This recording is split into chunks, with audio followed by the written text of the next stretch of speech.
Chapter 1. The Uncertainty of Life. On my bed lay a beautiful girl. She rested there serenely, her exquisite features flushed with a rosy hue, long eyelashes fluttering gently, and her snow-white neck resembling flawless jade. Beneath her pink skirt, her smooth, fair legs kicked off the covers, exposed to the air. Gazing upon her unearthly visage, I swallowed hard. This girl was indeed a natural beauty. "Awake, my dear." I gently nudged her arm, yet there was no response. Sighing, I prepared to leave, only for her to suddenly awaken, wrapping her arms around my neck and weeping softly, murmuring, "Why must you treat me this way? Why must you treat me this way?" It seemed she bore an immense sorrow, her warm tears swiftly soaking my shirt. Embarrassment washed over me, yet my hands instinctively encircled her from behind. The aroma of her youth enveloped me, intoxicating and delightful. She sobbed quietly, her delicate shoulders trembling slightly, her enchanting form pressed closely against me. Tears streamed down my face, and I found myself thanking the heavens. I was but a normal man, having longed for a day when a stunning bowtie's nerves might fray, thus presenting me an opportunity. Yet, I had only ever dwelled in the realm of fantasy. Before me lay the most beautiful girl I had encountered in my 24 years. A question flickered in my mind. Had the heavens finally taken pity on me, bestowing such a wealthy and stunning young lady? However, the reality was not as I had imagined. Just as I was about to take the next step, she suddenly pushed me away, crying, "I am so hungry." I found myself a loss for words. Could she truly be crying from hunger? Rising to my feet, I noticed she stood as well. Suddenly realizing my appearance, she let out a sharp scream. Bang! My cheap keyboard struck my forehead, and in an instant I was thrust out of the room. With a resounding thud, the door locked behind me. This seems to be my home. Standing in the foyer, I lingered for a moment before knocking on the door. "My dear, let me in." "You cannot do this." Silence reigned. I dashed to the balcony and peered through the glass. She was nestled in my blanket, sweetly asleep, her lovely face breathtakingly beautiful. I sank to the floor in disbelief. What was happening? Casting my eyes around, I noticed remnants of her presence in the hall. A half-empty bottle of wine and a round object contained within a bag, the nature of which was a mystery to me. Curiosity piqued. I reached for it and was astonished to discover it was none other than the gaming helmet frequently advertised online. Moreover, emblazoned on the helmet were the striking characters, Ling Tong. I was taken aback. It was indeed the helmet from the game Ling Tong. 6 months ago, a promotional tempest swept across the globe, heralding the arrival of a groundbreaking online game for the illustrious Munon Group, a titan in the gaming industry. After dedicating a decade to its development, this new game, aptly named Ling Tong, has been hailed by players worldwide as irreplaceable.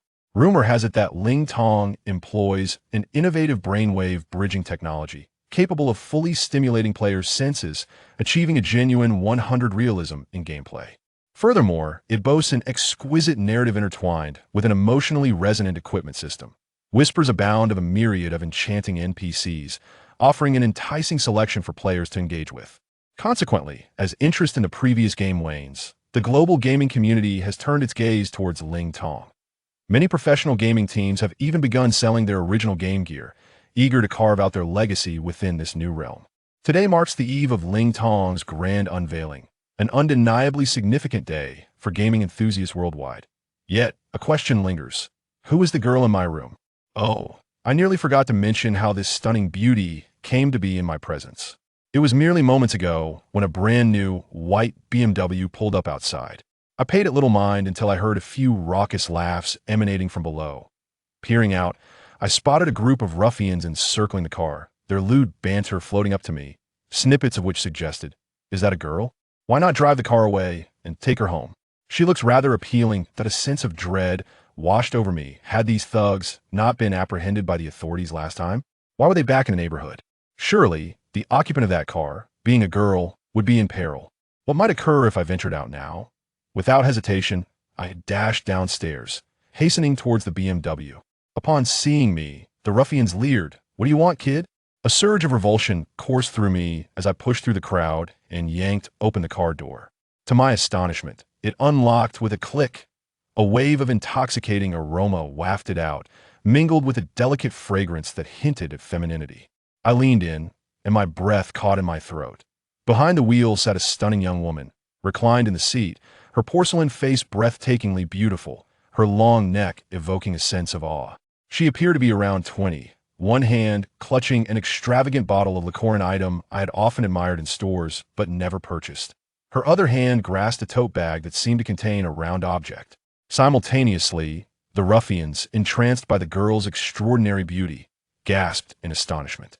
One of them quickly exclaimed, "Hey kid, what do you think you're doing?" We saw her first. I turned to face them, my voice icy and resolute. "Step aside, she is my girlfriend." The ruffians immediately exclaimed, "Nonsense! If you truly had a girlfriend who drives a BMW, would you be residing in such a modest neighborhood? Release her, or we shall call the police." I couldn't help but chuckle. Call the police? Very well, do so at once. If you don't, I shall. With that, I swiftly seized a pink phone from the passenger seat, presumably belonging to the girl. Instantly, the gangsters appeared somewhat apprehensive, one of them declaring, "All right, if you dare claim she is your girlfriend, let's see you bring her upstairs." I was momentarily taken aback. Damn, this was quite the predicament. Observing the relentless determination of the thugs, I gritted my teeth and wrapped my arm around the girl's waist.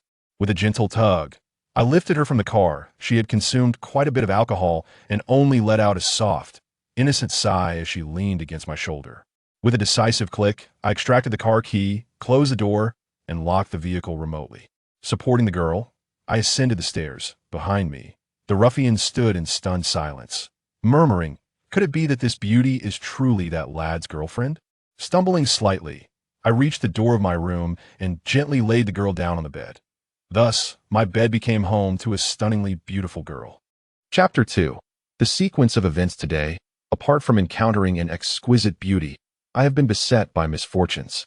This morning, I received a call regarding my dismissal from the company. Soon after, in a fit of agitation, I inadvertently hurled my phone into the river, lamenting the loss of my 300 yuan counterfeit Motorola. Subsequently, while attempting to withdraw cash for my rent, I fell victim to a thief, and my ATM card was devoured by the machine. Oh, benevolent bank, those 500 yuan in my account were meant to secure my shelter. To add insult to injury, my bicycle, which had been my loyal companion for over 3 years, was confiscated by the city management for being too dilapidated and detracting from the city's appearance. Devoid of options for dinner, I stumbled back to my residential complex in a daze. To my astonishment, a BMW was parked downstairs. Peering through the window, I discerned a young woman seemingly in distress, her shoulders trembling as she rested her head on the steering wheel. I decided not to pry further and wandered around the complex, casting my gaze about, and lo and behold, I noticed a garden where someone had cultivated a patch of young greens, a testament to industriousness. Seizing the opportunity, I plucked a small white vegetable, shaking off the fresh spring soil, and resolved to prepare a vegetable porridge, which, given the freshness of the greens, would surely suffice. My room is situated on the 5th floor, in a 3-bedroom apartment where I rent the middle room for a mere 500 yuan per month. The reason for such a bargain is that few are willing to rent here. I initially suspected it to be haunted, but it turns out the neighboring residents are somewhat peculiar.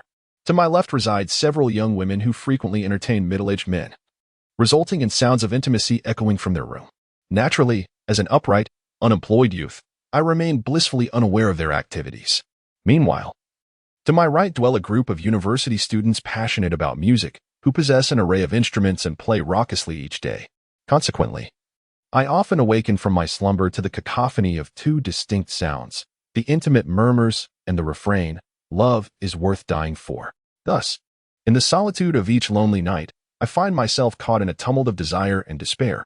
Upon shaking the rice bag, I discovered I had fewer than 100 grains. After a meticulous count, I found precisely 56 grains. How delightful! 56 ethnicities, 56 flowers, all united as one. My spirits soared, for at least this meal would stave off starvation. I adeptly washed the young greens, chopped them into numerous segments, and tossed them into the pot, ensuring I could savor a generous portion, allowing myself the illusion of abundance, which would, in turn, satiate my hunger. Often, it is merely a matter of deceiving oneself. That is the law of life. As the millet porridge began to simmer, I returned to my room and opened my computer, only to discover that nearly every website was fervently promoting the announcement of Ling Tong, set to launch tomorrow evening at 6. For a virtual gaming market that has languished for years, the introduction of Ling Tong is undoubtedly a significant bombshell, poised to resurrect the industry. Regrettably, I find myself unable to afford a gaming headset, despite having connected to a dedicated gaming network. It seems unlikely that I will be able to log in at the very start of the game. Subsequently, a series of mixed emotions unfolded as I heroically rescued a charming young lady driving a BMW downstairs. Yet, here I am, locked out in the hall, while her belongings remain inside, including a headset for the game Ling Tong. I was taken aback. Could this truly be the Ling Tong headset? Was it not stated that the headsets would only be available for purchase nationwide starting tomorrow? How could it possibly be here now? My mind swirled with questions about the beautiful girl asleep in my room.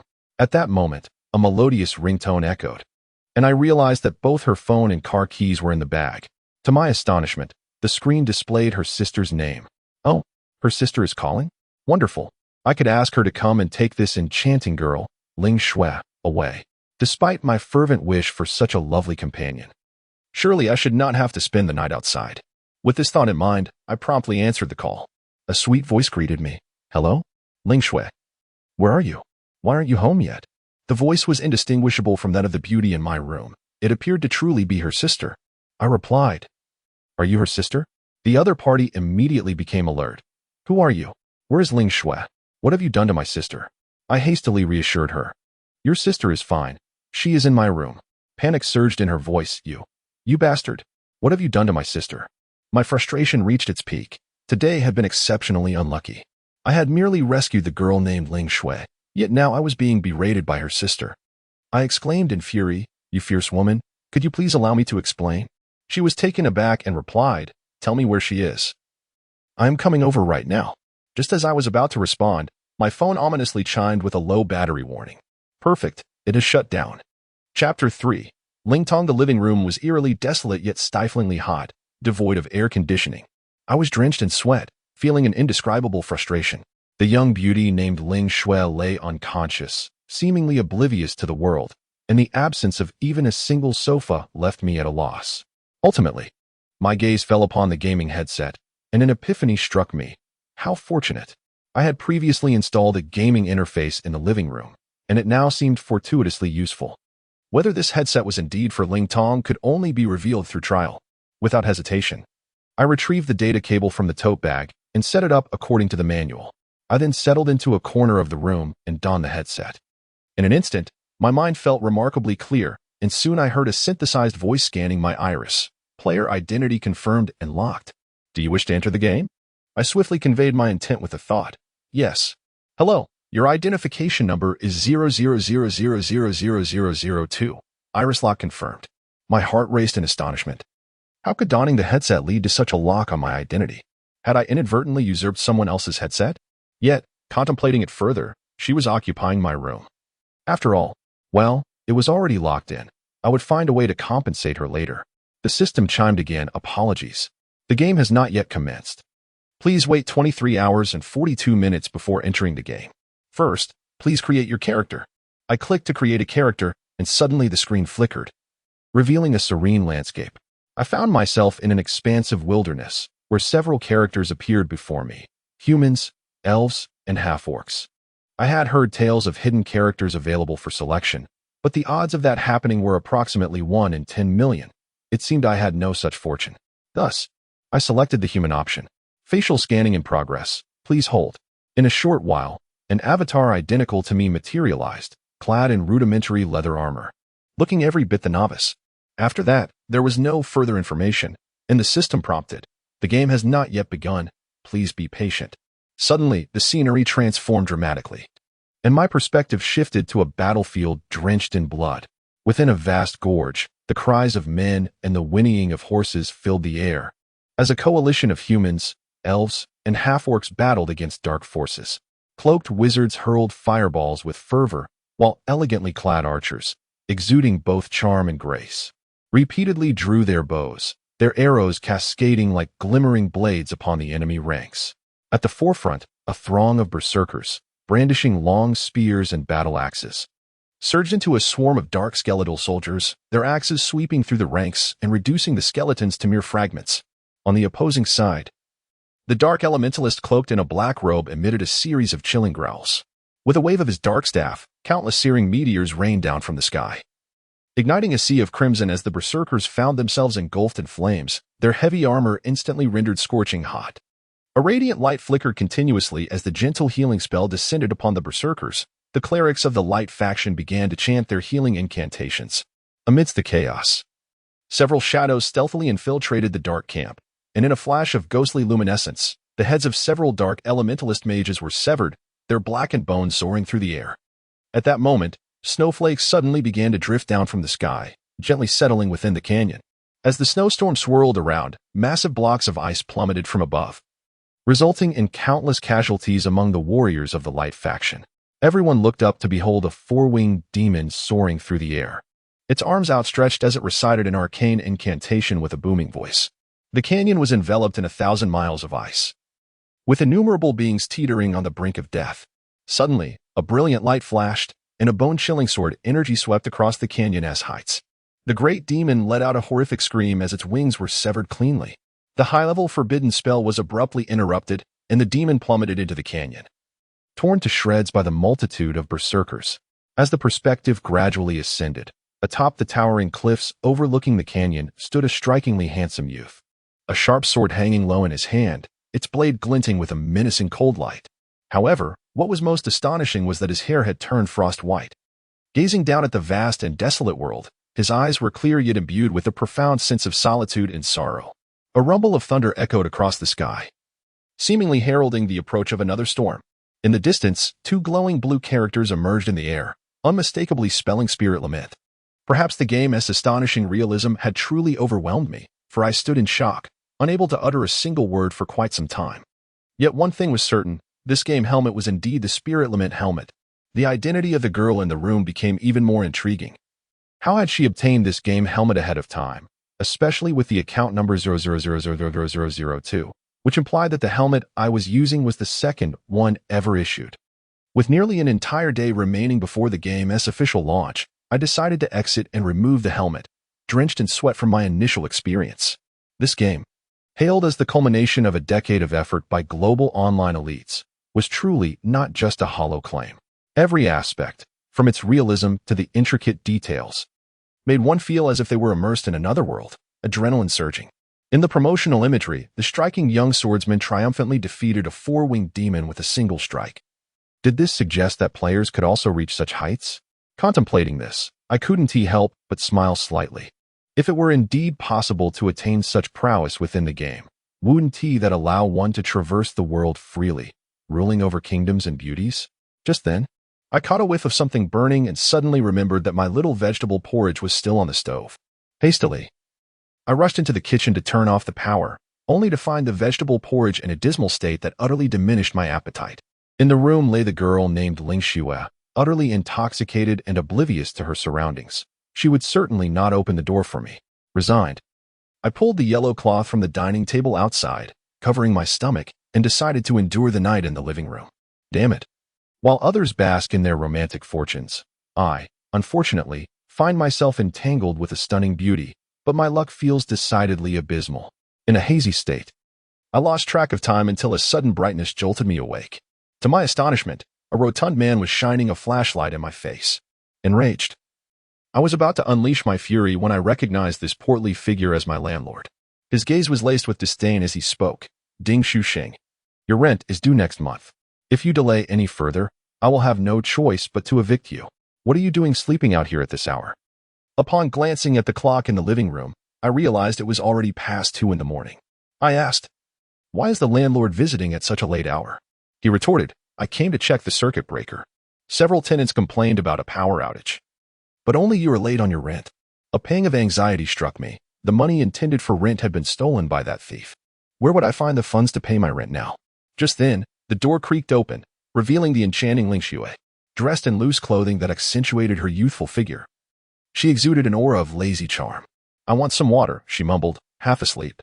The landlord stared in disbelief, and after a moment, remarked, you, my friend, have quite the beautiful girlfriend. Well, I shall return another time. Humph, do make haste to find a job. Otherwise, I will not be so lenient. With that, the landlord left, closing the door behind him. By now, Ling Xue had slept for nearly 7 or 8 hours, fully sobering from her intoxication.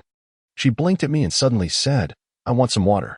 I rolled my eyes, but, inexplicably compelled by her beauty, fetched her a cup of warm water. Perhaps this was the effect of her allure, prompting actions without conscious thought. Ling Xue took the cup and drank it all in one go, then looked at me with a smile and asked, "You are Ding Shuxing?" I felt a bit awkward and replied, "It's Ding Shuxing, meaning comfortable and prosperous, not just a scholar." Ling Xue chuckled softly and playfully tousled her hair, saying, "The name doesn't matter. What matters now is that I'm hungry. Could you find me something to eat?" Taken aback, I replied, "At this hour, where can I find food? Even the convenience stores are closed." Ling Xue frowned lightly and said, having consumed so much alcohol, "If I don't eat something, it will hurt my stomach." In truth, whether or not she ate, her stomach would likely suffer regardless. Therefore, I remarked, "Why would a girl like you drink so much?" "That's none of your business," she retorted. Ling Xue spoke somewhat loudly before turning her face away and softly murmuring, "How would you know that I am perfectly fine?"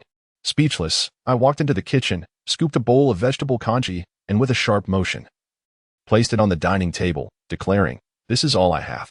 If you wish to eat it, be my guest. If not, feel free to drive out and find somewhere else to dine. Your car is still downstairs." Ling Xue appeared momentarily taken aback, her beautiful eyes sweeping over the bowl of congee with a rather peculiar expression. "Is this really all you have?" she inquired cautiously. I felt no embarrassment and nodded affirmatively.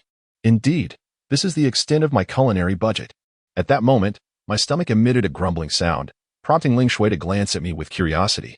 Suddenly, a charming smile blossomed at the corner of her lips as she playfully asked, "Have you not eaten either? If there is none left, shall we share this bowl of congee?" I was momentarily stunned. There was nothing left in the pot. All had been served in the bowl. Sensing my hesitation, Ling Xue offered a gentle smile, gracefully walked back into the kitchen, retrieved another bowl, and divided the small portion of congee into two. Pushing one bowl towards me with a smile, "Come on, don't be shy." For a moment, I could scarcely fathom the scene before me. A young woman, adorned in designer attire and driving a BMW, was willing to share a bowl of congee that even a beggar might disdain. Chapter 4. Overnight fees. I settled down and gulped down the soup along with the vegetable leaves. To be honest, I was quite famished.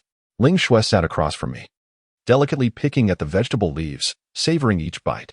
In less than a minute, our late-night snack came to an end. Ling Xue, with a charming little lick of her lips, remarked, "The flavor is rather nice. But remember to use less salt next time." I was at a loss for words as I observed her. She seemed utterly wide awake. "You look rather silly. From now on, I shall call you Silly Goose. Is that all right?" Ling Xue suddenly laughed. I firmly retorted, "That is a derogatory term. Absolutely not." Yet, Ling Xue, with a playful dimpled smile, countered, "Oh, come on. In many instances, such terms can be endearing, like little rascal or silly one." I was taken aback.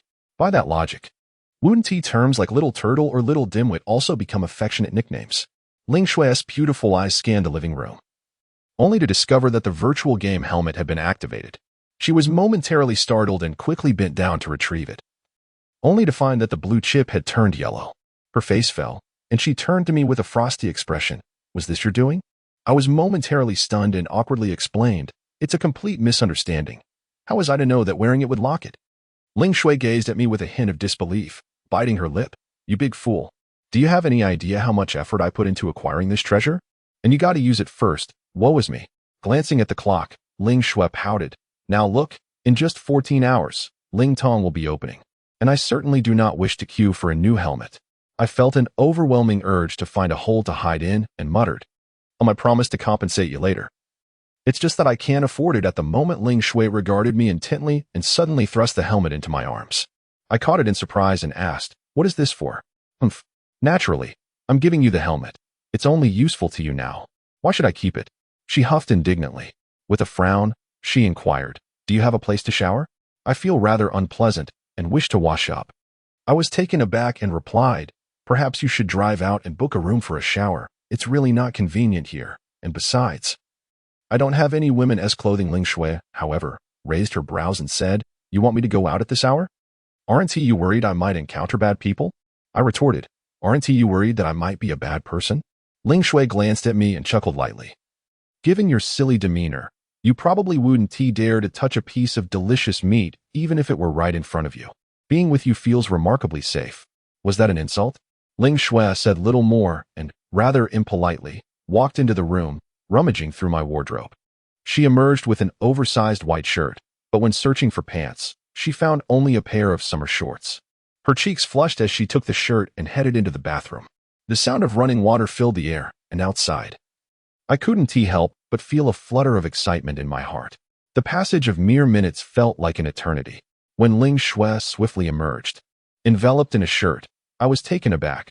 She wore nothing but a pair of shorts, her flawless, snow-white legs exposed beneath the garment, driving me nearly to distraction. Ling Shui entered the room, rather impolitely burrowing under my covers, and declared, "You might as well sleep outside, and take this." With that, a thin blanket was tossed my way, which I caught with a wry smile, realizing that I was destined to spend the night in the living room. Clutching the blanket and the gaming headset, my heart brimmed with delight, for with this headset in hand, I could gallivant through the realm of Ling Tong. It was said that adept players could amass wealth through the sale of gear and gold. Perhaps, I too could strike it rich. That night, I was swept away into a beautiful dream, envisioning myself as a master within Ling Tong, effortlessly dispatching 1,000 foes with a single strike, surrounded by riches and an entourage of companions. When the doorbell rang, I jolted awake, realizing that it had all been a dream. Glancing up, I noticed my door slightly ajar. I hastily got up, only to discover that Ling Shui had already departed. The blanket was meticulously folded at the head of the bed. An unprecedented neatness. My phone and car keys were nowhere to be found, presumably taken by Ling Shui. On the bedside table lay a stack of crisp bills, topped with a note. I picked up the paper and read an elegant script. "Silly, if you wish to find a job, head to the development department at Blue Star Digital Plaza. Also, this 1,000 yuan is your overnight fee." At the bottom, a charming smiley face was drawn. Its eyes moon-like and eyelashes delicately curved, reminiscent of Ling Shui's enchanting smile. Reflecting on her words, I pondered the notion of an overnight fee. It seemed Ling Shui had listened intently to my conversation with the landlord the previous night. Upon closer examination of the handwriting, it was hard to fathom that a girl could possess such exquisite penmanship, especially someone as ethereal as Ling Shui. They say that beauty comes at the cost of wisdom. Yet this adage did not apply to her. Fate had favored her with perfection in every aspect. I was left perplexed, uncertain of Ling Shui's true identity. However, since she suggested that a job awaited me at Blue Star Digital Plaza, I felt compelled to pursue the opportunity. Thus, I freshened up, donned my clothes, and stepped out the door. Regardless of the job's nature, I resolved to return home by 6 o'clock, for the world of Ling Tong awaited me, and I was determined to seize my first fortune. Chapter 5. Entering the game. The Blue Star Digital Plaza, a recently emerged hub of digital commerce, was a place I had heard much about. It was not far from my residence. A brisk run would take no more than 20 minutes. Hence, I had no choice but to jog there, as my bicycle had been confiscated by the city management authorities. Upon my arrival at the Blue Star Digital Plaza, the sun was already high in the sky, and the employees had begun their workday, with a steady stream of students filling the plaza. I quickly made my way to the back, inquiring about the location of the development department, and proceeded directly inside. This office was situated on the top floor of the mall. Upon seeing the nameplate of the development department, I was taken aback by the scene before me. In the modest room sat 4 exceptionally attractive young women. On 2 large sofas, several of them were engrossed in a pile of magazines, chatting animatedly. What astonished me further was their rather revealing attire, with low-cut tops and short skirts. At that moment, a formally dressed young woman in a suit approached me. Glancing my way and asking, "You must be the one introduced by Ling Shui, the scholar?" I nodded in affirmation. "Yes. Is this the development department that Ling Shui mentioned?" The young woman smiled, extending her hand for a handshake. "Welcome to the Snow Moon Studio. I am Ice-T, one of the members of this studio." Ice-T exuded confidence and charm, and I was slightly taken aback. "Snow Moon Studio?" She replied with a grin. "Indeed. Our studio was established specifically for Ling Tong and is currently affiliated with the development department of Blue Star Group. In the future, we will become the elite players of Blue Star Group within Ling Tong." It dawned on me that Ling Shui had indeed introduced me to this studio. At that moment, several other young women approached. One, dressed in a blue miniskirt, blinked playfully and said, "I'm last Summer. Just call me Summer. What do we call this handsome guy?" I cast a glance at the delicate girl, her smooth, alluring legs peeking from beneath her skirt, and replied, "You can call me Scholar." Summer giggled. "Hello, Scholar brother." Beside her, a quiet girl looked at me and said, "You can call me Silent Rain." My gaming name is tentatively set as such. I nodded but then shifted my gaze to a girl in a pink dress standing next to Silent Rain, who was also looking at me. She smiled slightly. I'm Purple Moon. Pleased to meet you. I was somewhat unaccustomed to such a manner of speaking, so I waved my hand dismissively. No need to be formal. Ice-T gestured towards a nearby chair. Please, have a seat. It was evident that Ice-T was likely in charge of the studio. As the other young women showed her a degree of respect, I took a seat, yet I noticed that Ling Shui was nowhere to be seen. Upon witnessing my perplexed expression, Ice-T chuckled and said, There's no need for you to be astonished. We were all originally players of Yuang. This time, with the imminent launch of Ling Tong, we have been employed by Blue Star Group as professional players and also serve as the vanguards of the company. In the future, should the company decide to invest in the game, each of us will have our designated roles. I nodded and inquired, so, does that mean I will be a member of the Shui US studio from now on? Ice-T couldn't help but smile, replying, Naturally. Currently, Shui US studio comprises 6 members. And with you, that makes 7. I counted the individuals present, 5 in total, all of whom were enchanting and alluring women. And I couldn't help but feel a sense of delight. My days ahead would be spent amidst a garden of beauty. However, I had yet to encounter Ling Shui. After dining in the company cafeteria, I took some pastries for a late-night snack. After all, with Ling Tong officially launching worldwide tonight, staying up late was inevitable. Just before leaving, Ice-T slammed a stack of documents onto the table and announced loudly, according to upper management's directives. All members of our studio must enter the Ling Tong game tonight, and by tomorrow morning. Each of you must reach level 10 and earn 2 gold coins to submit to the operations department. I remarked, 2 gold coins? I've heard that earning money in the early stages of the game is quite challenging. Ice-T laughed. Difficult or not, it must be accomplished. You may not know, but our company's head, Mr. Wang, has decided to seize the opportunity presented by the forceful launch of Ling Tong to develop our virtual industry within the game and make a significant impact. I was taken aback. Is that so? Mr. Wang truly possesses remarkable foresight. Ice-T shared a knowing smile. Indeed. As for how the company will operate, I can't be bothered with the details. However, leveling up to 10 within a night shouldn't be too arduous. The real challenge lies in acquiring those 2 gold coins. It's common knowledge that in the early stages of Ling Tong, low-level monsters only drop copper coins. 100 copper coins convert into 1 silver coin. And 100 silver coins equate to 1 gold coin. Thus, 2 gold coins amount to 20,000 copper coins. I can hardly imagine how long that will take to achieve. Regardless, I trusted my years of experience as a veteran would not fall short compared to the other women in the studio. Carrying my late-night snack home, I noticed the night had deepened. Checking the time, I realized it was only half an hour until the launch of Ling Tong, and my excitement soared. Once back in my room, I locked the door and meticulously donned my gaming helmet, an exquisite gift from Ling Shui, even if the presentation was rather understated. As I placed the helmet on, the system promptly scanned my iris, confirming my identity before ushering me into the game's login interface. In the midst of a void, I beheld a petite elf girl soaring gracefully through the air, landing on a branch before me. With a cheerful smile, she said, Greetings. I am the guiding elf of Ling Tong, and I welcome you to the login interface for the very first time. You currently do not have a character. Would you like to create one immediately? My heart skipped a beat as I realized I had almost forgotten that characters could be created within the hour prior to the game's commencement. Thus, I swiftly confirmed my choice and opted for the conventional human race. After scanning my facial features without any adjustments, I finalized my character's appearance. Then, I whimsically entered the name, Made in China. Just joking. I am quite patriotic. Confirmation. Ding. Apologies, this game name has already been taken. Night visit to the brothel. Sorry. This game name has also been claimed. Pure-hearted little duck. Regrettably, this name too is occupied. Blast. Yet another name taken. I steadied my thoughts and decided to think of something unique. Consequently, I quickly typed a new game name. The handsomest scholar in history. Ding. I exclaimed in frustration. The scholar will not eat today? The system responded calmly. Apologies, this game name has also been taken. In exasperation, I gritted my teeth and resolutely entered. The reckless scholar. Finally, after a satisfying ding, the system announced, Congratulations, your game character has been successfully created. There are 21 minutes remaining until the game begins. Please be patient. Next came the tedious wait, during which I had never experienced time dragging on so slowly. Once, during my school days, We played together. Now, I find myself alone. Solitary as I enter the realm of Ling Tong, uncertain if I will encounter old friends again.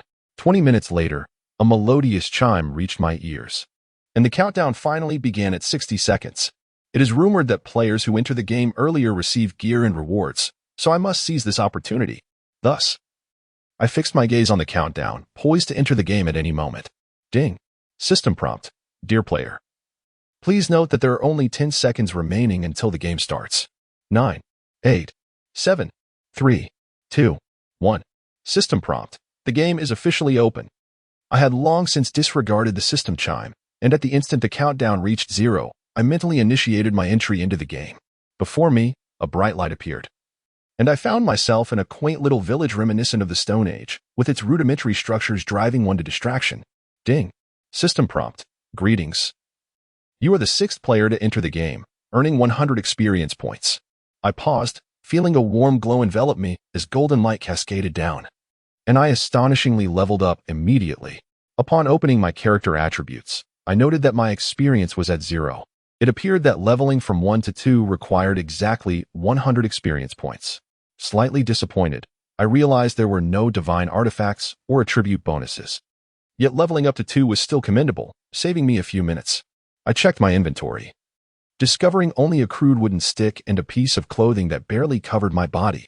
Damaged wooden stick, attack, 0-1 required level. 0 coarse cloth garment, defense, 1 required level. 0 2 rather decent pieces of equipment. Let me don them. Thus, clutching the wooden stick and adorning the cloth garment, I ventured forth to train. At that moment, the teleportation portal flickered with radiant light as a multitude of novice players logged in. I must hasten to leave the village, otherwise I fear I shall not have the opportunity to slay any monsters at all. Chapter 6. The Goblin Battle Axe. Upon exiting the village, I gazed into the expansive woods, where an abundance of verdant little creatures scurried about, yet not a single player was in sight. Turning back, I noticed a throng of players surging from the novice village.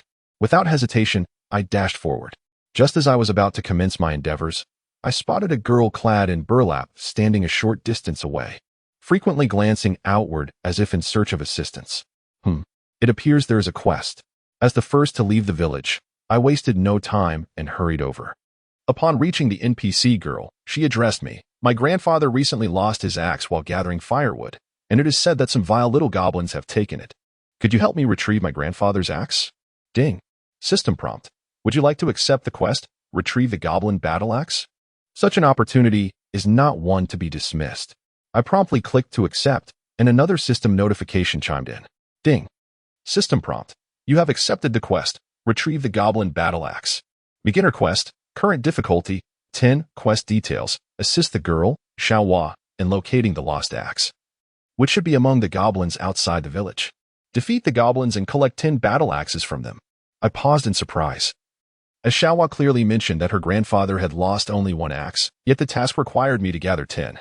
It seems this was a lucrative endeavor, akin to a con artist's scheme. After our conversation concluded, Xiaohua settled beneath a large tree, appearing unable to take on further quests. I readied my gear and resolved to confront the goblins. At that moment, a goblin, having spotted me, an intruder in its domain, charged forth, brandishing a battle axe. Its diminutive frame resembled a small winter melon, adorned with a ludicrous green helmet. I observed that this low-level creature possessed easily discernible attributes: little goblin, common monster, level, 1 attack, 13 defense, 1 health, 100 with the goblin's attack at only 13. And my own defense at 2, I anticipated a manageable challenge. Thus, I swiftly approached and swung my short staff, delivering a resounding blow to the goblin's forehead.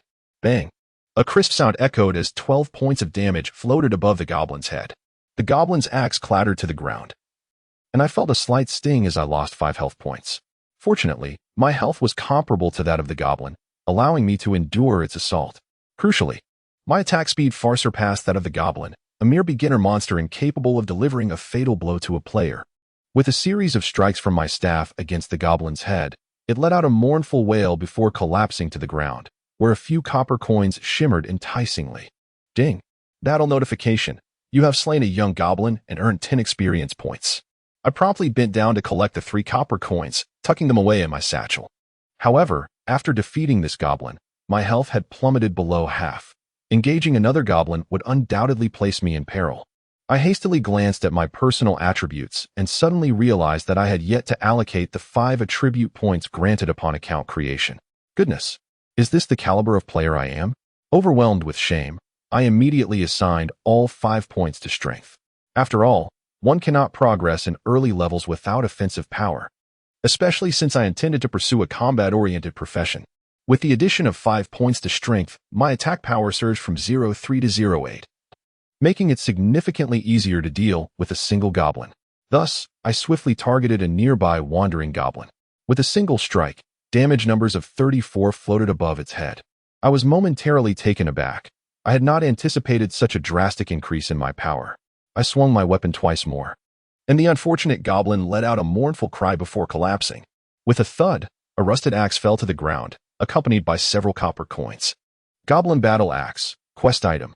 Upon picking it up, I discovered it bore no attributes, leaving me somewhat disappointed. I promptly tossed the axe into my satchel and continued my monster hunt. The drop rate for axes was low, on average. I could expect to obtain 1 axe for every 5 goblins I defeated. Compounding the challenge was the increasing number of players in the area. By the time I had acquired 9 axes, I was surrounded by various adventurers, and nearly every goblin was struck down by multiple blows as soon as it spawned. It seemed this location was no longer viable for training. Otherwise, my level would inevitably lag behind these ordinary players. At that moment, a small goblin materialized beside me. Furtively glancing around, I immediately swung my weapon at it, and simultaneously, 4 other players unleashed their strikes. Crack, crack, crack. In a mere instant, the young goblin, having just spawned, fulfilled its purpose, dropping an axe before succumbing at the edge of the woods. With confidence, I collected the battle axe and added it to my satchel, completing my collection of 10 axes. The other players, bewildered, glanced at me as if they wished to inquire about something, but I had no time to engage. I simply turned and returned to Xiaohua's side. Producing the 10 axes, a smile blossomed on Xiaohua's face. Thank you. You have helped me find my grandfather's axe. This is your reward. Ding. System notification. Congratulations on completing the quest, Goblin Battle Axe. You have earned 500 experience points, 2 silver coins, 1 reputation point, and received the quest reward item, Rough Iron Sword. Ding. The system notification announced my upgrade. To my delight, I discovered an iron sword nestled within my inventory. Rough Iron Sword attack, 14 required level, 2. How exhilarating. Despite being merely a level 2 item of the lowest tier, its attack power far surpassed the wand provided by the system. In the hierarchy of equipment, I learned that the levels ranged from rough, white, black iron, bronze, silver, gold, dark gold, ghostly, earthly, to divine artifacts. Legends whispered of even greater artifacts, though whether I would ever encounter one in my lifetime remained uncertain. Swiftly equipping the iron sword, I transformed into the sole wielder of such a weapon within this novice village. Many players cast envious glances my way, and in their eyes, I had undoubtedly become the most formidable figure in the village thus far. Now at level 3, the diminutive goblins no longer posed a challenge. With my new weapon in hand, I allocated all 5 of my upgrade points to strength, bringing my attack power to a formidable 117. Such a remarkable might should not be squandered on lesser foes. I hurried back to the village and purchased 10 health potions from the apothecary, each restoring 100 health points, albeit at an exorbitant price of 20 copper coins each. Fortunately, the completion of a recent quest had rewarded me with 2 silver coins, allowing me to acquire the potions without hesitation. I understood well that substantial investments yield substantial returns. As I was about to leave the village, I noticed a soldier clad in armor, wielding a steel sword and surveying the surroundings at the village entrance. Approaching him, I soon confirmed he was the militia captain. He scrutinized me and said, "Brave young one, you have grown sufficiently strong. Would you lend me a hand?" I nodded eagerly. The captain continued, "Recently, a horde of troublesome fire bats has appeared to the south of the village. They possess a certain toxicity, and several of my soldiers have succumbed to their venom. I hope you can slay these fire bats and collect a batch of their blood for antidotes." A jolt of surprise coursed through me as I quickly confirmed my acceptance of the task. Ding. System notification. You have accepted the quest, Clear the Fields. Beginner quest. Current difficulty, 50. Quest details. Slay the fire bats to the south of the village and collect 20 vials of bat blood to return to Captain Misu. My heart sank. The previous goblin quest had a difficulty of 10, and now this task had escalated to 50. The captain's gaze bore an unsettling resemblance to the cold winds of the Soon River, reminiscent of a hero who departs never to return. A shiver ran down my spine as I hastily gathered my belongings and set off toward the southern expanse of the village. Chapter 7. The mutant bat. As dusk descended upon the forest, the gentle drizzle created a melodic patter beneath my feet. I had sprinted for nearly 10 minutes, encountering only humans and goblins in this woodland realm. However, upon cresting a small hillock, I finally stumbled upon a new creature. Squeak. A large bat, enveloped in flames, emitted a discordant cry. Its body was a vivid crimson, save for its striking green eyes. Flame bat. Ordinary monster. Level 5 attack. 410 defense. For health, 500 attack type. Poison attack. I was momentarily taken aback. A level 5 monster. Its attack power far surpassing that of the goblins, and with a health pool of 500, along with an unpredictable poison attack. I glanced at my own attributes, contemplating my strategy. Reckless Scholar. Vagrant. Level 3 health. 210 attack. 1117 defense. For reputation, 1 luck. 0. My attack was quite formidable, yet my defense was severely lacking. The flame bat would undoubtedly penetrate my defenses significantly, and its toxic assault posed a considerable threat. However, fortune favors the bold. I had to engage, and I must do so before the other players arrived. Thus, I brandished my iron sword and charged forward, delivering a swift strike to the flame bat. Crack. A brilliant number, 85, soared into the air. I was elated. My fully enhanced attack proved remarkably potent, nearly depleting a large portion of the flame bat's health with a single blow. At that moment, the flame bat seemed to ignite with fury and retaliated against me. Yet, before it could launch its attack, I swiftly executed a second strike, causing nearly another 100 points of health to vanish. Finally, the flame bat, flapping its fiery wings, struck my arm, sending a sharp pain coursing through me. Battle prompt. You have been attacked by the flame bat, losing 51 health points. What? It just took away a quarter of my health in one blow? I was taken aback. The flame bat's assault was indeed fierce. Without hesitation, I knew I had to strike swiftly and eliminate it before its next attack, especially since I had jumped 2 levels to confront this foe. Lacking any impressive defensive gear, this was how I had to level up. With 2 consecutive strikes, the numbers 91 and 87 appeared above the flame bat's head. Despite its sluggish attack speed, the bat lunged again. A flash of green light erupted as a stream of venom sprayed from its maw, and I felt a sudden numbness, losing a staggering 70 health points. Battle prompt. You have received the flame bat's poison attack.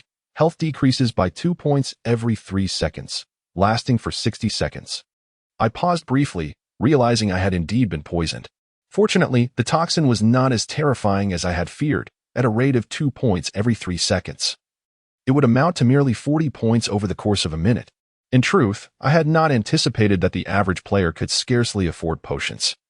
Even the most inexpensive red potion costs 20 copper coins, while a goblin only drops 2 to 3 coins. It is simply impossible for an ordinary player to indulge in such extravagant leveling. I must be blissfully unaware of my own fortune. With a swift motion, my iron sword cleaved down upon the back of a flame bat, instantly depleting its remaining vitality. It let out a mournful cry before plummeting to the ground, leaving behind a handful of copper coins. Ding! Battle notification. You have slain a flame bat, earning 120 experience points. I couldn't help but burst into laughter. Indeed, high risks yield high rewards. A goblin provides merely 10 experience points, yet I had not anticipated that defeating a flame bat, a creature of higher levels, would grant me 120 experience points. As I retrieved the coins from the earth, I counted a total of 14, which was considerably more generous than what a goblin would offer. However, my health had also fallen below half, and this expenditure was rather significant, though still deemed worthwhile. Thus, I consumed a health potion and continued to hunt the second flame bat. In less than a minute, I employed a desperate fighting style to fell the flame bat, earning another 120 experience points and an additional 19 copper coins. Yet still, I had not encountered the legendary bat blood required for the quest. It was only after defeating the 5th flame bat that I finally heard a soft plop as a droplet of bat blood fell to the ground. Bat blood, quest item. With little fanfare, I tossed it into my pouch. By the time I had dispatched 5 flame bats and accrued 600 experience points, I had already consumed 2 small potions, which cost me 40 copper coins. Such expenses were truly heartbreaking. The forest was eerily quiet, save for the rustling of the flame bat's wings. At that moment, I heard voices behind me, someone exclaiming in astonishment, "Wow, this guy is actually taking down level 5 monsters all by himself." I turned to see 3 players, each only level 2, gazing in our direction. Shortly after, one of them approached to lure a flame bat. To my surprise, the flame bat was ferocious, immediately biting away half of the player's health, leaving him pale and shouting, "Hey, guys, help me out." The other 2 players rushed forward, swinging their short sticks and striking the flame bat's forehead twice, resulting in the numbers 12, 8, popping up. I watched from a distance, nearly laughing out loud. They had no suitable weapons and dared to confront a terrifying level 5 monster 3 levels above them. It was akin to courting disaster. As expected, within 2 minutes, the 3 could not withstand the relentless assault of the flame bat and were swiftly reduced to white light as they resurrected in town, leaving behind a severely weakened flame bat. How could I resist such an opportunity? I immediately advanced, swinging my iron sword with fervor. Crack! Amidst the crisp sounds, the fire bat let out a mournful cry before collapsing, followed by 2 resonant chimes that hinted at something having fallen to the ground. Without further ado, I began to search through the soil, discovering not only 17 copper coins but also a bat's blood and, intriguingly, a piece of dull-colored leather armor. A flicker of astonishment washed over me as I hastily picked up the armor and inspected its attributes. Bat leather armor, white equipment, defense, 8 required level, 4. I couldn't help but smile. It seemed that fortune favored me. Just when I lamented my lack of protective gear, here was a splendid find, almost as if it were delivered to my doorstep. The other players, had they known of this treasure, would surely be consumed by regret. Glancing at my experience bar, I noticed I was tantalizingly close to leveling up to level 4. Thus, I promptly consumed a red potion and, after vanquishing another fire bat nearby, a cascade of golden light enveloped me, signifying my official ascent in levels. Ding! System notification. Congratulations, your level has increased, granting you 20 points to vitality and 5 points to freely allocate among your attributes. Huzzah! At long last, I was ready to embark on my adventure. I swiftly donned the bat leather armor, and my defense surged from 4 to 12 points. Allocating all 5 points to strength, my attack power rose to 1621. Although the bat leather armor was not particularly aesthetically pleasing, it was indeed my first piece of gear acquired through my own efforts. Perhaps even the first of its kind in this novice village. Wearing it filled me with immense joy. With my newfound 12 points of attack, I boldly sought out the fire bats once more. With a thunderous swing of my sword, a number 248 appeared above the fire bat's head. What? I could scarcely believe my eyes. I had dealt half of a level 5 creature's health in a single strike. Upon reviewing my combat log, I realized I had landed a critical hit. Nonetheless, even without such fortune, I was still capable of inflicting 124 points of damage with a single swing, which was quite commendable. Just then, the fire bat retaliated fiercely, and I felt a slight sting. However, upon checking my health, I was pleasantly surprised to find that its toxic attack had inflicted only 24 points of damage. Elated, I recognized that with the bat leather armor enhancing my defense significantly, I was now capable of sustained combat. With renewed enthusiasm, I grasped my iron sword and continued my pursuit of other fire bats. As time passed, within just half an hour of the spiritual whale opening, I had amassed 19 bat bloods and successfully leveled up to 5, facing monsters of the same level. My attributes were no longer constrained by level limitations, allowing me to engage in combat with greater fervor, dispatching a fire bat almost every 3 strikes. After toppling yet another fire bat, I collected the spoils of battle, the bat blood. Counting meticulously, I found my inventory brimming with 20 bat bloods, reaching full capacity. It was time to return and report my findings. Thus, I promptly turned to make my way back to the village. However, at that moment, I felt a chilling gust of wind sweep in from my right, causing me to shudder involuntarily. As I turned to look, I was taken aback by what I saw. Not far away, a colossal bat appeared, engulfed in flames, its size at least tenfold that of a fire bat, resembling a small aircraft suspended in the air. Mutated fire bat, mutated creature, level, 8 attack, 2028 defense, 18 health, 2000 attack type. Mutated toxic attack. I was momentarily stunned. This was indeed a near-boss level creature. Its attack power was terrifyingly high, with a maximum of 28 points, while its defense reached 18 points.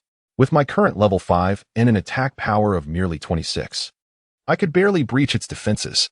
The mutated bat seemed unwilling to allow me much contemplation and lunged directly at me, its sharp claws leaving a mark on my leather armor in an instant. A surge of excruciating pain coursed through me, and a damage indicator of 88 points appeared above my head. Although the number seemed auspicious, I felt no joy. I hastily swung my sword in retaliation. With a resounding thud, I dealt 110 points of damage to the bat's forehead. The figure was commendable, yet I realized it would require at least 20 strikes to vanquish this mutated bat. Glancing at the potions in my inventory, I noted I had 5 small potions left. Would they suffice to ensure my victory over this flaming bat? Chapter 8. The luminous battle axe. Before me lay 2 paths: to perish or to engage in a fierce battle with the mutated bat. If only I possessed an ample supply of potions, I could dispatch this aberration without peril. Yet, I found myself with merely 5 potions, each restoring a mere 100 health points. Coupled with my existing health of 780, my chances of vanquishing this mutated creature remained uncertain. Resolute, I grasped a potion in my mouth and advanced, for I had no alternative. With a swift motion, my sword struck the bat's back twice, inflicting over 200 points of damage. However, the bat retaliated, forcing me to consume another potion. The intensity of the battle escalated, and with little regard for my own safety, I swung my iron sword desperately at the creature. In a moment of clarity, my sword swept past the bat's maw, striking an astonishing 256 points of damage. I paused, suddenly enlightened. Many monsters in this game possess vulnerabilities. Identifying their weak points can yield significant advantages. The mutated bat's weakness likely resided in its gaping green mouth. Thus, I maneuvered and thrust my sword into its cavernous mouth, feeling the blade sink into tender flesh, delivering an additional 248 points of damage. Watching the health of this formidable foe diminish brought me immense joy as I continued my barrage, landing critical hits with every few strikes. However, a quick search through my inventory revealed a disheartening truth. I was out of potions at a critical moment. Just then, the mutated bat, barely clinging to life, lunged at me with its gaping maw. With only 140 health points remaining, I had no choice but to endure the assault. Gritting my teeth, I thrust my sword deep into the bat's mouth. Pain surged through me as I lost another 120 health points, yet amidst the agony, a gratifying system notification chimed. Ding. System notification. You have slain the mutated flame bat, earning 480 experience points. System notification. You have leveled up. Ding. The mutated bat dropped an item, mingled among a few silver coins that fell to the ground. It was a luminous axe. My heart raced. This gleaming piece of equipment suggested it was an item of significance. Could it be that I had acquired my first attribute-enhancing weapon? Swiftly, I retrieved the axe and examined it closely. Luminous battle axe, black iron equipment. Attack, 1218 strength. For required level, 6 joy surged through me. This was indeed black iron equipment. An attribute weapon. It granted me an additional 4 points of strength, precisely what I desperately needed. Overjoyed, I equipped the luminous battle axe, and my attack power surged to an impressive 3340, undeniably positioning me as a formidable force in this novice village. With immense joy swelling within me, I swiftly gathered the silver coins scattered on the ground. Truly, the mutated monsters are far more generous than their ordinary counterparts, yielding a total of 4 silver coins. Elated, I tucked away the silver coins, and, combined with the copper coins I had collected during my training, my wealth now amounted to 23 silver coins and 68 copper coins. However, I still fell short of the 2 gold coins mandated by the studio, but that mattered little. There was still ample time, and I was confident I could gather the required amount by day's end. Thus, after organizing everything, I returned directly to the novice village. At this moment, the village was teeming with players. Of course, an overwhelming majority of them were still wielding those crude wooden clubs. In contrast, I, bearing the glimmering battle axe, had undeniably become one of the few elite in this village, drawing envious glances from numerous players. Startled, I hastily disabled my name display. As the saying goes, pigs fear becoming fat, and people fear becoming strong. Once I attracted unwanted attention, it would not bode well. While I had no qualms about engaging in player combat, that was a matter for another day. Time was precious, and I ought to focus on leveling up. Upon finding the militia captain, Masu, I presented him with 20 bat blood samples. Instantly, Masu's expression transformed into one of astonishment, and he exclaimed, Brave warrior, you truly have accomplished this. I never expected you to vanquish those vile bats. Very well, here is your reward. Ding. System notification. Congratulations on completing the quest, clearing the fields. You have earned 2,400 experience points, 24 silver coins, 10 reputation points, and the quest reward item, wilderness boots. I was overwhelmed with ecstasy. I had acquired new equipment. Wilderness boots, black iron armor, defense, 14 strength, 2 agility, 1 required level, 6. Another item of black iron attributes. This one was even more formidable, boasting dual secondary attributes, albeit modest increments. The experience from the previous quest had elevated me to level 7. After equipping the wilderness boots, my defense had soared to 26, and my attack had reached 3,545. Gazing at my iron sword, I dashed to the village entrance and shouted, selling an iron sword with attack power of 14. Wealthy patrons, come forth for negotiations only available for 3 minutes. To my astonishment, my cry resonated with the fervor of a beautiful maideness first evening, and within mere seconds, I was surrounded. Countless eager faces clamored for my weapon, shouting in unison, sell it to me! Sell it to me! Faced with this throng of fervent players, my intentions were clear. The highest bidder wins. Soon, many began to pool their coins. With one calling out, I'll offer 1 silver coin. Another scoffed, 1 silver coin? Do you think you're buying a chick? I'll give you 2 silver coins. A loud voice boomed, hey, handsome, hand over the weapon, and I'll video chat with you as your wife. To which the crowd roared back, get lost. With that appearance, you dare to flaunt yourself? Hurry back to Mars. Just then, someone from the outskirts pushed through, declaring, I have gathered 20 silver coins. Sell it to me.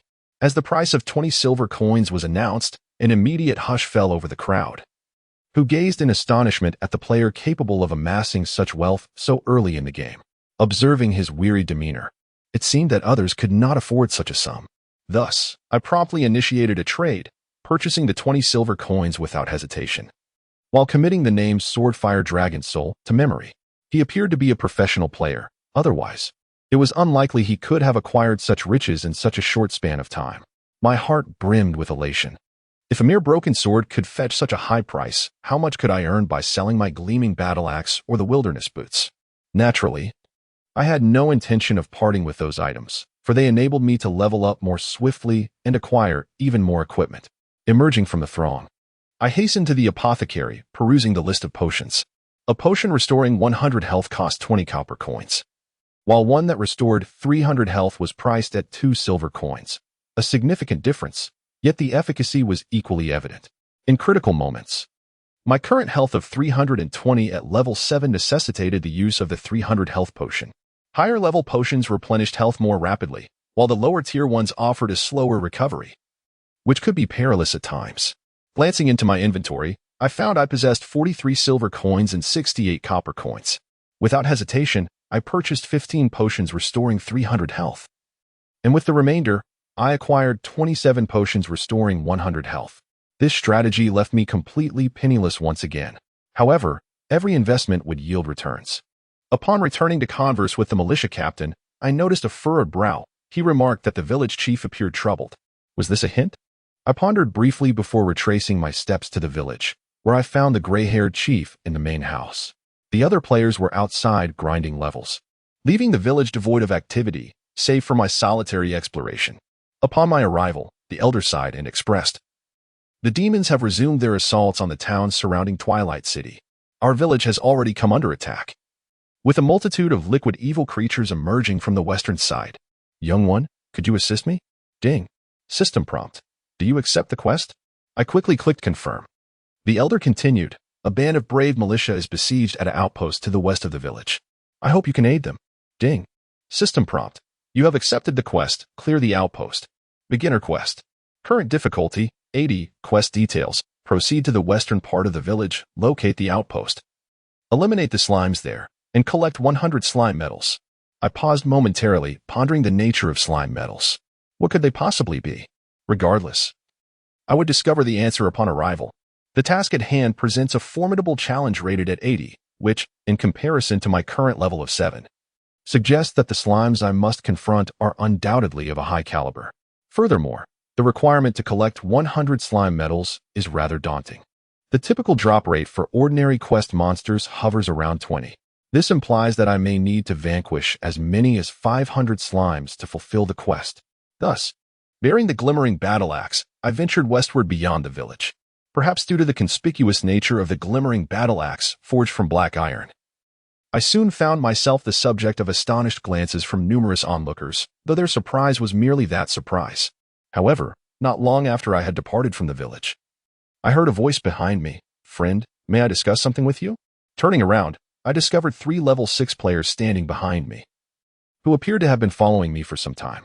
Their names were strikingly similar: Proud World Madman, Proud World Drifting Rain, and Proud World Bloodthirsty. It is noteworthy that Proud World Drifting Rain was a female player, a strikingly beautiful young lady whose simple novice attire could not conceal her graceful figure. Her ample bosom seemed almost ready to burst from her clothing. Had I not previously encountered the stunning Ling Shui, I might have found myself utterly captivated by the allure of Proud World Drifting Rain. After casting a glance at them, I inquired, "What brings you here?" Proud World Madman chuckled heartily, gesturing towards my glimmering battle axe, and asked, "Is your weapon for sale?" I resolutely shook my head, replying, "Certainly not." His gaze turned icy as he pressed, "What if I insist on purchasing it?" A chill ran through me, and I narrowed my eyes, smiling as I asked, "What manner of purchase do you have in mind?" Chapter 9. The arrogant family. The arrogant madman suddenly drew forth a long sword, seemingly crafted of iron, appearing as a white weapon devoid of any luster.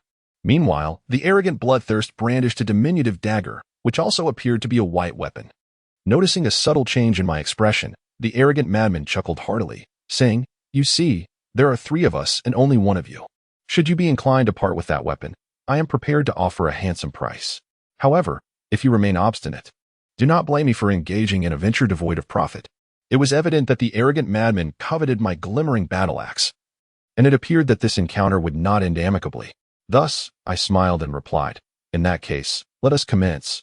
My time is exceedingly precious." Instantly, the arrogant madman gripped his iron sword and growled, "You are ungrateful." At that moment, the arrogant drifting rain grasped his hand, exclaiming, "Brother, have you not promised to be benevolent in the spirit's lament? Why must you make an enemy of him?" The arrogant madman chuckled, "This lad is unappreciative. I shall teach him a lesson."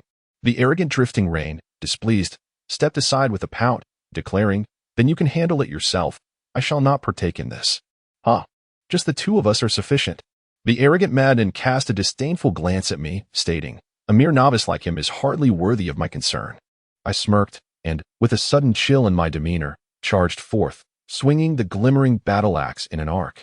With a resounding thud, a patch of spring mud was sent flying, yet it did not even graze the arrogant madman. Instantly, the arrogant madman's eyes glimmered with contempt as he laughed, "Indeed, a novice. Bloodthirst, let us overpower him together." The iron sword came crashing down, while the arrogant bloodthirst had stealthily positioned himself to my right, the dagger stabbing forth without warning.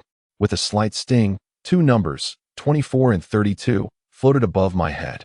Both the arrogant madman and arrogant bloodthirst were taken aback, unable to contain their astonishment, exclaiming, "Such formidable defense." Their combined assault had scarcely diminished my health by a quarter, leaving them utterly astounded. At that moment, their names transformed to a malicious gray, which was precisely what I had awaited. With a whoosh, the glimmering battle axe swept down with precision, striking the arrogant bloodthirst squarely in the chest. A crisp sound echoed as the sharp axe sent him flying, and before he could touch the ground, he had transformed into white light and returned to the city. The arrogant madman, filled with fury, rushed at me with his iron sword, shouting, "You scoundrel! You have slain my brother." Without uttering a word, I swung the glimmering battle axe from the right, crashing down upon the arrogant madman's armpit. The damage number 178 appeared above his head, yet he remained standing, while his iron sword struck my shoulder, inflicting a paltry 27 points of damage. A cold laugh escaped my lips as I brushed past him, murmuring, "If you lack ability, do not pretend to be someone you're not." With a sharp crack, the radiant battle axe cleaved down upon the arrogant man's shoulder, sending him flying with a staggering damage of 234 points, sufficient to cause his demise for the second time. In an instant, I had dispatched 2 players with gray names, yet my malevolence remained unchanged, while the arrogant man, upon his defeat, dropped several health potions, which I promptly collected as if he had come to provide me with supplies. The proud reign of the world stood frozen. Finally stammering, I apologize. Perhaps she feared I might similarly send her back to the city. A smile crept onto my face as I advised. Go level up. Focus more on defeating monsters rather than player killing, for that is the quicker path to advancement. She nodded gently, uttering another apology before turning to leave. With this brief interlude behind me, I finally embarked on my journey to clear the monsters near the outpost west of the village. Along the way, small goblins scurried about, brandishing their tiny axes and shouting as they charged at me. However, these level 1 creatures held no fear for me. With a flick of the radiant battle axe, I sent a goblin soaring through the air, gaining 10 experience points and collecting 3 copper coins in the process. According to the lore of Spirit's Whale, the Chinese server is home to 2 main cities, each governing 5 secondary cities. Surrounding each secondary city are numerous small towns and villages, one of which is my starting village. At this moment, a surge of players logged into the game during the peak after-work hours, many of whom had rushed in without even having dinner, resulting in the novice village becoming overcrowded. Players began to venture into the surrounding forests, where higher-level monsters awaited them, promising both experience and wealth, but also potential demise. Heading westward, I found numerous players engaged in combat with level 3 goblins, and some had even formed groups to take on higher-level firebats and wild wolves. However, upon cresting a hill, I encountered slimes of various sizes, and at last, I found myself devoid of fellow players. The slimes, green and resembling goo, were notorious for their venomous attacks, which posed a significant challenge. These cunning creatures could utilize a hit-and-run strategy, leading players in circles, causing great frustration. Just then, one particularly eager slime bounded toward me. Upon closing the distance, it suddenly halted, crouched low, and unleashed a jet of green slime that splattered against me, inflicting a sharp pain as my health plummeted by a staggering 70 points. I was momentarily taken aback and hastily glanced at the attributes of the slime. Green slime, common monster, level 10 attack, 25-35 defense, 10 health, 800 attack type, venom attack. Goodness, it is indeed a level 10 monster. No wonder the task's difficulty is rated at 80, at my level of 7. I would undoubtedly suffer considerable setbacks in combat. Fortunately, I now possess the bat leather armor and wilderness boots, which significantly enhance my defense. Otherwise, I would have likely lost more than half of my health in a single blow. Without further ado, I advanced and swung my axe, only to be greatly surprised when the slime actually bounced back a step, causing my strike to miss entirely. I inwardly lamented and quickly pursued it, this time exercising caution. As soon as the slime began to move, I swung my battle axe. A dazzling arc followed, and the glimmering axe swept across the spot where the slime had retreated, instantly transforming it almost beyond recognition. A stream of venom oozed from its wound, and its health plummeted by 254 points. It seemed that although the slime's attack was formidable, its defense was remarkably weak, classifying it as a high attack, low defense type of monster, ideal for leveling up. Of course, this was contingent upon having sufficient health potions for replenishment. I felt a subtle sense of pride. My foresight was impeccable this time. While I lacked in other supplies, I had an abundance of potions. After several evasive maneuvers from the slime, I had thoroughly discerned its movement patterns. Nearly every time the slime shifted, I could anticipate where it would flee. The attacks of my glimmering battle axe were virtually guaranteed to connect. With a mere 800 health points, when I unleashed my 4th axe strike, it finally emitted a pitiful squeal before succumbing, dropping a handful of copper coins. I checked the records, and due to my level being 3 above the slime, I received a staggering 260 experience points. A wave of exhilaration washed over me, while others were still battling goblins for a meager 10 experience points. I had already begun to engage in combat with this fearsome slime. In the distance, I spotted a rudimentary outpost, where 2 panicked village militia members stood guard, while the ground below was teeming with slimes that had completely overrun the area. My task was to convert each of these creatures into experience and copper coins. The copper coins dropped by the previous slime amounted to an impressive 48, marking it as a lucrative foe. Time was of the essence. I cautiously advanced, luring a slime before swiftly retreating and methodically dispatching it with axe strikes. I could withstand a single slime's attack, but any more would likely overwhelm me, even with a hearty consumption of 300 health points worth of potions. After all, the slime's attack reached a terrifying 35 points. And as one equipped with a pair of black iron boots, I could only imagine how quickly others would be slain. As time ticked away, Each slime required nearly a minute of my attention. While the kills were swift, luring the monsters proved to be a skilled endeavor. On several occasions, I inadvertently attracted multiple slimes, nearly overwhelming myself and forcing me to guzzle potions, putting me on the brink of demise. The past 5 hours have swiftly elapsed. Glancing at the in-game clock, it is already 1 a.m. I can hardly recall how many slimes I have vanquished during this time. The only evidence of my efforts is the increasing number of slime badges in my inventory. Yet, despite the numerous monsters I have slain, I have only acquired a single level 8 white leg armor, boasting a defense of 9, which I promptly equipped, thus enhancing my defense by an additional 9 points. At this juncture, I have also ascended to level 10. Logically, I should be eligible for a job change. However, I am still 1 badge short of the requisite 100 needed to complete the quest. Therefore, I have resolved to wait until I finish the task before returning to the novice village. The area is becoming increasingly populated with high-level players, many of whom have joined the fray against the slimes, with several already reaching levels 8 or 9. Yet, amidst this bustling training ground, I am the sole player who has attained level 10. It is evident that these players have not accepted any quests, as none have dropped badges. It is also conceivable that this quest is unique. Who can tell? After dispatching a few more slimes, I finally obtained a slime badge, thus enabling me to complete the quest. Just then, a dazzling flash of gold appeared ahead, followed by a thunderous roar that echoed through the air, resulting in the instantaneous demise of several players in the front line.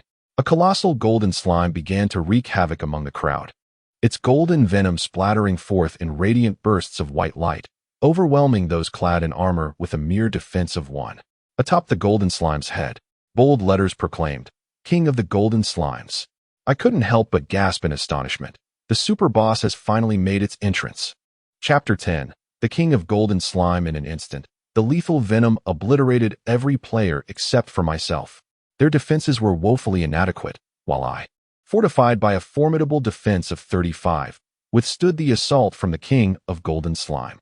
Its venomous strike reduced my health by 150 points, prompting me to hastily consume a potion restoring 300 health, instantly replenishing 150 points, with the remaining 150 points gradually recovering. A surge of elation coursed through me, my heart pounding wildly. Lady Luck had truly smiled upon me. The first boss of this novice village had appeared right beside me, and I possessed a stockpile of potions. I took a moment to examine the boss's attributes. King of Golden Slime, Bronze Tier Boss, Level 15 Attack, 85150 Defense, 25 Health. Attack Type, Ranged Venom Attack. The formidable attributes of the boss made me gasp in surprise. An attack strength of 150 points explained how it could so swiftly deplete my health. Yet, the health points of this boss were shrouded in mystery. Who could ascertain its total? With a swift motion, my glimmering battle axe descended from the air, striking the colossal slime atop its head. The behemoth, akin to a tank, recoiled in pain, and a damaged figure of 135 materialized above it. Aha! There is hope.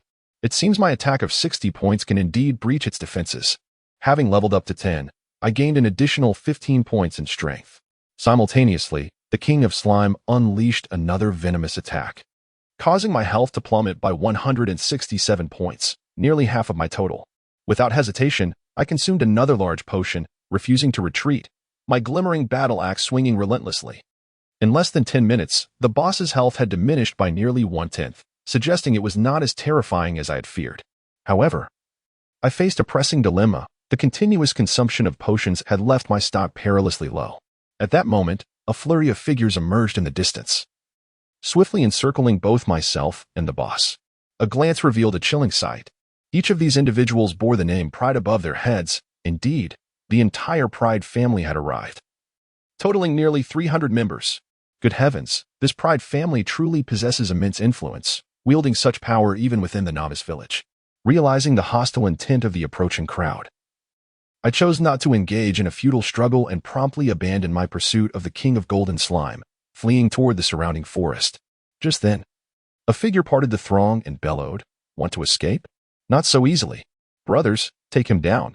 This is the brat who offended me." The speaker was none other than the notorious Pride madman. Beside him stood another individual, the one I had swiftly eliminated, Pride Bloodthirsty, while the whereabouts of Pride Drizzle remained unknown. Upon hearing the words of the arrogant world's madman, Several haughty players around me immediately stirred with restless anticipation. More than half of them brandished short wooden sticks, which struck me as somewhat amusing. With such rudimentary equipment, did they truly believe they could commit murder and theft? Nevertheless, the adage "there is strength in numbers" held true. Ants can indeed bring down an elephant, and I certainly stood no chance against 300 adversaries. Firmly gripping my glimmering battle axe, I surveyed the surrounding players. Though I remained silent, my posture unmistakably conveyed a message. Any individual who dared to strike would find themselves swiftly cleaved in two. As a result, those wielding wooden sticks hesitated, retreating in fear. Enraged, the arrogant world's madman bellowed, "A bunch of useless fools, attack!" Just then, a new group emerged from the distance, swiftly encircling us. Their intentions unclear yet evidently focused on the King of Slimes. Surely, it was those players who had perished 10 minutes prior, returning to the novice village to spread the word of a super boss's appearance, naturally attracting some formidable factions. This new assembly consisted entirely of players above level 8, all initiating with the name Swordfire. Swordfire. I suddenly recalled that I had sold my iron sword to someone named Swordfire Dragon Soul. At that moment, an individual parted the crowd, revealing himself as Swordfire Dragon Soul. With a casual smile, he remarked, "Oh, it's quite lively here." I didn't expect the haughty ones to arrive first. By now, Swordfire Dragon Soul had already exchanged his weapon for a gleaming iron sword, seemingly of the same dark iron quality, indicating he possessed such a remarkable weapon. This was not surprising, as the leader of Swordfire. It would indeed be strange if he lacked such exceptional gear. Faced with the unexpected guest from Swordfire, the arrogant players found themselves at a disadvantage. After all, the quality of players in their ranks was not particularly high, with few surpassing level 8, while the Swordfire faction appeared significantly more competent, despite numbering only around 100. Thus, the arrogant world's madman raised an eyebrow, exclaiming, "I didn't expect Dragon Soul to also be in this novice village. It seems that old foes do gather." Swordfire Dragon Soul laughed heartily. "I didn't anticipate you all would abandon Moon Eternal to join Spirit Whale. We are indeed old acquaintances." After the dissolution of the Pillars, Sword and Rose and Paradise lost in Moon Eternal, the western part of Silver Moon City became a battleground for Swordfire and the arrogant world. It seems that Spirit Whale is no different. The arrogant world's madman chuckled. "Brother Dragon Soul, today's matter is purely a private grudge between us haughty ones and this individual. If you would be so kind, why not lead your brothers away? I shall handle this matter myself." Swordfire Dragon Soul glanced inside, seemingly recognizing me, for the glimmering battle axe was quite conspicuous. With a hearty laugh, he replied, "I can grant you face, as your enemy is your own, but this golden king of slimes must be yielded to Swordfire. I cannot allow my brothers to make the trip in vain, can I?" The proud and arrogant individual suddenly felt a chill run through him. "Enough of your nonsense. What reason is there for this boss to be given to anyone?" At that moment, a player wielding a massive axe emerged from the ranks of the Swordfire team. It was the already employed berserker, known as Swordfire Xingtian, who laughed heartily. "Do the people of Proud World think they can monopolize this golden slime king? Do you possess the capability to do so? Stop kneeling here and show us some entertainment." Swordfire Xingtian's words left Proud World in an uncomfortable position, prompting him to shout, "Damn it! That scoundrel Swordfire is trying to take advantage of us." Swordfire Longhun interjected with a stern voice, "Enough of your prattle. Are you not also seizing the opportunity? You cleared out so many solitary players in the leveling grounds. We will settle this debt with you eventually. You know full well what Proud World represents: bullying the weak, fearing the strong, and employing despicable and treacherous tactics. Have you not engaged in any of this? I've heard that you even organized ladies to engage in illicit activities within the game. How shameful."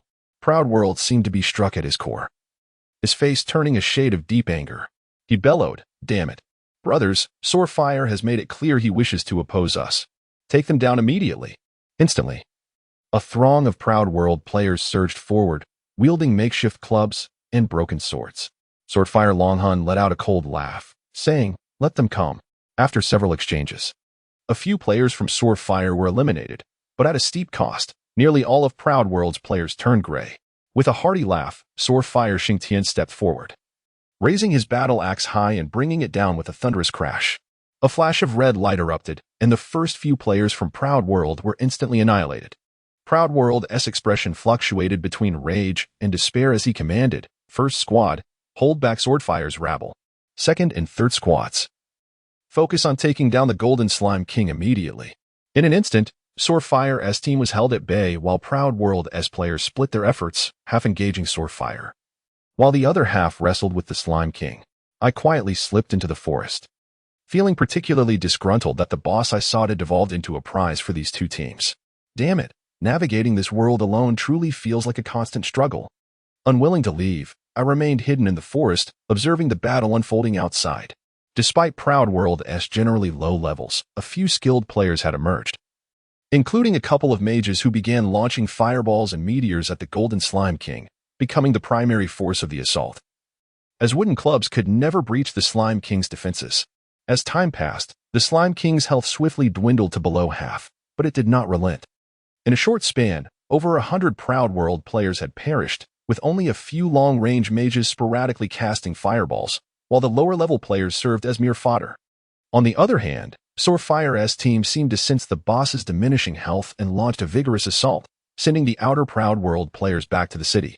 In an instant, flashes of white light erupted, and the once proud faction was reduced to fewer than 50 individuals. Witnessing the tide turn, the leader of the faction, in a fit of rage, commanded, "Brothers, retreat." The players of the faction scattered like startled birds, yet the members of Swordfire seemed unwilling to let them escape. In swift succession, they dispatched their foes, even the leader, who was unceremoniously sent back to the city by the axe of Swordfire's Chi Tian. Moments later, the jungle was devoid of any members from the faction, and the entire area was claimed by Swordfire. After a fierce melee, approximately 60 members of Swordfire remained, though half of them bore the mark of infamy, risking level loss upon death. Nevertheless, with the formidable Golden Slime King before them, retreat was not an option. Thus, Swordfire's Dragon Soul commanded, "Surround it, slay the boss." I remained, patiently awaiting the unfolding events. Chapter 11. Xehanort fireballs whizzed through the air, striking the Golden Slime King with a series of resounding thuds, causing its health to plummet dramatically. The Swordfire team exhibited remarkable coordination, as several heavily armored berserkers bravely withstood the onslaught of the Slime King, taking turns to consume potions. However, the initial equipment of the players left much to be desired. Many donned nothing more than white boots or crude greaves, with few boasting a defense exceeding 20. Thus, despite Swordfire's emphasis on teamwork, individuals were frequently eliminated by the ruthless melee of the Golden Slime King. Moreover, the boss's toxic attacks possessed a splatter effect, significantly amplifying their lethality. Numerous players from Swordfire fell victim without even approaching the creature. Yet, the undeniable reality remained: the boss's health continued to dwindle. Faced with the dilemma of rushing out for equipment or watching them defeat what was rightfully my boss, I found myself in a moral quandary. To be frank, the members of Swordfire exuded a sense of camaraderie, devoid of the malice often seen in other groups. Consequently, my impression of them was relatively favorable. Nevertheless, it remained true that they were indirectly usurping my boss. As I hesitated, calamity struck. A thunderous roar erupted forth, and the Slime King, just before its impending fall, radiated a golden light, its form swelling nearly double in size. Instantly, the Swordfire Dragon Soul exclaimed in alarm, "Be cautious. This boss seems to have mutated." Swordfire Xingtian lamented, "What terrible luck to encounter a mutation on the very first boss." In a flash, the Golden Slime King unleashed a furious roar, and a wave of golden light surged outward, forming a devastating shockwave attack. The sound of chaos ensued as the entire Swordfire contingent found themselves caught in this wave, with damage numbers of 200 manifesting above nearly every player's head. Those with lower health were instantly slain, and even the fortified tanks lost approximately a third of their vitality. Yet, this was not the end. With another roar from the Golden Slime King, a second wave of golden shockwaves descended upon them. The Swordfire Dragon Soul, now stricken with fear, muttered, "We've stepped on a landmine." Swordfire Xingtian sighed in resignation. "It's futile to force fate. I warned you that stealing kills is wrong." With two pained gasps, both the Swordfire Dragon Soul and Swordfire Xingtian were swiftly eliminated. What followed was a one-sided massacre, as the valiant warriors of Swordfire perished under the relentless onslaught of the fourth wave of the Golden Slime King. Yet, it appeared that this Slime King reveled in its might, showing no signs of abating, as waves 5, 6, and so forth came crashing down, until I lost count. However, I possessed an abundance of patience, quietly biding my time. The great tree that concealed me shielded me from all harm, allowing me to remain safe despite being mere inches from the Golden Slime King. In the distance, a throng of players gazed in awe at the super boss's display of power, yet none dared approach. Even a formidable team like Fire had been utterly vanquished. What hope did casual players have? After nearly 10 minutes, the boss finally ceased its furious roars, its golden radiance dimming abruptly. Perhaps due to my proximity, I unexpectedly received a combat notification. Ding. Combat alert. The Golden Slime King's berserk state has ended, entering a weakened state with a 50 reduction in defense. Elation surged through me, an opportunity had arisen. The weakness following the climax was the moment to claim its life.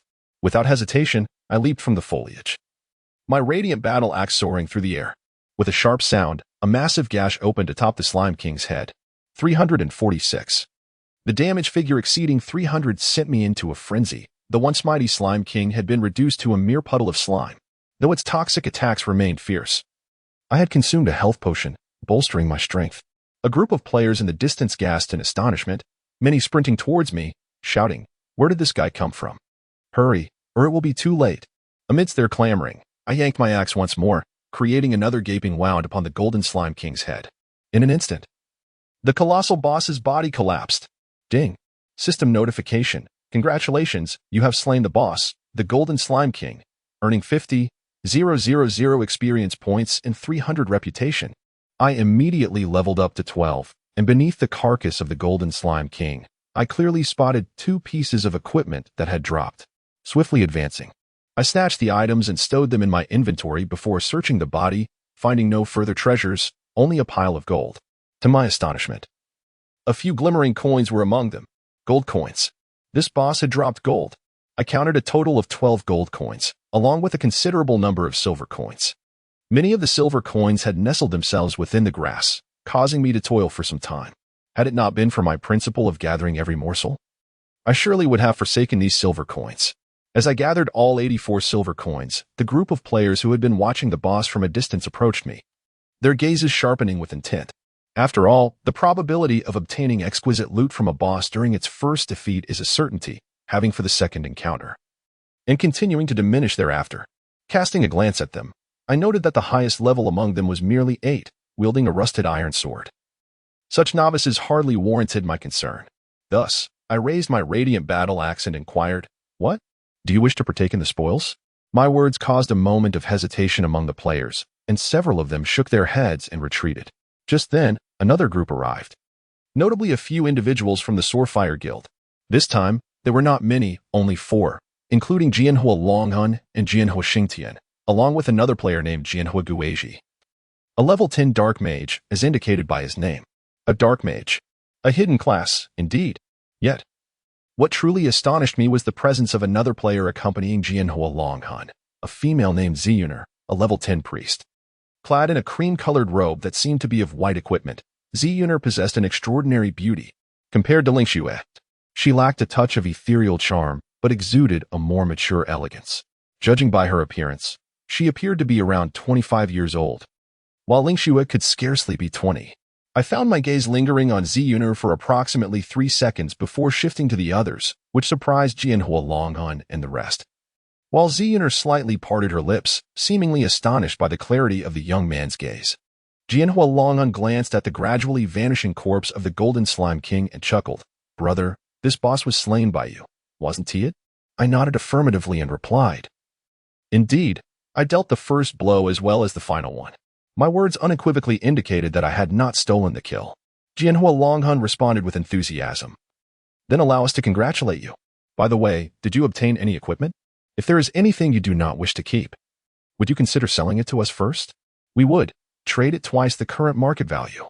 I regarded him with suspicion, prompting Jianhua Longhun to add with a smile, I almost forgot to introduce myself. I am Longhun, and these are my friends, Xingtian, Guizhi, and Ziyuner. We are companions from the same battle network, having transitioned from Yueding to Lingdong, not for any other reason but to seek the lost splendor. Our organization is called Swordfire, currently boasting over 100 members, with the 4 of us being the core. I smiled. "So, you are all unfamiliar with one another?" Longhun chuckled suddenly. "We are scattered across the vast expanse of the country, only communicating via phone."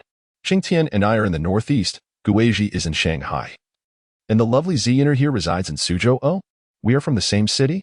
I expressed mild surprise. Ziyuner was equally astonished and cast a glance at me, yet chose to remain silent. Longhun remarked, "My friend, your ability to seize this boss from the hands of Swordfire and Aoshi speaks volumes about your exceptional prowess. Would you be inclined to forge a friendship with us, embarking together on a journey to conquer the world? Furthermore, we still remain unaware of your true identity." It then dawned on me that I had concealed my name, which indeed made me appear as a formidable expert. Thus, I promptly revealed my name, Qingquang Shuxing. Longhun mused aloud, an intriguing name. By the way, do take a look at the loot dropped by the boss. If it pleases you, feel free to choose your future career path right here, and any equipment you wish to part with, we shall purchase at a premium. Simultaneously, Longhun extended a request to befriend me, which I accepted. Shortly thereafter, Xingtian and Guizhi also added me as a friend, while Ziyuner stood quietly by. I took the initiative to send her a friend request. She glanced up at me, her cheeks suddenly flushed, and accepted the invitation. I opened my inventory to examine the two pieces of equipment. One was a bow, and the other a piece of armor. First, I scrutinized the attributes of the armor: Wilderness Golden Armor, Bronze Armor, Defense, 50 Strength, 5 required level, 14, unidentified. I was momentarily taken aback. The armor had not yet been fully identified, yet its current attributes were already quite impressive. Should its attributes improve upon identification, it would undoubtedly qualify as a superlative piece of equipment, and as a bronze item, it surpassed the tier of black iron. This could very well be the first bronze item to emerge from the realm of Lingong. Chapter 12. The Bow of the Golden King. I promptly crafted a visual guide detailing the attributes of the Wilderness Golden Armor and shared it with them. Instantly, both Sword Fire Dragon Soul and Sword Fire Judgment displayed fervent excitement. After all, such a remarkable piece of bronze armor is a rare treasure for both swordsmen and berserkers. Dragon Soul inquired, "Is this all?" I replied, "There is also a bow." Dragon Soul chuckled, "Let us see how exceptional the bow is, shall we? By the way, what class do you wish to choose?" After a moment of contemplation, I replied, "If this bow proves to be formidable, I shall select the archer class. If it turns out to be lackluster, I will opt for the berserker." Dragon Soul and Judgment exchanged glances, then sighed in unison. Heaven grant that his bow is of the utmost quality. I couldn't help but laugh. These two were quite amusing. If I chose the archer class, I would be unable to equip the armor, thus allowing them to legitimately purchase the Wilderness Golden Armor from me. Without delay, I retrieved the longbow. Its elegant curves glimmered softly in the light, rendering it quite beautiful. In a flash, the name and attributes of the longbow emerged before us. Bow of the Golden King, bronze item, attack, 55-70 strength, 7 required level, 14, unidentified. For a moment, I stood there, astonished. It was indeed a bronze item. Furthermore, it possessed a staggering attack power of 70 even before identification. What might it become once identified? I swiftly crafted a visual guide of the Golden Bow's attributes and distributed it to each of them. In no time, Dragon Soul and Ghost Blaze were nearly drooling, and a look of envy shone in Purple Melody's enchanting eyes. Judgment seized my hand, saying, "Brother, let us return to town for identification. We shall assess the armor's value. You set the price, and we will strive to meet it." I was momentarily taken aback. Judgment was surprisingly straightforward, betraying his intentions so openly, while Dragon Soul was considerably more reserved. In truth, Dragon Soul was also swallowing hard but managed to suppress his excitement. Thus, with a flash of light, the 5 of us appeared in the novice village, making our way to the identification office, where an experienced master was leisurely handling antiques. Appearing quite content, with a decisive motion, I tossed the Wilderness Golden Armor onto the table and declared, "Identify this." The identifier glanced over and replied, "A fee of 10 silver coins is required." To my dismay, it cost 10 silver coins. I felt a pang of regret, yet I quickly retrieved the coins. The identifier waved his hand over the armor, and in an instant, a radiant light enveloped it, revealing its true form to all present. Wilderness Golden Armor, Bronze Armor, Defense, 85 Strength, 10 Stamina, 5 required level, 14. It astonishingly increased defense by a full 35 points. In addition to 10 points of strength and 5 points of stamina, everyone stood in stunned silence. After what felt like an eternity, Dragon Soul finally remarked, "This equipment is impressive. Quickly, let us see that bow." I once again placed the golden bow upon the table, and the previously inattentive appraiser immediately shifted his focus. He scrutinized the golden bow with great care and exclaimed, "I never expected such a treasure to exist. The appraisal fee is 10 gold coins." I was left utterly astounded. "Boss, surely you must be mistaken? The appraisal fee for the golden armor is merely 10 silver coins. How can the golden bow demand 10 gold coins?" The appraiser lazily glanced at me and replied, "If you're unwilling to pay, then leave." At that moment, Longhun grasped my arm and said, "Fool, the higher the appraisal fee, the more exceptional the equipment. If you lack the funds, I shall cover the appraisal cost." Instinctively, I became wary. If he were to pay the fee, the price of the wilderness golden armor would undoubtedly plummet. This was a venture I could not afford. Thus, I promptly withdrew 10 gold coins and handed them to the appraiser, lamenting how I had just acquired 12 gold coins from defeating a boss, only to lose 10 here. Fortunately, I still had 2 coins left, which could be used for tomorrow's company expenses. The appraiser took a deep breath and gently caressed the golden bow. Suddenly, a radiant light flashed, and the golden bow shimmered, revealing its true form. Bow of the Golden Sovereign, silver item, attack, 80125 strength, 15 agility, 12 additional effect, guaranteed hit. Attacks cannot be evaded by the target required level, 15. In that instant, everyone present was left speechless. This golden bow had remarkably ascended from a bronze item to a silver item during the appraisal. After nearly 5 minutes, Longhun finally exclaimed, "Incredible!" I too was utterly astonished. The 10 gold coins spent were exceedingly worthwhile. To wield a longbow with an attack of 125 at level 15. What an extraordinary concept. Moreover, this golden bow was a silver item, surpassing bronze by an entire tier. Perhaps this bow could serve me well until level 30 or even 50. Most importantly, this bow possessed a unique effect, a guaranteed hit. The inability for the opponent to dodge may seem inconspicuous, yet it ignited a bold idea within me. Typically, archers allocate their points evenly between strength and agility, ensuring both attack power and accuracy. Agility determines hit rate, while strength dictates attack power. With this golden bow, however, I need not concern myself with accuracy. If I were to fully invest in strength and wield this bow for leveling, what extraordinary speed could I achieve? With this thought, I couldn't help but burst into laughter. A novice-level expert was about to be forged. Meanwhile, Longhun and Xingtian looked on eagerly, saying, "Has this scholar become so overjoyed that he has lost his wits?" I stifled my laughter, quickly stowing the golden bow in my inventory, at level 12. I could not yet equip it and needed to safeguard it carefully. Turning to Longhun, I said, "If Jianhua desires the wilderness golden armor, let him make an offer." Dragon Soul and Xingtian exchanged a knowing smile, and then Dragon Soul spoke. "Our funds are rather limited. For now, we can only offer you 20 gold coins. This is the entirety of our brother's savings." I cast a sidelong glance at him and replied with a smile, "Oh, do not be so modest.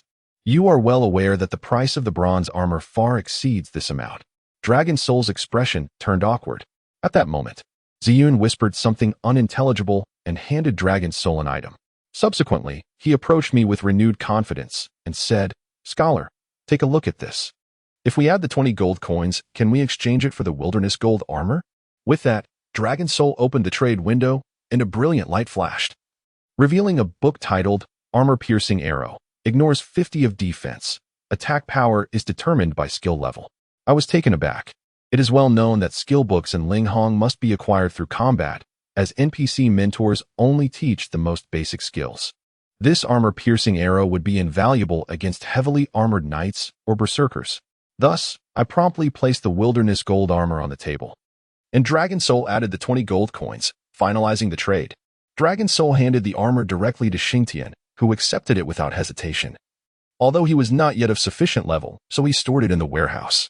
I also stored the golden bow in the warehouse. At this juncture, Dragon Soul addressed me, saying, "Scholar, have you considered joining a team? Though our Jianhua group is small, we are all good brothers. If you wish to join us, we would wholeheartedly welcome you." I felt a flicker of temptation. Dragon Soul's willingness to trade the valuable wilderness gold armor to Xingtian spoke volumes of his loyalty to his friends. Following such a leader would undoubtedly yield great rewards. However, I soon recalled that Ling Xue might also be forming her own team, and I owed her quite a bit. It would be remiss of me not to lend my support. Therefore, I replied to Dragon Soul, "I am not ready to decide just yet. Allow me some time to consider. Should the need arise, I will inform you at the earliest opportunity. Dragon Soul nodded and laughed heartily. Very well. We must continue leveling up, so we shall take our leave. The 4 core members of Jianhua departed from the novice village, with Xingtian in high spirits, Guizhi accompanying him joyfully, while Ziyun glanced back at me, offering a faint smile before following suit. It seemed that she, as a priest, had quickly reached level 10, likely due to teaming up with Dragon Soul and the others. With this thought in mind, I made my way toward the Employment Guild alone. Chapter 13. The Apprentice Archer in the Guild for Class Advancement. The mentors of various professions stood in a row. Naturally, in such a modest village, they were not afforded luxurious attire. The mentors of the berserkers, knights, and swordsmen were all bare-chested, showcasing their robust physiques, while the mentors of mages and priests donned coarse cloaks. The assassin mentor lurked in the shadows, observing everything around. And the archer mentor was a strikingly beautiful NPC clad in simple leather armor. A surge of excitement washed over me as I approached the enchanting archer without hesitation, declaring, "I wish to take up this profession." The NPC glanced at me and proclaimed, "The great god of light has bestowed upon us strength. Brave warrior, from this moment forth, you shall be a member of the Archer Guild." In an instant, my title transformed, becoming that of an apprentice archer. Ding. System notification. Congratulations. You are now the 5th apprentice archer in this novice village. Seek your mentor for guidance. She will impart the fundamental skills of your profession. Ding. System notification. Your attribute growth has changed. Strength, 6 stars. Stamina, 5 stars. Agility, 10 stars. Intelligence, 6 stars. The number of stars signifies the extent of attribute growth. With 10 points in strength, if the star level were at 10, it would augment one's attack power by 1010. However, at 6 stars, it only increases the attack power by 66. This illustrates the varying developmental trajectories of each profession. Thus, the true kings of physical offense are undoubtedly the berserkers and swordsmen with a strength star level of 10. I was taken aback. I had assumed my advancement was swift, only to discover that 4 others had claimed the title of archer before me. This meant that in the entirety of the novice village, no fewer than 50 individuals had already embarked on their journeys, and in the southeastern region of China alone, there were likely over 100 such novice villages. Alas, my ranking would likely fall beyond the 10,000 mark. Approaching the archer mentor, I opened the dialog box and, as expected, found the option to learn skills. Upon entering once more, 3 skills shimmered before me. The first was basic archery, while the other 2 were fire arrow and ice arrow. Basic archery, passive skill that increases the archer's accuracy and damage to a certain degree. Fire arrow, launches a fire element arrow guided by flames. Ice arrow, launches an ice element arrow guided by frost. Upon examining the cost of learning these skills, I was taken aback. Learning basic archery required 50 silver coins, while acquiring fire arrow and ice arrow demanded 5 gold coins each. The server had only been open for a mere 8 hours, making it nearly impossible to amass such wealth. Nevertheless, I had sold a piece of bronze-grade armor, earning 20 gold coins, which would certainly come in handy. Thus, I joyfully acquired all 3 skills, depleting much of my savings, yet still retaining 12 gold coins. Having casually learned the armor-piercing arrow, I now found 4 skills appearing in my skill bar, all of which were at the novice level. Basic archery, novice proficiency 10,000 consumes no MP. Fire arrow, novice proficiency 10,000 consumes 5 MP. Ice arrow, novice proficiency 10,000 consumes 5 MP. Armor-piercing arrow, novice proficiency 10,000 consumes 10 MP. Upon reviewing my personal attributes, I realized that my total MP was merely 120 points, hardly enough for frequent usage. To enhance my proficiency, it seemed imperative to procure some blue potions to carry with me. At that moment, I noticed a leaderboard at the bottom of the interface, and upon clicking it, a series of rankings unfolded before my eyes, including level rankings, equipment rankings, and prestige rankings. First, I reviewed the level rankings and was astonished to discover that the highest level player had already reached level 16, with even the 10th rank boasting a level of 15. Furthermore, among the top 10 players, 4 were from China. Selecting the Chinese player rankings, I was taken aback to find that the top player was a female mage named Qingfeng Lanhua. My goodness, how could a woman achieve such a high level? It was utterly astounding. With a tinge of envy, I opened the equipment rankings and was pleasantly surprised to find my golden bow reigning supreme, far surpassing the second-place bronze greatsword. Naturally, a silver item ranks a full tier above a bronze, leading to significantly higher points. And the attributes of the golden bow were indeed formidable. A typical level 15 bronze bow might have 50 points of damage, but the golden bow boasted a terrifying 125 points. Such attributes, if revealed, would surely instill fear in many. I smiled slightly, calculating in my mind that I was fortunate to possess at least one piece of equipment at the top rank. Although my level did not match that of the mage Qing Feng Lan Yue, in a PK scenario, with my golden bow, I would undoubtedly have a 90 chance of delivering a one-hit kill. Glancing at my level, I was at 12 with 92 experience, not too far from leveling up. Moreover, I had yet to turn in my task for clearing the outpost. Having spent 6 hours collecting 100 badges, the reward should be substantial. Arriving at the village chief's location, I found the old man peering outside.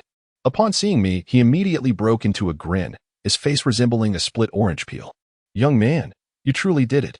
Those wretched liquid monsters were indeed a menace. You have greatly aided our village. Come, this is your reward." Ding. System notification. Congratulations on completing the task, clearing the outpost. You have gained 50,000 experience points, 5 gold coins, 250 prestige, and the task reward, Windwalker. With a flourish, the generous experience from the task propelled me directly to level 14, and upon further inspection, I discovered I was merely 98 points away from achieving level 15. Overjoyed, I eagerly unwrapped the parcel to reveal the Windrunner bronze leather armor, with defense 24, agility 4, stamina 2, and a required level of 10. It was a pair of leather boots, precisely what I needed at this moment. My wilderness battle boots had become obsolete, as archers cannot don heavy armor, being limited to leather instead. The wilderness battle boots now lay dormant within my inventory. Furthermore, the glimmering battle axe had automatically been unequipped, as archers can only wield bows and daggers. Now, I found myself unarmed, however. I only needed to eliminate a few more monsters to accumulate 100 experience points and attain level 15. Equipping the golden bow would indeed signify a monumental upgrade. With a hearty laugh, I made my way to the square of the novice village and bellowed, "Black iron armor boots for sale. Buyers, act swiftly." Instantly, the square erupted with excitement as countless newcomers flocked to the scene, craning their necks and exclaiming, "Is someone selling black iron equipment? Oh my, let us take a look. Even if we can't afford it, it's worth a glance." Within mere minutes, I found myself surrounded, though only a few could afford the price. Ultimately, a young warrior purchased the wilderness battle boots for 5 gold coins, recognizing that they were merely black iron and would soon become commonplace. Selling them promptly was undoubtedly a wise choice. I then decided to part with the glimmering battle axe as well, fetching me 10 gold coins, as the demand for weapons surpasses that of armor, thus inflating their value significantly. This brought my total to 27 gold coins. I proceeded to the apothecary and purchased a substantial quantity of low-level red and blue potions, spending less than 7 gold coins in total. Next, I visited the weapon shop to acquire several quivers of iron arrows, each adding 1 point of attack power, which should suffice for quite some time. Surveying the players around me, I noticed they were all engrossed in leveling up, only occasionally returning to the village for supplies or equipment repairs. I decided to conceal my name once more and retrieve the golden bow from my storage. Of course, it was merely named the golden bow. Its tier was actually that of silver. If I were to truly acquire a golden tier weapon now, others would be left with no chance at all. The village outskirts had been thoroughly claimed by players, leaving me with little opportunity for further achievements. Thus, I opted to venture westward, crossing the area inhabited by slimes, and delving into the depths of the forest, hoping for unexpected rewards. Along the way, I dispatched a few minor foes, and with a flash of golden light, I leveled up to 15. I promptly equipped the golden bow, and as the light shimmered, the longbow appeared in my grasp, radiating a stunning golden glow. The brilliance of the golden bow immediately drew the attention of several players. Adhering to my principle of low-key leveling and high-profile PvP, I swiftly disabled the bow's visual effects. Instantly, the golden light dimmed, transforming the golden bow into a drab-looking longbow, resembling nothing more than an appealing piece of common merchandise. Upon equipping the golden bow and the Windrunner, I glanced at my attributes and was taken aback by the impressive increase. The impetuous scholar, apprentice archer, level 15 health, 440 attack, 125180 defense, 51 prestige, 551 luck, 0. The power of his attack is astonishing. Chapter 14. Shallow Marshes. As I glanced at the clock, it was already past 4 in the morning, and in just an hour, dawn would break. Yet, sleep eluded me entirely. Clutched in my hands was a silver and gold bow, an exquisite piece of equipment, the finest in the realm of Ling Tong. And it was mine to wield. Regardless of the multitude of skilled players worldwide, none could surpass this novice in prowess. However, I was acutely aware that my fortune had merely favored me with a drop from a novice village's ultimate boss. In a matter of days, others would undoubtedly acquire superior silver equipment. Thus, it was imperative that I seize this precious time to elevate my level significantly. With a higher level, I could challenge even more formidable monsters and procure better gear. For the first 2 weeks following the game's launch, the exchange of a-game currency for real-world assets was not permitted, rendering players' fortunes within the game non-transferable. However, after a fortnight, with the introduction of personal banking accounts linked to game accounts, those eager to make a mark in the game could invest substantial sums. Meanwhile, as a solitary player seeking to acquire exceptional gear, vanquish villains, and perhaps even attract a few remarkable companions, I too would be able to convert my in-game earnings into real-world spending. Of course, all of this hinged upon achieving a high level. Arriving at the site where the Golden Slime King had fallen just half an hour prior, I found it overrun by fellow players, including a small team of dozens guarding the area. This was because, upon the defeat of a boss, it would respawn after a certain interval. I could not help but chuckle. I had perused the information on Ling Tong weeks ago. The respawn rate for primary bosses was approximately 1 week. Unless these players were willing to forego leveling and remain in this spot for an entire week, they would not witness the return of the Slime King. Without lingering, I traversed the basin and proceeded forward for nearly 15 minutes. The surroundings gradually illuminated, likely due to the impending dawn, revealing various daytime creatures in the forest. Level 14 hawks, level 15 short-haired wild boars, and level 16 bloodthirsty antelopes. However, I paid them little heed, for my goal was the level 20 blue-eyed lizard. A shallow river meandered through the western woods of the novice village, where human presence was scarce. Among the grass by the riverbank lay several blue-eyed lizards, their armored bodies camouflaged in the foliage, their blue eyes gleaming ominously. My level was just sufficient to discern the attributes of the blue-eyed lizard, prompting me to examine the data. Blue-eyed lizard, common monster, level 20 attack, 4570 defense, 60 health, 1200 attack type, inflicts paralysis with a certain chance to incapacitate the target. Goodness, such a high attack value, rivaling even that of the Slime King. I was greatly astonished. The attributes of the blue-eyed lizard proved to be formidable. Not only was its attack power high, but its defense was nearly monstrous, reaching an astounding 60. The lizard's defenses rendered it almost impervious, and had I not possessed a golden bow, I would have struggled to breach its armor. Consequently, I knocked an arrow onto the string, drew back the bow with force, and let it fly with a swift whoosh. Thwack! The arrow struck the lizard squarely in the head, causing it to stagger back 2 paces. A damage indicator of 245 points materializing above it. As I stood momentarily stunned, the blue-eyed lizard lunged forward, its maw agape, and its repulsive tongue lashed out, slashing across my chest and draining 87 points of my vitality. I recoiled several steps and swiftly notched another arrow, this time employing the skill of Ice Arrow. Bam! A brilliant blue light erupted above the lizard's head, enveloping its body in a chilling frost and significantly reducing its mobility. Glancing at the array of available skills, I suddenly realized Armor-Piercing Arrow. This skill, which disregards 50 of the target's defense, was precisely the bane of a creature like the blue-eyed lizard, with its impenetrable armor. Thus, I swiftly retreated, deftly knocking another arrow. As the bowstring vibrated, the armor-piercing arrow transformed into a milky white beam that pierced through the lizard's head, and a damage figure soared high. 624. I was nearly left speechless, rubbing my eyes to confirm. I truly had dealt 624 points of damage. This level 20 creature had lost half its vitality in a single strike. Overjoyed, I sought to quell my lingering doubts and unleashed another armor-piercing arrow. This time, the arrow's brilliance clearly embedded itself in the lizard's head, yielding another damage figure of 678.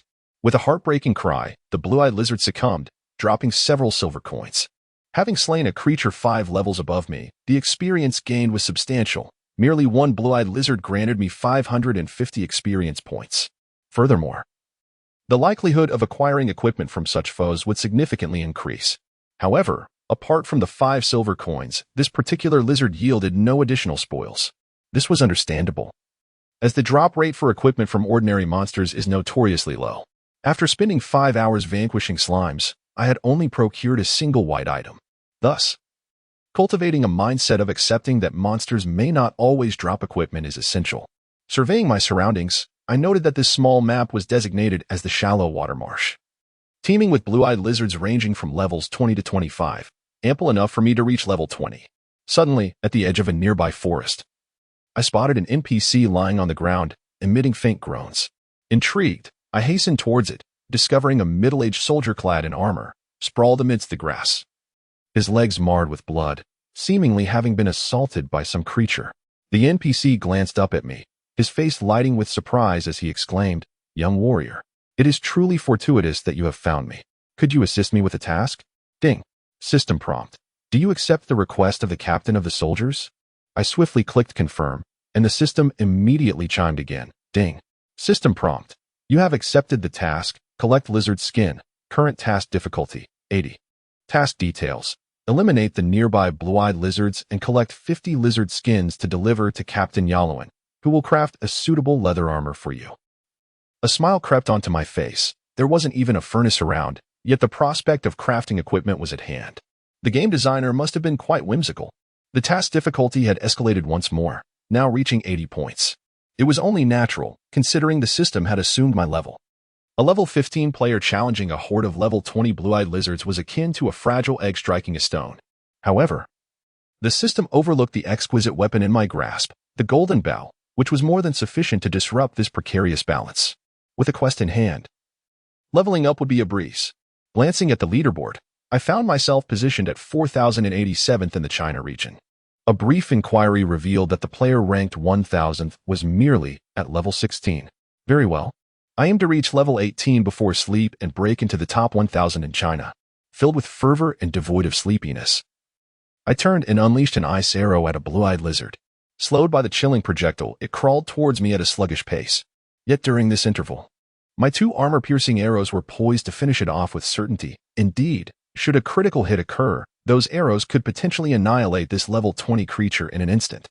The thrill of abundant experience propelled time forward in a blur. When I finally felt a twinge of fatigue, I glanced at the clock. It was already 5 a.m. The pace of extermination was nothing short of astonishing. I could slay 35 blue-eyed lizards in a mere minute. Within just an hour, I had ascended 2 levels to 17. And I had gathered all the lizard skins. Aware that the hour was growing late and that I needed to be at work by 9 a.m., I resolved to sleep for about 3 hours, starting at 5. I could always catch a quick nap during work hours. After all, youth is an asset, and I could afford this indulgence. Thus, I tidied my potions and headed to complete the quest. From a distance, Captain Yalowin, who lay on the ground, appeared to be recovering quite well. Upon receiving the 50 lizard skins, he immediately exclaimed with a hearty laugh, "Brave warrior, your courage has conquered this swamp. Please wait a moment. I shall craft you a brand new leather armor." I watched as Captain Yalowin busied himself, the process of creation a mystery to me. Suddenly, a burst of colorful light flickered, and a gleaming piece of leather armor materialized in his hands. Ding. System prompt. Congratulations, you have completed the task, collect lizard skin. Earning 25,000 experience points, 5 gold coins, 150 reputation, and the task reward, gleaming leather armor. Chapter 15. The enchanting lingua. A soft sound resonated above my head, cascading a shower of golden light upon me. I had leveled up once again, reaching the illustrious 18th level. Glancing at the leaderboard, I found myself ranked 83rd among players in China. The top player, still holding the title, was a sorceress named Qifeng Lanwei, who had already attained level 20, while the rest were predominantly male players, hardly piquing my interest. I had cracked the top 100. My tasks for the day were splendidly accomplished. Turning my attention to the equipment granted by the quest, I noted with delight that it required no identification, as its attributes were readily apparent. Glittering leather armor, bronze tier, defense, 36 agility, 5 stamina, for required level, 18 A piece of bronze armor with commendable defense. Precisely what I desperately needed. Eagerly, I donned the glittering leather armor, and my defense skyrocketed to 82 points, surpassing that of most knights at this stage. Even the blue-eyed lizards, renowned for their formidable defense, could not breach my newfound fortitude. Checking my inventory, I discovered I possessed 18 gold coins, after vanquishing numerous blue-eyed lizards. My total had swelled to 32 coins. This amount was more than sufficient to settle my obligations to the company, and perhaps I could even spare some for essential expenses. Reaching the safe zone at the forest's edge, I logged off. Upon removing my helmet, I realized that my fervor had left me drenched in perspiration. I promptly headed to the restroom for a refreshing cold shower, followed by a few slices of bread and a cup of hot water. Setting my alarm for 8 o'clock. I collapsed onto my bed, drifting into a deep slumber. Time passed, though I could not tell how long, until a jarring ringtone roused me from my dreams. The abrupt interruption felt akin to being abruptly halted in the midst of a delightful endeavor. Yet, I dared not return to sleep. Being late for work the next day was not a trifling matter. Hastily, I sprang from bed, tidied myself up, and dashed out the door, joining the bustling throng of pedestrians outside. By the time I arrived at the office, it was nearly 9 o'clock. I swiftly clocked in and settled at my desk, pulling out a piece of dry bread to nibble on. It was then that the other 4 lovely ladies from the office began to arrive in succession. The charming iced tea girl, carrying a small bag, perched herself on the sofa and cast a glance my way, smiling as she asked, "Scholar, how did your practice go last night? What level are you now?" I replied with a grin, "Quite well. I have secured my position." "Oh, what role have you taken on?" "Archer." Iced tea girl beamed, "Excellent. It appears our studio now boasts 2 archers, both you and Luo Yuxiang. I am a swordswoman, and Summer, oh, what role have you chosen, Summer?" Summer, clad in a loose-fitting dress, plopped down beside me, her thigh nearly resting against mine. She giggled and exclaimed, "I have become a summoner. I can now summon a level 10 wolf pup." I was taken aback. Summer's attire hung low, and she seemed utterly unperturbed as she casually draped a snow-white arm over my shoulder, smiling affectionately. "Brother Scholar, would you like me to assist you in leveling up? If so, please leave your QQ number." My face flushed crimson, rendered momentarily speechless, for I had never been so intimate with any girl throughout my life. Observing my embarrassment, Iced Tea chuckled wryly. "Summer, be mindful of your image. You wouldn't want to scare off our scholar within a few days. There's plenty of time ahead. Why the rush?" Confused, I remarked, "What do you mean? It sounds as though you're suggesting I should be raised like a plump little chick." Summer smiled coyly. "Not at all. Our Snow Moon studio is remarkably united. If anyone dares to bully you, I would be the first to stand up for you." I was at a loss for words. Such bravado from a mere summoner was unexpected. At that moment, Purple Moon approached with several cups of tea, cheerfully stating, Come, after last night's late hours. Let's have some chrysanthemum tea to cool down." I nodded and made an effort to shift my body to the left, allowing Summer to settle comfortably into the sofa. I inquired, "Summer, do you not have a boyfriend?" She chuckled. "I did, but that fellow kept insisting that our relationship needed to progress further. He always wanted to take me to a hotel, so I kicked him to uphold my pure and pristine self." I was taken aback. This woman was indeed remarkable. Iced Tea, grabbing a bottle of iced tea, took a sip and asked, "How is your gold quest coming along? Have you secured 2 gold coins?" Silent Ray nodded. "Yes. We managed to earn 2 gold coins overnight." Purple Moon chimed in. "I earned 10 silver coins." Summer added, "I only managed 2 silver coins. It's not even enough for potions." Iced Tea, speechless, turned to me and asked, "What about you, Scholar?" I replied, "I gathered some from friends. It barely suffices." Iced Tea immediately praised, "Look at how commendable Scholar's attitude is. Unlike you girls, who have turned into sluggards just days into the studio." I smiled and opened the company-provided computer to check the rankings. I noticed that a female mage named Chi Feng Lanwei still held the top position at level 22, while my golden bow remained unassailable at the top of the equipment list. Iced Tea and the others gathered around, exclaiming, "This Chi Feng Lanwei is truly impressive." When I woke up this morning, I saw her records. It seems she just logged off. I can hardly fathom what kind of woman she is. Silent Rain remarked, "Level doesn't matter much. She could have someone assist her in leveling up, weakening the monsters for her to finish off. However, have you all seen the silver equipment bow that's ranked first? It's insane that someone has already obtained a silver weapon, while I don't even possess a bronze one." Ziyua expressed her frustration. "You were fortunate. I played all night and only managed to acquire a black iron axe. Otherwise, I wouldn't have reached level 15. At that moment, Shiti interjected. "When I came over just now, I noticed that Director Ling's office door was locked. It seems she hasn't arrived at work yet. I couldn't help but be astonished. Who is Director Ling? Instantly, Shi Ti and revealed a teasing smile and replied. Director Ling, he, is a stunning beauty. Scholar, if you meet her, you must keep your composure. A thought crossed my mind. Could it be Ling Shui? It must be her, for how else would she possess the authority to grant me access to the development department? Moreover, if she weren't in a high position, she certainly couldn't afford a BMW. Shi Ti and continued. Scholar, as of now, I don't know what task to assign you. For the time being, you can head to the Internet CAF and wait until Director Ling starts her work before assigning you tasks. I nodded in agreement. All right. Thus, I contentedly browsed the official homepage and forum of Ling Tong until nearly noon, when Shi Ti and finally approached me, tapping my shoulder and saying, Scholar, go to the director's office. She wants to see you. Feeling a touch of nervousness, I made my way to the director's office at the end of the office area. I knocked gently on the door. Come in, came a gentle female voice, remarkably similar to Ling Shui's. I pushed the door open and was greeted by a striking figure seated at a large desk, diligently writing something in her notebook. Her long hair cascading down to her chest. After about 10 seconds, she finally looked up, and I was taken aback by the breathtaking beauty of her face. Her skin was as smooth as jade, her delicate features highlighted by a refined nose, rosy lips, and a graceful neck, complemented by her expressive, enchanting eyes.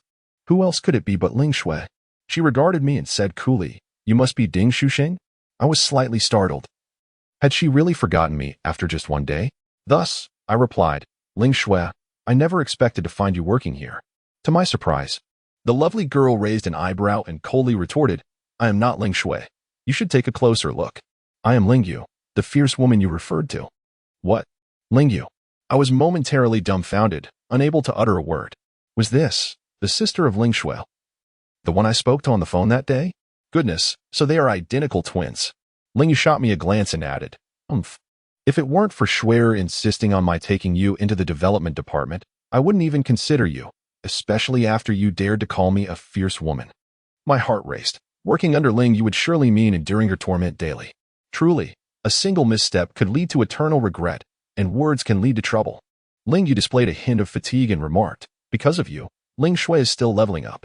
As for you, just stay at the Shuiyu studio and level up properly.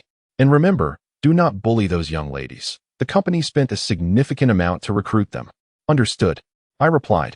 Ling Yu nodded slightly, murmuring, Yes, you may leave. I wish to rest a little longer. Rest a little longer? Ling Yu paused for a moment, then pursed her lips and said, Go on, go on. I then stepped out and closed the door.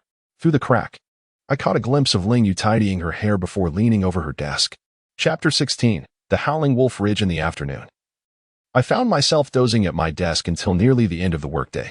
Summer insisted on dragging me out for a leisurely stroll in the square, asserting that a brief outing could alleviate fatigue.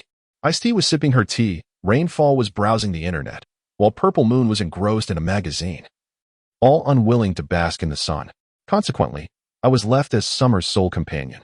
Remarkably, her skin was fair and radiant, not at all resembling someone accustomed to the harsh elements. After wandering for an entire day, we returned empty-handed. Throughout the day, I had yet to catch a glimpse of Ling Shui, and as I wrapped up my work, a tinge of disappointment settled in my heart. Nonetheless, as Ling Wei had mentioned, Ling Shui was still leveling up. It was hardly surprising that she did not make an appearance. Summer offered to help me level up, but I politely declined. I realized that teaming up with her would essentially mean I was the one assisting her in gaining levels. A novice summoner, lacking formidable summons in the early stages, had little offensive capability. According to Ice-T, the studio had yet to fully operationalize, with everyone still logging in from their respective homes. However, it was promised that soon the company would invest in a property, providing a dedicated space for professional players to train in peace.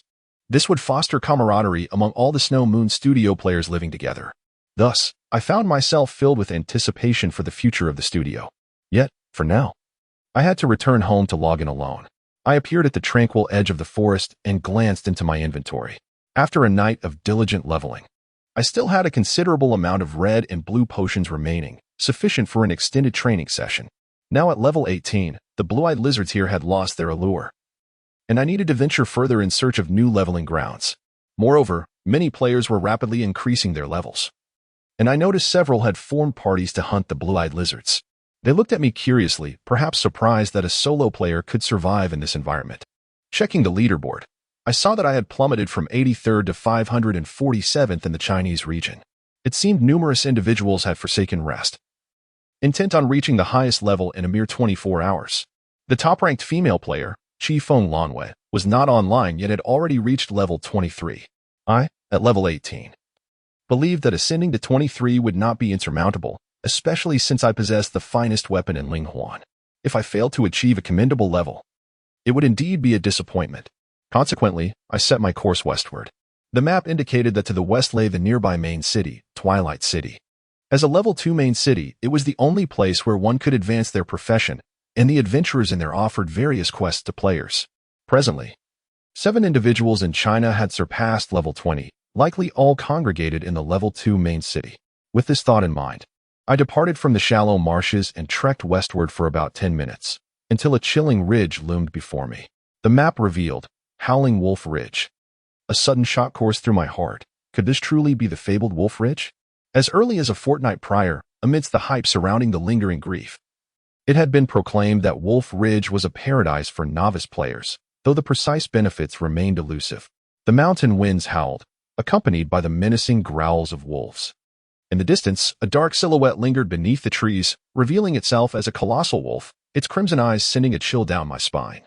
While its gaping maw dripped with saliva, a bone, sharp as a blade, protruded from the wolf's back, faintly glimmering with an icy radiance. Hungry Sword Wolf, Enhanced Monster, Level, Attack, Defense, Health. A myriad of question marks greeted me, indicating my insufficient level to discern the attributes of the Sword Wolf. Without a moment's hesitation, I swiftly drew back my bow and released an icy arrow. A flash of blue light enveloped the beast in frost, inflicting a damage of 300 points. Yet, it was evident that the Sword Wolf's total health far exceeded that of the blue-eyed lizard, with 300 points merely representing a tenth of its life bar. I promptly switched to my armor-piercing arrow, and with a resounding thud, it embedded itself into the wolf's skull, delivering a damage of 500 points. It appeared that the Sword Wolf's defense was not particularly high, as the effect of my unmitigated attack was not overwhelmingly significant. Thus, I opted for another of my active skills, Fire Arrow. After consuming 5 MP points, flames flickered at the arrowhead, and the projectile transformed into a blazing streak, striking the Sword Wolf squarely on its forehead. 1105. Astonishment washed over me as I realized that the fire arrow had seemingly ignited the wolf's fur. No wonder it had inflicted such substantial damage. Clearly, the fire arrow was the key to overcoming the Sword Wolf. I silently rejoiced, grateful for having acquired several skills. Otherwise, this formidable beast would have taken at least 2 minutes to defeat. Now, with the fire arrow, the task became considerably easier. In my moment of relief, the Sword Wolf seized the opportunity to close in. Its razor-sharp claws lashed out with a swift motion, and I felt a sharp pain in my chest as my health plummeted by 248 points. Alarmed, I hastily consumed a red potion. But the Sword Wolf pursued relentlessly, sinking its teeth into my thigh for another 240 points of damage. In a mere few seconds, my health had been depleted entirely. In a state of desperation, I quickly unleashed another ice arrow, significantly slowing the beast's pace. Seizing this moment, I fled. And at the outer limit of my range, I released a fire arrow into the air. 2,240. A critical hit. The formidable fire arrow completely countered the Sword Wolf's attributes, delivering a single blow that brought it down. With a mournful howl, the massive wolf collapsed, and with a thud, something fell to the ground, an abundance of silver coins. Who could fathom the true level of this Sword Wolf? 2 attacks had nearly obliterated me. Yet thanks to my golden bow, I had prevailed through sheer force, ultimately vanquishing it. Stepping forward, I discovered that the Sword Wolf had dropped a crimson wrist guard along with a handful of silver coins, all of which I promptly collected. I then examined the attributes of the wrist guard: Crimson Flame wrist guard, bronze leather armor, defense, 36 agility, 5 required level, 25, unidentified. I was utterly astonished. This Crimson Flame wrist guard was indeed a level 25 piece of equipment. Logically, one would assume that the equipment dropped by ordinary monsters would be of a lower level than the monsters themselves. Thus, it seemed that the Sword Wolf I had just slain must be of a level exceeding 25, having defeated a creature nearly 10 levels above my own. My experience bar visibly surged forward. Quickly stowing the Crimson Flame wrist guard in my pack, I consumed another potion, restoring my health to full. This time, I was mentally prepared and knew I had to employ a strategy utilizing Ice Arrow and Fire Arrow in tandem, freezing, then igniting, to keep the Sword Wolf perpetually in a state of deceleration. This method would ensure both safety and efficiency in eliminating my foe. I lured another Sword Wolf over for a test, and indeed, the new tactic proved remarkably effective. With merely a modest expenditure of mana points, I easily dispatched the creature, which yielded another handful of silver coins. Elated, I gathered the coins and, upon raising my gaze, I noticed, at a distance, a small tent on the outskirts of Wolf's Howl Ridge, from which wisps of smoke were rising. A thought struck me: a quest might await. I hurried towards it and found two NPC hunters gathered around a fire. After engaging in conversation, one of the hunters said, "Wolf's Howl Ridge has been quite unsettled of late. Those wretched sword wolves have taken to attacking villagers. It is said that 3 astute hunters ventured into the ridge a fortnight ago, yet they have since vanished without a trace. Rumor has it that a ferocious sword wolf king has emerged in the depths of the ridge. Young one, do you possess the courage to challenge the sword wolf king? Ding. System notification. Do you accept the quest? Quests are always in demand. Players across the forum lament the scarcity of tasks available." I felt a surge of excitement and swiftly confirmed my acceptance. Ding. System notification. You have accepted the quest, Sword Wolf King. Current quest difficulty, 387. Quest details. Enter Wolf's Howl Ridge, slay the sword wolves, collect 100 smooth pelts, and venture into the depths of the ridge to defeat the Sword Wolf King. Deliver the king's head to Hunter Vig. Staring at the quest details, I was left speechless. The difficulty rating was a staggering 387. According to the rules, quest difficulty represents a percentage. A difficulty of 10 indicates a 10 chance of failure at the current level, while a difficulty of 100 implies a 100 chance of failure. Of course, this is merely player jargon, but a higher difficulty coefficient signifies an increasingly daunting challenge. This quest undoubtedly warned me that attempting to slay the Sword Wolf King would be a perilous endeavor fraught with danger. Glancing at the subtly glowing golden bow in my possession, I understood that it was my greatest variable. After coming to a realization, I was overwhelmed with joy. An opportunity had arisen once more. Following the King of Slimes, I finally had the chance to confront a level 1 boss again. Chapter 17. The Sword Wolf King. Within the tranquil forest, the haunting howls of wolves echoed, sending chills down one's spine. Beneath the trees, a pack of sword wolves, their fur gleaming with a crimson hue, surveyed their surroundings with fierce eyes. I dared not advance, for I was alone. A moment of carelessness could lead to my demise.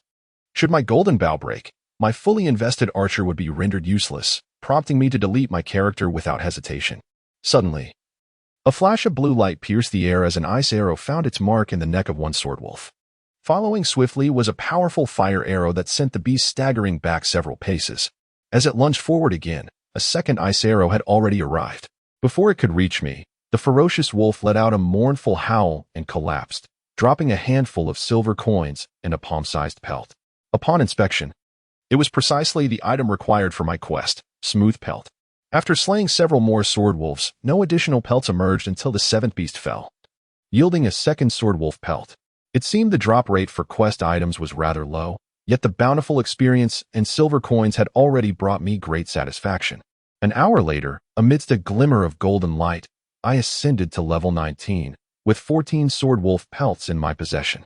It appeared that completing the quest for 100 pelts would require no less than 7 or 8 hours. Time flew by, and 2 hours later, as a sword wolf charged towards me, red light erupted with sparks flying. The beast let out a whimper before collapsing. With a thud, a piece of equipment fell to the ground. Simultaneously, a system notification chimed. "Congratulations, your level has risen to 20. Another notification followed. "Congratulations. You have learned a talent, low-level healing art." I was momentarily taken aback, suddenly recalling that every player, upon reaching level 20, acquires a talent. There is a plethora of talents available, though their effects are generally modest. My newly acquired talent was the low-level healing art, an unupgradable skill that restores 100 health points at the cost of 10 MP. A smile crept across my face. I could now masquerade as a priest to charm warrior maidens.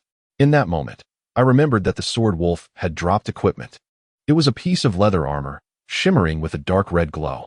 Upon picking it up, I read its details. Crimson Flame Chest Armor, Bronze Leather Armor, Defense, 36 Agility, 8 Required Level, 25 Set Attributes. Undiscovered, I rubbed my eyes to ensure I wasn't mistaken. Realization dawned upon me. This Crimson Flame armor must be part of a set. No wonder the system had proclaimed that the Evil Wolf Ridge was a paradise.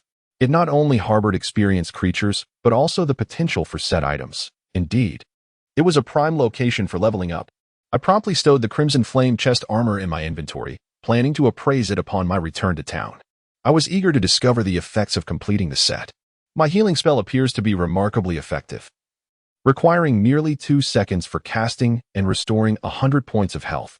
Consequently, I find no need for health potions, as exchanging 10 mana points for 100 health points is indeed a most advantageous trade. Moreover, my proficiency in Ice Arrow and Fire Arrow is rapidly increasing due to their continuous usage. I anticipate that upon completing this quest, both skills will reach an intermediate level. As expected, upon reaching level 20, the experience required for further advancement grows exponentially. Even with my frenzied monster-slaying pace, the experience bar fills at a sluggish rate. It wasn't until the early hours, around 2 in the morning, that I had gathered enough wolf pelts. And I also managed to acquire the helmet and boots of the Crimson Flame set. Once I obtain the leg guards, I will possess a complete set. Yet, I find myself only at level 22, though this is sufficient to stand tall among my peers, for my rank has surged to 12th in the national standings. With a bit more effort, I can certainly shine on the leaderboard. Upon reaching level 22, I finally discerned the level of the monsters I had been vanquishing. The sword wolves are, in fact, level 27 beasts, boasting an attack power of 150. No wonder they inflict such significant damage upon me. By 3 in the morning, I had wiped out all the monsters in the Evil Wolf Ridge, yet astonishingly, these creatures failed to respawn even after 6 hours, a perplexity that eludes understanding. Venturing deeper, I encountered only 1 or 2 sword wolves, which I swiftly dispatched with my fire arrows. With a satisfying crack, the final piece of the Crimson Flame set, the leg guards, finally dropped. Elated, I stowed the leg guards into my inventory, taking a moment to breathe deeply, for I had arrived at the innermost depths of Evil Wolf Ridge, beneath a pale cliff. The ground was strewn with dry grass, and there I spotted 5 wolves crouching. 4 of them appeared quite ordinary, but the one in the center exuded an imposing aura. Its blood-red fur slightly bristling, standing a towering 2 meters tall, with sharp teeth glinting ominously. I was momentarily taken aback. This giant wolf was none other than the Sword Wolf King. The 4 wolves flanking the king were its royal guards, their levels matching that of their leader, rendering their attributes invisible to me. After a mental struggle, fully aware of the peril, I resolved to engage. It is not in my nature to forego an opportunity to confront a boss. The pressing question now is whether to attack the Wolf King or the guards first. If I could see their attributes, devising a strategy would be straightforward, yet presently their characteristics remained obscured, leaving little room for tactical planning. After much contemplation, I decided to disregard caution and let fly an arrow. Whoosh! A flash of brilliance erupted as my arrow struck the neck of one of the Wolf King's guards. 2,456. A critical hit. However, my elation quickly dissipated, for despite inflicting over 2,000 points of damage, the guard's health bar seemed utterly unaffected. Its total health must surely exceed 50,000. I couldn't help but draw a sharp breath as the guard lunged at me, its claws raised high, descending directly upon my shoulder. A sharp pain coursed through me, and upon glancing again, I was astonished to discover that a single strike from the Wolf King's guard had merely diminished my health by 35 points, barely breaching my defenses. Could it be that the Wolf King's guard possessed an attack power of less than 100? It made sense, as the close combat guards were akin to meat shields, intended to absorb blows for their master. High health points were to be expected.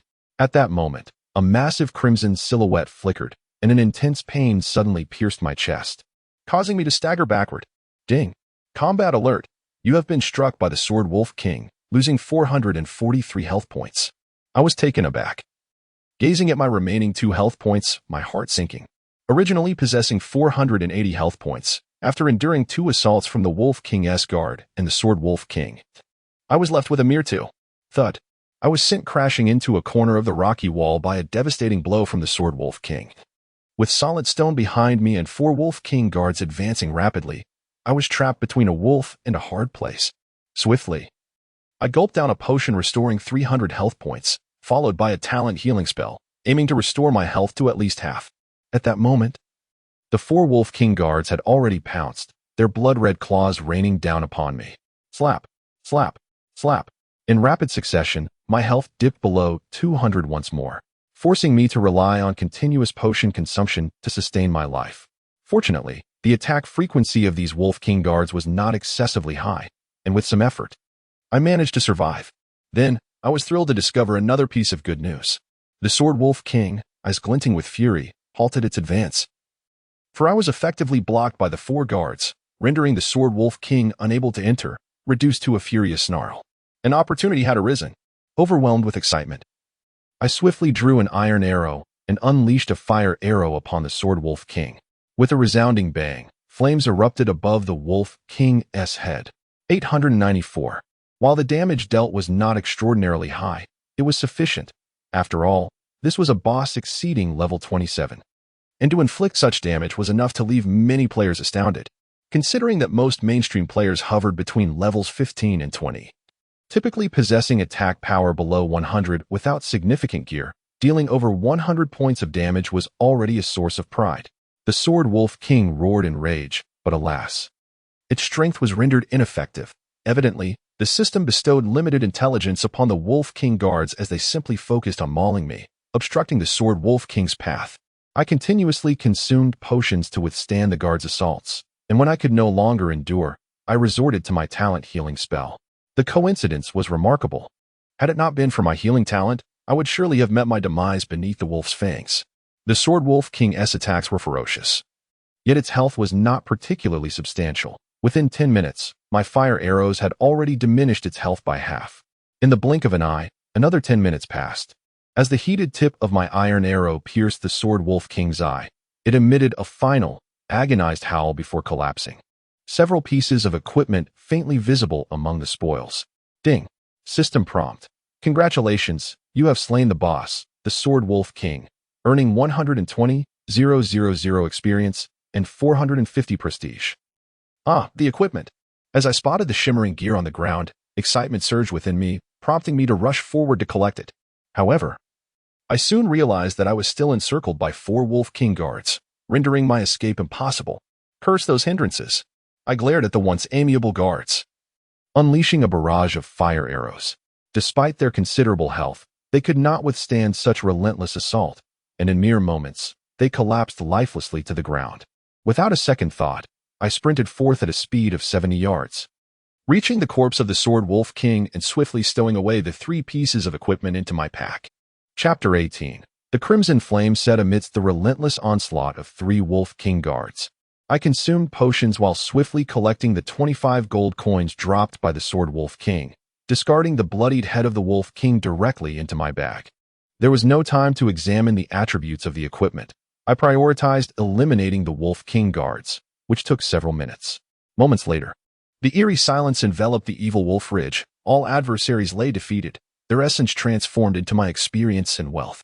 In addition to that, I acquired a complete set of the Crimson Flame set, comprising 5 pieces, alongside 3 pieces dropped by the Sword Wolf King. In a single night, I had amassed 8 pieces of equipment, and I was certain that their quality would not be inferior. The experience gained from the Sword Wolf King propelled me to level 23, and I was on the brink of level 24. I believed that upon completing the quest, I would ascend to around level 25. The evil Wolf Ridge now lay in tranquil silence as I dashed through, unimpeded, arriving at the hunter's encampment. I produced 100 Sword Wolf pelts and casually tossed the Sword Wolf King's head onto the ground. Instantly, the hunters were left dumbfounded, and after a brief moment, one exclaimed, "Brave young man, you have accomplished such a formidable task. Here, accept your reward." Ding. System notification. Congratulations, you have completed the quest, Sword Wolf King. Experience gained, 180,000. Gold earned, 10.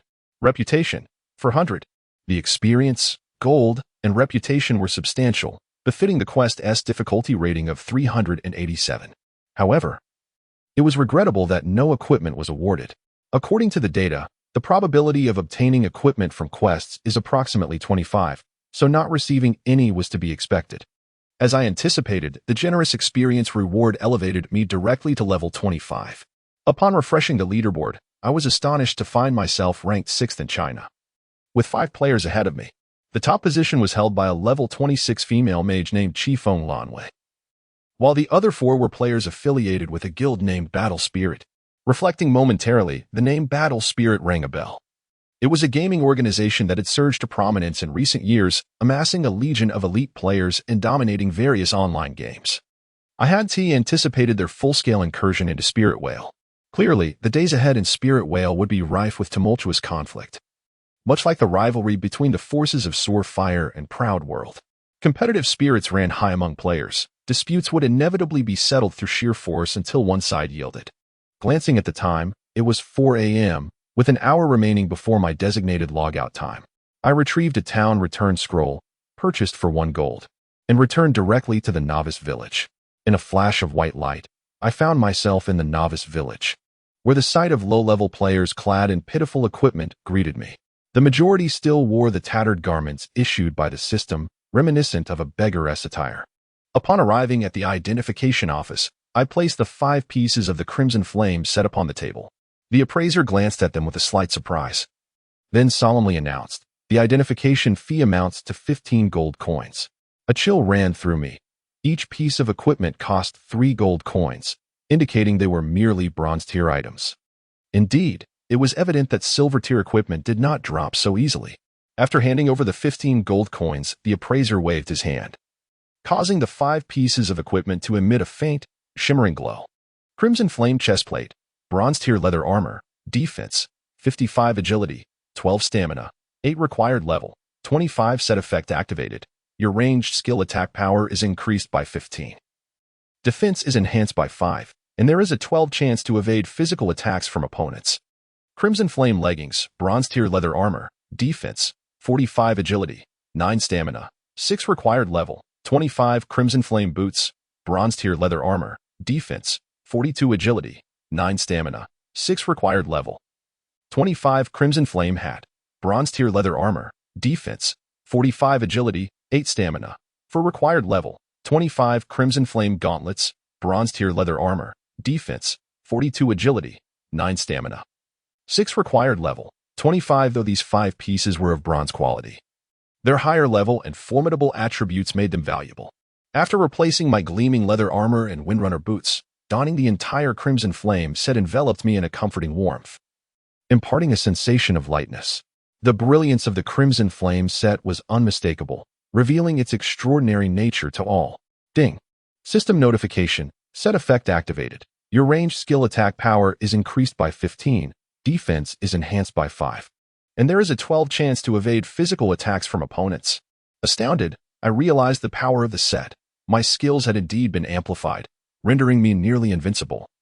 Ha ha ha. Gazing at my personal attributes, Reckless Scholar, Apprentice Archer, level, 25 health, 880 attack, 175230 defense, 205 reputation, 1041 luck, 0 upon leveling up. I allocated all 45 points to strength, resulting in a total increase of 27 points in attack. My defense now reached a terrifying 205, a remarkable feat for an archer, while my health had risen to 650. However, the set augmented my stamina by 26 points, equating to an additional 130 health for an archer's stamina growth rate, bringing my total health to 880. With a hearty laugh, I proclaimed, I am now undoubtedly a high defense, high health archer. Suddenly, I recalled the equipment dropped by the Sword Wolf King that remained unexamined. I retrieved it and handed a piece of armor boots to the appraiser, who, without even glancing at it, declared, the identification fee is 80 silver coins. I immediately discerned that this equipment might be of inferior quality. Indeed, a flash of brilliance revealed the attributes of the battle boots: wolf's tail boots, black iron armor, defense, 72 strength, for required level, 27. Alas, it was indeed a trinket of little value. Yet, I cannot help but marvel at the formidable defense of the warrior class. The defense of just a piece of black iron armor surpasses that of any item from the Crimson Flame set. If a level 27 berserker were to don a complete set of bronze armor, I would likely need to resort to armor-piercing arrows to breach its defenses. The second item dropped by the Sword Wolf King was a book, which required no identification.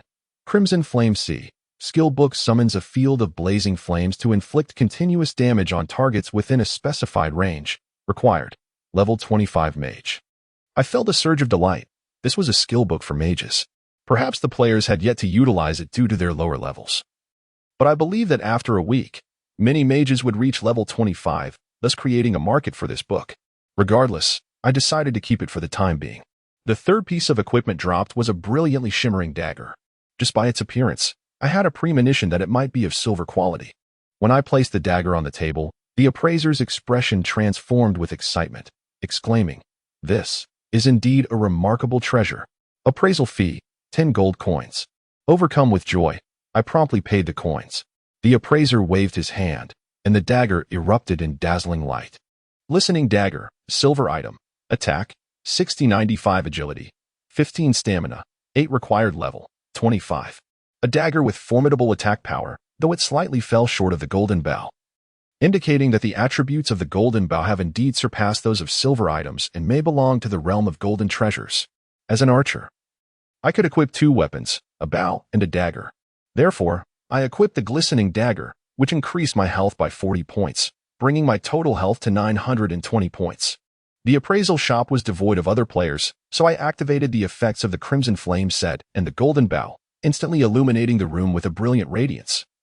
Nearly blinding. After indulging in my own satisfaction, I concealed the effects and continued to level up discreetly. When the time comes for PvP, I shall undoubtedly astonish all.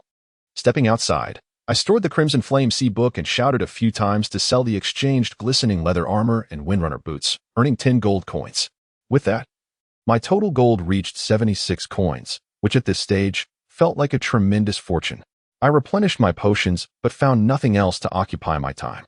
Heading to the Wolf's Howl Ridge would take at least half an hour, and with no assurance of encountering the sword wolves, it seemed futile for leveling.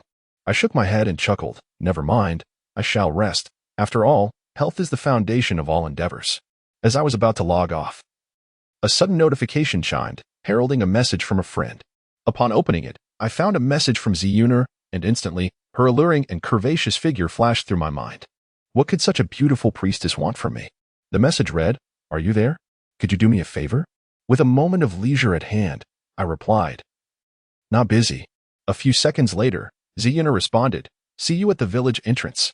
Glancing towards the village entrance, I made my way over. After a short stroll, I beheld a stunning silhouette awaiting me, none other than Zeuner herself. She was adorned in a subtly shimmering robe, indicative of at least bronze-grade equipment. It was evident that the members of the Swordfire clan possessed significant resources, managing to acquire such gear so swiftly.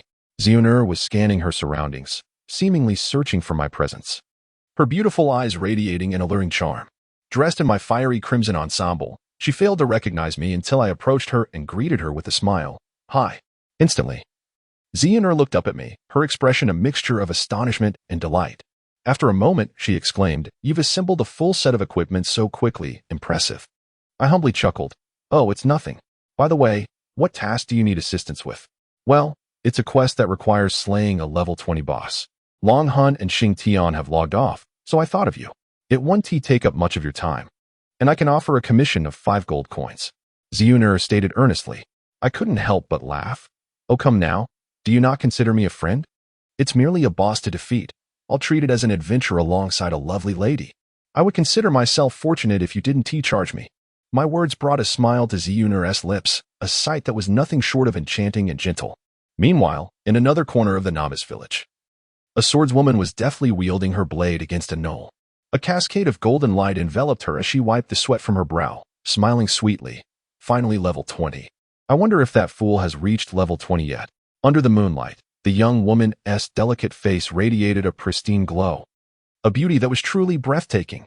Chapter 19. The porcupine leader Zeuner had a task that required her to venture into a cave located to the east of the village to eliminate a porcupine leader. When I inquired about the difficulty of the mission, Zeuner smiled faintly and replied, "The current difficulty of the task is 150. So what do you think? Are you daring enough to take it on?" I couldn't help but chuckle, of course. Why would I hesitate? For some reason, Zeuner suddenly blushed and said, "Let us hasten our journey. This task can be undertaken by multiple players. If we do not seize the opportunity, We will have to wait an additional 10 hours for the next boss to respawn. Nodding in agreement, I ran alongside her towards the east. Perhaps finding the run too monotonous, Xehanort cheerfully asked, "Scholar, what do you do in Suzhou?" After pondering for a moment, I replied, "I work in a digital plaza. Engaged in planning, though I can't quite clarify what that entails.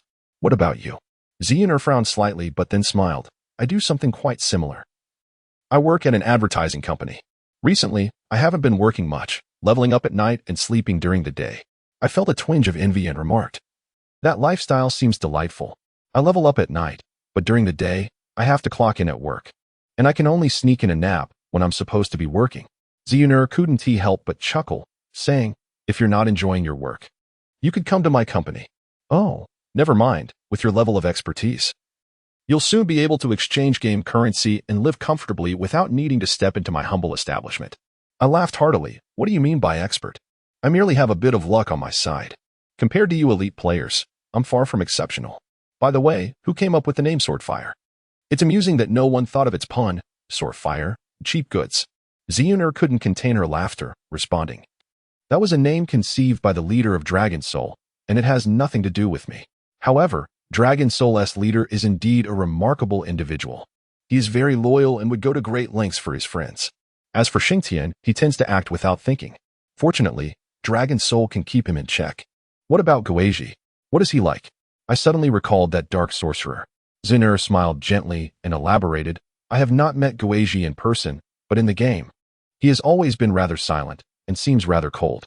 Yet, I know he is a classic case of being externally aloof but internally warm. Once, in Yuan, when Xingtian offended a guild leader, Guizhi went to that guild alone without saying a word, stormed into their group, and killed their leader right then and there." I couldn't help but exclaim, "Impressive. It seems that the Swordfire team is indeed commendable." Xehanort glanced at me with a meaningful look and asked, "Would you care to join us?" I thought to myself that any normal man would find it impossible to resist such temptation at that moment. Her gaze was as captivating as water, almost enchanting in its depth. However, I had my reasons for declining. After a brief pause, I smiled softly and said, "If that person were to abandon me, then I would join Swordfire. But until that moment arrives, I must remain by her side and do anything for her." Xehanort was slightly taken aback and inquired, "Who could possibly evoke such a reaction from you? Is it your girlfriend?" I couldn't help but chuckle, replying, "Certainly not. What kind of girl would be interested in a poor fellow like me?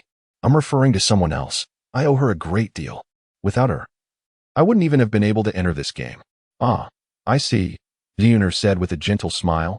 "I won't press you further.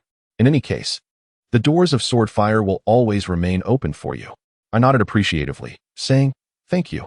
At that moment, we arrived at the entrance of a small cave, deep within the forest, where players were scarce. As Xehanort was a priest, it was only natural for her to avoid danger. So I took the initiative to lead the way, inviting her into my party. Inside the cave, the atmosphere was dim, and my boots sank into the soft, damp earth beneath me, creating an uncomfortable sensation. Xehanort, wielding a green staff made of black iron, followed closely behind, her eyes darting cautiously around. Suddenly, a flurry of sound erupted as a few bats were startled and took flight, dark shapes rushing toward us. "Ah!" Xehanort exclaimed, and I quickly pulled her behind me, brandishing my shimmering dagger to ward off the bats. Fortunately, these creatures posed no threat. They were merely minor scene monsters and soon dispersed. Glancing deeper into the cave, I noticed it was not very expansive, and I could vaguely discern a red shadow within. Xehanort gasped slightly and said, "Scholar, do you see that? Is that the porcupine leader?" Being at level 25 while Xehanort was only level 22, I had a better vantage point, and indeed, amidst the faint glow, there lay a robust porcupine, peacefully slumbering. I nodded. Indeed, it is the porcupine leader. Porcupine leader, black iron grade boss, level 20 attack, 165250 defense, 55 health, 40,000 attack type, bloodthirsty, with a 10 chance of dealing a fatal blow. As I was 5 levels higher than the boss, I could clearly assess all its attributes, and I relayed the information regarding its attack and defense to Xehanort. Her eyes widened in astonishment as she exclaimed, "What are we to do now? Its attack power is 250, far too high. We don't have a tank to absorb the damage. If I'd known, I would have had Xingtian stay with me to complete this task instead of going for a sauna." I couldn't help but be speechless, then chuckled, "No worries. I will tank this, boss. You just need to keep my health up. Ziyuner looked at me thoughtfully and smiled lightly. Are you sure you can handle it? Of course. I replied confidently, patting my chest. I then instructed Ziyuner to retreat outside the cave, planning to lure the porcupine leader into the more spacious area outside, where we could both unleash our ranged attacks effectively. Once Ziyuner had moved out of sight, I raised my golden bow and swiftly loosed an icy arrow. The blue glow radiated forth, and the porcupine chief was immediately dealt a staggering 245 points of health damage. It was no joke. With my full power and enhancements, I possessed a damage output of 230 points, rendering the porcupine chief's paltry defense of 55 points utterly inconsequential. As the porcupine chief stirred awake with a grunt, it charged toward me with ferocity. Not wanting to linger, I swiftly retreated outside the cave, where I found Ziyun, her face etched with concern. Upon seeing me emerge, a faint smile graced her lips, and she skillfully stepped back, creating a safe distance between us. It was unwise for two ranged attackers to stand too close while engaging a foe. The porcupine chief approached me menacingly, its sharp fangs glinting as it lunged forward. With a resounding thud, its attack struck my shoulder, causing a momentary pain as the damage indicator displayed 124 points above my head. This was manageable. My defenses held firm. Drawing my golden bow, I unleashed a fire arrow directly at the porcupine chief. The formidable fire-based assault proved itself once again, inflicting a staggering 467 points of health damage upon the creature. Ziyun gasped in astonishment and asked, "Scholar, just how much attack power do you possess?" Against a creature with only 55 points of defense, even Gueji could barely manage 200 points of damage. I chuckled lightly, cryptically replying, "Let us just say my attack power surpasses that of Gueji." With a playful smile, Ziyun ceased her inquiries and cast a weakness spell upon the porcupine chief's forehead. A chime echoed, signaling, "Battle alert. The porcupine chief has been afflicted with weakness, reducing its attack and defense by 5. I was momentarily taken aback, exclaiming, "The effect of weakness is surprisingly potent." Ziyun smiled and explained, "This is merely a basic skill. After advancing in our professions, we can enhance the skill's proficiency to advanced or even master level, where the effects will be truly significant." As we spoke, the porcupine chief redirected its focus towards Ziyun. Remaining composed, she cast a healing spell that restored my health to full capacity. Of course, I would not allow a priest to take the brunt of a boss's attack. With a swift motion, my bowstring vibrated, and another fire arrow soared through the air. The porcupine chief dashed back and forth between us, unable to determine its target, resulting in it being unable to strike either of us. Minutes later, with a resounding boom, my fire arrow landed a critical hit, stripping away 884 points of health from the porcupine chief. With a mournful cry, the porcupine chief collapsed to the ground, subsequently dropping a handful of gold coins and a piece of equipment. Ziyun rushed forward, swiftly collecting the porcupine chief's severed head into her inventory, her brow furrowing slightly. The game's graphics rendered the scene with unsettling realism. The head resembled that of a butchered pig, bloodied and grotesque. After collecting the 2 pieces of equipment and the gold from the ground, Ziyun walked directly towards me, opened the trade window, and presented a pair of mage boots, a helmet, and 12 gold coins. With a smile, she remarked, "This is all I managed to obtain. If you do not mind, please accept these as a reward for your quest." I examined the 2 items, which appeared to be of bronze quality, and I had to admit that I was not in need of gold either. Thus, I promptly canceled the trade, saying, "You should keep the mage boots for yourself. I have no use for items that you can utilize. As for the helmet, I cannot equip it either. So perhaps it would be better suited for Xing Tian or Long Han. Regarding the gold, might you initiate the trade anew? I only require the coins." Ziyun paused for a moment, then smiled softly. "You." She proceeded to confirm the trade, transferring the 12 gold coins to me. I understood that if I did not accept something in return, she would feel indebted to me. Although 12 coins were not considerable, their value certainly paled in comparison to the 2 pieces of bronze equipment. Nonetheless, they would provide Ziyun with a sense of satisfaction. Having received the 12 coins, my inventory now boasted a total of 88 coins, a truly splendid figure. Ziyun, seemingly content, placed the equipment into her bag and cheerfully stated, "Well then, I shall return to complete my quest. Scholar, do rest early, do not overexert yourself." Her voice was melodious, stirring a sense of warmth within me, as it had been some time since I had heard such words of concern. Yet, My moment of sentimentality was abruptly shattered by a voice emanating from the woods. Huh? Boss. The porcupine boss has been defeated by someone. Damn. Another voice chimed in. Who stole my quest monster? Get him. Chapter 20. First display of might in the dense jungle. Several figures emerged, 2 berserkers, 2 assassins, and 3 mages. A jolt of recognition surged through me as I discerned the familiar faces of the proud members of the AO clan, led by none other than the notorious AO Madman. Upon recognizing me and Ziyun, AO Madman's expression turned cold as he remarked, "It is indeed true that enemies are fated to meet. This world is too small." Ziyun responded icily, "Less talk. The AO clan has no grievances with Swordfire, but your arrogance has gone too far." Raising an eyebrow, AO Madman retorted, "Swordfire? Humph. Yesterday we were caught unprepared, but today I shall see what tricks you two can conjure." He then turned to the 3 mages, commanding, "Once we engage, prioritize eliminating that priest. I shall personally deal with this insolent brat." I took a moment to assess AO Madman's equipment, which was evidently impressive.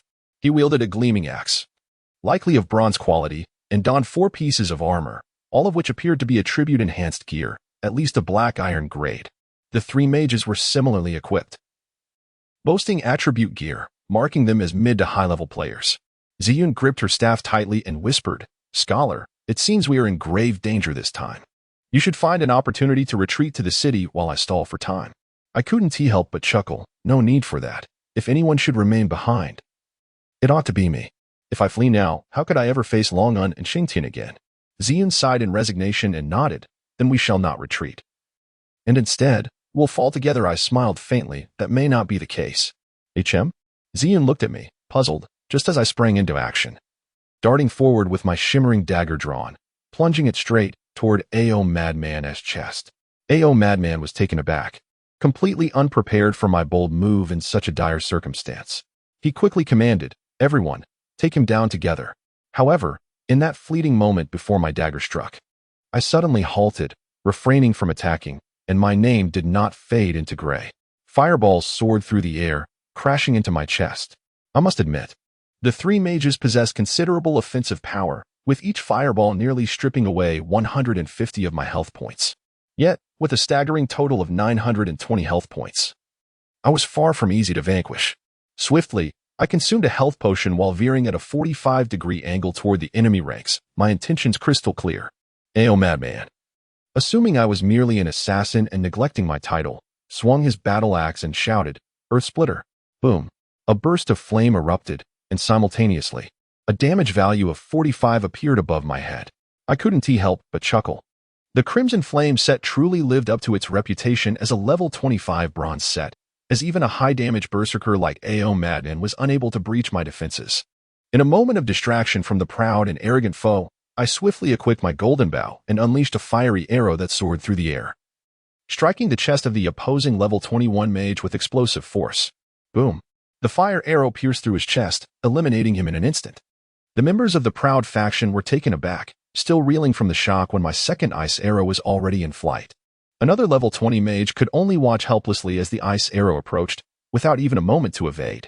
A flash of white light, and yet another mage was dispatched. However, my movement did not falter. As long as the 3 mages remained, the safety of Ziyun was not assured. The mage had just passed me, and in a blink, I switched to my shimmering dagger. As anticipated, the blade glided across his throat, blood sprang forth, and white light erupted once more. In mere seconds, the tides of battle had shifted dramatically. The 3 mages of the proud faction had been eliminated, leaving only 2 berserkers and 2 assassins. After dispatching 3 foes, I swiftly positioned myself directly opposite the proud leader, locking eyes with him as I laughed heartily. "Proud leader, even madness requires skill. Do you truly believe that you and your ragtag bunch can overwhelm me? Heh, if you wish to challenge me, then come forth." Under the gaze of the proud leader and his companions, I abruptly activated all the effects of my gear, instantly illuminating the forest with a dazzling brilliance. My golden bow radiated with resplendent light, while the crimson inferno of my attire flickered with an otherworldly glow, akin to the flames of hell dancing around me. In that moment, not only were the proud leader and his companions left speechless, but even Ziyun, standing behind me, was taken aback, her mouth agape, unable to utter a word. Yet, mere seconds later, the proud leader snarled with venomous intent, "Don't think that just because your gear is impressive, you can be arrogant. Today, I shall bring you down. As the saying goes, mischief breeds audacity. The proud leader seemed to confer with Bloodthirsty, and then the two began to advance. The gleaming edge of the proud leader's axe surged towards me once more, while Bloodthirsty's dagger, imbued with a faint crimson glow, lunged toward my back. Their intent was clear, to use the heavily armored berserker as a distraction, allowing the agile assassin to strike. I retreated several steps, and with a flash of my golden bow, an ice arrow shot forth, striking one of the assassins squarely in the chest. He scarcely comprehended what had transpired before he was reduced to white light, returning to the city. During the brief skirmish, I deliberately drew their fire. The members of the proud faction were marked in gray, and with no other choice, they had to engage, lest they become mere targets for my evident prowess. Once again, I was struck by a heavy blow from the proud leader, losing 100 points of health, yet it failed to pose a mortal threat. The true danger lay with the mages, but they were now safely ensconced in the novice village. An arrow was loosed, and the proud, bloodthirsty adversary was taken aback as it was sent back to the city by the fiery projectile. The meager vitality of the assassin could not withstand such onslaught. Yet, only 2 berserkers remained. Enraged, the proud berserker bellowed, "Fourth, join me in this fight." The fourth nodded and charged forward with his battle axe. However, just as he traversed halfway, I unleashed a piercing shot, the milky white glow carving a straight trajectory through the air, bursting forth with a resounding bang upon his chest. A staggering 1240 damage. The astonishing figure nearly plunged the proud berserker into despair. A high-defense berserker had been struck down by a mere archer.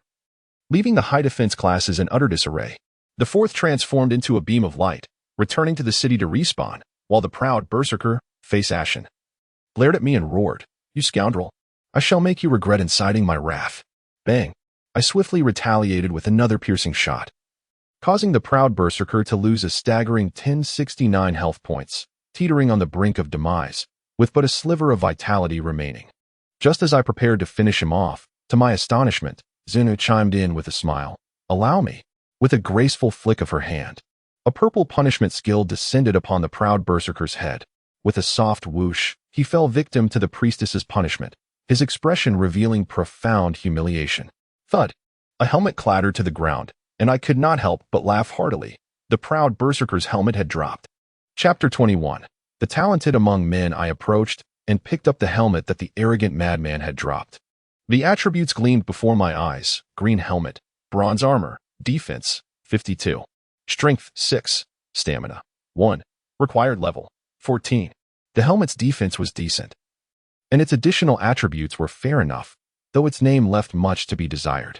I remarked, "A green helmet, indeed." Zion couldn't help but stifle a laugh, saying, "If you meant to say green hat, you could have just said it outright. Are you afraid I might blush?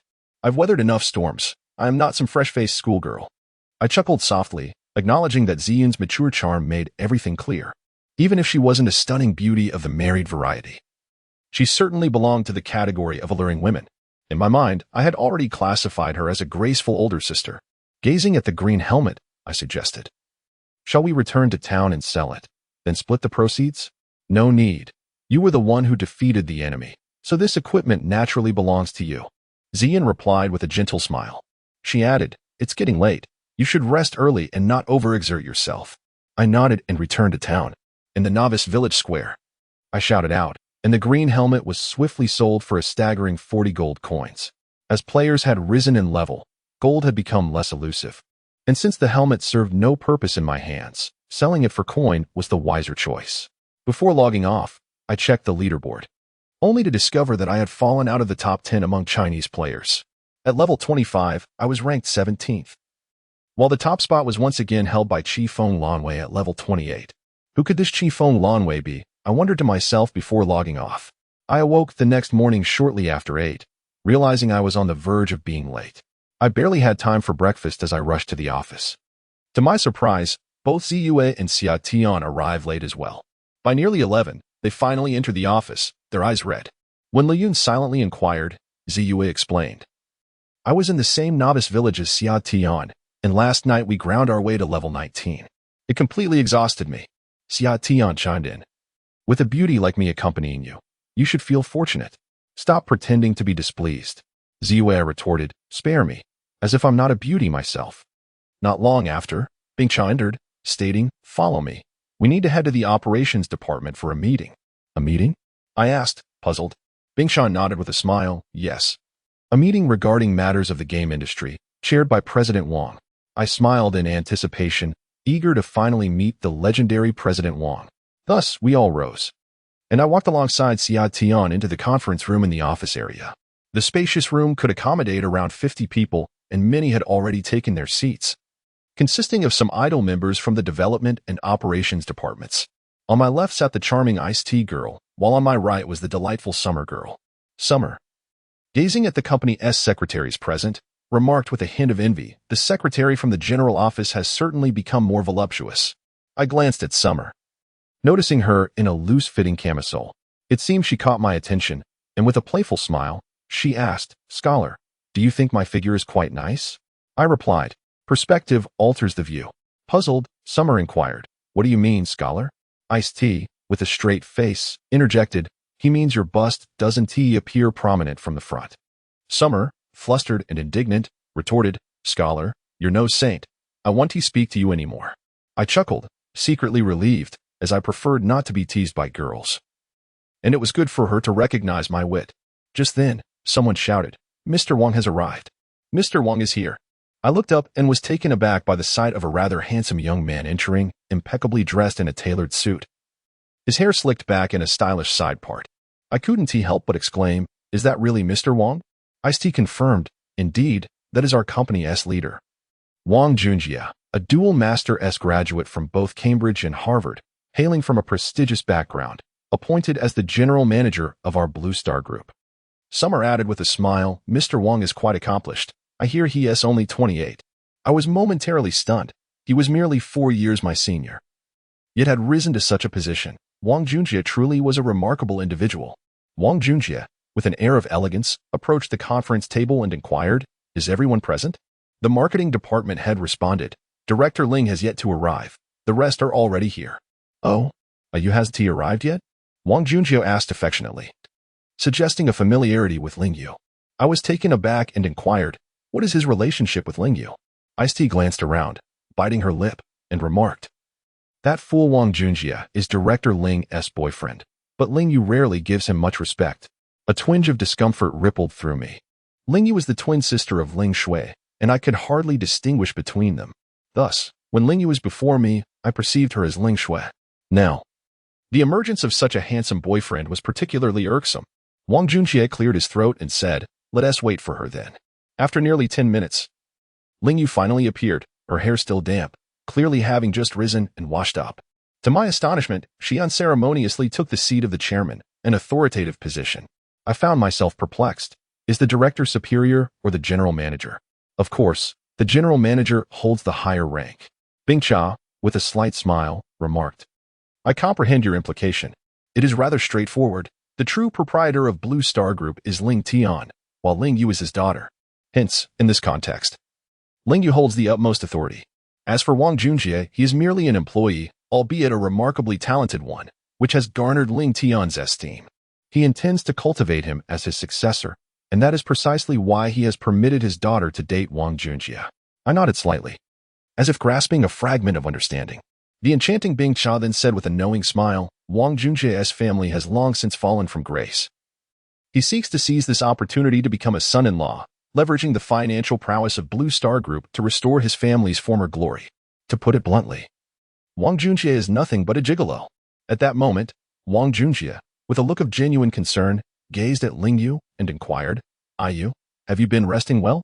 Yet, Ling Yu merely replied with indifference, "Let us commence the meeting." Wang Junjie, slightly embarrassed, quickly regained his composure and proclaimed, "The focus of today's meeting is the operational management of the virtual industry within the game. This matter requires no further discussion. Ling Tong has been open for 2 days, and many of our employees have already reached level 20 or above. This afternoon, everyone should log in. Those exceeding level 20 are to gather at Twilight City, each contributing 5 gold coins as initial operational capital. Is that agreeable?" A group of male employees nodded in affirmation, while many female employees voiced their grievances. "We are not yet level 20. We barely have enough gold to learn skills. How can we contribute?" Wang Junjie smiled gently and replied, "For those who do not wish to level up, I suggest they all pursue production-related professions. Purchase shovels, bows, and axes, and begin honing your skills in production early on. As for the costs of learning skills, they shall be covered by players in combat professions. I hope that Blue Star can unite as one and achieve great success within Lingtong. Then, Wang Junjie turned to seek Ling Yu's opinion, asking, "Yu, what do you think?" Ling Yu, with her delicate brows furrowed, casually remarked, "I will tally the personnel for planning and operations. I prefer not to involve myself in the rest." Wang Junjie, once again rebuffed, could only manage a wry smile and remain silent. At that moment, Ling Yu had already risen and turned her gaze towards us, saying, "Bingxia, Xiaotian, and Shusheng, please accompany me to the development department. We shall converse there." I was taken aback as Xiaotian had already taken my hand and led me outside, catching a glimpse of Wang Junjie's ashen expression. Meanwhile, the plump head of the marketing department wore a sheepish grin and commented, "President Wang, do not take offense. Perhaps Director Ling is simply in a foul mood." Wang Junjie observed Ling Yu's retreating figure, a flicker of coldness flashing in his eyes. Chapter 22. Summer Madness. In the office of the development department, Ling Yu leaned against the file cabinet. The poised and composed Ice-T sat serenely beside me. After casting a glance to confirm that the door was securely closed, Ling Yu remarked, "This is utterly ridiculous." Ice-T cautiously inquired, "Director Ling, are you referring to President Wang?" The mere mention of his name seemed to unsettle Ling Yu, who softly replied, "Let us not concern ourselves with him. I trust everyone is aware of the current situation. The company intends to invest in Lingtong to cultivate elite players, as well as a series of specialized production players. We will also be managing in-game commercial activities. The members of the Shui US studio are all seasoned experts in online gaming, and we cannot afford to fall behind others. Therefore, I hope you will be attentive to this matter." Having said that, Ling Yu cast a sweeping glance around us and declared, "There will be no work this afternoon. Return home and log in directly. We will convene at the Eastern Gate Square of Twilight City. I need to cultivate my own team. If you have any friends with a respectable level, feel free to invite them. Before long, we will establish our own mercenary group." I hesitated, wanting to mention the matter concerning Jianhua, but reconsidered. We were not very familiar with one another, and I did not fully understand Ling Yu's character, especially since my impression on her was not particularly favorable. Ling Yu then reached for a piece of paper and handed it to us, saying, "Please write your in-game names on this. I will contact each of you afterward." Ice-T and Summer promptly signed, and I inscribed my gaming name, Wild Scholar, on the paper. Perhaps due to my brief stay in the top 10 in China, no one seemed to have noticed me. Consequently, Ling Yu announced the meeting adjourned. Half an hour later, I found myself back home. Glancing at the clock, it was only 1 p.m. After sipping some water, I booted up my computer and checked the official forum of Lingtong. To my surprise, the homepage featured a news article showcasing a PK video of the most beautiful mage. Could it be a video of Qifeng Lanwei's PK? My heart raced with excitement as I clicked to open it, and after a brief buffering, the video commenced. On the screen, 5 berserkers surrounded a lone mage, their predatory gaze unyielding, judging by the sheen of their armor. It was evident that these berserkers were clad in gear of at least black iron quality. The mage they were assailing appeared to be a female, her figure commendable, though her face was obscured. However, prominently displayed above her was the name, Qingfeng Lanwei. Indeed, it was her. The first fireball erupted, signaling the commencement of battle.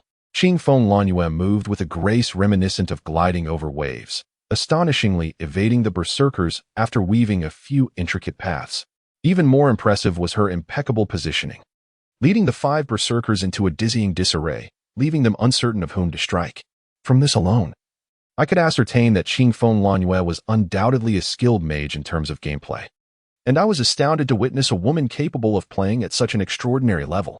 Fireballs and ice arrows soared through the air as one berserker after another fell. Astonishingly, the ice damage inflicted by Qingfeng Lanwei was remarkable. A mere ice arrow obliterated more than half the health of a level 22 berserker. To eliminate a berserker within 3 seconds was an extraordinary display of power. The battle lasted less than 2 minutes, during which several berserkers perished. Upon further inspection, it became evident that this video had ignited fervor in the forums. Countless players were fervently adoring this female mage, ranked 1st in China and 3rd in the world. After all, she had ascended to level 28 within mere days of the game's launch, an achievement beyond the reach of ordinary players. The responses were passionate and blush-inducing. Post 1. Qifeng Lanwei, the #1 female mage in China, the most beautiful player in the country. Post 2. Qifeng Lanwei. I adore you. Please leave a QQ number. My email is shousage163. Calm. Post 3. Those berserkers are such fools. Why not charge at her? Post 4. Such beauty is rare. How wonderful it would be to pursue her as a girlfriend. Even death would be worth it. But as an ordinary boy, how can I attract her attention? Post 5. In response to Post 4, perhaps on a dark and windy night, one could quietly hang oneself at the Twilight City gate. And who knows, it might catch Qifeng Lanwei's gaze. Post 6. A female user, jealous. What is so great about Qifeng Lanwei? My figure is far superior. Uploaded a photo. Post 7. Forum moderator dear sister in Post 6. Post 8. The female user, why did the moderator delete my photo? Post 9. Forum moderator, your post was deleted not due to a lack of merit, but because you are not on the same level. I nearly spat out my tea. These individuals were truly audacious. With replies exceeding 1,000, I had no time to read through them all. I hastily shut the web page, donned my gaming headset, and entered the game. Glancing at my status, I found myself at level 25 with 88 gold coins. My ranking had plummeted to 124th in the Chinese region, while the top female mage, Qifeng Lanwei, had terrifyingly reached level 30. I was at a loss as to how she managed such rapid advancement. I promptly returned to the novice village square to replenish my supplies, then utilized the teleportation array, spending 1 gold coin to transport myself to Twilight City. Twilight City, one of China's 8 secondary major cities, is a haven for mid-level players seeking to level up and resupply. The area surrounding Twilight City is abundant with resources for leveling and boasts numerous NPCs offering quests. After a flash of light, my surroundings transformed entirely. And upon opening my eyes, I found myself in an ancient city characterized by white walls and black tiles. 2 rows of shops lined the main avenue, while several NPC soldiers, armed with halberds, patrolled slowly. Opening the map, I confirmed that I was indeed in Twilight City. Recognizing the direction, I determined that the East Gate Square was not far ahead, so I quickly jogged towards it, simultaneously disabling the shine effect of my gear. If the likes of Ziyue and Xiantian were to see me adorned in such exquisite equipment, they would surely strip me of it on the spot. In the realm of Twilight City, the number of players is rather limited. Most of them are still striving in the vicinity of the novice village, where the monsters consistently reach level 30, making it an ideal location for leveling up. From a distance, one can clearly see a few individuals standing on the square, adorned with white stone bricks. Among them is a formidable level 22 swordsman, grasping a subtly glowing slender sword. His gaming ID is Ice-T. The name Ice-T carries a certain charm, much like her persona. Upon first encounter, one might perceive her as an aloof beauty. Yet deeper acquaintance reveals a warmth beneath her icy exterior, reminiscent of the beverage she is named after, requiring time to truly appreciate. Beside Ice-T stands a delicate level 21 archer, known as Silent Rain. Her equipment is modest, wielding merely a black iron-grade bow. Not far away, a level 20 rogue clad in half-leather armor stands, her ID unmistakably clear, Purple Moon. She appears to be engaged in conversation with a level 19 summoner, who is clad in a robe and holding a staff, named Last Summer, clearly indicating her identity as Summer.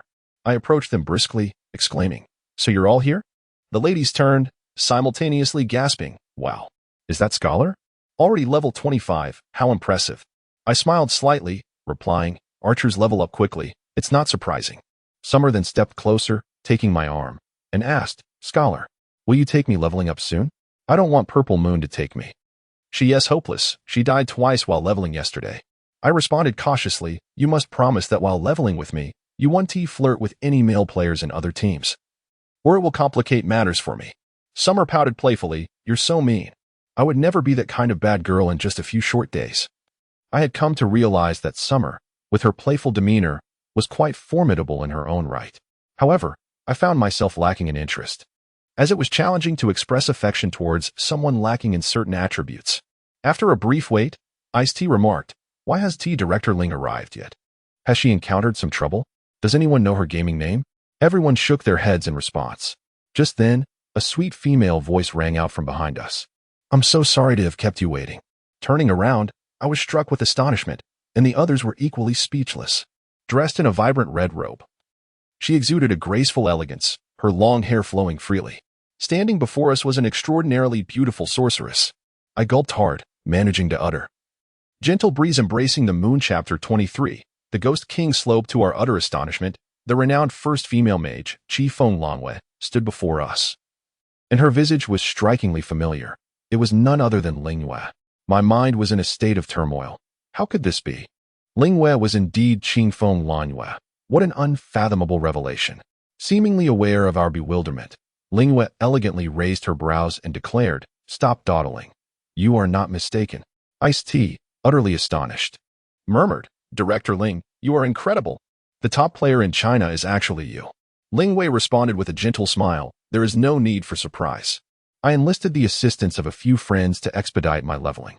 With that, Lingwei took a few steps closer and gazed up at me, visibly surprised. "Scholar? Your level is quite impressive. And your gear is not bad either." I offered an awkward smile. "It's all right, I suppose." Without hesitation, Lingwei sent me a friend request, and I, filled with exuberance, promptly accepted. What an honor it was to have the first female mage of Lingtong as my friend. The Lingwei in the game exuded a sense of intimacy, devoid of the typical airs of a director. Perhaps it was only within this virtual realm that she revealed her true self. Ice-T queried, "Director Ling, I only have 6 gold coins. Shall I give them all to you as initial funding for our game's operation?" Lingwei chuckled, "Very well, I shall take 5 gold coins. Let us consider it my leveling potion expenses." I was taken aback. "Potion expenses?" "Indeed," Lingwei replied playfully. "Mages consume a tremendous amount of blue potions while leveling. I nearly expend 20 gold coins daily on leveling costs, and the gear I acquire is minuscule, hardly worth the expenditure. Scholar, you ought to be quite affluent. Do contribute a bit more." A hint of adorable mischief danced in her eyes as she smiled at me. At that moment, I noticed how much she resembled Lingxua, prompting me to trade 50 gold coins to her and inquire, where is Lingxua now? What level is she?" Lingwei was taken aback by my generous offer, but then laughed. "Goodness, you are quite fixated on my sister. What are your true intentions?" I was momentarily speechless, feeling quite embarrassed. "No, I was merely asking." Lingwei smiled softly. "There is no need to be so anxious. I will not pry into Lingxua's affairs. Although I am her sister, I am of the same age. I do not wish to play the role of both sister and mother. In this game, I seek to enjoy my freedom, unencumbered by such troubles." With that, Lingwei cast me a knowing glance and added, "Scholar, come level with me shortly. The others may form their own teams for leveling." Summer protested, "Why does Director Ling only take Scholar with her?" Lingwei retorted playfully, "I am not merely taking him to level. We are forming a team. My party does not require those lacking in offensive capability to dilute our experience." Suddenly, Summer had no objections left to voice. Lingwei promptly extracted some gold coins from Ziyue and Luoyu, and then set off to purchase potions for leveling up, informing me to meet her outside the city. After contemplating for a moment, I retrieved the Red Flame Sea Mage skill book from my storage. This tome was a treasure dropped by the Sword Wolf King, and I believed it would certainly aid Lingwei, especially since it appeared to be a group attack spell, making leveling up remarkably efficient. Subsequently, I dashed to the apothecary to sell some red potions, exchanging the proceeds for blue potions that each granted an additional 500 points of mana, priced at 5 silver coins each. Most players could scarcely afford them. Yet I bought 200 in one go, spending nearly 10 gold coins. I was confident that Lingwei would find these potions invaluable. Once prepared, I exited the eastern gate of Twilight City and, in the distance, the enchanting figure of the first female mage of Ling Xiao stood at the edge of the forest, observing. As I approached, Lingwei smiled and said, "Just now, Shuer asked me to help her level up, but I declined. Do you know why?" I paused slightly, shaking my head in confusion. "How would I know?" Lingwei chuckled softly, her expression coy. "Because I am too busy." "What kind of reason is that?" I found myself momentarily stunned as Lingwei turned and called back with a smile, "Come on, I'll take you to a wonderful place." I was taken aback.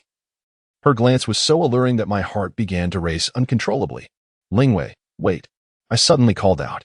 Lingwei turned to look at me, asking, "What's wrong?" "Scholar?"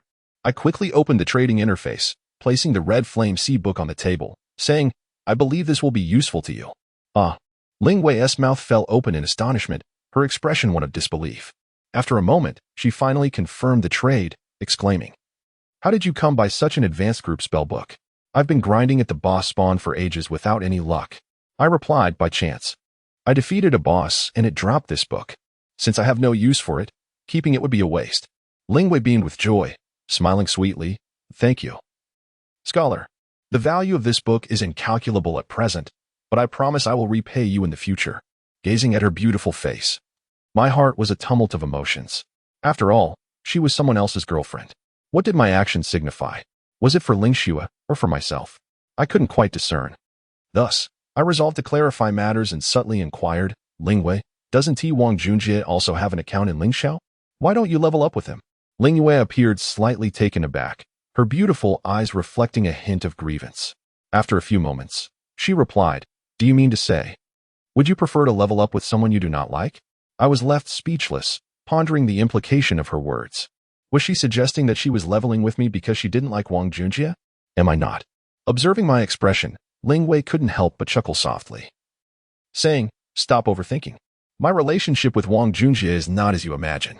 I am merely assisting him in building his career in the game to avoid disappointing my father.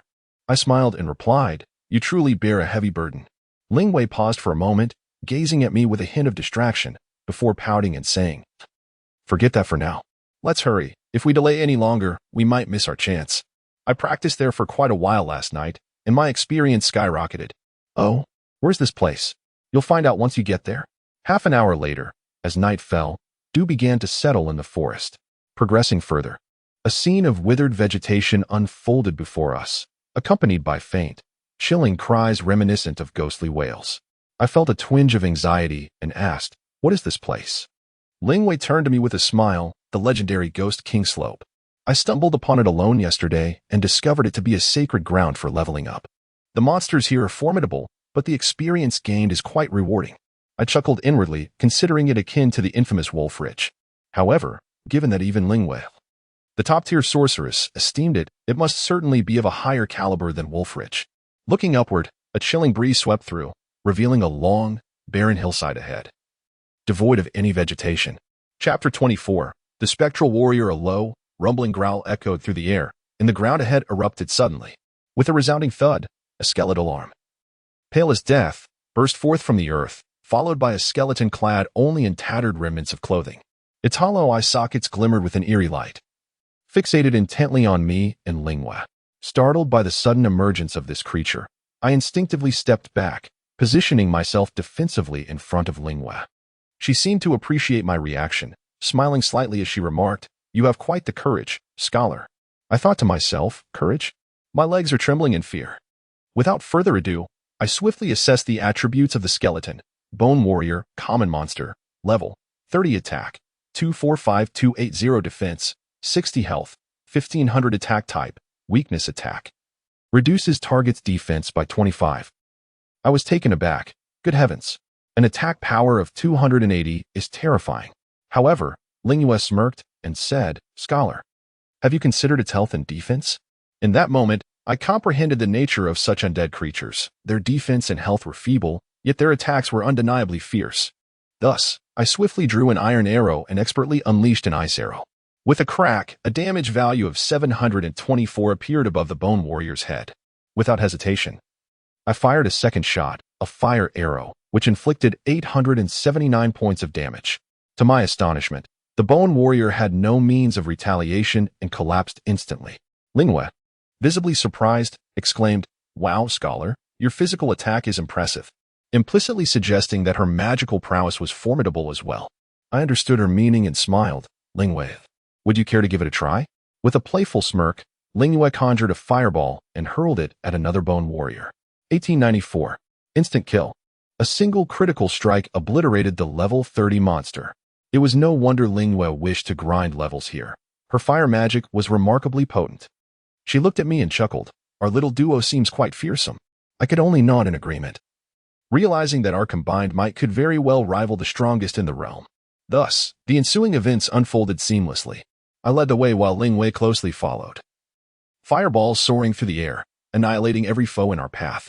My fire arrows erupted intermittently, and although their damage was slightly inferior to Lingwei's fireballs, they were still sufficient to dispatch a bone warrior within 2 shots.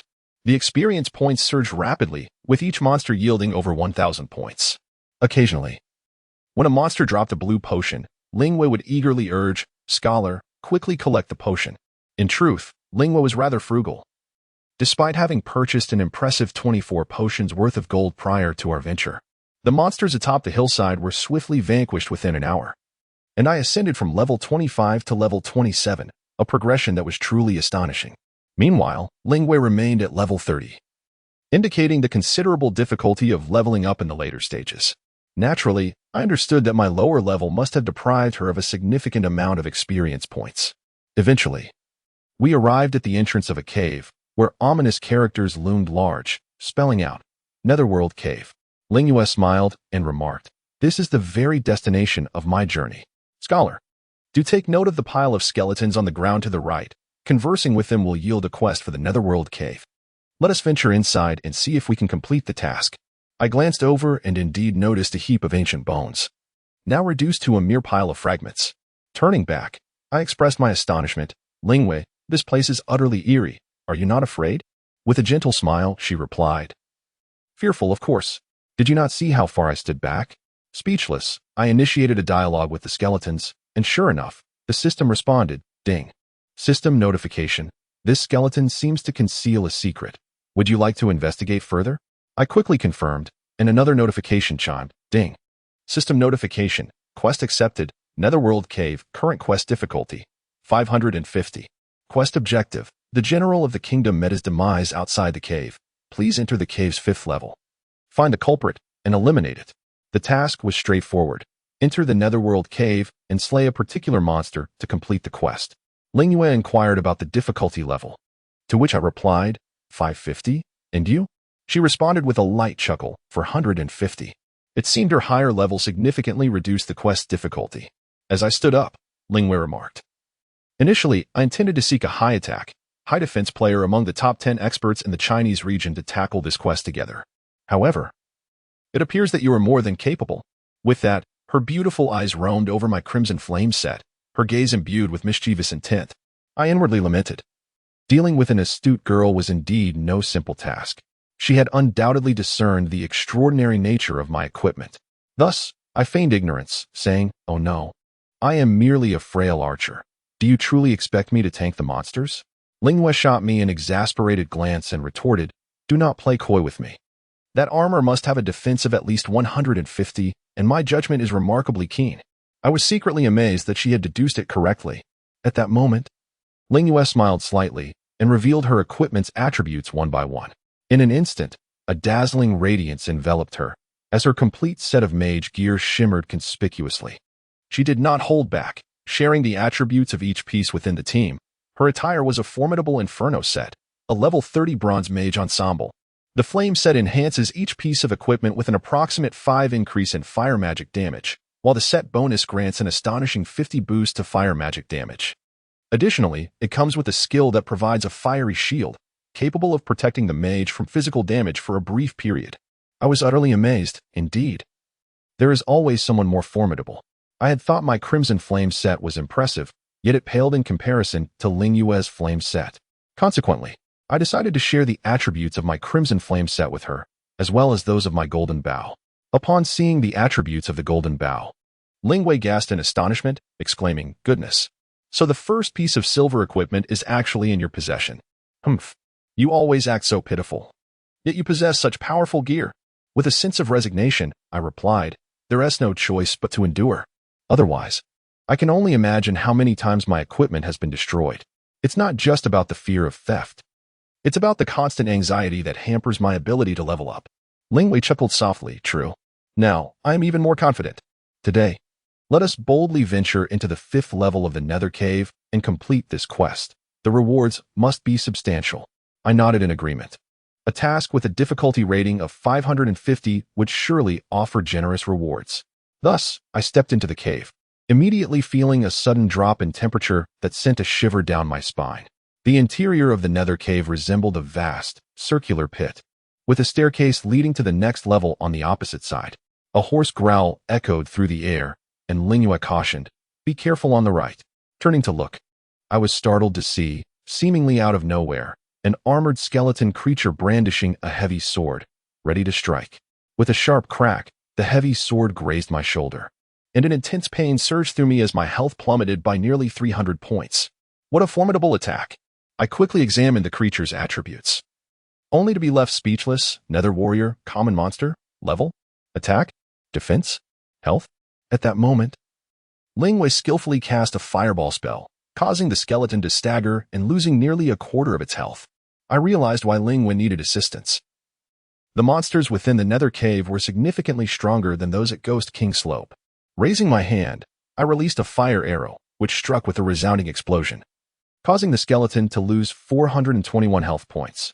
I was not satisfied with this damage, as Lingwei had just dealt 600 points with her spell.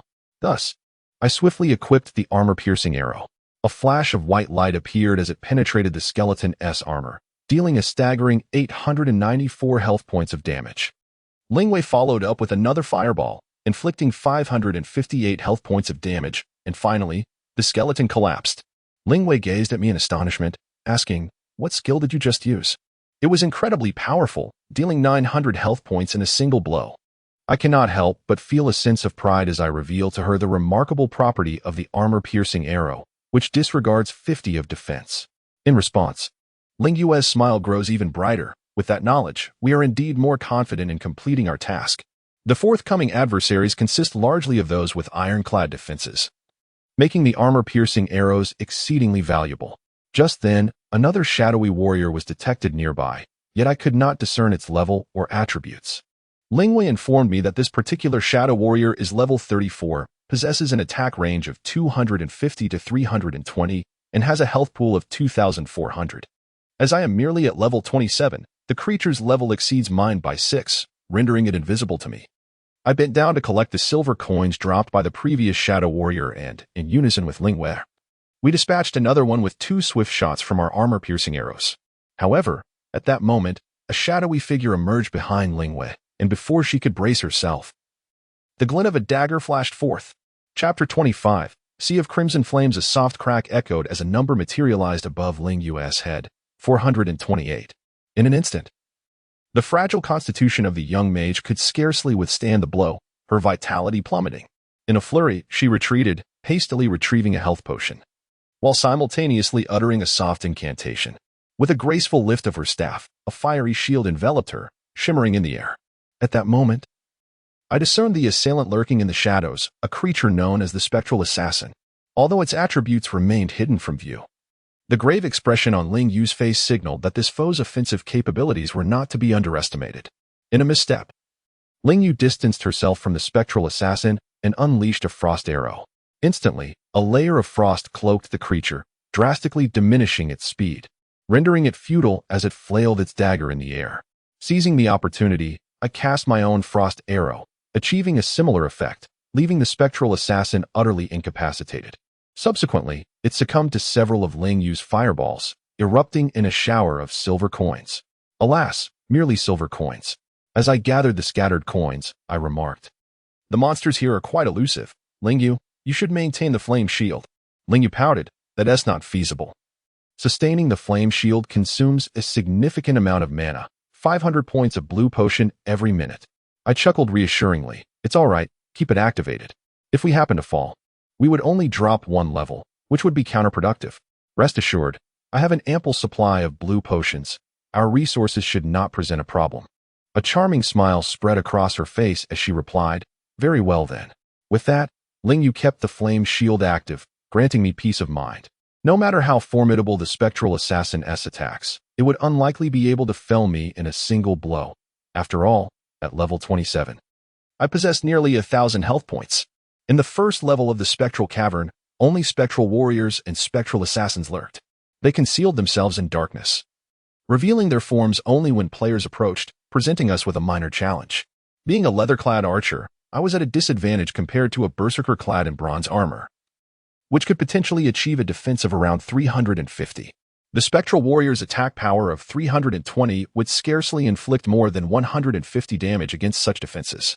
Nonetheless, with our formidable offensive prowess, Lingwei and I effortlessly cleared the first level of the Spectral Cavern. As I surveyed the battlefield littered with the remains of defeated foes, my experience surged, propelling me to level 28, while Lingwei joyfully ascended to level 31, her delight evident. Gazing at the dim staircase leading to the next level, Lingwei nudged my arm gently and whispered, Scholar, you take the lead. I dared not oppose her. After all, she was my superior. The esteemed heiress of the Blue Star Group. To offend her would risk losing the very position I had only just secured. As I approached the stone steps, I descended cautiously, with Ling Wei closely trailing my every move. Her delicate, snow-white hand clasped my arm, stirring a flutter within my heart. I couldn't help but marvel at how such a charming maiden could be the foremost sorceress in Lingtong. Truly, it seemed unjust. The male mages were terribly lackluster. With a soft thud, my foot met the ground of the second level of the nether cave, and the surroundings brightened instantly, revealing a spacious hall teeming with monsters. Unlike the first level, these foes were not cloaked in invisibility. It was still a combination of nether warriors and nether assassins, albeit at a significantly elevated level. Now reaching 36, Ling Wei could just about see them, and I feared that once we reached the third level, we would be left to flounder in the dark. Cautiously, I employed a piercing arrow to lure one of the nether warriors towards us. Ling Wei skillfully complemented my attack with ice arrow to slow it down, followed by a fireball. Typically, a nether warrior would succumb before it could even approach us. However, there were moments when Ling Wei mistakenly targeted the wrong monster, leading to the emergence of two foes. Consequently, we found ourselves in a frantic scramble for potions and escape, yet we ultimately managed to vanquish the monsters without dire consequence. Before long, Ling Wei and I developed an unspoken synergy. We could identify the same target with barely a word exchanged. The experience from these level 36 monsters was exceptionally bounteous, causing our experience points to soar. Ling Wei, with a smile, remarked, "If we eliminate all the monsters on this level, I can reach level 32. I replied, "Take your time. Don't level up too quickly, or I won't be able to keep up." Ling Wei smirked, "You have a silver bow and piercing arrows. Even alone, you can grind here. Just don't let my level fall too far behind." I chuckled, "We shall practice together from now on." Ling Wei smiled softly in agreement. At that moment, another nether warrior came barreling towards us, wielding a heavy sword. Ling Yue's ice arrow struck its chest with a resounding impact, while my piercing arrows unleashed a rapid barrage. As the nether warrior approached, it let out a low growl before collapsing into a heap of shattered bones, dropping a considerable amount of silver coins and a piece of armor. I quickly picked up the armor and examined its attributes: vengeful chestplate, bronze armor, defense, 72 strength, 8 required level, 30, unidentified. Ling Wei glanced at it, unable to suppress her astonishment. Wow, such high defense. When identified, it might surpass 100. I nodded with a smile and offered the armor to her. To my surprise, Ling Wei promptly canceled the trade, laughing, "What use does a mage like me have for such gear?" I countered, "But as an archer, I cannot equip this armor either." Ling Wei replied with a grin, "Then keep it. When we return to town, if its attributes exceed 100, it's yours. If not, it's mine." Fair enough? I found myself at a loss for words, pondering this peculiar logic. Ling Yue, much like her sister, was indeed an enigma. Thus, I refrained from further commentary and promptly stowed the armor into my pack. It was estimated that the number of monsters on the second level surpassed 500. Although Ling Wei and I could dispatch them with remarkable speed, these 500 foes would still keep us occupied for 2 to 3 hours. Moreover, it was a matter of convenience, as these creatures were clustered around the entrance to the third level, and we could not proceed without vanquishing them. Fortunately, the map refreshed the monsters rather slowly, roughly every 6 hours, granting us a modicum of respite. Otherwise, the cycle of killing one and having another spawn would be endless. Nevertheless, continuously slaying monsters was not without merit, for the experience gained was substantial, and there was a chance to acquire high-level equipment. Of course, the likelihood of obtaining such gear was exceedingly low. The level 36 monsters towered above me by 8 levels, and after slaying hundreds, I had only managed to procure a single piece of bronze equipment. If I were to engage monsters of equal level, I might not even have secured that bronze item. However, one must acknowledge that the value of that piece was incalculable. Players at level 30 typically donned equipment around level 15, making it quite a challenge to find bronze gear at that level. Ling Wei, as a premier player, was an exception. It was unclear how she had acquired a full set of flame armor, perhaps by sheer fortune akin to mine.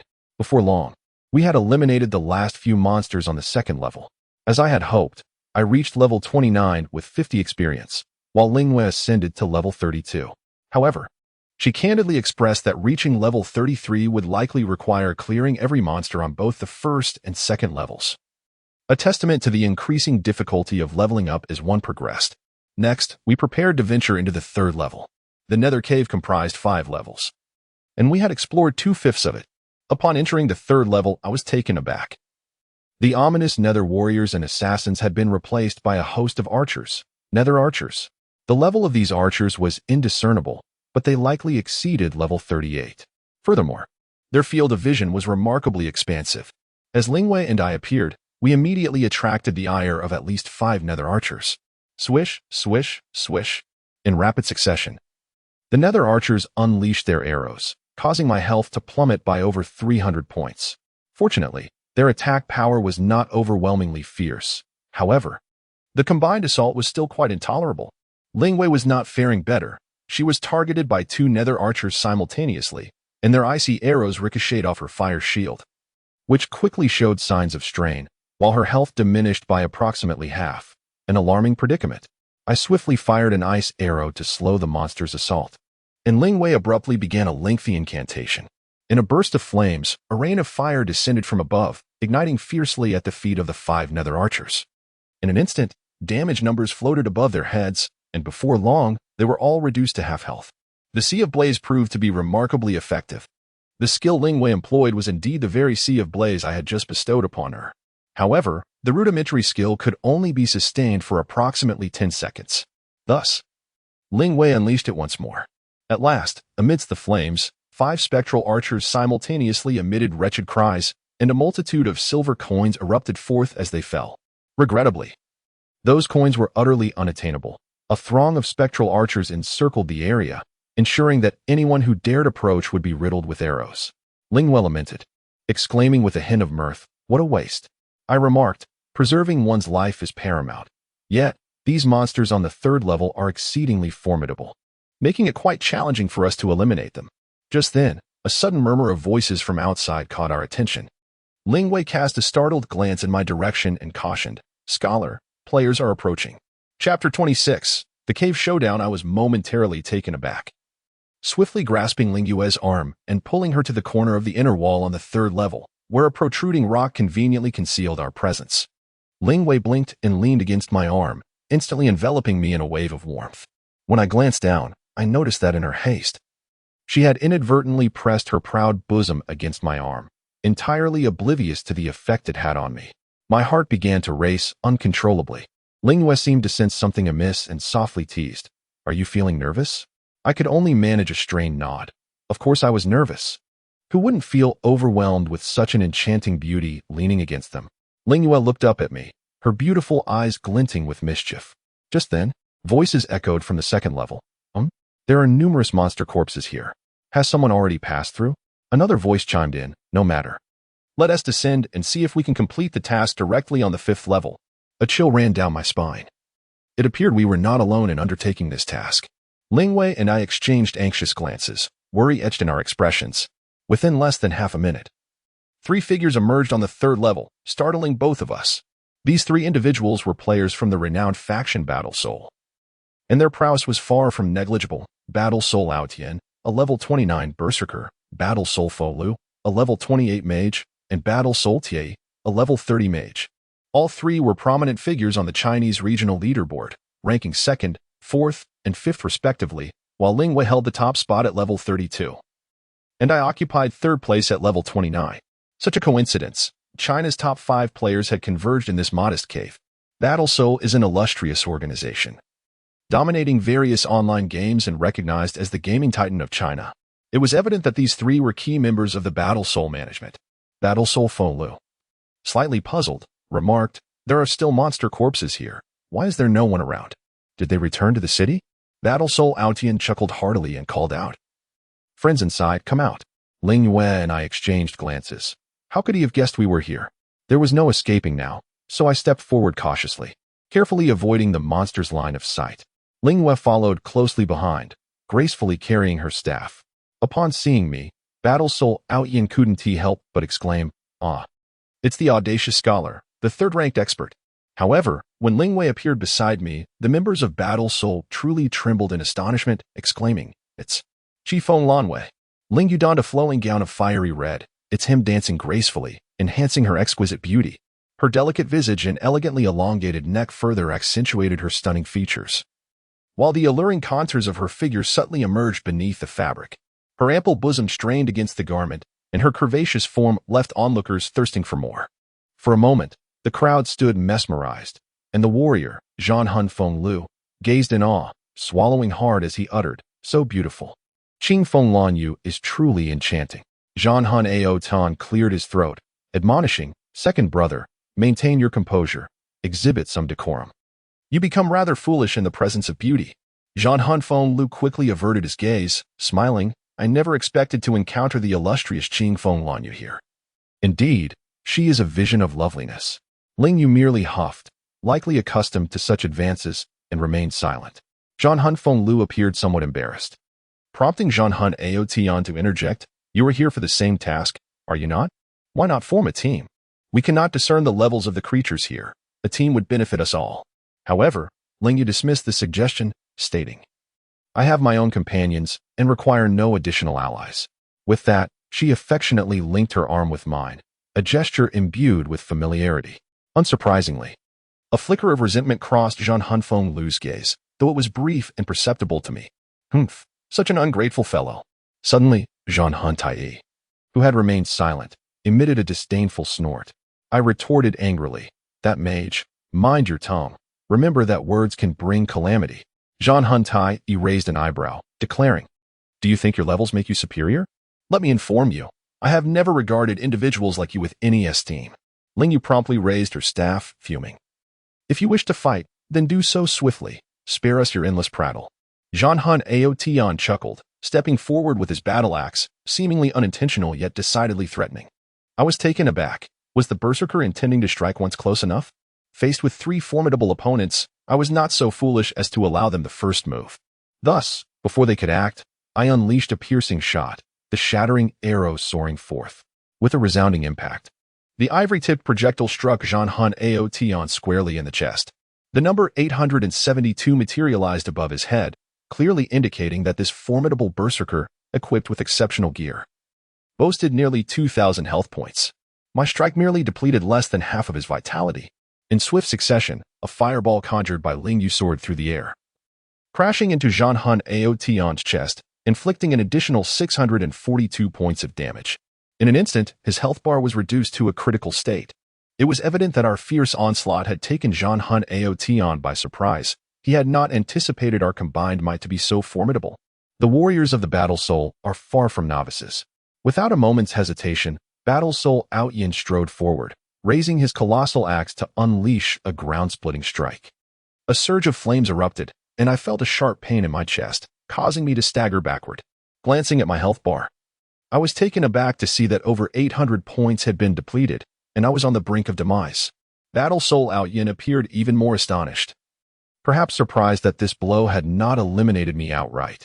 Meanwhile, Battle Soul Tie and Battle Soul Feng Lu, the 2 mages, were not idle. They launched fireballs directly at Ling Hua, intent on subduing the foremost sorceress of Ling Huan, leaving her with no opportunity to retaliate. Instantly, Ling Yue's fiery shield quivered violently, and her health plummeted to half in an instant. Seizing the moment, I swiftly retreated to escape the reach of Battle Soul Ao Yin's axe, simultaneously loosing an arrow aimed squarely at the level 28 mage, Battle Soul Feng Lu. In perfect synchrony, Ling Hua also cast a fireball targeting Feng Lu. The 2 strikes collided with a resounding impact, and Battle Soul Feng Lu, caught unawares, could not evade the onslaught, resulting in damage numbers soaring above his head, 546,678. A flash of white light illuminated the scene as Feng Lu let out a wretched scream, exploding into a shower of potions as he returned to town. At that moment, Ling Yue's name turned crimson, marking her as a player killer. Enraged, Battle Soul Ao Yin bellowed, "Kill Qi Feng Lanwei." Undeterred, Ling Yue quickly stepped back to evade the range of the opposing mages and swiftly conjured an ice arrow, which struck Battle Soul Ao Yin's shoulder, enveloping him in a layer of frost and significantly slowing his movement speed. Seizing this precious opportunity, I hastily consumed a health potion, restoring 500 points. Turning to rush towards Battle Soul Tie, my golden bow having inexplicably transformed into a shimmering dagger. Battle Soul Tie, momentarily startled, recognized the formidable attack power of the shimmering dagger and retreated with haste, ascending to the 2nd floor while calling out, "Boss." Be careful. As I watched Battle Soul TA flee, I couldn't help but express my disdain with a gesture, cursing the skilled players. Meanwhile, Lingwei found herself cornered and resorted to enduring one of Battle Soul Outnin's axe strikes with her fiery shield, suffering substantial health loss despite the shield absorbing at least 70 of the damage. This demonstrated the sheer terrifying power of Battle Soul Outnin's attacks. Suddenly, a blue light enveloped Battle Soul TA, and my ice arrow had effectively slowed Battle Soul Outyin. Finally, Lingwei seized the opportunity to dart past Outyin, swiftly returning to my side. Just then, a voice echoed from behind. It's these two. Help me eliminate them, and I will reward you with 100 gold coins. I inwardly groaned, recognizing the voice of Battle Soul TA. Had this scoundrel summoned assassins? The air grew tense as a blazing fireball hurtled toward Lingwei, launched by none other than Battle Soul TA. I was filled with anxiety, for at that moment, Lingue's fiery aura shield had yet to be recharged, and her vitality was only gradually rising. With less than half of her health, she could surely not withstand a single assault from the Soul Warrior Iron Wing. As I positioned myself in front of Lingwei, I noticed that the fireball still surged through the gap beneath my arm, striking her body with a ferocious impact. Just as it seemed Lingwei was about to perish, she let out a startled gasp. However, at that very moment, a radiant light suddenly illuminated the surroundings, and Lingwei's vitality surged to its full capacity. It was a healing spell, a priest's intermediate healing spell. The fireball from the Soul Warrior Iron Wing had not claimed Lingwei's life, and she, with a sense of relief, managed to raise her fiery aura shield once more. I looked up, my heart stirred, for the enchanting priest who had saved Lingwei was none other than Ziyuner. Beside her stood several others. Clearly, it was Jianhua Longan, Jianhua Xingtian, and Jianhua Guizhi. Ziyuner bestowed upon me a subtle smile but remained silent. Meanwhile, the Soul Warrior Iron Wing, in a fit of rage, shouted, "What the hell is this?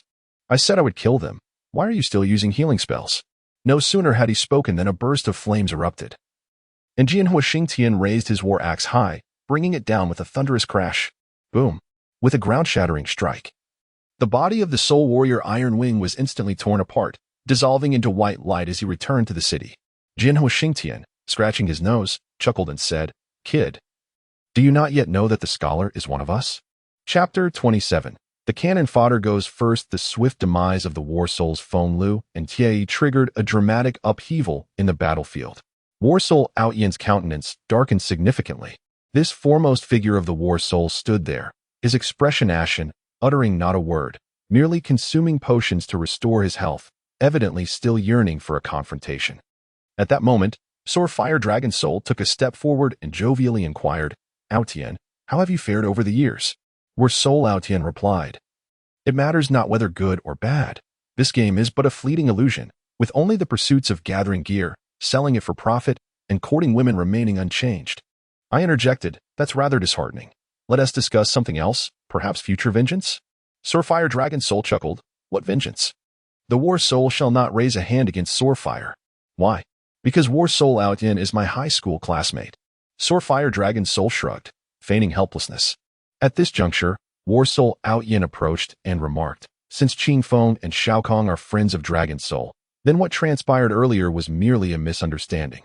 It is simply unfortunate that my two brothers fell." Soarfire Dragon Soul could not help but scoff. "Unfortunate? Those two brats, relying on their War Soul affiliation, have been utterly arrogant. Humph. The reputation of the War Soul has been tarnished by these two rascals for years." War Soul Outyin retorted, "You speak as if you were innocent. When you departed from War Soul to establish Soarfire, were you not also vilified as a rogue? Humph. Forsaking your brothers for a woman in this game. Look how that turned out. She turned out to be a transvestite, and you must feel quite satisfied now?" Soarfire Dragon Soul appeared somewhat embarrassed. "Let us not reminisce about those events from so many years ago. One misstep leads to eternal regret." War Soul Outyin sighed, then continued, "I implore you, Dragon Soul, return to us. The War Soul desperately requires management like yours, or chaos will ensue. As you can see, Feng Lu and Tie have failed to amount to anything significant. The entire War Soul is nearly upheld solely by me." Soarfire Dragon Soul chuckled, "I have made new friends now, and I am reluctant to abandon Soarfire." War Soul Outyin was momentarily taken aback and replied, "Very well, since you have friends like Qi Feng and Shao Kong, I shall not press you further. Farewell. Wait. Shall we not complete the quest together?" War Soul Outyin let out a bitter smile, Both my brothers have perished. Do you believe you can remain here alone to finish the task? With that, he promptly utilized a return scroll and departed. The members of Swordfire chuckled, while Xingtian cast a surprised glance at me and Lingwei, exclaiming, "The scholar is quite extraordinary. I never imagined you would be with the leading female mage." Indeed. You are fortunate in love. I was taken aback, while Lingwei feigned composure, her cheeks slightly flushed. I expressed my gratitude. I truly appreciate your assistance this time. Otherwise, both she and I would have perished here. Swordfire Dragon's soul waved his hand with a smile. What is this? Just yesterday, you two fought against the people of Aoshi for Xian. It is we who should be thanking you. Indeed. It is said that a mere 3 days apart should warrant a fresh perspective. Who would have thought that in less than a day you would ascend to the pinnacle of the Chinese realm? Quite impressive. I took a glance at the members of Swordfire, all at level 25. Slightly slower but undeniably skilled players. After all, individuals of the caliber of the Battle Soul group are a rarity, and of course, Lingwei is even more exceptional. Thus, I proposed, in that case, let us form a team to accomplish this quest together. You happen to have 2 tanks and a healer, which perfectly compensates for our shortcomings. Longhun immediately nodded. Yes. Let us hasten to complete this task. Otherwise, Battle Soul may bring more players. And both Zhanhuan Fenglu and Zhanhuan Tie are not to be trifled with. By the way, are you two together? Uncertain of Longhun's intent, I had yet to respond when Lingwei smiled and said, Indeed, I am friends with Shuxing. After that, she glanced at Ziyuner and added, I didn't expect Shuxing to know your teammate as well. Ziyuner chuckled and replied, I only know Shuxing from the game. There's no need for the young lady to overthink it. Lingwei shot me a sidelong glance, somewhat irritated. I'm not overthinking anything. Since that is the case, let us complete this task together. It will expedite our progress. Accordingly, I invited each of Swordfire's members into the party. This time, Longhun did not boast, but rather respectfully asked Lingyue, Miss Langyue, how should we proceed? Lingyue cast a glance at the nearby Yuming archers and said, Let us adopt a standard approach. The swordsmen and berserkers will bear the brunt of the attack, while the mages and archers focus on outputting damage, with the healer monitoring the health, primarily to support the berserkers and swordsmen. Longhun nodded and addressed Xingtian. All right, my friend, let us commence. Xingtian readily agreed. And the 2 heavy armored classes moved forward, instantly drawing the fire of several Yuming archers. Clearly, the archers' attacks could not inflict significant damage on the heavily armored fighters. Both Longhun and Xingtian boasted more than 2 pieces of bronze-grade armor, and even when struck by the Yuming archers, they only lost a little over 100 health points per hit, easily recuperated by Ziyuner's intermediate healing spell. Meanwhile, Lingyue and I focused on offense. And Swordfire Guizhi was not idle. After a chant, a dark fireball soared through the air, striking an archer squarely in the chest and dealing 457 points of damage. Lingwei unleashed a powerful fireball, obliterating another Yuming archer for 724 health points. My fire arrow flew forth with a resounding thud, vanquishing that Yuming archer with an impressive 845 damage. At that moment, Swordfire Guizhi was left speechless, eyes wide in astonishment. Wow, what kind of attack is that? Such outrageous damage, how can anyone survive? Lingwei chuckled lightly and replied nonchalantly, that is merely an attack of standard strength. Guizhi was utterly astonished, his confidence shattered. Ziyuner smiled gently and remarked, Guizhi, take a look at the leaderboard. Qingfeng Lanyu ranks first in China, while Shuxing holds the 3rd place. Do you really think they achieved such heights without exceptional skill? Guizhi nodded in understanding, replying with a grin, Indeed, with such formidable allies, completing our mission should pose no challenge whatsoever. At that moment, Lingwei, growing somewhat impatient, suggested, Why not intensify our monster hunting efforts? Jinhua Longhun, taken aback, responded, Increase the intensity? We are already battling 5 monsters simultaneously. Lingwei, with a playful smile, countered, Why not lure more and group them together? I can eliminate them within 10 seconds. But do you possess the capability to do so? Longhun, no novice himself, nodded resolutely and said, All right, I shall give it a try. With that, Longhun dashed forward, drawing the ire of a dozen or so nether archers before swiftly retreating. Once the archers were clustered along the path, he halted, producing a red potion and hastily consuming it. Ziyuner, focusing her attention, cast 2 healing spells upon Longhun in quick succession. Meanwhile, Lingwei began to chant an expansive spell. In a brilliant flash of fire, torrents of fiery rain cascaded from the heavens, raining down upon the horde of monsters. The nether archers suffered considerable damage, with numerous damage figures popping up in stark contrast. As Lingyue unleashed her second spell, Crimson Sea of Flames, the nether archers began to fall in droves. And our experience points surged rapidly. Xing Tian, his eyes alight with excitement, exclaimed, "Goodness! This experience is accumulating at an astonishing rate. I dare say I shall level up in less than half an hour." Indeed, the levels of the nether archers surpassed those of Xing Tian and his companions by nearly 10 levels, making the experience gained from their demise exceedingly bountiful. Before long, several members of Jinhua had leveled up. With 2 sturdy tanks and a healer, our monster-slaying pace accelerated significantly, and within half an hour, we had cleared all the monsters on the 3rd floor. Although no equipment had dropped, we did collect a considerable amount of silver coins. After tidying up the battlefield, Longhun returned to me, directly trading 25 gold coins and stating, "We gathered a total of 30 gold coins. Since you and Qi Feng Lan you consumed more potions, this is for you." Feeling somewhat embarrassed, I replied, "Oh, that is too generous. There are only 2 of us. It hardly seems fair to take the majority." Longhun chuckled. "Just accept it. Without your aid, we would have been here indefinitely." Realizing the truth in his words, I accepted the gold coins and promptly traded them to Lingyue, the one who truly needed the coins for potions. The skills of the archers consumed little MP. A single armor-piercing arrow required a mere 10 MP. While Lingyue's Crimson Sea of Flames consumed 100 MP, an incomparable difference. It was no wonder Lingyue often lamented her lack of funds. Observing the now desolate 3rd floor, Longhun and Xing Tian ascended the stairs to the 4th level. Guizhi swiftly followed suit.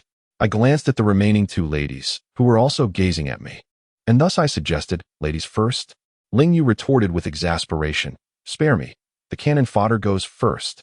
I rolled my eyes, fully aware that I was indeed that cannon fodder. Zi Yuner stifled a giggle beside me, and alongside Lingyue. They followed closely behind as we entered the 4th layer of the nether cave. Chapter 28. The Vanishing Ensemble. A flash of brilliance enveloped me as I ascended to the 4th floor, revealing a multitude of monstrous entities surrounding me. Death Priest, Enhanced Monster, Attributes. Death Mage, Enhanced Monster, Attributes. Death Knight, Enhanced Monster, Attributes. The Death Priest, wielding a skeletal staff, emitted a deep, guttural roar. Cloaked in a dark robe, the Death Mage revealed a bony arm, its eye sockets flickering with ghostly luminescence. The fully armored Death Knight stood without a steed, gripping a heavy sword, its gaze wandering restlessly. Clang! The dragon's soul clashed with one of the Death Knights, while Xing Tian swung his axe, striking the knight's back. Yet, the knight merely swayed slightly, losing a mere 35 points of health. Xing Tian, caught between laughter and despair, exclaimed, "How is it possible that I cannot breach its defenses?" The dragon's soul was then struck by the Death Knight's sword, causing him to stagger backward, his health plummeting by nearly a third. He lamented, "This is untenable. The level disparity is far too great. We are severely weakened in attributes." Without hesitation, I unleashed an armor-piercing arrow, its radiant white light piercing through the Death Knight's breastplate, revealing a damage number above its head, 549. I exhaled in relief. At least my armor-piercing arrow could bypass its defenses. Lingyue softly chanted, casting a fireball that erupted forth, dealing 347 points of damage. Though not substantial, our combined assault had already reduced the Death Knight's health by nearly a third. The others gasped in astonishment, having witnessed the potency of our attacks. Now, however, we could only inflict such minimal damage. The strength of the monsters we faced was abundantly clear. We could no longer rely on the Crimson Flame Sea to vanquish foes. A single attack from a Death Knight had already left the Dragon Soul and Xing Tian reeling. If we encountered more of them, it would surely lead to dire consequences. Thus, we resorted to luring the monsters one by one. With the synergy of our assaults, we found our pace was not too slow. The Death Knights possessed slightly more health. Yet they did not target ranged attackers, providing a semblance of safety. However, the Death Priest and Death Mage posed a significant challenge. The Death Priest's hoarse chanting echoed ominously, so grating that Lingyue instinctively covered her ears, casting a helpless glance at me, her lips curling into a faint smile. Simultaneously, a purple halo enveloped us. Ding! Combat alert! You have been affected by the Death Aura, reducing your attack power by 10. I was taken aback, realizing that the Death Priest could inflict such a troublesome status effect. Consequently, our attacks became less formidable, while the melee fighters, the Dragon Soul and Xingtian emerged as the primary force. With their swords and axes, they swiftly felled the Death Priest. Thud! A black-leg guard fell at my feet. I picked it up and examined it. Doom leggings, bronze armor, defense, 28 intelligence, 10 additional, increases dark magic damage by 3 required level, 30 set bonus. Unidentified. I was momentarily taken aback. I had stumbled upon a piece of the bronze armor set here. Lingwei leaned beside me, glanced at the equipment's attributes, and exclaimed with a smile, a level 30 set. I whispered, "What should we do, Lingwei?" She replied with a teasing smile, "You decide. I have no use for it." Thus, I chuckled and shared the attributes of the Doom leggings with the team. In an instant, Longhun and Xingtian nearly drooled, while Guizhi revealed a look of longing. Among those present, only Guizhi's attack type was dark magic. If this equipment were given to Ziyun, it might enhance her mana slightly, but it would undoubtedly be a waste. The true value of the Doom set could only be realized when donned by Guizhi. While Guizhi was lost in thought, I had already initiated a trade for the Doom leggings with him, saying with a grin, "Guizhi, come on, today is your lucky day?" Guizhi paused momentarily but suddenly canceled the trade, saying, "Well, actually, Qi Feng and Lan Wei could use it too. I can't just keep it for myself." I was taken aback. "This is your class equipment. Who else should it go to? If you feel guilty about it, then just give me 10 gold coins as a share for me and Qi Feng." Guizhi hesitated, but Longhun chimed in with a laugh. "Guizhi, accept it. Our brother here has good intentions, and besides, do you still see him as an outsider? In my heart, he's already one of us." I chuckled. Longhun certainly had a way with words that touched me a bit. Suddenly, I had gained 3 more brothers in this game. Xingtian laughed heartily. "Guizhi, accept it. Besides, you still owe him 10 gold coins, right?" Guizhi couldn't help but smile wryly. "You have no idea. This equipment's market value is at least 200 gold coins. Your 10 gold coins are of no use." Though Guizhi's words were quite straightforward, they struck a chord. I laughed heartily. "All right, enough chatter. If all goes well, the 4th floor will surely yield the Doom set. Instead of wasting time talking, we should slay more monsters." Guizhi nodded vigorously and promptly transferred 80 gold coins to me in the trade window, accepting the Doom leggings in return. Longhun then remarked with a grin, "The kindness from Shusheng and the beautiful Lan Yue is etched in my heart. Should we ever be in need, we shall face any challenge without hesitation." Ling Yue chuckled lightly. "All right, enough with the flattery. I can't handle it. Shusheng, let's continue hunting monsters." As the crowd shared a knowing smile, I turned and promptly exchanged the gold coins with Ling Yue. In doing so, I had genuinely provided her with 155 gold coins today, sufficient to cover her medicinal expenses for several days. We continued our battle against the monsters, and after nearly 5 hours of relentless combat on the bustling 4th level, we finally approached the end. The set of the vanishing gear yielded 3 more pieces, leaving only a helmet to complete the ensemble. Guizhi was anxious, placing all hopes on the remaining monsters. As the clock approached 9 in the evening and everyone had yet to have dinner, Lingwei furrowed her brow and remarked with a smile, "Scholar, I am quite hungry." I was momentarily taken aback. Her expression bore a striking resemblance to Ling Xue's, especially in that moment of revealing her hunger, which was utterly enchanting. Noticing my dazed stare, Lingwei chuckled lightly. "Let's hurry to the 5th level. Then Schwerer and I will head out for dinner." "Scholar, would you like to join us?" I inquired. "Where shall we dine?" "At Bayulan." I took a deep breath. That was a 5-star hotel. I contemplated grabbing a bowl of mixed noodles from a nearby stall instead. Bayulan was clearly out of the question. Thus, I shook my head and replied, "You two go ahead. I shall refrain from joining." Ling Yue smiled gently, teasingly asking, "Don't you wish to see Schwerer? She often brings you up at home, to the point where our father suspects she might have a boyfriend outside." The memory of that night when Ling Xue wept in my embrace surfaced in my mind, evoking a sense of tenderness. Did that beautiful girl truly have me in her thoughts? Noticing my momentary distraction, Ling Wei chuckled softly. "Scholar, resume your monster slaying. Once we finish, I'll log off for dinner, and you mustn't starve yourself." I nodded, and with a swift shot of a piercing arrow, I eliminated a necromancer. With a soft thud, a black helmet fell to the ground. Guizhi, startled, quickly picked it up, brimming with joy. "Wonderful! The vanishing gear is finally complete." He proceeded to showcase the entire set to the group, although it remained unidentified and thus unequipped. After 5 hours of relentless battle, the sheer number of monsters on this 4th level was evident. Ling Wei had reached level 34, while I ascended to level 32. making me the second highest ranked player in the Twilight City area. The members of Soar Fire had all approached level 30, with Guizhi attaining level 30 himself.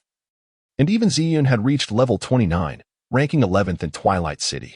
Gazing at the remarkable vanishing gear, Guizhi felt a profound sense of accomplishment. While Longhun almost transferred all his gold coins to Lingwei, she graciously accepted them all with a bright smile. The more gold she had, the higher quality potions she could purchase, making leveling up significantly more efficient. Finally, having cleared all the monsters on the 4th level, we pressed onward to the 5th level. Xing Tian was the first to enter, but merely 2 seconds after stepping into the 5th level, he reappeared on the 4th, his face ashen and his voice trembling.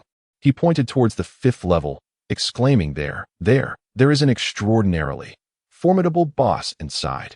Xing Tian was nearly beside himself with excitement. While Ling Yu and I exchanged knowing smiles, splendidly, the main event of the evening was finally about to commence. Chapter 29, Summoning 1,000 Armies. What a joke. After Dragon Soul kicked Xing Tian down to the 5th level, he quickly followed, with me trailing closely behind. Lingwei and Ziyun entered side by side, while Guizhi brought up the rear, ready to respond should any monsters suddenly spawn. Upon entering the 5th level, an eerie wind swept through, causing the temperature to plummet dramatically. It was unexpectedly cold.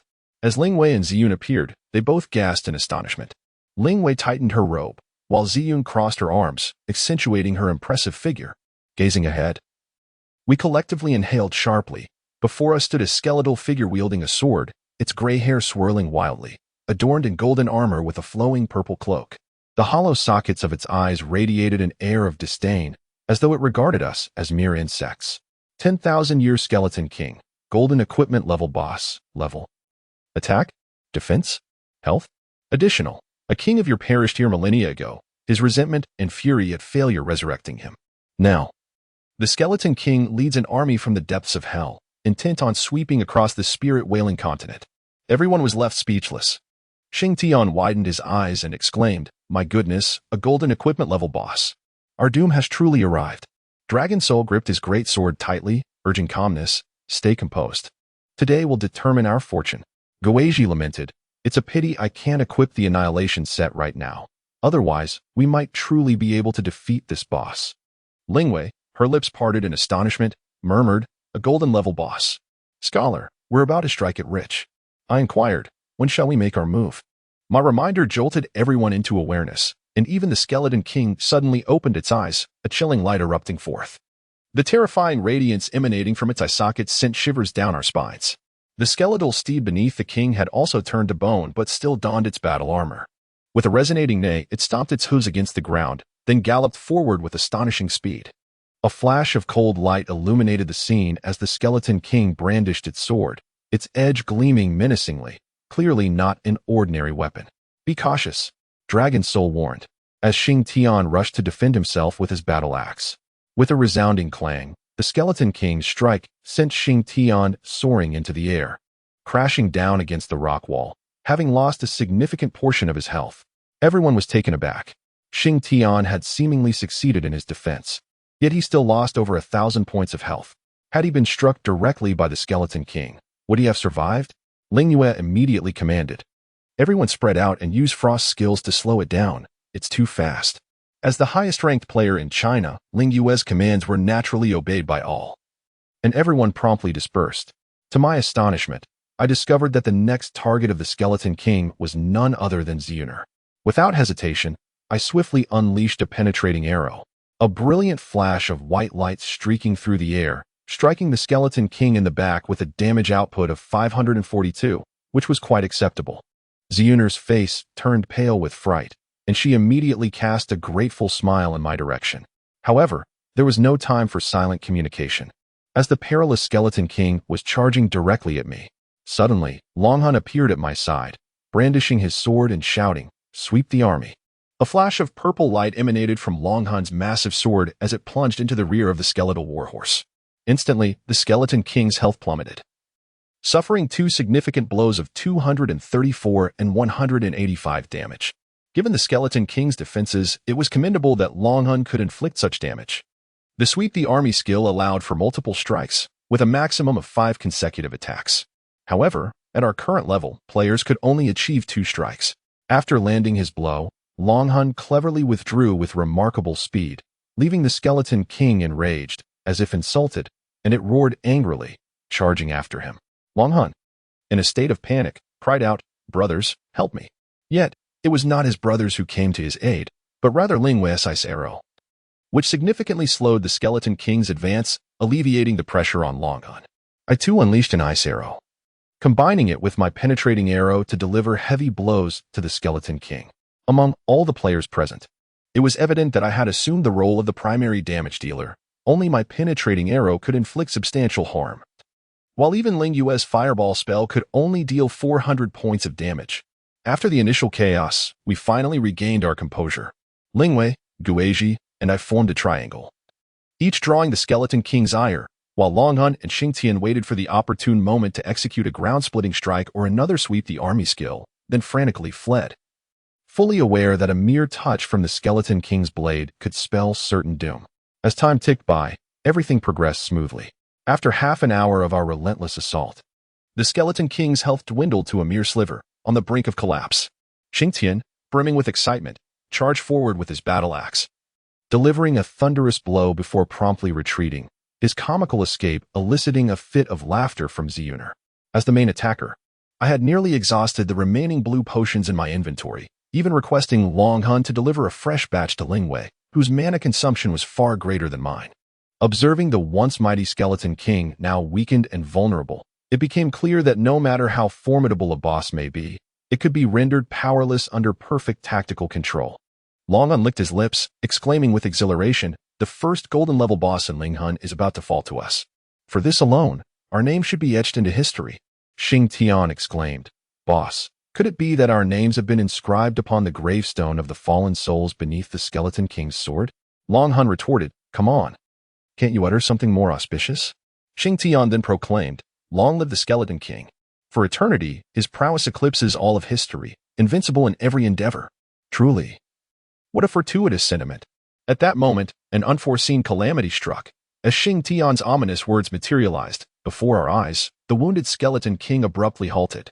Raising his sword high, an obscure incantation echoed around us, and the very ground trembled as stones fell from above, threatening to collapse the entire 5 layers of the nether cave. Ding. System notification. Please be advised, the millennia-old Skeleton King is employing the skill, Summon 1,000 troops. Amidst the thunderous sound of galloping hooves, the rocky wall ahead suddenly transformed into an abyss, revealing countless skeletal knights on horseback, brandishing their long spears and charging forward like ferocious tigers, instilling dread in our hearts. In mere moments, nearly 100 undead riders surged toward us with alarming speed. Xingtian, at the forefront, immediately swung his colossal axe in a fierce arc, unleashing the brilliance of his ground-splitting strike, sending several knights crashing to the ground. Yet, the relentless cavalry surged forth, swiftly engulfing Xingtian's form. In a flash of white light, he was transported back to the city for revival. Longhun, taken aback, turned to flee, but was met with a swift shadow behind him. The towering figure of the Skeleton King loomed as his sword cleaved through the air, striking Longhun squarely in the chest. In an instant, he was utterly oblivious to the impending doom as his health was depleted. A damaged figure of 3,458 soaring into view. Yet another flash of light, and Longhun too fell, leaving behind a scattering of red potions. Chapter 30. The Flowing Light Sword MD. The dragon's soul fell so easily. After all, he was the leader of Swordfire. I glanced at Lingwe, who was also looking at me, both of our eyes reflecting a hint of fear. The Skeleton King's assault was indeed overwhelming. We could hardly withstand a single blow. Xian, not far from me, was encircled by the Death Knights. She offered me a wry smile and said, "Scholar, I'm heading back to the city." Without hesitation, Ziyun transformed into white light and returned, doing so with remarkable composure. However, Guizhi was already furious, fiercely attacking the Skeleton King. I immediately shouted, "Guizhi, return to the city at once." Guizhi exclaimed, "No way. How could I abandon you all?" I retorted, "No more nonsense. Do you wish to lose your gear? Quickly return to the city and wait for us. I will hold them off." Startled, Guizhi ceased his protest and swiftly retreated, disengaging from battle to use his return scroll. I then dashed forward, drawing the ire of those Death Knights, and turned back to confront the Skeleton King. Moments later, Guizhi successfully used his scroll and vanished. I gathered my strength to attack the Skeleton King, knowing the outcome hinged on these fleeting seconds. Lingwei understood my intent and joined me in the assault. Fireballs raining down upon the Skeleton King's chest. Yet, this detestable boss seemed to possess an endless reservoir of vitality, refusing to fall. At last, a throng of Death Knights surrounded Lingwei. Her fiery shield shattered after only a few blows. The attacks from these Death Knights were no trifling matter. Watching Lingwei transform into white light and return to the city pierced my heart, yet I found myself strangely calm. I swiftly maneuvered to evade the relentless pursuit of the Death Knights, simultaneously launching armor-piercing arrows at the Skeleton King. The Skeleton King, sword in hand, charged forth, his blade slicing through the air with a menacing swiftness. I was acutely aware of my limitations. My defenses could not possibly rival those of Dragon Soul. If he could be vanquished in an instant, I would surely meet the same fate if struck. Thus, I closed my eyes and released one final armor-piercing arrow. Boom. As the pearlescent light penetrated the Skeleton King's armor, he abruptly halted, nearly collapsing onto me, an overwhelming force bearing down. Ding.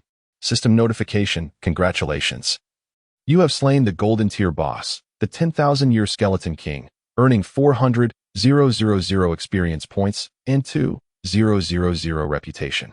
A golden light cascaded down, and I immediately leveled up to 33. Yet, in the blink of an eye, I found myself surrounded by a cluster of Death Knights. Their blades flashed, and my full health, restored from leveling up, was instantly depleted. I was taken aback and quickly glanced at the loot dropped by the Skeleton King, a tome and a sword. Without hesitation, I stowed both items into my inventory. And as for the gold, I could only hastily grab a handful. But just as I did, a sharp pain coursed through my body, and the world around me shimmered. Ding. System notification. You have been slain by the Death Knights, losing 1 level. System prompt. Task cannot be completed in a state of death. Mission failed. MD, what a failure. Could it be that this task has a time delay? Moreover, I have returned to level 32. And around me are familiar faces, Lingwei and Longhun among others, all waiting for me at the resurrection array. Longhun remarked, it seems like they have also met their demise. Xingtian added, that's certainly the case. Returning to the city happens at the plaza, not here. In the distance, Guizhi was running towards us from the plaza. Beside me, Lingwei and Ziyun stood there charmingly, and Lingwei whispered with a smile, what was the final outcome? I replied, just look at my level. Lingwei was momentarily taken aback, then suddenly enlightened, exclaimed, you defeated the Skeleton King. Clever. Everyone else had dropped a level, but I, originally at level 32, remained at level 32 after my demise, which could only mean that I had leveled up again just before I fell. Upon learning that I had vanquished the Skeleton King, Longhun and the others were visibly elated, yet when I mentioned the spoils, Longhun immediately shook his head. One must not be too greedy. Guizhi has already acquired the Oblivion set from you, and since the Skeleton King was slain by you, to put it bluntly, we didn't contribute much at all. Even if the Skeleton King had dropped a divine artifact, we wouldn't dare to take even a fraction of it. After saying this, Longhun chuckled. It's time to log off for dinner. See you later, brother Shusheng. Xingtian and Guizhi went off to appraise their gear, while Ziyun mentioned she would log off for dinner as well. I too intended to appraise the equipment, and Lingwei decided to accompany me, saying, I want to broaden my horizons. Thus, when we arrived at the appraisal shop, Guizhi had already donned a dazzling set of the Oblivion gear and was flaunting it, while Xingtian cheerfully followed behind, occasionally pointing at Guizhi and telling passers-by, this is my brother, impressive, isn't. I retrieved the 2 items from my inventory, only to discover that the skill book required no appraisal. Thousand Blade Arrow inflicts a certain degree of damage to enemies surrounding the target. Requirement, Apprentice Archer level 30. I was overjoyed. Indeed, what I sought was granted, as I swiftly acquired a group attack skill book for archers. Observing the description of this book, Lingwei also smiled brightly and said, Shusheng, you must accompany me for leveling up from now on. I replied with a smile, it would be my utmost pleasure. Then, I glanced at the sword dropped by the Skeleton King. Flowing Light Sword, Golden Artifact, Attack, 140185 Strength, 15 Stamina, 10 Required Level, 30, Not Appraised. A golden artifact. It is indeed a golden artifact. Lingwei and I stood there, momentarily speechless. The blade shimmered with flowing light, a ripple of luminescence gently cascading along its edge, and the sword's silhouette was exquisitely refined, overall possessing a rather graceful quality. After a long while, Lingwei finally shook my arm and asked, Shusheng, do you want to continue appraising? Certainly. As I placed the radiant sword upon the table, the appraiser was immediately taken aback, hastily rushing into the room while exclaiming, Master, Master, there is a piece of equipment that requires your appraisal. Moments later, an elderly appraiser emerged, his title proclaiming his rank, Royal Appraiser. Upon gazing at the radiant sword, the old man became visibly excited, gently caressing the hilt and stammering, I never imagined I would behold such a treasure in my lifetime. Subsequently, the old appraiser declared with unwavering certainty, the appraisal fee is 100 gold coins. What? 100 gold coins? I gasped in shock. The old appraiser nodded solemnly. Do you wish to proceed with the appraisal? Regrettably, I possessed only 56 gold coins. Far from sufficient. It seemed that Lingyue discerned my predicament, as she smiled gently and offered, allow me to cover the cost. After receiving the payment, the appraiser immediately swept his hand over the radiant sword, and a brilliant light erupted, illuminating the entire appraisal room. As I retrieved the radiant sword, I eagerly examined its attributes: radiant sword, golden artifact, attack, 185270 strength, 24 stamina, 20 agility, 15 additional, increases the user's total skill attack power by 20 required level. 30. Gazing at the formidable attributes of the radiant sword, both Lingwei and I were left in astonishment. This is utterly outrageous, Lingwei remarked, speechless. I stood there, gripping the radiant sword, feeling an immense surge of power coursing through me. Unfortunately, as a mere archer, I was incapable of wielding a sword. Lingwei smiled playfully and inquired, what do you intend to do with this sword? Will you gift it to Longan? I replied, do you think I am that generous? A golden artifact given away? Unless I were to be struck in the head by a donkey. Lingwei, however, smiled knowingly and said, who can say? Perhaps Longhun lacks sufficient charm. Since you do not plan to gift it, let us store it for now. In half a month, when mainstream players reach level 30, the true value of this sword will be revealed. I nodded in agreement, saying, very well, if this sword is sold, I shall grant you a 10 share of the profits. Goodness, you are indeed quite generous. Absolutely. Chapter 31. The Green Wolf Guardian. Upon reopening the equipment leaderboard, I discovered that the Golden Bow had been usurped from its prestigious position by the Radiant Sword, whose evaluation score was nearly tenfold that of the Golden Bow, and a staggering 100 times greater than that of the third-place Bronze Sword. If others were to learn that I possessed both the sole golden and silver artifacts, I could only imagine their reactions. Some might even contemplate leaping from heights in despair. I approached the warehouse manager and stored the Radiant Sword. Glancing at the clock, I realized it was already 10 p.m., and my stomach was empty. Thus, I logged off, retrieved the 1,000 yuan that Ling Xue had left for me as overnight expenses, paid 500 for the rent, and descended the stairs. I pondered. The in-game currency was currently non-exchangeable. I would need to acquire a new bank card. In approximately a week, the game would enable the feature for binding bank accounts, marking the true onset of my financial prosperity. The Radiant Sword was but the beginning, with my exceptionally high level. Even selling some other equipment would suffice to secure my livelihood. Once downstairs, I settled into a small restaurant, ordered a couple of dishes and a bottle of beer, indulging in my own company. Outside, the streets were bustling with strangers, their paths crossing only by chance. Fate alone could unite two souls, and in this vast world, my bond with Ling Xue was a testament to such serendipity, though I wondered if she shared the same sentiment. Ling Xue was likely dining with Lingwei now. A smile crept across my face as their exquisite visages danced in my mind. To have encountered and befriended this pair of breathtaking twins was indeed a stroke of extraordinary fortune. I pondered who in this world could be so fortunate as to claim one of them, and whimsically imagined embracing both, Ling Xue on my left and Lingwei on my right, an opportunity no deity would trade away. Lost in my reverie, I noticed two students entering, ordering a pot of sauerkraut fish and engaging in idle chatter. One of them boasted, I've reached level 24. This afternoon I even acquired 2 black iron pieces of gear, and my attack power is quite formidable now. The other scoffed, please, don't get cocky over black iron. I heard there's a senior in our school who snagged a bronze axe suitable for level 18. Now that's impressive. If I had such a weapon, I'd be racing towards level 30 tonight. Seriously? You're only level 13. What's the point of aiming for 30? Let's get you to level 18 tonight instead. He added, by the way, have you heard about the female mage, Qingfeng Lanyue? Her candid photos surfaced online today, and she's truly stunning. Rumor has it she's from Suzhou. Suzhou? Which school? I should pursue her as a girlfriend. She could help us level up. Ugh, such a lack of ambition. Listening to their conversation, I couldn't help but smile faintly. I quickly devoured a few bites of the chives and downed another glass of beer.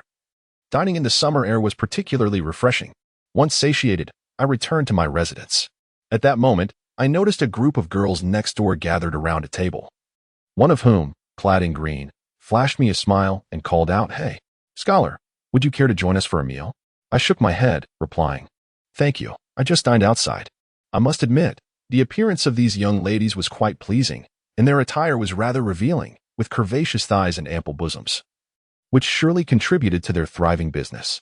After bidding farewell to the young lady next door, I closed the door and logged onto the internet, marveling at the soundproofing effect of the Linghong headset.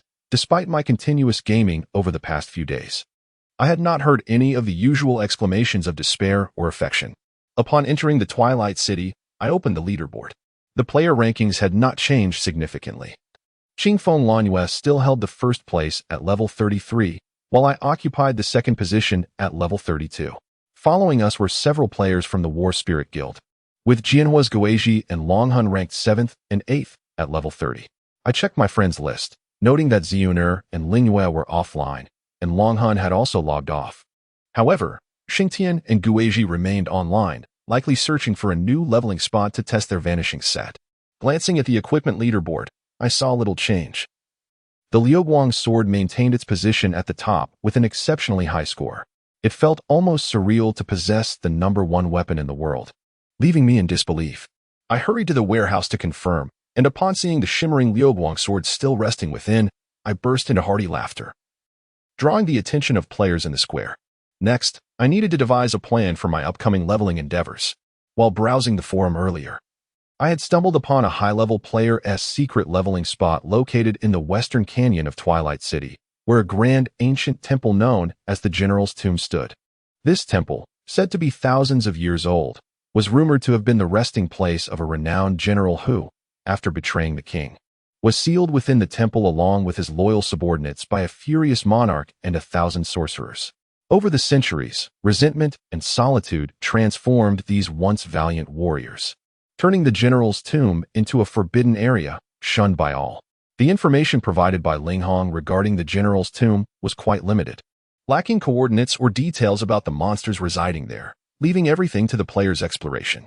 However, insiders from Yuehing revealed that the tomb was indeed located within the western canyon of Twilight City, serving as a leveling haven for players between levels 30 and 60, with a notably high loot drop rate. Yet, no player had ever managed to locate the general's tomb. It remained as elusive as a mirage. After purchasing a full inventory of potions, I resolved to continue my solitary journey. I glanced at my skills. Basic archery, intermediate proficiency 50,000 does not consume MP. Fire arrow, intermediate proficiency 50,000 consumes 10 MP. Ice arrow, beginner proficiency 100 7234 consumes 5 MP.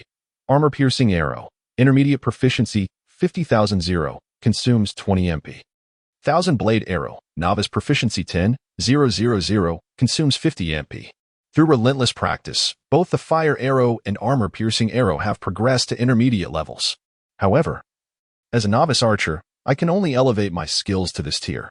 Once I reach level 40 and officially transition my class, my skill proficiency will naturally rise again, allowing me to attain advanced abilities. It is said that beyond advanced, there exist master and grandmaster levels, culminating in divine mastery. Indeed, the higher the level, the more formidable the skills. This time, in addition to leveling up, I must also enhance my proficiency with the Thousand Blade Arrow. As of now, I remain uncertain about the effectiveness of this area attack skill. I sincerely hope it is not merely a decorative skill, for that would drive me to despair. Upon inspecting my potions and gear durability, I discovered that after one unfortunate demise, the durability of my Crimson Flame set had diminished by half. Fortunately, none of the items had broken. Had they, I would have been inconsolable. Thus, I made my way to the equipment repairer in Twilight City and presented my Crimson Flame set for mending. Without looking up, the repairer stated, repair cost, 7 gold coins. What a shock. Such exorbitant fees for repairs. Despite my astonishment, I had no choice but to comply, surrendering my coins with great reluctance. Once my Crimson Flame gear was restored to its former glory, I wasted no time and immediately opened the map, heading westward. Along the way, numerous players were emerging from Twilight City, forming groups as they ventured into the western woods. Outside the city, there were two prime leveling spots. One was the Breezy Forest, home to 25-level enchanted rabbits, and the other, the Dusk Forest, where 25 to 35-level hedgehogs and wolves roamed. However, both locations were already swarmed by players, with teams from organizations like Proud World and Battle Soul having gathered substantial numbers, leaving solo players with little opportunity. In the distance, two players from Proud World were eyeing me, whispering, "Isn't that the reckless scholar our leader once dead? Should we go after him?" The other gasped, "Are you insane? What can we, two level 20 players, do?" He.S. a 32-level top player. "Let's report back to the leader and have him rally our brothers to take this guy down. Look at his well-equipped gear. He must be wealthy." I couldn't help but feel a jolt of alarm. Indeed, fame brings its own troubles. Having made it to the leaderboard, I was now beset by numerous complications. Thus, I promptly altered my course to the southwest, heading toward the Breezy Forest in search of the legendary general's tomb. This way, even if Proud World members pursued me, they might struggle to locate me amidst the vast expanse of forest, while I would merely require a simple town return scroll to escape their clutches. After approximately half an hour of travel, I suddenly startled a flock of mountain birds, and a few players stumbled out of the thicket, their health reduced to about half, looking utterly disheveled. Following closely behind them was a fearsome creature, a grotesque being with the body of a man and the head of a wolf, wielding a formidable blade. A foul stench of blood emanated from its maw as it raised the weapon high, striking down a swordsman player in a single, thunderous blow. A chill ran down my spine. The creature's attack was astonishingly powerful. The level 24 swordsman had lost over half of his health in an instant. I promptly examined the attributes of the monster. Blue Wolf Guardian, common monster, level 28 attack, 185 to 240 defense, 80 health, 2400 attack type, normal. So it was indeed a level 28 creature. Glancing at the beleaguered party, I noted that after the loss of one swordsman, only 2 mages, 2 berserkers, and a priest remained, making a total of 5. The Blue Wolf Guardian swiftly raised its blade once more, aiming to cleave another terrified mage in two. Chapter 32. The beautiful maiden. The young sorcerer was taken aback, exclaiming, "What on earth?" I felt as though I was on the brink of collapse. Just then, a beam of white light shot through the air, and with a sudden pop, it pierced the mouth of the Azure Wolf Sentinel, followed by a spout of fresh blood erupting from its head. A staggering blow. My armor-piercing arrow had dispatched this half-health Azure Wolf Sentinel. The other players, still in shock, turned to me in astonishment, exclaiming, "Isn't that the renowned expert, the unrestrained scholar?" I smiled and replied, "Just fortunate to have leveled up a bit faster. By the way, how did you all end up in such a predicament? The monsters in the Clear Wind Forest aren't particularly formidable, are they?" A berserker spat with frustration. "Who knows? We ventured into the forest as a team, only to stumble upon a deep canyon. We decided to explore it, and unexpectedly, we discovered a towering structure within. Upon entering, we were confronted by a horde of these Azure Wolf Sentinels. What started as a team of over 10 has dwindled down to just 5 of us." I was taken aback and asked, "A tower? Is it the general's tomb as indicated on the map?" "No, it's the first level of the spirit's ancient temple." A wave of exhilaration surged through me. This was it. According to legend, the general's tomb comprises 7 levels, with the first being the spirit's ancient temple, leading all the way to the 7th level, the true general's tomb, the resting place of that ancient hero of the Radiant Divine Clan. Thus, I inquired, "Where is the spirit's ancient temple? Can you guide me there?" The berserker looked momentarily stunned before breaking into laughter. "As an expert like you, the unrestrained scholar, surely you can navigate such a forbidden place with ease, but as for us..." They hesitated, and I swiftly perceived their thoughts, responding with a smile. "How about this? Let us form a team to venture in together. I'll take any leather armor, and you can divide the rest among yourselves, each taking what you need. How does that sound?" "Haha, that works." The berserker laughed heartily and promptly invited me into their party. I didn't dwell on it. The highest level monsters in the spirit's ancient temple reached a terrifying level of 60, and it was clear that ascending to the 7th level was no trivial task. This was a long-term training ground, and my immediate priority was to ascertain the location of the spirit's ancient temple. Having 5 teammates at level 24 wasn't too shabby either, especially with a priest and a berserker for added safety. The berserker, axe in hand, boldly led the way into the jungle, with the others following closely behind, and I, gripping my golden bow, trailed right after them. A thick mist enveloped the jungle, and various level 25 wild beasts leaped about, but under my attack of 195,250, they were no match for me. I could dispatch one with just 2 arrows, leaving my teammates wide-eyed in astonishment, repeatedly calling me a master.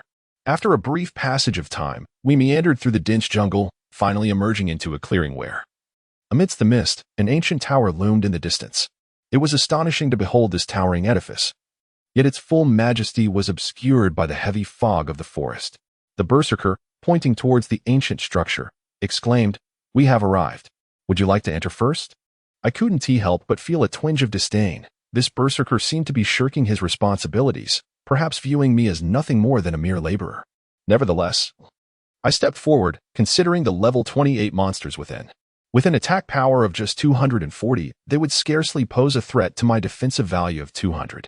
Moreover, with 1,060 health points at my disposal, I was confident I would not be easily vanquished. Surrounding the ancient temple were numerous stone lions, known as swani, which appeared to guard the site, exuding an air of solemnity that shrouded the temple in an added layer of mystery. The bronze doors of the temple were firmly shut, rusted and weathered, adorned with verdigris. When I leaned against the door and exerted some force, I found it immovable. It was exceedingly heavy. Thus, summoning all my strength, I finally managed to push it open, only to be met with a thunderous roar and an imposing, aggressive aura. Before me stood 3 fearsome blue wolf sentinels.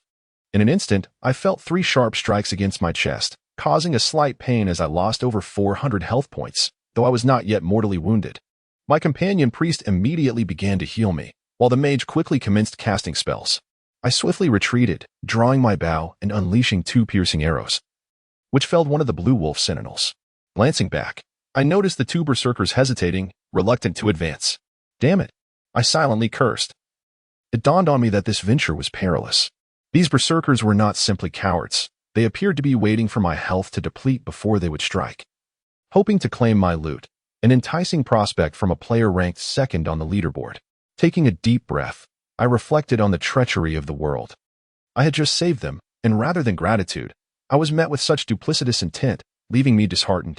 It seemed the berserkers had taken their cue. As the priest ceased healing me, and the 2 mages sporadically cast fireballs, seemingly waiting to see how I would deal with the 3 blue wolf sentinels on my own. My irritation flared. Did they think me an easy target?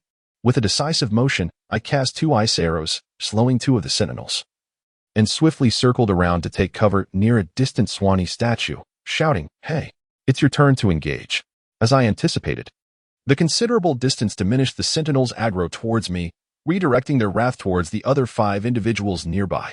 Confronted by 2 ferocious blue wolf guards, my 5 companions found themselves in a dire predicament. 2 of the berserkers were perilously close to losing their lives. However, I managed to save them with my armor-piercing arrows. It was not out of mercy, but rather because they still held some value for me. Since they were exploiting my strengths, it was only fair that we all engaged in mutual utilization. After vanquishing the 2 blue wolf guards, the mage began to meditate for mana recovery, while the berserkers fervently consumed health potions. I, on the other hand, ventured back into the ancient temple alone. Upon entering, I was momentarily taken aback. In my previous haste, I had failed to notice the surroundings clearly. Now, I beheld a dismal gray prison that divided the entire first floor of the temple into countless small enclosures.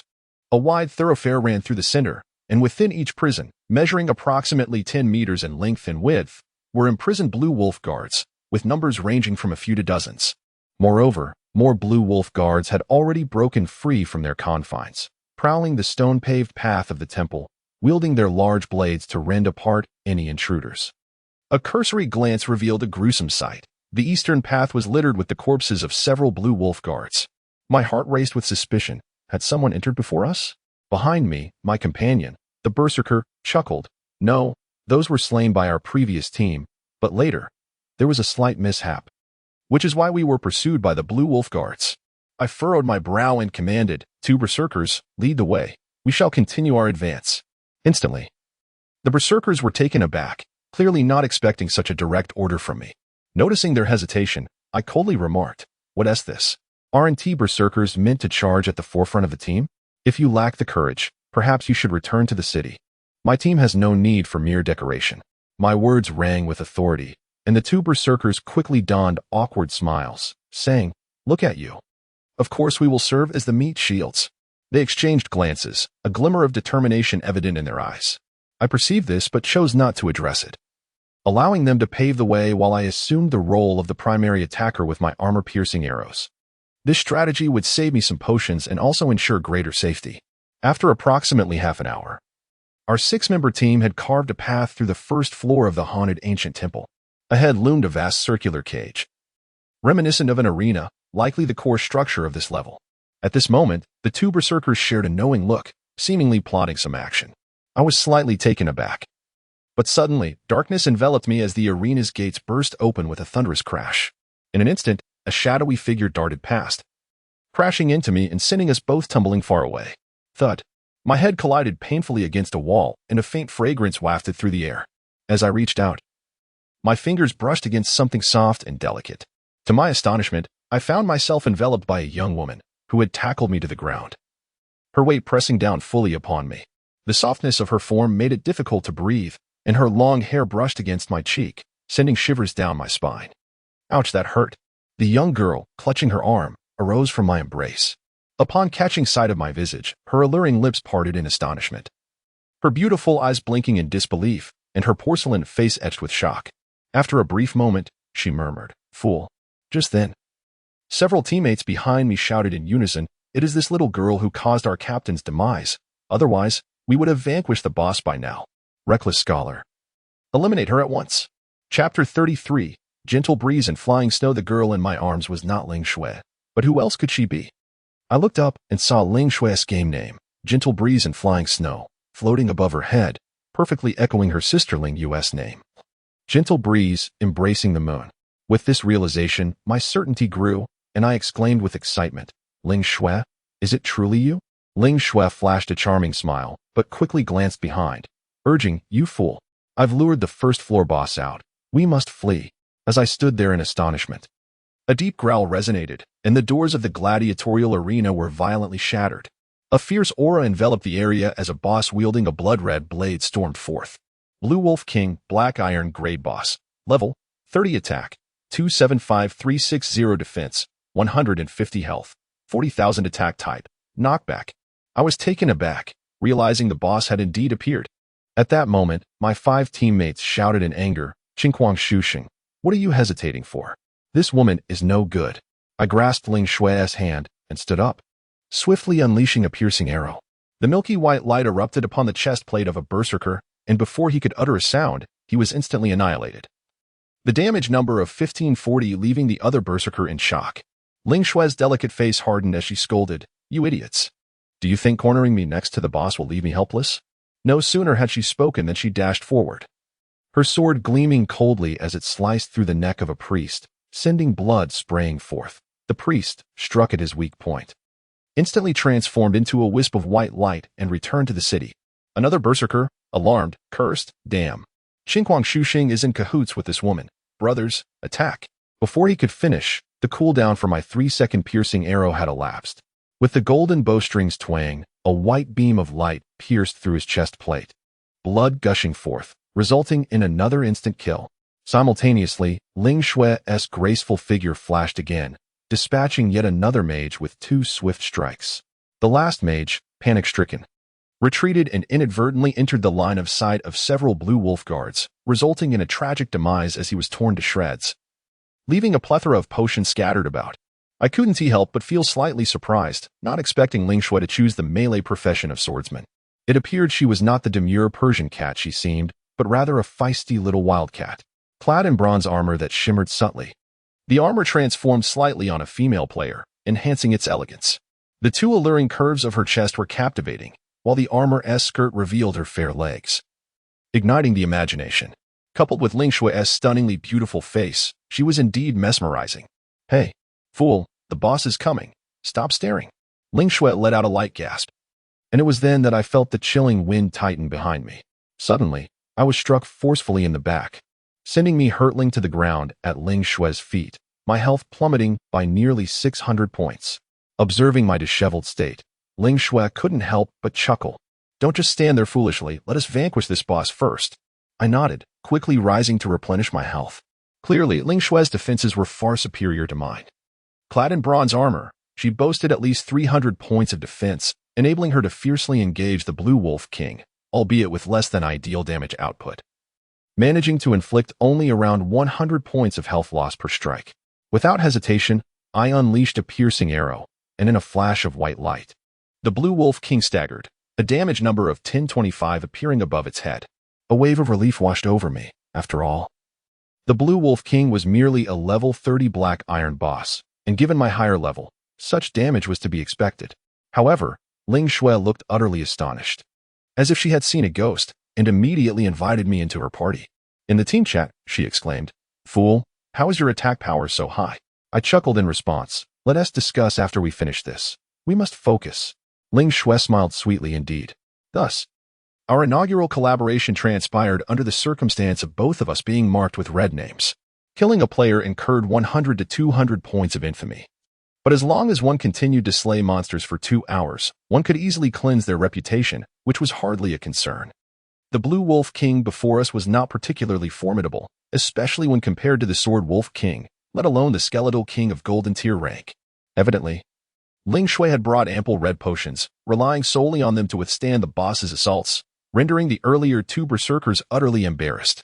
10 minutes later, with a mournful howl from the Blue Wolf King, my piercing arrow struck true, delivering the final blow. Amidst the clamor, the Blue Wolf King dropped a bounty of coins and a piece of armor. Bloodfang bracers, bronze tier, armor, defense, 42 strength, 9 required level, 28 unidentified. Gazing at the attributes of the bracers, Ling Xue giggled. "These are mine, right? You can collect the coins." I nodded with a smile. Sitting atop the Blue Wolf King's carcass, gathering the coins while inquiring, "Ling Xue, what exactly happened earlier? Why did those people claim you were responsible for their captain's demise?" Ling Xue blinked innocently. "I found my way here alone, so I cleared a path to the second floor. Who would have known my attacks were insufficient to defeat the monsters swiftly? Just as I finished one, the creatures behind me respawned, leading that group to believe they were the first players to arrive. In the end, they were utterly annihilated by the Blue Wolf King I had drawn out. Hee. I was at a loss for words. "So, was it intentional that you lured out the Blue Wolf King?" Ling Xue feigned innocence. "What do you mean? Do you think I am so heartless?" I nodded decisively. "Indeed. It must indeed be their fault. They met their deserved end." Ling Xue smiled faintly, then inquired, "You trust me so much, do you?" I chuckled softly, replying, "It is not so much trust as it is a lack of choice." "Why? How would I know?" At this moment, I had already counted the gold coins dropped by the Qing Wolf King, a total of 11 gold coins and 48 silver coins. I proceeded to trade half of it to Ling Xue, but to my surprise, she immediately canceled the transaction, laughingly saying, "You keep it. I have no need for it." I looked at her. Ling Xue had already reached level 28 as a novice swordswoman, equipped with high-quality gear. Overall, her strength surpassed that of Jian Huolonghan, as evidenced by her swift and precise movements during our recent duel, exuding the aura of a seasoned expert. It is only natural.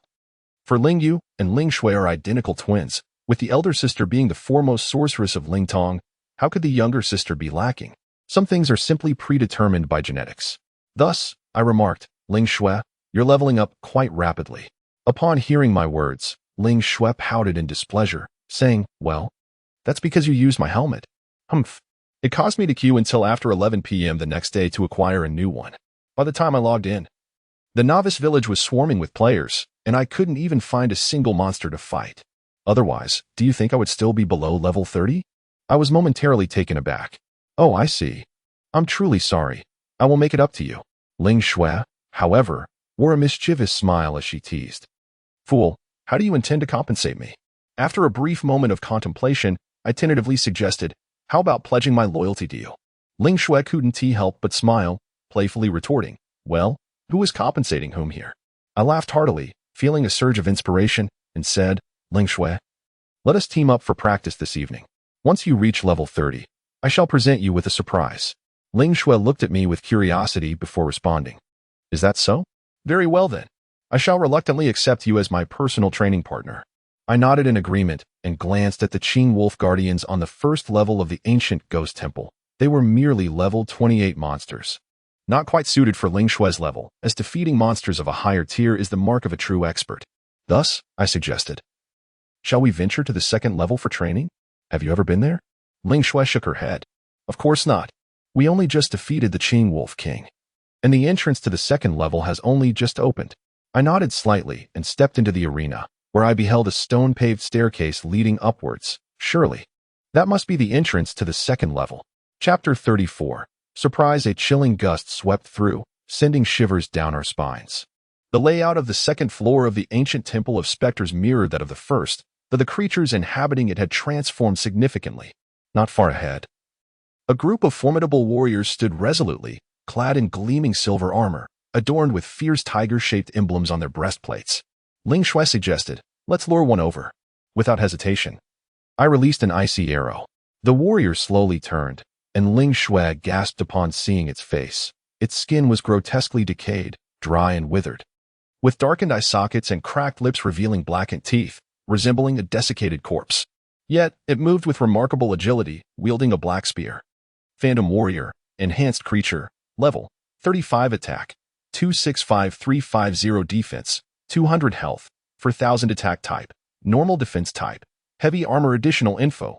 These warriors, long tormented by death, have become slaves of darkness, driven by a singular resolve to protect their master from any harm. An enhanced creature. I promptly shared the attributes of the monster with Ling Shui, who beamed with enthusiasm. Fool, we VE struck gold this time. I've heard that the stats of enhanced creatures are slightly superior to those of ordinary monsters, but the experience points are doubled. I smiled faintly in that case. Shall we get to work? To my surprise, Ling Shue's delicate brows furrowed as she murmured, but it looks so revolting. What should we do? I was momentarily speechless and reassured her. Fear not, I am here. Would it dare to devour you? Ling Shui stifled a giggle, replying, all right then. I'll just pretend it's the old man from KFC. I rolled my eyes at her imagination, but indeed, this phantom warrior bore a resemblance to that elderly figure, particularly with its goatee. Drawing my bow, I unleashed a piercing arrow that struck the phantom warrior's chest, causing it to shudder violently as its health plummeted by 578 points, a commendable amount of damage, sufficient to continue our endeavor. Ling Shui swiftly advanced, her sword sweeping through the air, executing a basic swordsman skill, sweeping thousands. 123, 131. With two sharp clangs, damage numbers floated above the phantom warrior's head.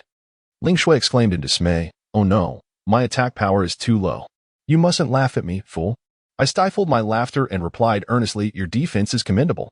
Indeed, Ling Shui's defensive capabilities were quite robust. The phantom warrior's attack of 350 barely breached her defenses. Her armor was evidently of high caliber, and it was predictable that such equipment bore the mark of Ling Yue's craftsmanship. After all, as the foremost sorceress, it was certain that she had provided Ling Shui with exceptional gear, including exquisite bronze armor, without a doubt. Initially, I intended to test the group kill capability of the 1000-blade arrow. However, it became evident that this was not the appropriate setting. Although Ling Shui's defense was formidable, it was limited to facing a single monster. When confronted with multiple foes, the assistance of a healer was indispensable. The intermediate armor-piercing arrow demonstrated a significant increase in power, and after a few shots, the ghostly warrior let out a piercing scream before collapsing, dropping a solitary gold coin. I rubbed my eyes in disbelief, confirming that it was indeed gold, an occurrence so rare that a mere monster could yield such a treasure. Despite it being only one coin, I felt immense gratitude. Ah, so much experience! Ling Shui exclaimed with delight, her experience bar visibly filling. She was one who valued equipment over gold, thus leaving the coin for me while cheerfully stating, currently, the exchange rate for gold to RMB is 1.5, meaning one gold coin can be exchanged for 5 yuan. Overjoyed, I picked up the 5 yuan from the ground. At that moment, Ling Shui had already aggroed another ghostly warrior, prompting me to re-engage in battle.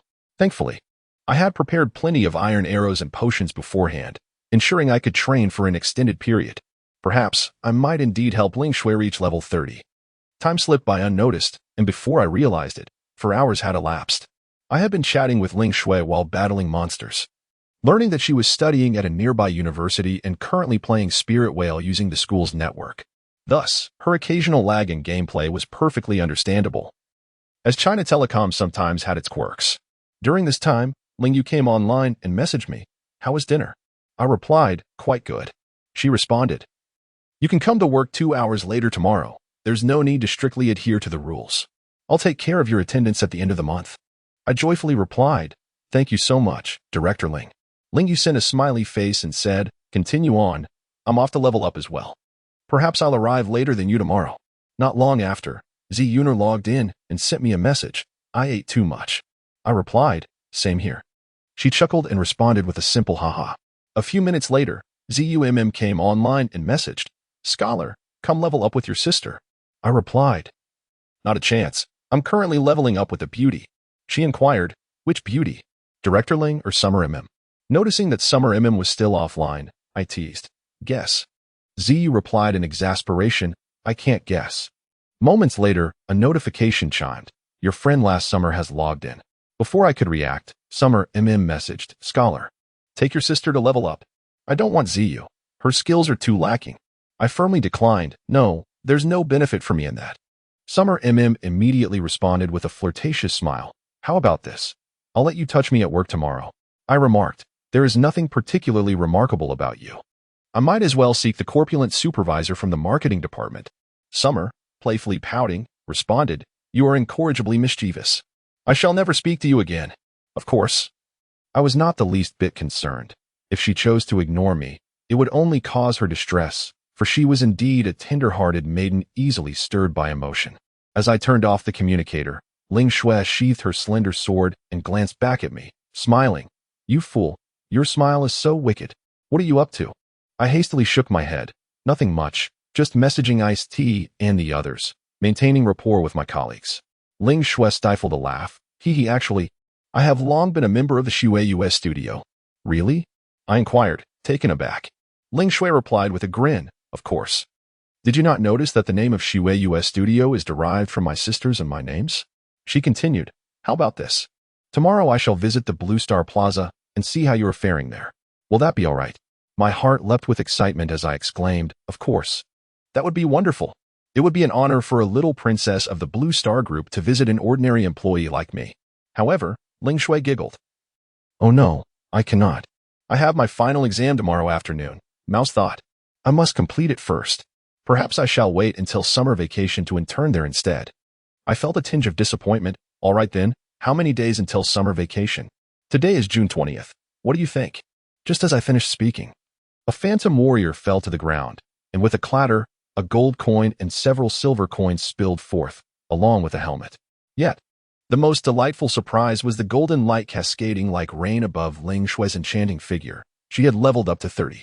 Ling Shui smiled gently, extending her delicate white hand towards me. "Fool, where is the surprise you promised me?" Chapter 35, The Radiant Sword Unleashed. I smiled and said, "Ling Shui, return with me to Twilight City and wait for me at the warehouse manager." Ling Shui looked slightly surprised but nodded with a smile, replying, "All right then." Consequently, both of us simultaneously produced our return scrolls, shattering them as immense magical energy enveloped our bodies, transporting us to Twilight City. The bustling crowd of players surrounded us. But soon, all eyes converged upon Ling Shui, the enchanting and lovely swordswoman by my side. It was impossible for her to go unnoticed. I swiftly approached the warehouse, retrieved the resplendent radiant sword, and then entered the nearby materials shop, sending Ling Shui a message, "Come to the materials shop." Within minutes, Ling Shui's graceful figure appeared in the small shop, finally escaping the throngs of admirers. I promptly opened the trade window, cautiously placing the radiant sword within, and then confirmed the transaction. Radiant sword, golden equipment, attack, 185270 strength, 24 stamina, 20 agility, 15 bonus, increases the user's overall skill attack power by 20 required level, 30. The brilliant golden sword shimmered. Its formidable attributes were truly astonishing. This first golden weapon from Ling Tong had already sparked widespread discussion today. Within hours, players worldwide knew that a piece of golden equipment had emerged from the Chinese region, yet no one was aware that this weapon was in my possession. As I gazed at the sword's exquisite curves and dazzling brilliance, Ling Shui's beautiful eyes misted over, her voice trembling as she exclaimed, Fool. Where did you steal this golden equipment from? Why tempt me with it? I chuckled helplessly and reiterated the transaction. What do you mean stolen? I obtained this from a boss. Your attack power is rather lacking, so this sword is meant for you. Don't say anything polite without your helmet. I wouldn't have had the chance to acquire this weapon. Bestowing this sword upon you alleviates some of my guilt. A smile graced the corners of Ling Xue's lovely lips as she gently clicked to confirm, accepting the radiant sword. However, she lowered her voice and said, "Thank you." I teased, "Is that all? Is this how it ends?" Ling Xue's cheeks flushed a bright red as she replied softly, "What more do you want? Do you think a golden weapon would lead me to pledge myself to you? Absolutely not. It must at least be a dark gold weapon." I chuckled again. "All right, a dark gold weapon it shall be. I will acquire one sooner or later." Ling Xue smiled slightly, her voice sweet as she said, "Fine, but truly, thank you. The value of a golden weapon far surpasses that of the helmet." Seeing her charming demeanor, I couldn't help but laugh. "If you feel indebted to me, then practice leveling up together with me?" Ling Xue nodded earnestly and said, "Yes." I rejoiced inwardly, for this meant that Ling Xue's prowess would be unparalleled, and our leveling speed would witness a remarkable enhancement. Moreover, practicing alongside Ling Xue truly filled me with delight. After all, who wouldn't feel elated while leveling up with such an enchanting young lady? Glancing at the time, which had crept past 2 in the morning, I proposed, "Shall we venture to the haunted ancient temple for a while longer?" Ling Xue nodded with a smile. "Yes, that sounds wonderful." Thus, we repaired our equipment and purchased ample potions, embarking on our journey once more. In the depths of the breezy forest, where the grass flourished and the oriole soared in the February sky, I traversed this path with a newfound sentiment. Walking side by side with Ling Xue, I had longed to find her in this virtual realm, and now my wish had come to fruition, filling my heart with unbridled joy. Ling Xue did not disappoint. Her beauty in the game was nothing short of breathtaking, each smile and frown radiating an infectious joy. Unlike Ling Yu, who possessed a more profound beauty and an air of seriousness befitting her role as a company director, Ling Xue embodied the spirited essence of youth, presenting herself with sincerity and innocence. Ling Yu often appeared aloof and unapproachable, revealing her youthful smile only within the confines of the game. Perhaps the burden of being the family heir weighed heavily upon her shoulders. Ling Xue remarked, "My sister is an extraordinary person, and I have always felt proud of her." Little did I know that in the days to come, Ling Yu would express similar sentiments towards me. In my eyes, both Ling Xue and Ling Yu were exceptionally remarkable, instilling in me a sense of reverence that deterred any notions of irreverence. After nearly half an hour, we had traversed the breezy forest, encountering numerous leveling parties along the way, each consisting of at least 5 members, with some reaching the full complement of 10. Our duo naturally drew admiration, with nearly all male players casting astonished glances our way. Some even approached directly, saying, "Hey, big brother, take me along to level up. I'm already at level 19. A berserker with a black iron axe. I assure you, I won't hold you back." I replied, "Well, young brother, perhaps you should practice by slaying wolves in the novice village. The outside world can be perilous." Ling Xue chuckled, "You're being rather discouraging." I retorted, "Isn't that an unskilled way to flirt?" Ling Xue playfully challenged me, then showed me a more sophisticated pickup line. Taking a deep breath, I smiled at Ling Xue and said, "Fair maiden, please pause. Our garments share the same hue, which must signify a fateful connection. Might I borrow your—" I was interrupted by Ling Xue's laughter. "Stop right there. You're quite the rogue." Before I could explain further, she dismissed my words, and at that moment, we had ventured deeper into the forest, arriving at the opposite side of the haunted ancient temple. Upon entering the first level, the monsters had already respawned. It was evident that the team we had just vanquished did not return. Their equipment was rather mediocre, rendering them ill-suited for survival in the ancient temple's initial layer. At that moment, a blue wolf guardian charged forth, wielding a massive blade. Ling Xue smiled gently, leaping into action, her flowing light sword tracing a beautiful arc through the air as it struck the guardian's shoulder. A damaged figure of 1989 prominently flashed before my eyes, leaving me utterly astounded. Despite not landing a critical hit, she had dealt nearly 2,000 points of damage. Ling Xue's attack power was simply terrifying. With a swift motion, she unleashed a second strike, resulting in a remarkable damage output of 1872. The Blue Wolf Guardian emitted a muffled groan before collapsing. It was apparent that Ling Xue's attack power had surpassed 500, nearly double my own, which explained the staggering damage numbers she was producing. With uncontainable joy, Ling Shui grasped my arm and exclaimed, "Fool, did you see that? I dispatched a level 28 monster with just 2 strikes. Previously, I needed 20. I chuckled heartily. Indeed. Quite impressive. Let us swiftly eradicate these monsters and confront the boss of the second level. Yes, let us. We traversed the path unhindered. With the flowing light sword leading the way, my opportunities to strike diminished significantly. The ordinary monsters were no match for its dual attacks. And when Ling Shui employed her sweeping strike technique, she could effortlessly obliterate foes, reducing the once formidable Blue Wolf Guardian to mere fodder. As the boss of the first level had not yet respawned, we proceeded into the second level, where the phantom warriors we had previously defeated had reappeared, patrolling the corridors with their long spears. This time, Ling Shui was particularly exuberant, launching into a sweeping strike that dealt damage of 1346 and 1423 to the phantom warriors, instantly decimating over half of their 4,000 health points. Following my armor-piercing arrow, Ling Shui delivered another blow, and the level 35 enhanced monster met its demise, dropping a gold coin and some silver. With the flowing light sword in hand, Ling Shui beamed with delight. "Fool, our leveling speed is going to be remarkable." I nodded in agreement, continuing to slay monsters. What once took a minute to defeat now required merely 10 seconds. As Ling Shui's golden flowing light sword completely transformed the dynamics of our team, turning her into a pivotal source of firepower while I found myself somewhat idle, occasionally using my healing talent to restore her health. When I first cast the healing spell, Ling Shui was taken aback. "Are you an archer or a priest?" I replied, "This healing spell is a low-level skill that cannot be upgraded. It is a talent. By the way, what is your talent, Ling Shui?" She smiled coyly. "I want to tell you." All right then. Chapter 36, The Phantom Warlord. For nearly 2 hours, Ling Shui and I eradicated all the monsters on the second floor of the ancient temple. The flowing light sword's attacks were extraordinarily formidable. These level 35 enhanced creatures could not withstand the onslaught. Ling Shui was particularly exhilarated, her cheeks flushed as she eagerly darted around in search of foes.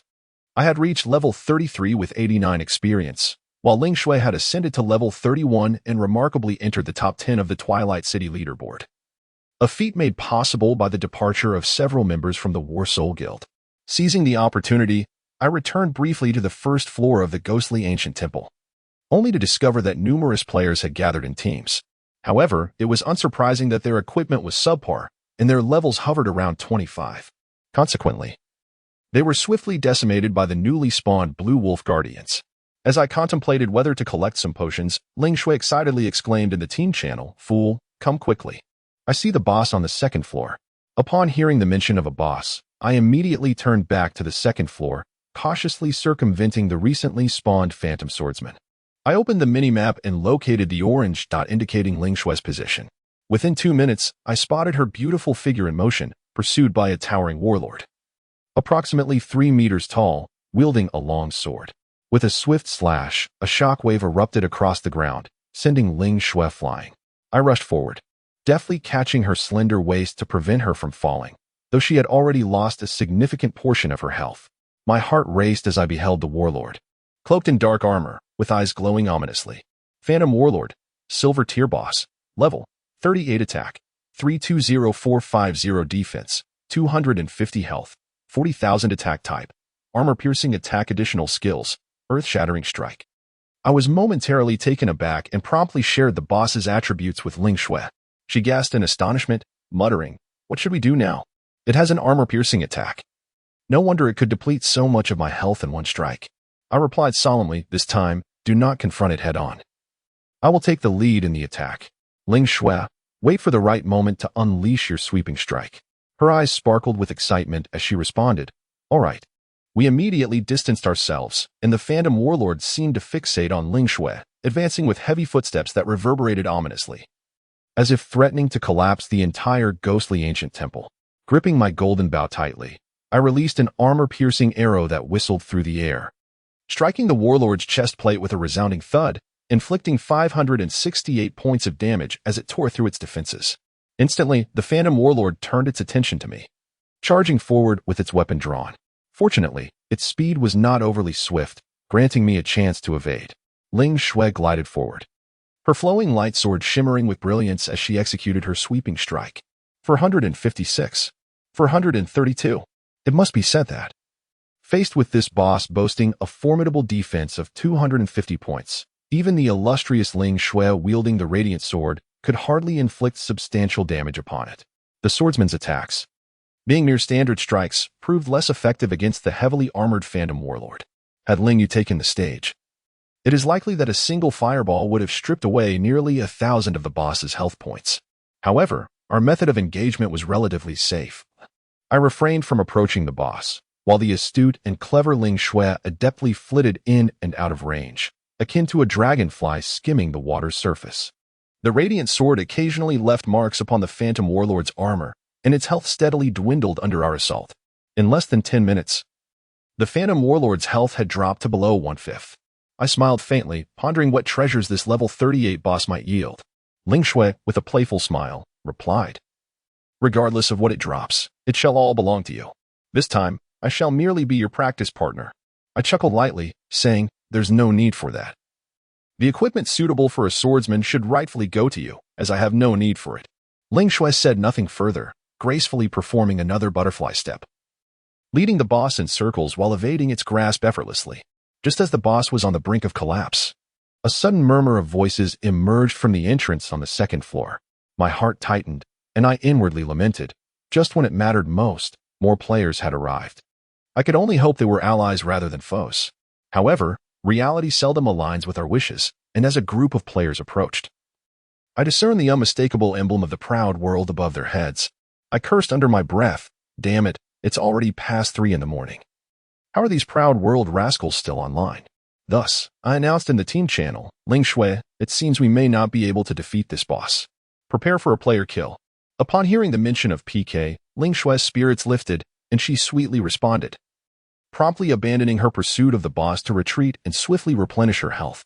At the forefront of the group stood the notorious Proud World Madman and Proud World Bloodthirst, both of whom were my old adversaries.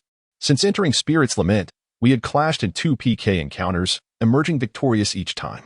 Upon spotting me, Proud World Madman's expression twisted with resentment as he remarked, "This world is truly small. Our Proud World spent 50 gold coins to acquire the coordinates of the General's tomb, only to find that someone else has gotten there first."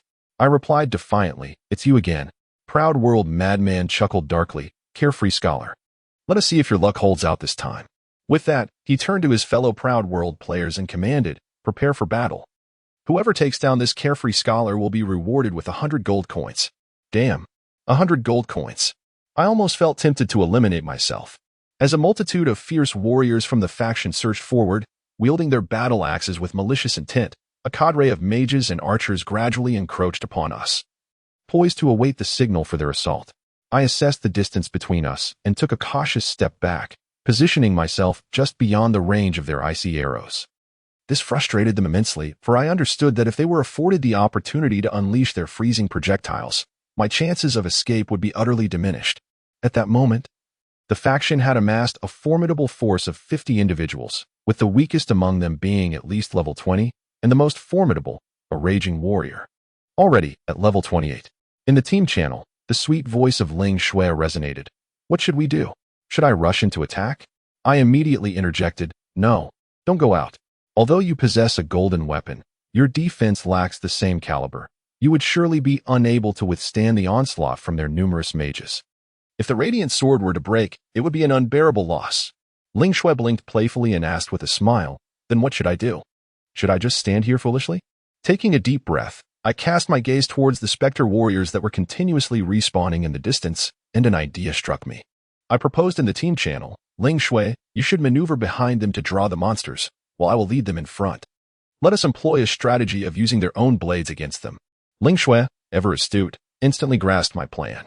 Quietly wielding the Radiant Sword, she circled around to the rear of the faction, using the cover of a long, narrow cage to conceal her movements, where a throng of Spectre warriors was being summoned. Meanwhile, the bloodthirsty assassin from the faction had already entered stealth mode. This first-rate assassin, known as Bloodthirsty, was a level 27. Equipped with bronze gear that rendered him far more formidable than the day before, his attack power was not to be underestimated. As Bloodthirsty vanished from sight, a chill gripped my heart, and I swiftly retreated. Thinking of escaping? It won't be that easy. "Brothers, take this brat down," roared the raging warrior. Yet, I could not suppress a smirk as I dashed into the throng of Spectre warriors, maneuvering swiftly through their ranks, executing a series of nearly flawless D-pattern movements.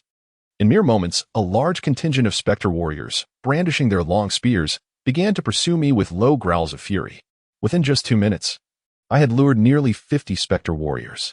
However, the danger of my situation was known only to me, as my maneuvering skills were not yet perfected.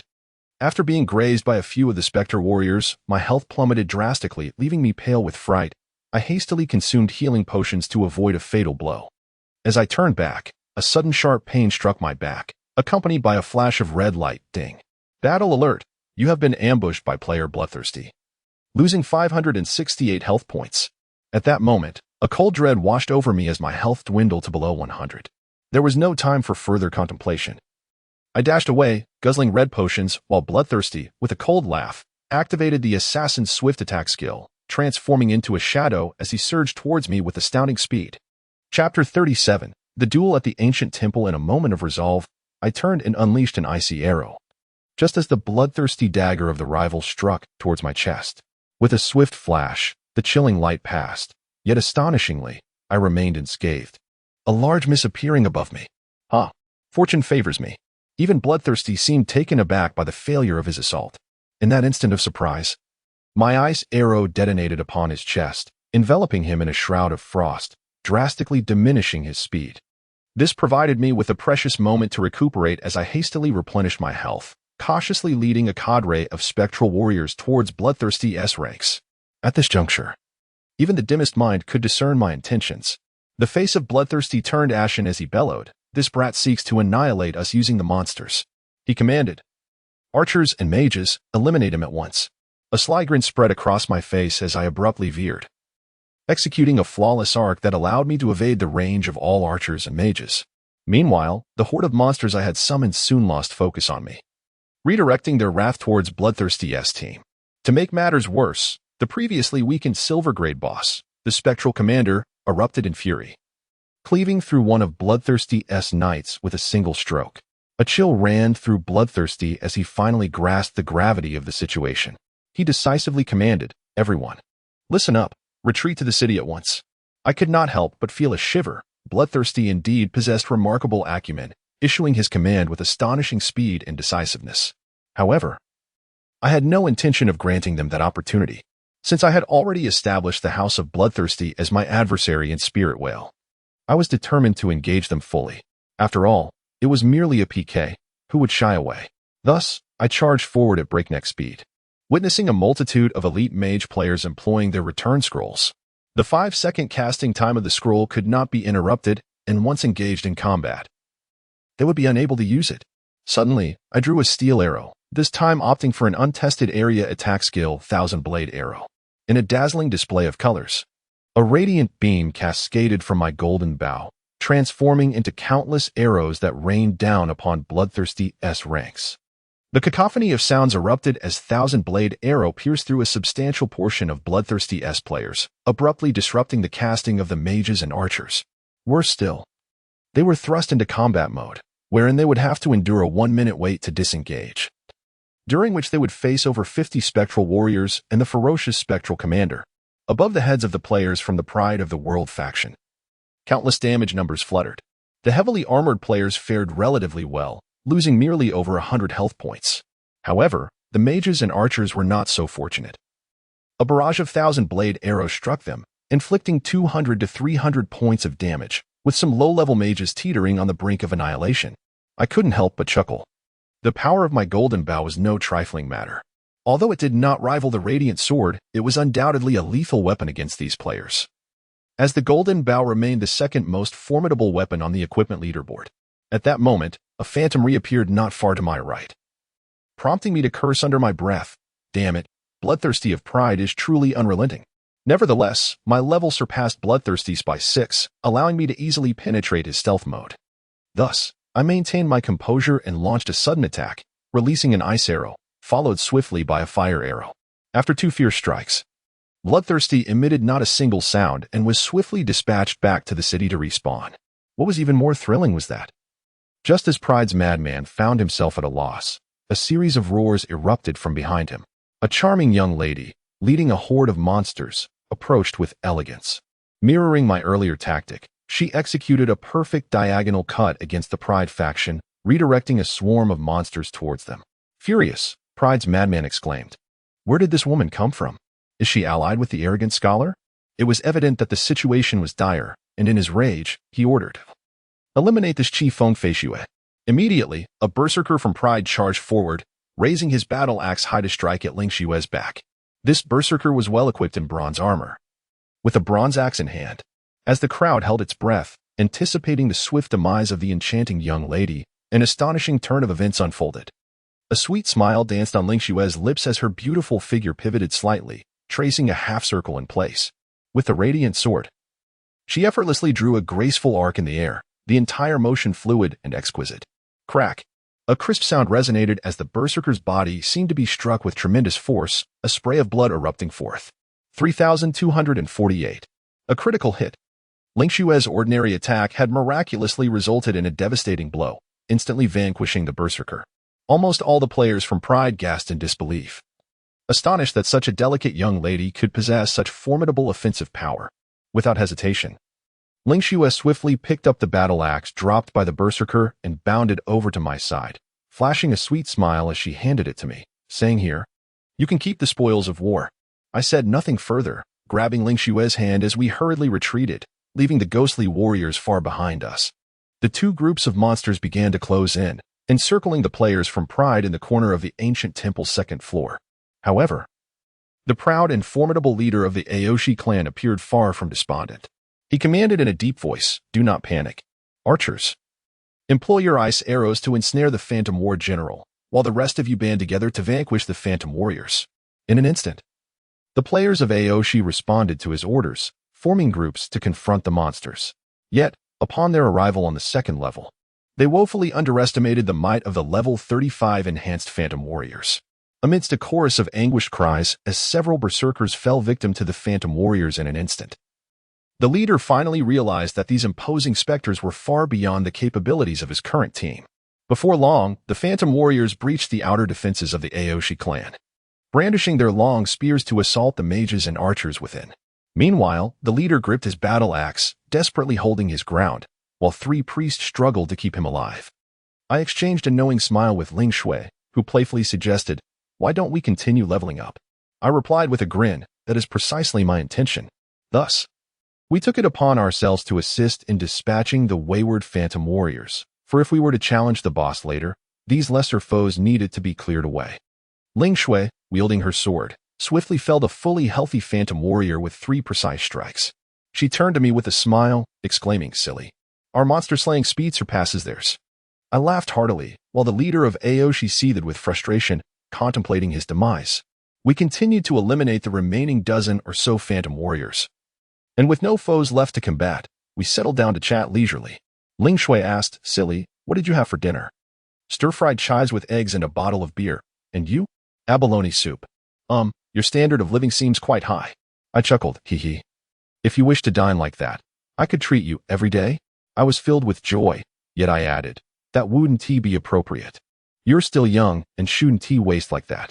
Ling Xue responded graciously, "Oh, I understand. But I'm already 20, hardly a child. How about you?" "How old are you?" 23. "Oh, then you're quite old." I was nearly in tears. It's about being mature, not old. Our light-hearted banter nearly drove the leader of Aoshi to despair. He gritted his teeth and muttered with anger, "Damn it. I will settle this score eventually. Brothers, ignore the lesser monsters and concentrate fire on the weakened boss. We cannot let this encounter be in vain." Consequently, the Aoshi players redirected their focus toward the boss, neglecting the slaughter of the surrounding Phantom Warriors. However, fate took a turn for the worse. Suddenly, the silver-tier boss, the Phantom War General, raised its long sword to the sky and let out a thunderous roar. In an instant, the ground trembled violently, as if the entire ancient temple were collapsing, and the players of Aoshi rapidly lost health amidst the seismic upheaval, bright flashes of light erupting in chaotic succession. Chapter 38. The Flame Staff Ding. The system announced, "The Phantom General has activated the skill, heaven-shaking, earth-quaking." Enormous boulders coalesced in the sky, plummeting into the throngs below, while the ground erupted with stone spikes, relentlessly hurling the proud players of the Aoshi clan into the air. Many fragile mages, with scant health remaining, were impaled by the spikes, their blood spilling forth as they hung there until they transformed into ethereal light and returned to the city. I was utterly astounded. Thankfully, the Aoshi clan had arrived. Otherwise, it would have been me and Ling Shui who bore the brunt of this dying struggle from the boss. As I surveyed the carnage from a distance, Ling Shui chuckled lightly, expressing her regret. "Quick, start recording. What a spectacular scene." I replied, "I started recording 10 minutes ago." In the blink of an eye, the players of Aoshi had been decimated, leaving only a handful of mages engaging in a desperate counterattack. After several priests were sent flying by the Phantom Warrior, the Aoshi madman finally lost his last foothold. He turned back, glaring fiercely at me and Ling Shui, declaring, "I will settle this score. Just wait." Suddenly, a Phantom Warrior lunged with a spear, piercing the Aoshi madman's chest. He let out a pained gasp and vanished back to the city. Within half a minute, every player from the Aoshi family had fallen, with none surviving. This meant that, in this battle, the Aoshi clan had collectively lost a level. Ling Shui laughed. "That person is quite fierce. How did you end up crossing paths with them?" I replied, "They tried to steal my belongings, so I gave them a good beating, and thus, a feud was born." "Oh, I see." Ling Shui smiled gently, pointing at the distant boss and saying, "Then, let us lure the boss over. We shall reap the benefits." I chuckled heartily and cautiously approached, raising my golden bell. I unleashed an ice arrow that struck the Phantom General squarely in the chest. However, inevitably, I attracted the attention of 7 lesser foes. The Phantom General's heaven-shaking earthquaking skill had concluded, and it immediately charged towards me, sword in hand. I sprinted backward, instructing Ling Shui, "I'll draw the boss. You deal with these small fry first." Ling Shui nodded eagerly, brandishing her radiant sword and darting forward like a whirlwind. In a flash of her blade, one Phantom Warrior had already lost half its health. Though I knew well of Ling Shui's formidable prowess, witnessing it firsthand left me in awe. With such a weapon at her side, it would surely be difficult for her not to ascend the leaderboards. In just a few minutes, Ling Shui had successfully dispatched several pursuing Phantom Warriors and now turned her gaze towards the boss, the Phantom General. At this moment, the Phantom General was left with a sliver of health, yet it stubbornly clung to life, leaving me with no choice but to continue my assault with armor-piercing arrows. Fearing that the Ghost Warrior might unleash its devastating skill upon close proximity, Ling Shui refrained from approaching, merely observing my combat efforts and accompanying me in evading the boss's relentless pursuit. It must be noted that her mastery of the game's rhythm and positioning was remarkably astute, leaving me somewhat humbled.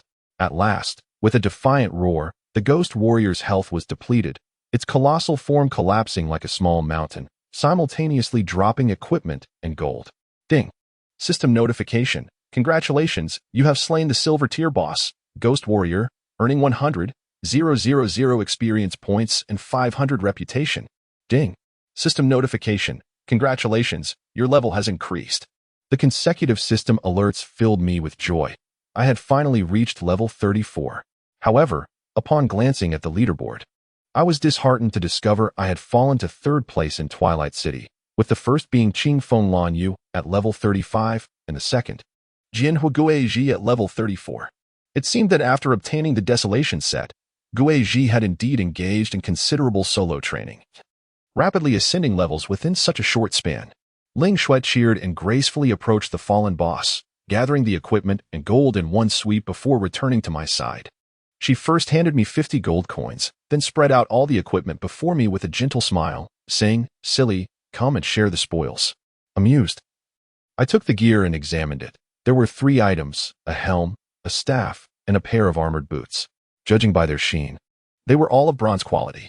Ghost helm, bronze, armor, defense, 65 strength, 8 required level, 35, unidentified, flame staff, silver, magic attack, 3580 intelligence, 12 additional, fire magic attack power 5 required level, 35, unidentified, soul boots, silver, armor, defense, 75 strength, 14 required level, 35, unidentified. Surveying the attributes of the 3 items, I couldn't help but feel a twinge of surprise. My assessment had indeed faltered, as 2 of the items were of silver quality. Ling Shui glanced over the gear and smiled softly. "These silver boots are quite splendid." I promptly traded her the ghost helm and soul boots, stating, Since we fought for these together, you can have what you can use. Today has not been fortunate for me. I haven't received a single usable item. Ling Shui accepted the equipment with a slight smile. The flame staff is also decent. You should keep it to sell. I nodded, replying, let's return to town and visit the identification office. All right, she exclaimed, and with a swift motion, we used the return scroll. A flash of light revealing us in Twilight City. I hurried towards the identification office, only to find that Ling Shui was already waiting inside. Placing the phantom helm on the counter, Ling Shui sweetly inquired, Master, could you possibly offer a discount? The appraiser glanced at the petite beauty and replied, I can give you a 20% discount, so it will be 80 silver coins. My jaw nearly dropped. I was astounded that haggling was even an option. How had I not known this before? Ling Shui promptly paid the silver coins, and in a flash of light, the attributes of the Phantom Helm materialized before us. Phantom Helm, bronze item, armor, defense, 85 strength, 12 stamina, 8 required level, 35. The attributes had significantly improved, and the high-level equipment promised enhanced defense. I was confident that Ling Shui's defense value would soon reach an ironclad standard. She then placed the silver-grade ghostly boots on the counter, asking with a smile, Master, how about this one? The appraiser glanced at it and stated, 10 gold coins. Ling Shui grinned. So, after the 20% discount, that would be 8 gold coins, correct? The appraiser paused momentarily before nodding in agreement. Thus, Ling Shui swiftly made her payment, and upon appraisal, the attributes of the ghostly boots appeared before our eyes. Ghostly boots, silver item, armor, defense, 95 strength, 18 stamina, 10 required level, 35. Beholding the attributes of the ghostly boots, I couldn't help but exclaim, goodness, these stats are phenomenal. Ling Shui beamed. Yes, once I reach level 35, I'll truly be able to withstand monsters and strike them down. Silly, let's continue tomorrow. We must venture to the 3rd level of the ancient temple, where your equipment is sure to be found. I nodded. With the flowing light sword in her possession, I was determined to make the most of it. At the very least, Ling Shui's monster-slaying speed felt as swift as the wind. At that moment, I retrieved my own spoils and placed the blazing staff on the counter. The appraiser rolled his eyes and declared, 20 gold coins. I asked, isn't this also eligible for a discount? No discounts. I was momentarily speechless. Was it true that beauty conferred special privileges for discounts? Regretting not having had Ling Shui appraise it alongside me, I reluctantly produced the 20 gold coins.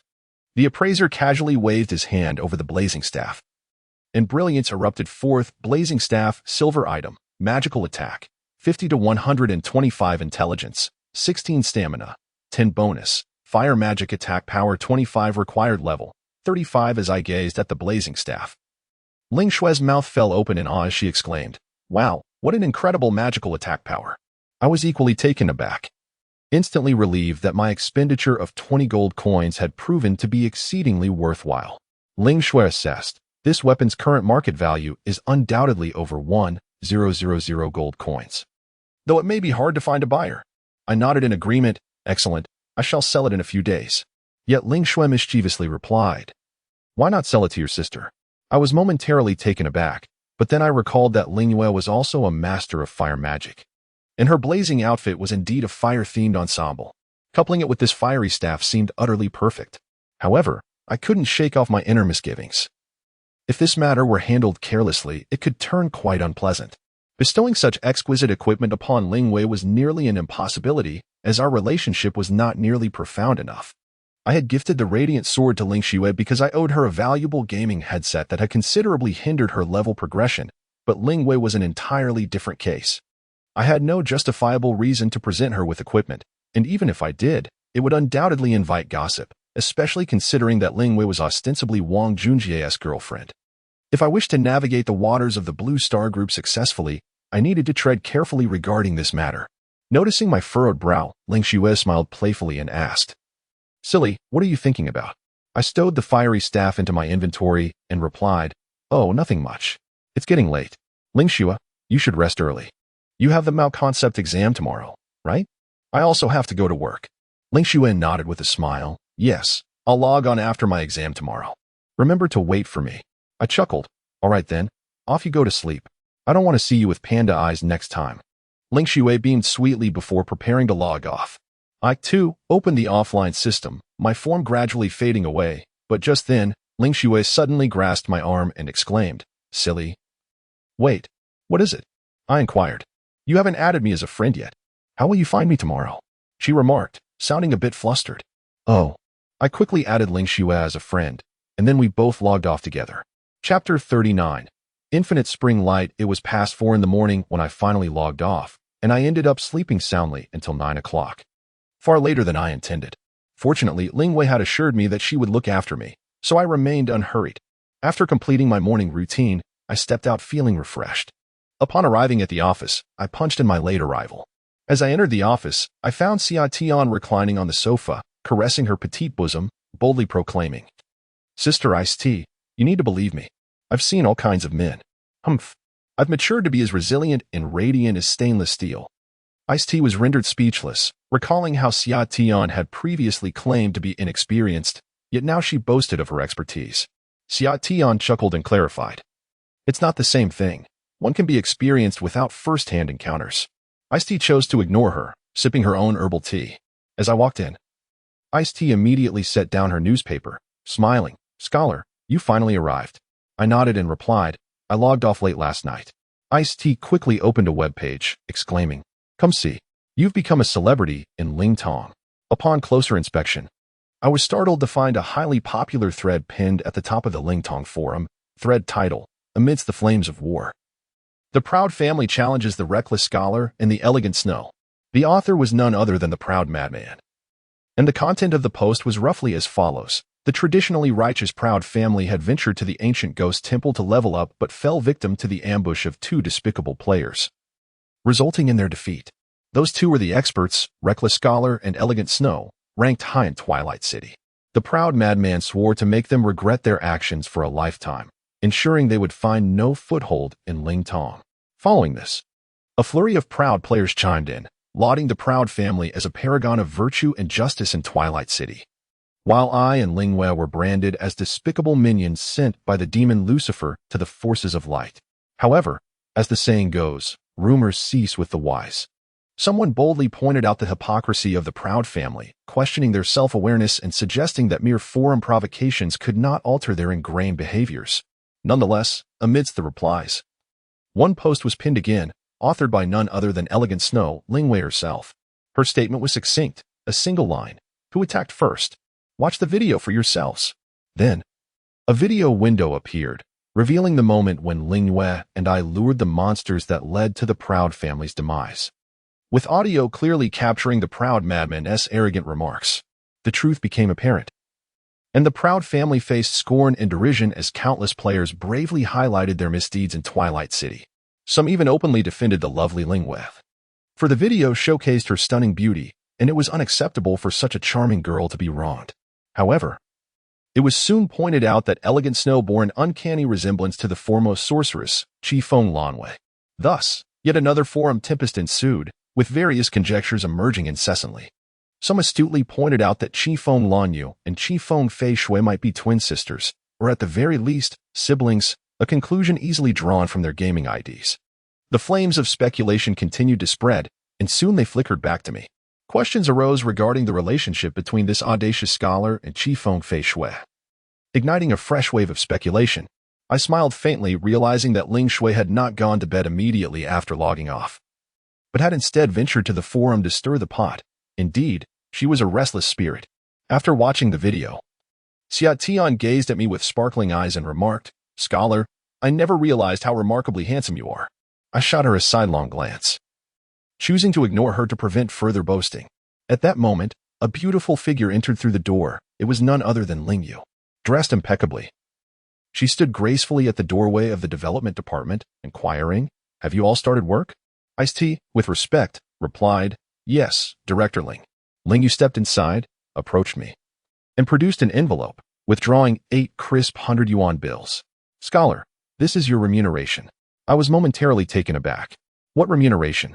Ling Yu continued, "Have you forgotten? Last night, you gave me a total of 155 gold coins. Based on the current exchange rate, that amounts to 775 gold coins. Here is 800 yuan, please accept it." I graciously accepted the money. It was essentially a lifeline, and there was no need to feign modesty. After all, I was here to earn a living. Ling Yu smiled slightly, then reached into her small bag and extracted another envelope, which contained a thick stack of red banknotes. When Ling Yu extended this envelope towards me, I was momentarily stunned. "Director Ling, what is this for?"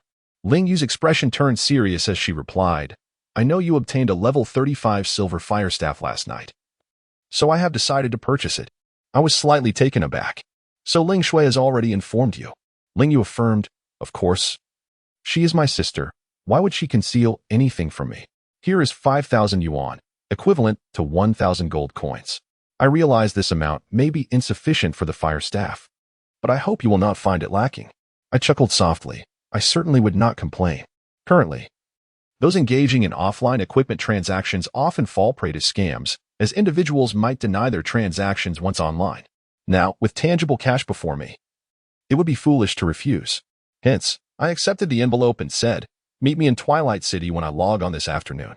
"All right." Ling Yu nodded slightly and then exited.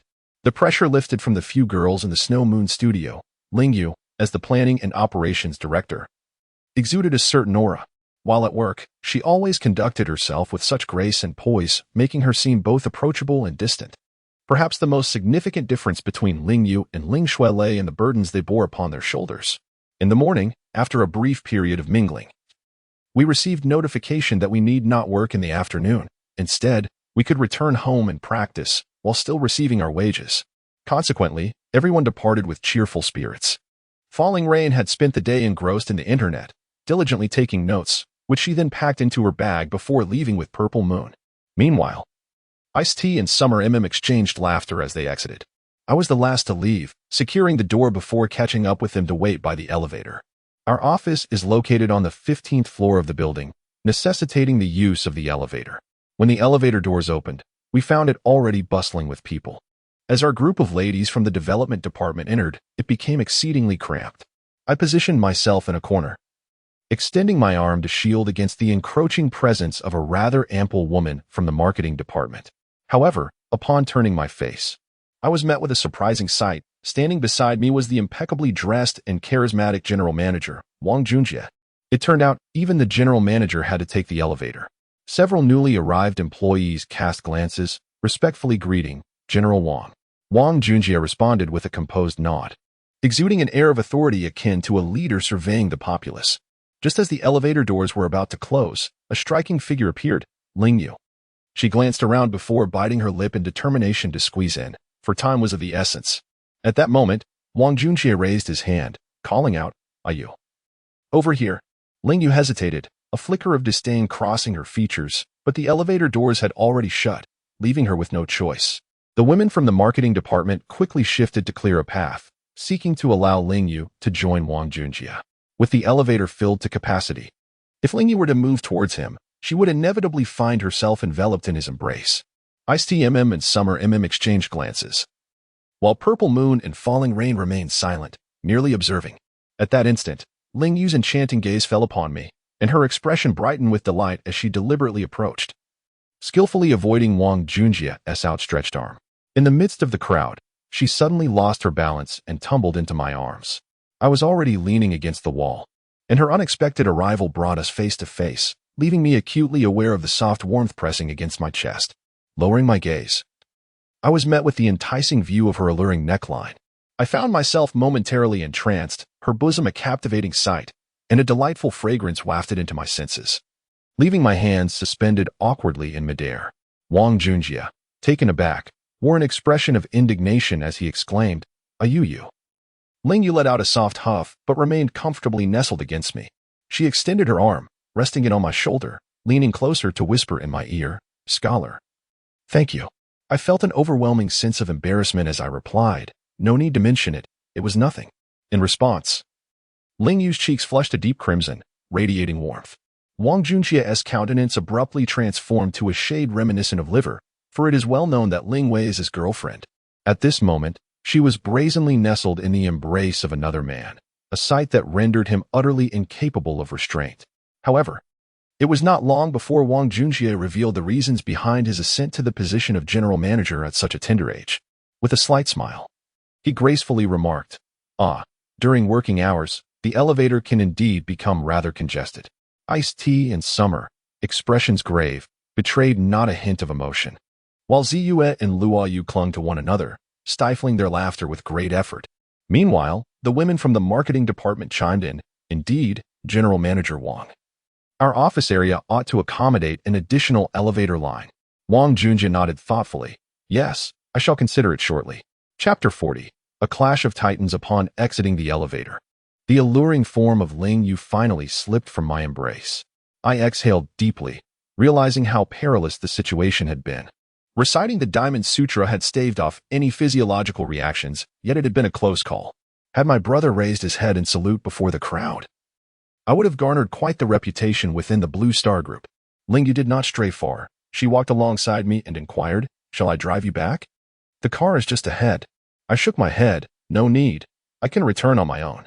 If I allowed her to drive me, I would soon find myself labeled as a kept man. Ling Yu smiled softly. "Very well then. Remember to log in later for my flame staff." "Understood, rest assured." With that, she walked towards the parking lot. Shortly thereafter, a crimson sedan emerged, and she turned back with a radiant smile, waving goodbye before vanishing into the bustling city traffic. I chuckled to myself, preparing to leave, when a familiar voice called out from behind, "Ding Shuxing, stop right there." It was none other than Wang Junjie. I couldn't help but smirk inwardly. I had anticipated his arrival, though not this swiftly. Turning to face him, I found him standing a short distance away, his gaze filled with venomous resentment as he articulated, "You would do well to keep your distance from me. You know your place." I smiled faintly and casually responded, "Pray tell, what place do you believe I occupy?" Wang Junjie seethed, "You are merely a penniless worker.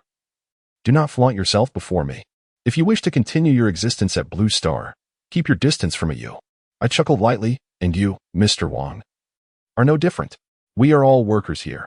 I trust you do not consider your worth to be particularly rare?" His teeth ground in frustration as he retorted, "Do not test my patience.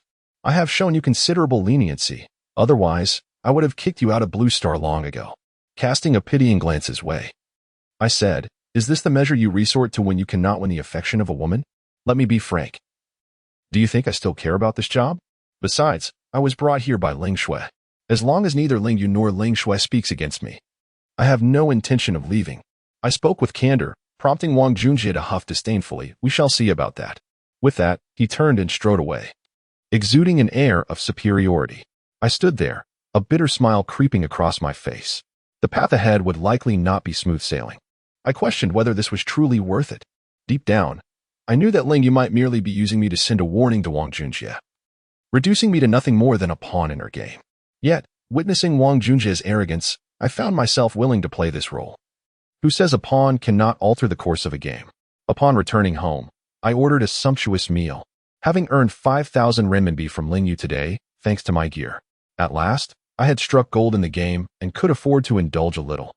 Not long after, the delivery arrived, authentic Sichuan cuisine from Chuanfu Tower, a delightful feast that lingers in one's memory.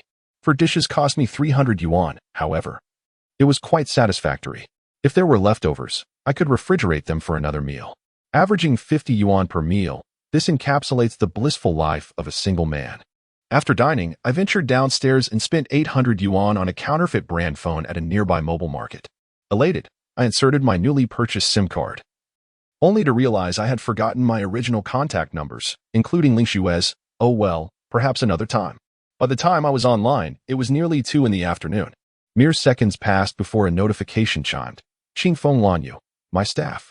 I chuckled and replied, "Come to the warehouse." Shortly after, the enchanting figure of Ling Yu appeared at the east gate of Twilight City, adorned in a fiery ensemble that glimmered with a red hue, rendering her as breathtaking as a phoenix reborn from flames, evoking gasps of admiration from onlookers. Players in the square, initially intent on leveling up, paused in awe, whispering, "Isn't that Qi Feng Lanyu, the top-ranked female mage in China? Truly a stunning beauty. I've never seen a girl so exquisite. Look at that chest, those curves, those legs." Ling Yu, her face stoic, pretended not to hear and approached me, inquiring, "Have you retrieved it?" I nodded, swiftly trading the flame staff. The staff shimmered with radiant light, its attributes unfolding before my eyes: flame staff, silver equipment, magic attack, 50125 intelligence, 16 stamina, 10 bonus, fire magic attack power 25 required level, 35. Ling Wei was instantly filled with joy. her beautiful eyes brimming with hope as she gazed at me, saying, "Scholar, thank you." I smiled, confirming the trade. "I didn't give it away for free. I expect payment." Ling Wei flashed a teasing smile and remarked, "But just last night, someone gifted Ling Shui a golden sword." I felt a wave of embarrassment wash over me, hurriedly explaining that was because I owed Ling Shui. It's different. Ling Wei seemed lost in thought, softly saying, "If one day you could gift me equipment." I paused, asking, "Director Ling, what do you mean by gifting equipment?" Startled, Ling Yue shook her head and laughed. "It's nothing. Where do you plan to level up next?" I pondered for a moment and replied, "Ling Yue said she'd be online after her exams, so I intend to join her at the Ghost Ancient Monastery. The monsters there grant excellent experience." Ling Yue smiled. "Would you mind if I joined you?" Taken aback, I quickly responded, "Of course not. Having a high output mage alongside is a boon. We could sweep through the first 3 levels with ease." Ling Yu cheerfully equipped the flame staff, its vibrant crimson glow dancing beautifully, illuminating her delicate, snowy face, which bore a faint, captivating smile. "At last, I have truly assembled the complete flame set," Ling Yu exclaimed joyfully. I nodded in agreement, saying, "This evening, we shall venture into the ghostly ancient temple, striving to reach the 4th level. This way, both of us can at least gain a level. However, I fear that Ling Shui, as a swordsman, may struggle against the monsters, so it would be prudent to bring along a high-output healing priest to support her. Thus, our team composition would be perfect." Ling Yu pondered for a moment and replied, "However, none of my friends are priests. The priest players from our company are only at level 25 at most, and their healing capabilities are limited." "Ah, I see." I mused, suddenly recalling someone, and said, "Let me reach out to that priest." Ling Yu nodded eagerly. "All right." I promptly opened my friends list and found Ziyun Air online. I sent her a call request without hesitation. After a brief pause, Ziyun Air finally activated the communicator, her melodious voice resonating. "Scholar?" I chuckled and asked, "Are you free tonight?" Ziyun Air replied with a smile, "Oh, are you inviting me to dinner?" I responded, "Well, we can discuss dinner later. I wanted to inquire if you have a team this evening. If not, would you like to join mine? I've recruited 2 other skilled players for the 3rd and 4th levels of the ghostly ancient temple." Ziyun Air laughed. "All right. In that case, I want to be leveling with Long Hun and the others. I'll team up with you tonight, but I hope the other 2 you mentioned do not disappoint me." I immediately assured her, "You will certainly not be disappointed. You will be astounded." "Just kidding." Ling Shui wields the golden radiance sword, and Ling Yu possesses the bronze flame set along with a silver flame staff. Their combined offensive capabilities must rank within the top 10 of Ling Hong. As for myself, I lag slightly behind. The attributes of my golden bow were indeed formidable a couple of days ago, but as time passes, I must acquire new weapons to keep pace with true experts. Seeing Ziyun Air agree with enthusiasm, I declared, "Then it's settled. Let us meet at 6 p.m. at the Eastern Gate Plaza of Twilight City. Please do not be late." "All right," Ziyun Air replied with a smile. I then switched off the communicator and turned to Ling Yu, asking, "We're meeting at the Eastern Gate Plaza at 6 p.m. That's acceptable, right?" Ling Yu nodded. "Of course, I'll just have an early dinner. So what shall we do now?" I contemplated and said, "I need to practice my area attack skills to increase my proficiency. I'll go hunt some minor monsters this afternoon." Ling Yu smiled slightly. "Oh, I see. My Scarlet Flame skill also needs to reach the intermediate level, and I know a great place for practicing this skill, where the monsters yield considerable experience." I instantly inquired with curiosity, "Where is it?" "Follow me." Ling Yu effortlessly drew me into the team. Chapter 41. The White Set Amidst the Replenished Potions. I walked alongside Ling Wei as we departed from Twilight City, journeying eastward for quite a distance. At last, we discovered an elevated area to the east of the city, a site where the forces of light once valiantly resisted the Dark Legion. Countless ancient heroes' tombstones stood erect upon the hillside, a testament for the descendants of the Light Divine to pay their respects. Of course, from the moment I chose to become human, I had already embraced the mantle of a valiant warrior of the Light Divine. Gazing at the endless mountains and graveyards ahead, Ling Yue smiled gently, saying, "This place is known as the Hero's Cemetery, an excellent spot for leveling up." From a distance, I noticed a multitude of hellish skeletons aimlessly wandering through the graveyard. These skeletal beings bore a greenish rust upon their bodies, wielding battered iron swords, their eyes glinting with malice, albeit moving with a sluggish gait. Hellish Skeleton. Ordinary monster. Level 34 attack. 240295 defense. 160 health. For 1000 defense type, heavy armor, susceptible to additional damage from magical attacks. Without a moment's hesitation, Ling Wei unleashed a fireball spell, striking one of the hellish skeletons, which staggered back as its health diminished by 1342 points. I must admit, since acquiring the flame staff, Ling Yue's fire-based magical attacks had become increasingly formidable. Scholar, look, Ling Wei exclaimed with a playful grin. What is it? I inquired, turning my gaze. Ling Wei lowered the flame staff, chuckling. Observe how long it takes for that hellish skeleton to reach us. I paused briefly before comprehending her intent. The hellish skeleton, staggering with each step, dragged its heavy sword, moving at an excruciatingly slow pace. After nearly 10 seconds, it finally approached us, and with a swift incantation, Ling Wei dispatched it, reducing it to 0 health. I followed up with a piercing arrow, and the skeleton shattered into fragments, scattering dozens of silver coins. Moreover, the experience gained from the skeleton was quite substantial. Hesitating for a moment, I turned back and asked, Ling Wei, did you level up here before?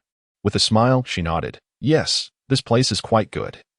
The monsters wear heavy armor, making them easy to eliminate with magic, especially after you gifted me the Book of Crimson Flame.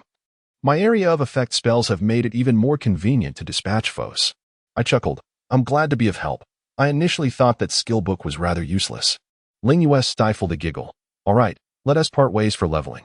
She pointed to the left. You go to that hillside, and I'll take the one on the right. We'll each attract monsters and use our area skills to defeat them. I nodded and leaped towards my designated spot. The two hills were not far apart. Yet the area was dotted with tombstones, wisps of ghostly fire floated about, and hellish skeletons crawled in every direction, creating a chilling and eerie atmosphere. Perhaps Ling Yue's reluctance to let me stray too far stemmed from her own trepidation. As I glanced back, I beheld the enchanting figure of Ling Yue gracefully weaving through the throng of hellish skeletons. In no time, she had drawn dozens of them and commenced unleashing a sea of crimson flames. Within that searing radiance, the health of the skeletal foes dwindled rapidly, and before long, many had collapsed. Since we were within the same field of vision, I still received a portion of the experience, albeit diminished. In the realm of Lingong, experience is allocated based on the offensive and healing contributions of team members. Thus, I ventured towards the graveyard on the left, employing the same tactic to lure a cluster of hellish skeletons. Their movement was exceedingly sluggish, causing them to quickly become congested in a mass. I swiftly began to unleash my 1000-blade arrow. With a crack, a spectrum of colors erupted as the arrows transformed into myriad luminous shards raining upon the heads of the skeletal adversaries. A flurry of damage numbers erupted, ranging from 200 to 300. I couldn't help but draw a breath. With my current attack, this was the extent of my damage output. It appeared that this place was indeed a sanctuary for mages to level up, as ordinary physical attackers would find it exceedingly challenging to breach the defenses of the skeletons. However, despite the modest individual damage, the 1000-blade arrow could strike nearly 30 monsters simultaneously. Thus, when calculated, 200 multiplied by 30 equaled 6,000. This meant that with a single cast of my 1000-blade arrow, I could inflict a total of 6,000 points of damage upon these creatures, a truly remarkable feat. Furthermore, in comparison to Ling Wei, I possessed an advantage. The innate attack speed of agile classes such as archers and assassins exceeded that of other professions by 50. This indicated that my skill usage speed was significantly faster than Ling Yue's. Consequently, while Ling Wei was vanquishing a group of foes, I was equally dispatching my own. And experience points surged rapidly. Under the premise of high attack power, employing area skills to eliminate monsters was an exceedingly pleasurable endeavor. In the blink of an eye, 3 hours had elapsed, and I had nearly depleted a full package of blue potions, having even made a trip to deliver potions to Ling Wei once. As mages possess frail constitutions and can carry but a limited amount. After all, it would be somewhat absurd for a delicate maiden like Ling Wei to lug around a sack full of blue potions. In those 3 hours, I ascended to level 34 with 98 experience, just 2 percentage points shy of reaching level 35. I must say, advancing in levels only becomes more arduous as one progresses. The experience required for level 34 could likely suffice to elevate other players from level 25 to 32. As for equipment, the hellish skeletons were rather generous, providing me with 4 pieces of gear over the course of 3 hours, each around the level 28 black iron quality, likely fetching a few gold coins each at the market in Twilight City. Just as I was preparing to return to town, Ling Xue finally came online. I immediately sent her a message. How did it go? Ling Shui replied, considering I logged on so late. What do you think? I must have failed. I couldn't help but chuckle at her nonchalance regarding her predicament. A few seconds later, Ling Shui inquired, are you leveling up with my sister? I responded, indeed. I found a splendid location to hone my skills, and I am nearly ready to advance to the intermediate level of the Thousand-Blade Arrow. Additionally, I have arranged to meet Ling Wei and another priest at the East Gate Square in an hour. We shall venture to the ancient ghost temple to level up. And I aim to reach level 36 today. Ling Shui sent a smiley face. All right. I'm logging off to have dinner. Very well. Less than 2 minutes after Ling Shui logged on, she logged off once more. At that moment, Ling Wei gathered the gold coins and equipment dropped by the monsters, approached me, and said, Scholar, I'm logging off for dinner. See you in an hour. I nodded. Just about to return to the city when Ling Wei lightly placed her delicate hand on my wrist, and, with a playful wink, said, I have 6 pieces of black iron gear. Selling them to the equipment merchant would only yield a few silver coins. What a pity. Would you like them? I don't have time to set up a stall. I was taken aback for a moment, but then nodded with a smile. Very well, give them to me. And I will hand you the gold after I sell them. Ling Wei couldn't help but smile. No need to repay me. Am I that stingy? I smiled gently. And at that moment, Ling Wei tossed the 6 pieces of black iron armor directly to me before returning to the city. I opened my inventory to find that I now possessed 10 pieces of black iron armor, and fortuitously, I had gathered 5 pieces of a set called the Forest White set, which granted an additional 5 physical defense. How delightful, a rather commendable low-tier defensive set. I couldn't help but smile as I returned to the city. Arriving at the square where I called out, selling the 28-level black iron armor set at a low price, those interested should come quickly, once this opportunity is gone. It 1T return. Soon, a group of heavily armored players, dressed like beggars, surrounded me, admiring the attributes of the equipment on my stall. A swordsman inquired, how much for the entire set? I replied, what is your offer? 50 gold coins. The other party responded earnestly. I shook my head, 100 gold coins. Fixed price. The swordsman, deep in thought, nodded. Fine, it's a deal. Thus, I sold the 5 pieces of black iron armor that Ling Wei had no use for at the high price of 100 gold coins. Although Ling Wei is the heir of the Blue Star Group and undoubtedly more adept in commercial matters than I, she falls considerably short in this game. Subsequently, I sold the remaining 5 stray pieces of black iron armor at a low price, averaging 5 gold coins each, altogether. These coins were sufficient to cover all expenses for our 4-person leveling party this evening. Consequently, I logged off with a broad smile, reheated my lunch, and began to feast at the dining table. Chapter 42. The Unmatched Duo. After indulging in a delightful feast, I patted my stomach and noticed the time was already 5:50. I sipped a cup of jasmine tea and returned to my room to log in. A flash of light enveloped me, and I found myself in the square at the eastern gate of Twilight City. From a distance, I spotted a beautiful girl gazing around at the city gate. It was Ling Shui, seemingly waiting for someone, her enchanting eyes shimmering with a captivating allure. I immediately approached her, and she quickly noticed me, gracefully walking over with a smile, saying, Silly, you're finally online. Whereas sister? I glanced at my friend list, where Ling Yu's name was lit up, and replied, she is probably out buying potions. Ling Shui nodded, have you replenished your supplies? I stocked up. She confirmed. Just then, Ling Yu appeared from the nearby apothecary, and in the blink of an eye, she stood beside Ling Shui. I was taken aback. 2 identical beauties stood before me. If not for their differing attire, I would have been utterly unable to distinguish between Ling Shui and Ling Yu. I was not prepared for this. After all, it's rare to find such exquisite girls like them in the world. I even entertained the notion that they might be the same person, but now, seeing both of them together, my mind was thrown into disarray, proving that the allure of beautiful women in online games is indeed unparalleled. It wasn't just me. Other players in Twilight City also paused to admire the scene, as if struck by lightning, unable to move. How wondrous is the Creator to have fashioned such stunning maidens as Ling Shui and Ling Yu, embodying the very essence of beauty.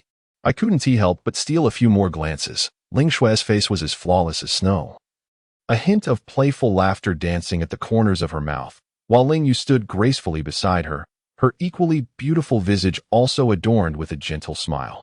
Ling Shui affectionately remarked, Sister, I flunked my Mao Zedong thought exam this afternoon. Ling Yu inquired with a smile, how did that happen? Because I miswrote several of the representatives' content, eh? What representatives are there in Mao Zedong thought? That's the point. I wrote it. So I'm definitely going to fail. Ling Yu smiled gently. It's all right. If you fail, you fail. As long as your level is high enough. Ling Shui chuckled. Yes, yes. I listened in, my heart racing. This pair of sisters truly was extraordinary. At that moment, many players began activating their screenshot systems, capturing images of the breathtaking duo, while I stood between Ling Shui and Ling Yu, naturally becoming the supporting character. Even several players were eager to approach and strike up a conversation. Fortunately, just then, Ziyun arrived. She glanced at Ling Shui and Ling Yu, momentarily startled. Murmuring, clear wind embracing the moon, clear wind flying snow, oh my. Turning to me, she asked, Scholar, are you referring to the two experts you wanted to level up with? It can't be them, right? I nodded. Yes. Why? Are they not qualified? With a hint of helplessness in her expression, Ziyun chuckled. How could it possibly be insufficient? I merely fear that I may hold you back. A glance revealed that Ziyun had already reached level 30, which meant she was unlikely to be a hindrance. After all, in Lingxing, the priests were generally not very high level. And a level 30 priest was indeed a formidable expert. Thus, I declared, let us set forth. If we delay any longer, there may be an uprising. Ling Shui blinked. Smiling as she inquired, why would there be an uprising? Ling Wei explained, the scholar is well equipped. Others will seek to steal from him. Ling Shui understood. I found myself at a loss for words as I swiftly exited, forming a party of 4. It was only upon entering the Whispering Breeze forest that I sighed in relief, finally liberated from that pricking sensation. Being in a party with 3 exquisite beauties indeed attracts envy. During our previous training in the Nether Cave, Ling Wei had met Ziyun, thus exchanging greetings, while Ling Shui merely smiled at Ziyun as a form of salutation. Under my encouragement, Ling Shui and Ling Wei added Ziyun as a friend. When Ziyun's team, Soar Fire, was mentioned, Ling Shui remarked, I am aware of Soar Fire. My sister has mentioned it to me. Ziyun replied, Is that so? This morning, I also saw the PK video featuring Qifeng Feishui and the scholar. I never expected to encounter the real deal so soon, indeed. Qifeng Lanyu and Qifeng Feishui are twin sisters. Ling Shui exchanged pleasantries but then turned to me, asking, Dunce, how is work at the company? Is anyone giving you a hard time? You must tell me.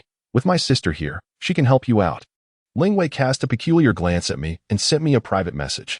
Scholar, do not mention anything about me and Wang Junjie to Shuer. I was taken aback and responded to Ling Shui. Everything is well. Ling Shui blinked, but did not pry further. At that moment, we had arrived at the ancient Temple of Souls.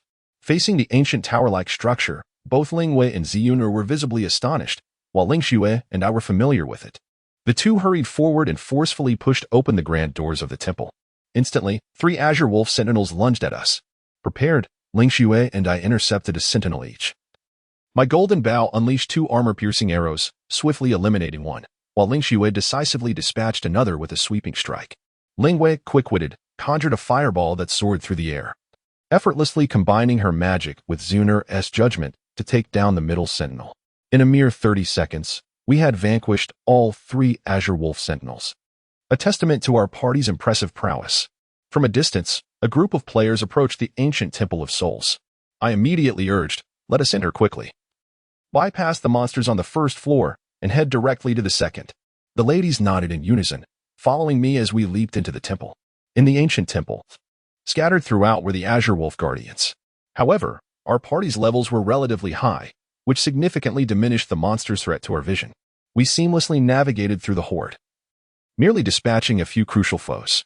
Upon ascending to the second floor, we were met with a throng of ghostly warriors, igniting my excitement. For our small team, these spectral beings represented a bounty of experience. Ling Shui playfully inquired, how shall we proceed with the slaughter this time? Ling Yu and I exchanged a knowing smile. And I replied, Ling Shui, you shall draw the monster's attention and withstand their assaults. Ling Yu and I will unleash our area attacks while Ziyun will be responsible for healing you. Are you both in agreement? Ling Shui, brimming with enthusiasm, responded. Merely drawing and tanking is effortless for me. Ziyun nodded in agreement, stating, healing just one person is certainly within my capabilities, especially with Ling Shui's equipment. With a resolute tone, I declared, then let us commence. No sooner had I spoken than Ling Shui gracefully stepped into the throng of monsters. Her elegant form skimmed the surface, engaging and then swiftly retreating, and in the blink of an eye, she had agitated no fewer than 100 ghostly warriors. As the warriors launched their assaults, Ling Xue's health plummeted. Ziyun skillfully raised her staff, and a milky white light enveloped Ling Xue's head, restoring nearly 400 points of health in an instant. Within a mere 3 seconds, a second healing spell descended, fully replenishing Ling Xue's vitality. Ling Yu and I sprang into action as well, unleashing the brilliance of our abilities, Crimson Flame Sea and Thousand Blade Arrow, upon the second floor of the ancient temple. In the face of the dense sea of monsters, our area attacks reached their zenith of effectiveness as a cascade of crimson damage indicators floated upward, and the health bars of the ghostly warriors swiftly diminished. In less than 2 minutes, the first wave of nearly 50 ghostly warriors lay defeated, coins littering the ground. With glimpses of equipment drops still visible, what was even more exhilarating was the experience gained. In just a few short moments, Ziyun had ascended to level 31. Her mouth agape in astonishment, exclaiming, This is astonishingly fast. Ling Yu offered a gentle smile, while I remarked, You shall soon grow accustomed to it. Chapter 43, Armored Guardian. In less than an hour, we had thoroughly vanquished the monsters of the Phantom Temple, leaving us in awe of the sheer ferocity of our team. In this brief span, Ziyun ascended to level 32, while Ling Xue reached level 34, and I had already attained level 35. As for Ling Wei, she remained the highest-ranked player among us, having achieved level 37. The ghostly warriors dropped several pieces of bronze-level equipment, which we promptly divided among ourselves. I acquired a leather helmet with a defense of 55. Although its attributes were commendable, it was no substitute for the Qian set. So I stowed it in my inventory to sell upon returning to town. During this time, I ventured to the first floor of the temple and discovered that it had been entirely claimed by a sizable guild, who believed they had stumbled upon a treasure and cheerfully monopolized the area, preventing anyone from ascending to the second floor. This, however, alleviated our concerns. The boss on the second floor, the Phantom Warlord, had been slain by Ling Xue and me in the early hours, and it would not respawn anytime soon. Thus, after eliminating all the minor monsters, we were free to advance uninterrupted to the third floor of the temple. Upon entering the third floor of the Phantom Temple, a chilling wind greeted us. Looking up, I was taken aback by the sight before us, a group of demonized warriors, each wielding a shield. These warriors, long deceased, wore faces that had become desiccated and grotesque, holding their shields in one hand and a dagger in the other. Armored Guardian, Enhanced Monster, Level 40 Attack, 200 to 280 Defense, for 100 Health, for 1000. Ling Xue was momentarily startled, her breath catching at the fearsome visage of the Armored Guardian. She quickly turned to grasp my arm and exclaimed, Fool, this monster is utterly revolting. I chuckled softly, You simply need to acclimate. Let me take the brunt of these creatures. Ling Xue smiled gratefully, Thank you. I smiled slightly. My reasoning for tanking was sound. My current defense stood at 225, sufficient to withstand the Armored Guardian's 280 attack. This type of monster is characterized by its exceptionally high defense, 400 in heavy armor. I feared that even my piercing arrows would scarcely inflict damage, whereas Ling Xue, wielding the Radiant Sword, could penetrate the monster's defenses. Indeed, she was the principal force required to deal with such armored foes. Against heavy armor, magic dealt an additional 25 damage, making the Fiery Sea spell particularly apt for dispatching these heavily armored creatures. I sheathed my golden bow and drew the glimmering dagger, plunging into the throng of monsters. Within half a minute, I returned, having drawn a cluster of armored guardians, though my health was perilously low. I hastily consumed a health potion, and just then, Ziyun's healing magic arrived. In an instant, Ling Wei unleashed the Fiery Sea upon the third floor, the searing flames scorching the heavy armor of the armored guardians. With double damage, these level 40 enhanced monsters fell one after another, transforming into experience points for the 4 of us present. Ling Xue wielded the Radiant Sword, striking down the ironclad guards that dared to escape, her formidable attack power exceeding 500, effortlessly penetrating their high defenses, consistently inflicting damage surpassing 500. At this juncture, one must concede a stark reality. The early scarcity of equipment rendered the defenses of heavily armored classes rather feeble. Yet, as the game progressed and various heavy armor pieces emerged, the defensive capabilities of classes like the swordsman saw significant enhancement. Typically, archers of the same level found their attack power utterly inadequate to breach the defenses of knights and berserkers, often relying on mages to contend with such high defense classes. This predicament rendered archers and assassins somewhat awkward, relegating them to displaying their prowess solely against mages and priests, devoid of the thousand-blade arrow's firepower. Ling Yu found her task slightly more taxing, yet within 10 minutes she vanquished this batch of monsters, and my thousand-blade arrow successfully ascended to an intermediate level. The equipment and gold that dropped were left for Ling Shui to collect, while I took on the responsibility of luring the next wave of monsters. After nearly 2 hours, we had cleared the 3rd level of the ghostly ancient temple. As we stood outside the arena, an oppressive aura emanated from within, prompting us to exchange apprehensive glances. If our suspicions were correct, a formidable guardian boss awaited us in the depths of the 3rd level. Ling Shui inquired, "Fool, shall you enter to lure the monsters? Or shall I?" After a moment's contemplation, I replied, "You should go." "Why?" Ling Shui tilted her head to gaze at me. I shrugged. "There's no choice. Your defense is nearly double mine, and your health pool is significantly higher." Ling Shui chuckled softly. "Your explanation suffices. Very well, I shall return shortly." With that, she leaped into the arena, and unable to quell my worry, I followed closely behind. Suddenly, the ground before us shattered violently, and a colossal figure erupted from beneath. Clad in glossy black armor, with 2 menacing blades protruding from its mandible, this gargantuan creature resembled a magnified dung beetle. "What in the world is that? Fool! Run for your life!" Ling Shui exclaimed, her face paling in fear as she grabbed my hand and yanked me out of the arena. Stumbling out, I heard Ling Yu's startled voice. "What happened? Why are you both in such disarray?" Ling Shui pointed back. "Sister, a beetle has emerged from within." Ling Yu retorted, "What is so terrifying about a beetle? You two are." Just as her words trailed off, a deafening explosion rang out as the wall before us shattered. The beetle's blades having pierced through the thick barrier, its massive form breaking free. I was unable to discern the boss's attributes, so I asked, "Ling Yu, can you see the boss's level?" Ling Yu quickly glanced back while fleeing. Dispatching the monster's attributes to the team. Rotten Devourer, Silver Tier Boss. Level, 42 attack, 350 to 440 defense, 500 health, 50,000 defense type, heavy armor. Susceptible to additional damage from magical attacks. Goodness, such high defense. I couldn't help but exclaim in astonishment. Upon noticing that the boss's attacks were not as formidable as expected, Ling Shui revealed a confident smile, brandishing her radiant sword, and cheerfully declared, "Let the battle commence. Sister Ziyun, be sure to heal me." Ziyun immediately halted, nodding with a smile. Ling Shui swiftly advanced, raising her radiant sword to deliver a strike. With a resounding thud, the sword etched a mark upon the shell of the beetle, inflicting 324 points of damage. I was slightly taken aback and promptly unleashed a piercing arrow, witnessing a flash of white light as 326 points of damage floated above the beetle's head. It seemed Ling Shui was not far ahead either. Just then, Ling Yu cast a fireball that soared through the air, crashing directly into the beetle's heavy armor, revealing a staggering damage figure of 1024. Truly, as the foremost sorceress of Ling Tong, her power was unparalleled.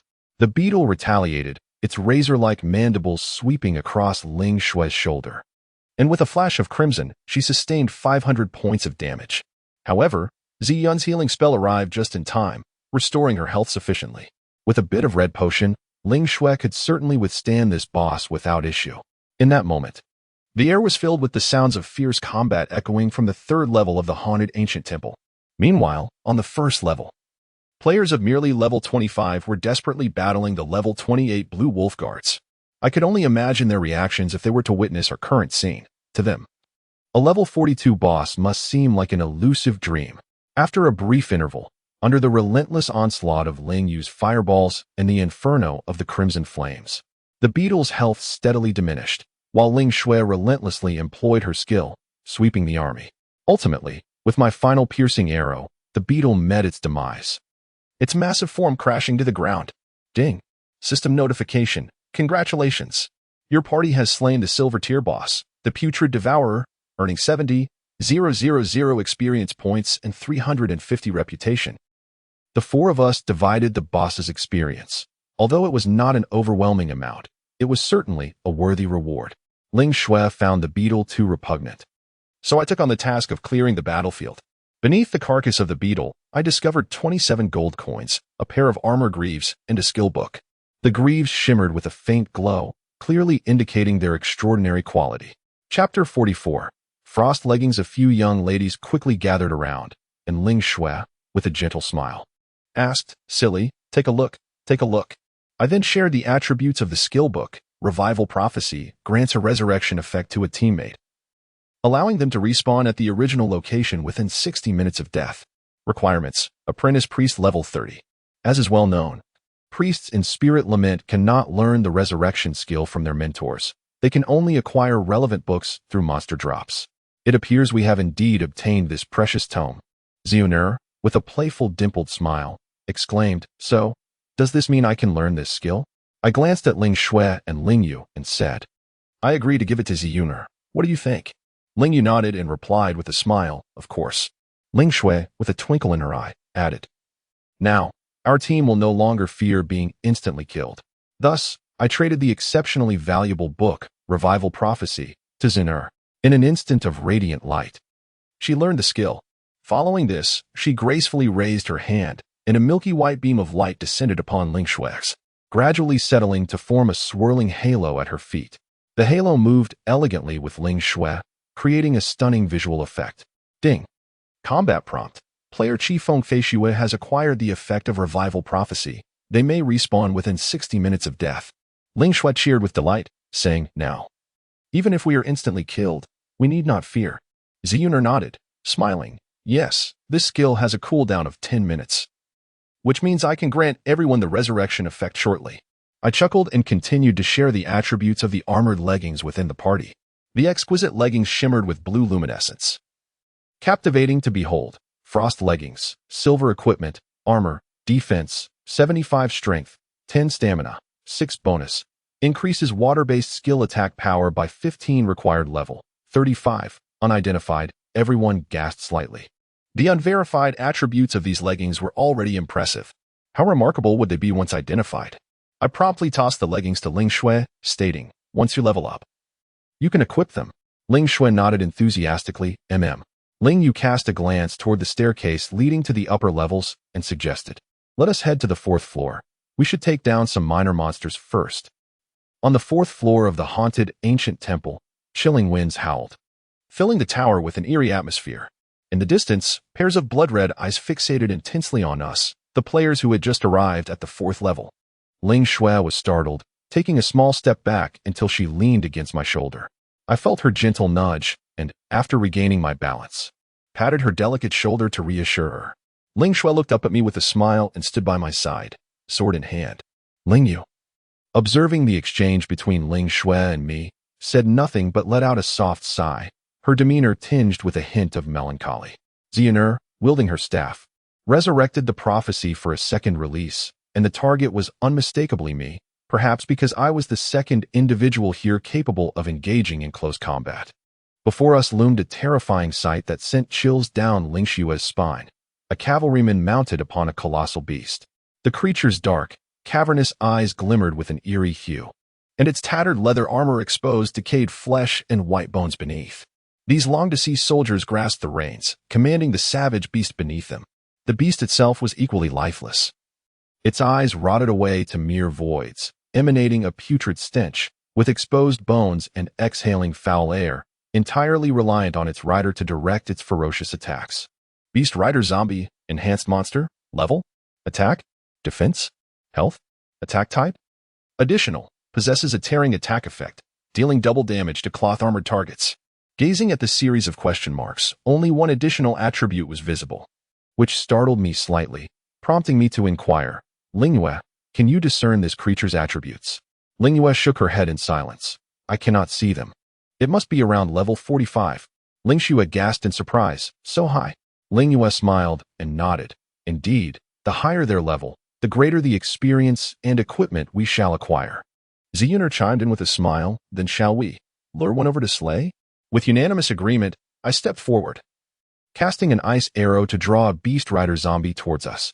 The zombie's empty eye sockets suddenly fixed on my position, and it yanked the reins, propelling the savage beast towards us. Ling Wei raised her hand and unleashed a fireball, which exploded against the zombie's chest with a resounding boom. The zombie staggered, and a damage number floated above it, 764. A commendable attack, I quickly followed up with a piercing arrow, and a brilliant white light struck the zombie's neck, revealing a conspicuous damage number of 823. It seemed my piercing arrow was indeed slightly more potent than Ling Yue's fireball. Ling Xue brandished her radiant sword, gracefully advancing, and delivered a strike to the forehead of the beast beneath the zombie. With a loud thud, the creature let out a pained groan, but only lost 435 health points. Ling Xue immediately lamented, "I can't reach the rider. I can only hit the mount. What should I do?" Ling Wei couldn't help but chuckle, replying, "That's because you're not tall enough." "Schwer." Ling Xue smirked, "I'm already 168 meters tall. If I grow any taller, I fear no one will want me." Meanwhile, Ziyuner stifled a laugh. But suddenly the beast rider zombie launched an attack, driving its savage beast forward. The creature twisted its head, its sharp fangs slicing through Ling Xue's delicate shoulder. With a sharp crack, Ling Xue staggered back, and a damage number of 769 appeared above her head. A sudden jolt coursed through my heart as I exchanged glances with Ling Wei. The ferocity of this seemingly ordinary monster's attack was indeed formidable, surpassing even that of the guardian boss at the 3rd level of the ancient temple. It was evident that luring multiple monsters for a devastating group attack was out of the question, under such circumstances. The little warrior Ling Xue would be unable to withstand the onslaught. Thus, I promptly advised, "Ling Xue, retreat a little and draw the monsters individually. We shall vanquish them together." Ling Xue, understanding my intent, nodded with a smile and gracefully lured the beast rider corpse, which boasted a commendable speed, towards us. Consequently, Ling Wei and I swiftly distanced ourselves, positioning ourselves on either side of the beast rider corpse to deliver heavy blows. Meanwhile, Ziyun swiftly replenished Ling Xue's health and unleashed a curse upon the beast rider corpse, enveloping the fierce creature in a shroud of purple, slightly diminishing its mobility. Most significantly, Ziyun's curse significantly reduced the beast rider corpse's defense, making it easier for both Ling Wei and me to strike, and even allowing Ling Xue to inflict nearly 1,000 points of damage with each hit. Though this method of slaying monsters was cautious, it was not lacking in speed. Especially after Ziyun's curse took effect, the beast rider corpse's health, which was approximately 10,000 points, steadily dwindled. As I released my 4th armor-breaking arrow, the beast rider corpse let out a mournful cry and collapsed, taking both rider and beast down with it. And several gold coins dropped as loot. I observed closely and confirmed it. Indeed, there were several coins. It was quite rare for a non-boss enhanced monster to be so generous, dropping multiple coins at once, a sight I had not witnessed before. As a result, all 3 of the girls found the creature too repulsive and left the task of collecting the coins to me. I stepped forward, kicked aside the beast rider corpse's stark white bones, and pocketed the coins. Meanwhile, under Ling Yue's direction, Ziyun had already lured another beast rider corpse with her curse, and the 3 girls once again commenced their barbaric onslaught. I quickly approached, raising my hand to unleash another armor-breaking arrow. However, as I prepared to release my second shot, I was taken aback as Ling Xue executed a sweeping strike that obliterated the beast rider corpse in an instant. With a satisfying thud, not only did gold coins emerge, but this time a pair of shimmering blue bracers fell to the ground. Chapter 45. The gale-set Ling Xue gently nudged my arm with her elbow, a playful smile gracing her lips. "You fool, go take a look at that equipment." I smiled faintly, a wave of incredulity washing over me. How could these girls, so fearful of the undead creatures, possibly manage? The realm of Ling Tong is inherently a battleground where the forces of light clash with the forces of darkness. The 3 races, humans, elves, and half-orcs, unite to oppose the invading Dark Legion, whose leaders, the demons, command a host of malevolent creatures, wicked sorcerers, death knights, and skeletal warriors, none of which possess even a hint of charm. However, when we first emerged from the novice village, those slimes and little goblins were rather manageable and should have been the type that Ling Xue favored. Yet, these were merely low-level monsters. Essentially, in a game like Ling Tong that strives for realism, the higher the monster's level, the more fearsome its appearance. Take, for instance, the great sorcerers and the corrupted dragons. As I pondered this, I found myself beside a beast-riding corpse soldier, reaching down to retrieve the exquisite bracers and a few coins. Upon touching the delicate bracers, I felt a solemn and majestic aura resonate within them. Without hesitation, I shared the attributes of the bracers with the team: Gale bracers, silver equipment, armor, defense, 72 strength, 10 stamina. For bonus, Increases the user's attack speed by 1 required level. 40 set attributes. Undiscovered. In an instant, everyone was rendered speechless, astonished by the fact that these gale bracers were of silver quality and part of a set. With the crucial addition of increased attack speed, what a treasured find. Logically, if one were to assemble a complete set, it could enhance attack speed by approximately 10, which is quite impressive. I glanced at Ling Shui, noting that she had only just reached level 34, and remarked, "You still have quite a way to go." Ling Shui swiftly took the gale bracers from my hands. Her cheeks tinged with a hint of shyness as she replied with a charming smile, "One must prepare for the future." Laughter erupted among us, and Ziyan added, "Then let us hasten our hunt and aim to clear all the monsters on the 4th level today. It would be splendid to complete the Gale set." I nodded in agreement and inquired, "Ling Shui, do you have exams tomorrow?" Ling Shui chuckled lightly. "You fool. Have you forgotten? Tomorrow is the weekend." I was momentarily taken aback, my gaze shifting to Ling Yu, who smiled gently. "Yes, that means you don't have to work tomorrow and the day after. Focus on leveling up. Let us see which of us can reach level 41st and undergo class promotion. I've heard that the first player to achieve this will receive substantial rewards from the system." Ling Yu spoke with a hint of longing, adding, "These past few days, many must have sacrificed their leisure time to grind levels." I took a deep breath and declared, "In that case, I shall also dedicate myself to leveling up without rest. Striving for level 40. I certainly cannot allow the title of the first level 40 in Ling Tong to be snatched away by an outsider." Ling Wen nodded with a smile. "I feel the same way." At that moment, Ziyan had already attracted the 3rd Beast Rider Corps soldier, and once again, everyone surrounded it to attack. However, to our dismay, the drop rate for the Gale set, which was a silver-grade equipment, proved to be exceedingly low, aside from the second one we defeated. In the span of half an hour, our relentless slaughter of over a dozen more yielded no Gale set pieces. Instead, we received several black iron-grade armors, leaving us somewhat speechless. Nevertheless, I accepted these black iron-grade items without hesitation, and soon my inventory was filled with a variety of low-quality black iron armor. Unbeknownst to us, several hours had passed, and when I glanced at the real-world clock, it was already past 3 in the morning. The girls wore weary expressions. But the one silver lining was the astonishingly rich experience provided by these Beast Rider Corps soldiers. I had already reached level 36, while Ling Wei remained at level 37. However, she confidently stated that once we defeated the boss on this floor, she would surely reach level 38. Ling Xue had also attained level 35. But the one who leveled up the fastest was Ziyan, who had progressed from level 30 to an impressive level 34 in one fell swoop. 2 more pieces of the Gale set had dropped. Only the helmet and boots remained elusive. The armor and greaves boasted quite remarkable attributes. But the issue was that we had completely wiped out the Beast Rider Corps soldiers on the 4th floor, and it would likely take several hours for them to respawn. Ling Xue stood before me, looking adorably sleepy as she rubbed her eyes and softly said, "I'm so tired. It seems we won't be able to collect the complete Gale set today. Silly, shall we come back tomorrow night?" I nodded in agreement, pleased with the rapid leveling speed here. With the assistance of the formidable sisters Ling Wei and Ling Xue, the experience would be nothing short of perfect, and of course, Ziyun's healing was indispensable. At that moment, Ling Xue gazed towards the Colosseum in the center of the 4th floor and said, "I'll go lure out the guardian boss of this lair.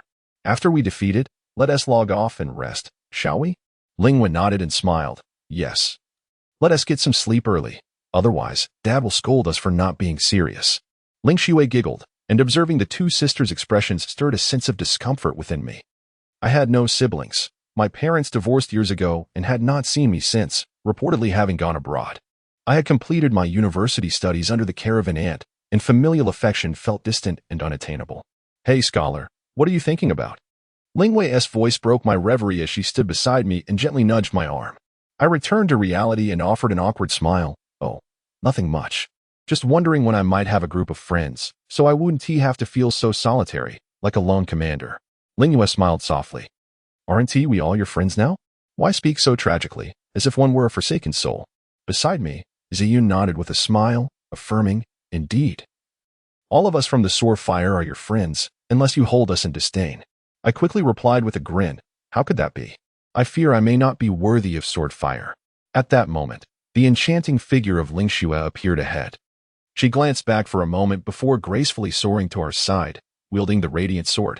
The ground trembled beneath our feet, and with a resounding crash, the gates of the arena shattered into fragments. A colossal beast's head emerged, followed by its immense body. Upon the creature's back sat a formidable boss clad in armor, a blue cloak billowing majestically in the wind, exuding an air of authority. Beast Rider Corpse King, Golden Equipment Level Boss. Level? Attack? Defense. Health. Additional. Attack paralysis, with a chance to stun the opponent. As anticipated, the attributes of this boss remained obscured. Yet it was evident to us all that this creature surpassed its predecessors, for it was a Golden Equipment Level boss. The existence of a Golden Equipment Level boss implies a certain probability of dropping golden equipment, although the likelihood may be low. Acquiring a piece of golden gear could transform a novice player into a master. Thus, wielding my golden bow, I exclaimed with excitement, "Ladies, the final battle of the night is upon us." Chapter 46. Cloak of Moonlight. Lingwei raised the flame staff in her hand and exclaimed with a smile, "How wonderful! After defeating this boss, I can finally sleep." I was momentarily speechless, realizing how eager she was for slumber. Yet, it was understandable, after all. People often say that beauty is achieved through rest. Sufficient sleep enhances one's allure, and which girl does not cherish her beauty? I believe her current urgency is merely to level up quickly. Once rankings stabilize, Lingwei, Lingxue, and Ziyun would likely not stay up so late anymore. Late nights are a privilege reserved for us single youths.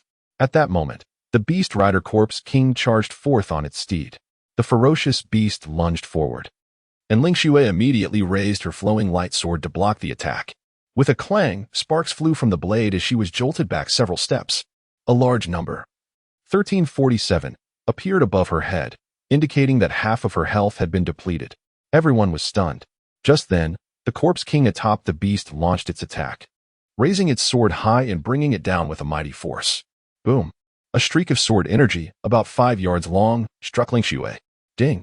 Combat notification. Player Qifeng Feixue has been struck by the Beast Rider Corpse King's sword energy skill, losing 2,345 health points. Player Qifeng Feixue has perished. Moments later, another notification sounded. Ding! System notification. The effect of the resurrection prophecy has activated. Player Qifeng Feixue revives at the same location without any losses. Lingxue stood before us, fully revived, yet her beautiful face was ashen. In a panic, she hurriedly dashed back to my side, her heart racing. Goodness, this boss's attack power is incredibly fierce. We were all taken aback. Even Lingxue's high defense had been obliterated by that sword energy skill. Had any of us been in her place, we would have been reduced to mere remnants. Ziyan immediately attempted to cast Resurrection Prophecy again for Lingxue, only to receive a notification stating that a player can only accept Resurrection Prophecy once every 2 hours. Consequently, Lingxue could no longer revive.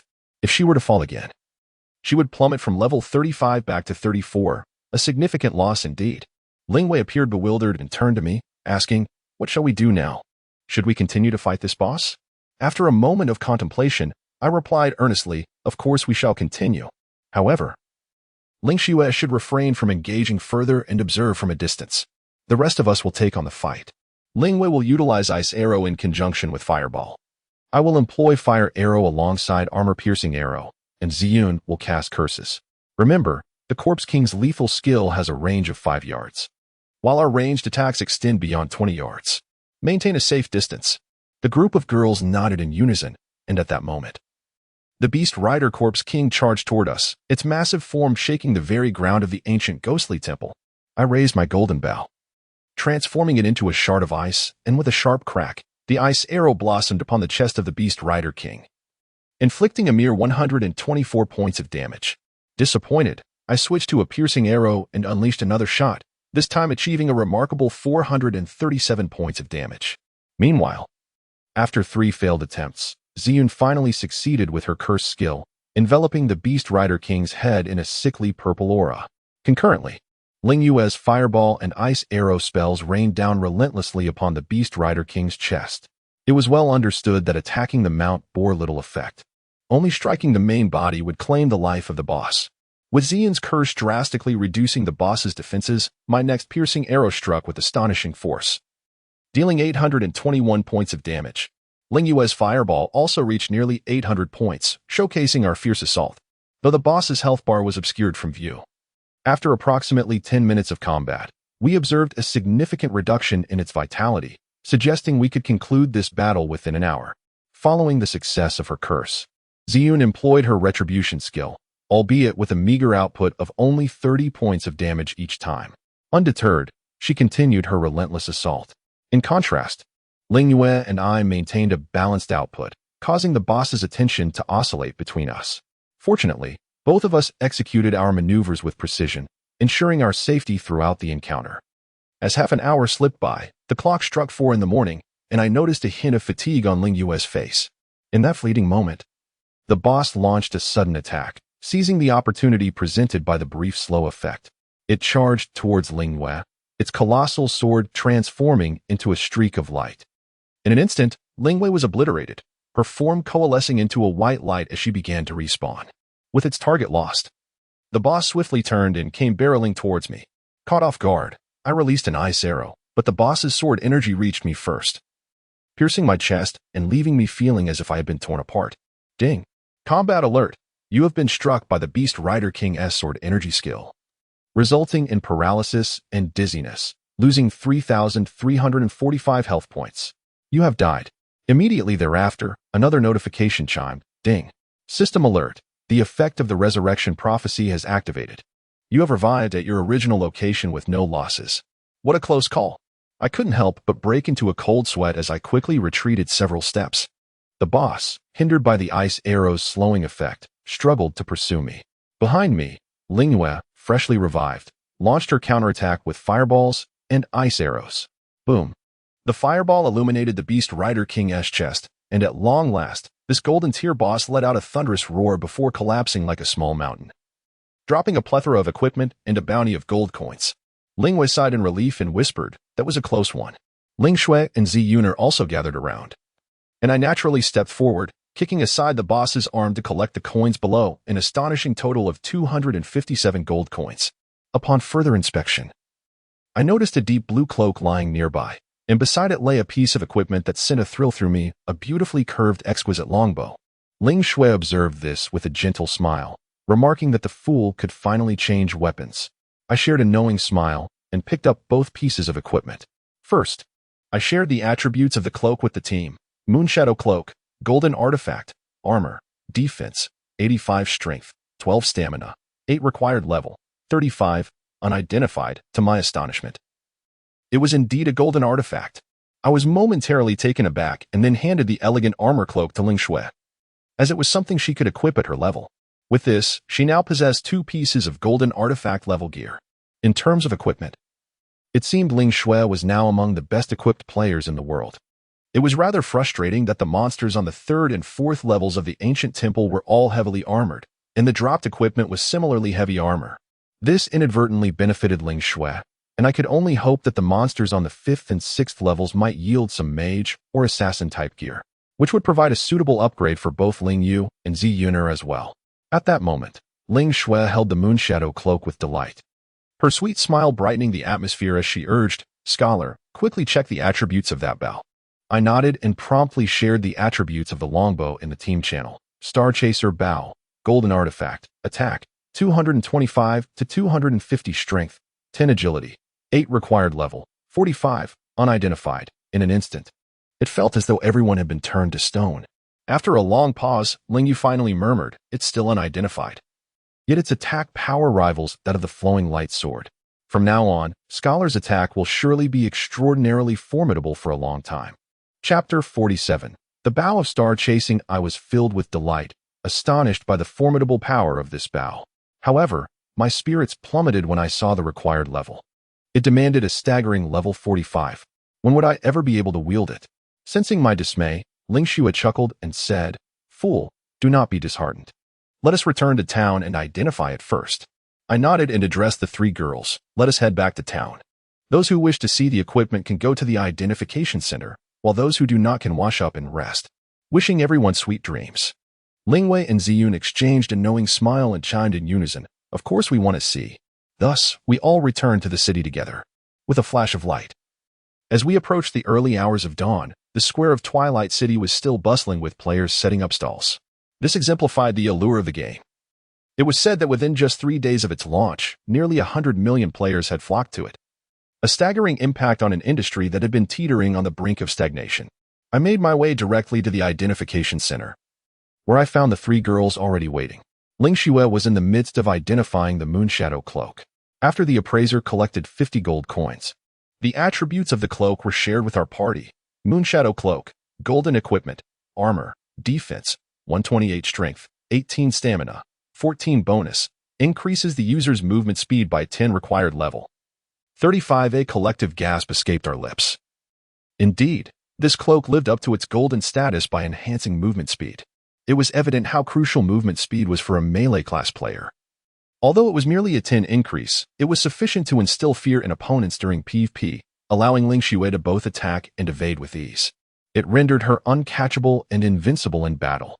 With a charming smile, Ling Xue donned the Moonshadow cloak, and as the light shimmered, a blue cape fluttered behind her, complementing her exquisite features and top-tier gear, exuding both beauty and valor. Now satisfied, Ling Xue, without even pausing to identify her 3 pieces of the Gale set, urged me, "Fool, hurry and identify your new weapon." I nodded and placed the bow of star chasing on the appraiser's table. He glanced at it, and his eyes widened in shock as he gently caressed the bow with his vine-like fingers, exclaiming, "A divine artifact. Truly a divine artifact." I was slightly taken aback. Could it be a legendary weapon? That seemed far-fetched. If legendary weapons were already in circulation, the game would surely be doomed. The old appraiser, in a state of excitement, heaped praise upon the bow of star chasing. After several minutes, he shifted his tone and declared, "The identification fee is 300 gold coins." I was taken aback once more. What? So expensive? 300 gold coins. That equates to 500 renminbi. My heart ached. Was it so difficult to enjoy a game? I merely wished to earn some money, buy a house, and marry a beautiful wife. Why must identifying a piece of equipment feel like a severe financial blow? Observing the pained expression on my face, Ling Wei couldn't help but chuckle. "Scholar? Did the boss beast rider not just drop 257 gold coins? Just add a few more, and you can appraise it. Hurry up, we are still waiting to log off and get some sleep." Without further hesitation, I glanced at the gold coins in my inventory, 389 in total, and reluctantly handed over 300 coins, feeling a pang of regret. The old appraiser, upon receiving the 300 coins, revealed a satisfied smile. His gnarled hand brushed over the stargazing bow, and amidst the shimmering light, the bow began to radiate brilliance. The bowstring seemed to possess a spirit of its own, glowing with a soft blue hue, a sight to behold. Without a second thought, I seized the stargazing bow and shared its attributes in the party channel. Stargazing bow golden artifact. Attack. 325-380 strength, 21 agility, 15 bonus. Increases the user's skill attack power by 25 special skill, mastery required level, 45 in an instant. Everyone was left speechless, utterly astounded by the formidable attack power of the stargazing bow. Even the flowing light sword paled in comparison. Ling Wei murmured, "Such a powerful attack. It truly is extraordinary." Ling Xue chimed in with a smile, "Hee, we can continue leveling up with the fool from now on." Ziyun's beautiful eyes misted over as she softly remarked, "Xingtian told me he is a master. I'm afraid that once the scholar equips this bow, a single armor-piercing arrow could take down Xingtian, that master." I shook my head and laughed. "No way, this bow requires level 45, and I still have 9 levels to go." However, Ling Xue blinked her lovely eyes and said with a grin, "Fool, have you seen what the mastery special skill means?" I paused, taken aback, as Ling Xue exuded a charming confidence that quickened my heartbeat. Quickly, I opened the properties of the stargazing bow's special skill. Mastery reduces the equipment's level requirement by 10 levels. That brief line of text sent my heart soaring once again. Oh my, I am finally going to be formidable. The first player to reach level 40 will undoubtedly be me. Without another word, I equipped the stargazing bow, and instantly, the longbow shimmered in radiated brilliance. While my attributes surged dramatically, Foolish Scholar, Apprentice Archer, level, 36 health, 1120 attack, for 65550 defense, 225 reputation, 5541 luck. 0 My attack power skyrocketed from 210265 to an astonishing 465550. A complete doubling. This was not merely an upgrade. It was akin to a humble firearm transforming into a magnificent transformer. I was overjoyed, not only for acquiring this exceptional longbow, but also because this once-renowned silver artifact could finally be exchanged for gold. In the span of a single night, nearly everyone experienced considerable gains. I acquired the coveted star-chasing bow, while Lingxue procured 3 pieces of the Gale set and a splendid golden cloak, the Moonshadow Cape. Meanwhile, Ziyun progressed astonishingly from level 30 to 34, obtaining the exceptional skill, Resurrection Prophecy. Henceforth, she shall be a beloved priestess adored by all. The least fortunate among us was Lingwei, who, despite lacking any tangible rewards, nonetheless accrued a significant amount of experience. Satisfied with our respective achievements, I suggested, "You all should retire early. Do not overexert yourselves." The girls nodded in agreement, and Lingxue sent me a private message. "Silly, I'll reach out to you tomorrow. Share your phone number." I promptly replied, "Sure. My number is 139, and yours?" "Mine? I won't tell you." Lingxue replied with a light chuckle before logging off. Lingyue also sent me a private message. "Tomorrow night, same time, let us continue leveling up together." Naturally, I accepted with enthusiasm. After all, Lingyue's magical prowess is formidable, and training alongside such a remarkable girl is a true delight. Thus, I responded, "I am always at your service." To which Lingwei replied with an adorable smiley face. Finally, I glanced at Ziyun, who immediately smiled back and messaged me, "What are you looking at?" I replied, "Admiring a beauty?" Ziyun retorted playfully, "Have you had your fill?" I answered, "Quite enough, but I shall continue tomorrow." Ziyun couldn't help but smile, looking directly at me, and messaged, "All right then. I will take my leave for now." Chapter 48. The Gravekeeper. After playfully teasing a few lovely ladies, I found myself in high spirits. As I watched the enchanting maidens log off one by one, sleep eluded me. Clutching the Star Chaser bow, I felt an overwhelming sense of invincibility. The players around me, engaged in their late-night leveling, quickly turned their gazes towards my magnificent bow. After a moment of contemplation, I decided to deactivate its radiant glow. Modesty is indeed a virtue. Subsequently, I spent 12 gold coins to restore my equipment to pristine condition and then, with a mighty shout, proclaimed at the square, "High-grade black iron armor for sale." Instantly, a throng of players gathered around. However, as I exhibited my wares, I was met with a chorus of disdainful gestures and exclamations. "Shit. Knowing full well we are not yet level 30, you dare to offer us level 40 gear? Are you mocking our intelligence and levels?" I was at a loss for words. Despite my efforts, I failed to make a single sale. It seemed I would have to wait a couple of days until more players reached level 30, when such equipment would find a market. Thus, I made my way to the warehouse, depositing a total of 20 high-grade black iron pieces, and then stocked up on red and blue potions at the apothecary. I set forth towards the eastern reaches of Twilight City. My destination was none other than the heroic cemetery that Lingyue had taken me to during the day. Earlier that afternoon, I had discerned that deeper within the cemetery lay swathes of formidable undead creatures. It seemed that training there would be more appropriate, as my current high level would hinder my progress at ordinary training spots, while the elite locations, such as the Phantom Monastery, were beyond my solitary capabilities. Despite my enhanced defensive power, my defense remained woefully inadequate. Even a few Spectre warriors could easily claim my life. After nearly half an hour traversing the common leveling area, I found myself in the early hours of the morning.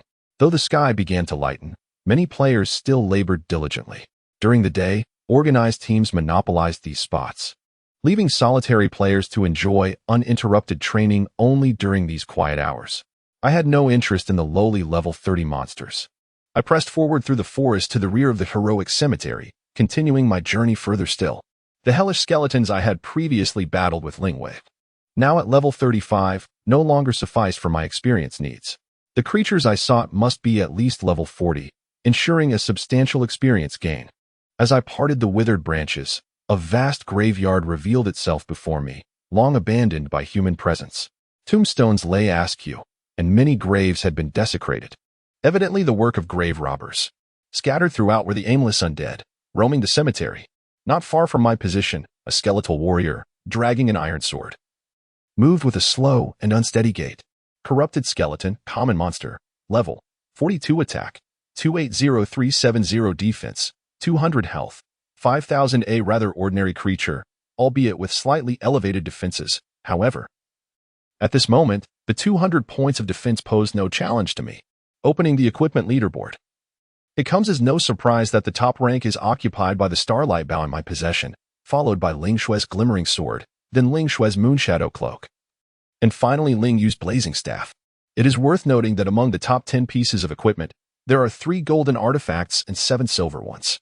Of these, 3 golden artifacts are situated in China, and 5 of the 7 silver artifacts are also within the same region. It appears that the early stages of the game are indeed dominated by Chinese players. With this thought, a faint smile graces my lips as I release an ice arrow that detonates upon striking the corrupted skeleton, revealing a terrifying damage number of 1276. Though it was not a critical strike, the damage output is impressive, reflecting my considerable attack power. Following this, I launch an armor-piercing arrow, producing an even more astonishing damage of 1889. Shortly thereafter, a fire arrow follows, and before the corrupted skeleton can take but a few steps, it collapses, leaving a pile of silver coins in its wake. I cannot help but smile. It seems the movement speed of these skeletons is comparable to those I faced during the day, allowing me to lure a multitude for a swift extermination. Just as I prepare to act, I notice, atop a distant low hill, a dilapidated wooden cabin. Perhaps there lies a quest. Intrigued, I approach with my Starlight Bow in hand. Upon pushing open the wooden door, a wave of putrid odor assaults my senses. Yet I also discern a faint sound of groaning. There, upon a filthy wooden bed, lies a man clad in a black robe. His legs grotesquely decayed to the bone, truly a horrifying sight. Fortunately, it is I who has stumbled upon this scene. Had Ling Xue been here, she would surely have screamed in terror. This man is evidently an NPC, as indicated by the title Gravekeeper hovering above him. He gazes at me and, in a weak voice, inquires, "Are you a warrior sent by the League of Light?" I nod affirmatively and respond, "Yes. May I ask what has transpired here?" The Gravekeeper grits his teeth and replies, "I have been the guardian of this cemetery for 20 years. However, 6 months ago, an evil sorcerer arrived, spreading the plague of the undead and resurrecting the deceased from their graves. As you can see, the hero's cemetery has transformed into a desolate wasteland, haunted solely by those accursed undead. Young man, I have grown old and contracted the plague. Could you assist me?" Ding. System notification. Do you accept the quest? Without hesitation, I click to confirm. System notification. You have accepted the quest, Gravekeeper's request. The current task is of considerable difficulty. The Gravekeeper has succumbed to the affliction of the undead plague, rendering him unable to patrol the cemetery. He beseeches you to vanquish the corrupted skeletons within the graveyard and gather 400 skeletal ribs, once ground into powder and mixed with medicinal herbs. These ribs can purify the Gravekeeper's wounds. A faint smile crept across my face. The sole challenge of this quest lay in the sheer quantity of materials required. To collect 400 ribs would necessitate slaying approximately 2,000 corrupted skeletons. However, at this moment, such a task posed no obstacle for me. I swiftly returned to the periphery of the cemetery. The moment I set foot within its confines, several distant corrupted skeletons became alert. Without hesitation, I charged forward, weaving through the throng of monsters and swiftly drawing a multitude of them into pursuit. Upon glancing back, I was astonished to see a dark mass of corrupted skeletons trailing closely behind me. Thus, I pivoted and unleashed a volley of 1,000-blade arrows from my star-chasing bow. A cascade of radiant colors fell like rain, and in an instant, numerous damage figures erupted above the heads of the corrupted skeletons, all exceeding 500. My 1,000-blade arrows had reached an intermediate level, and with the enhancement from the star-chasing bow, my attacking prowess had dramatically improved.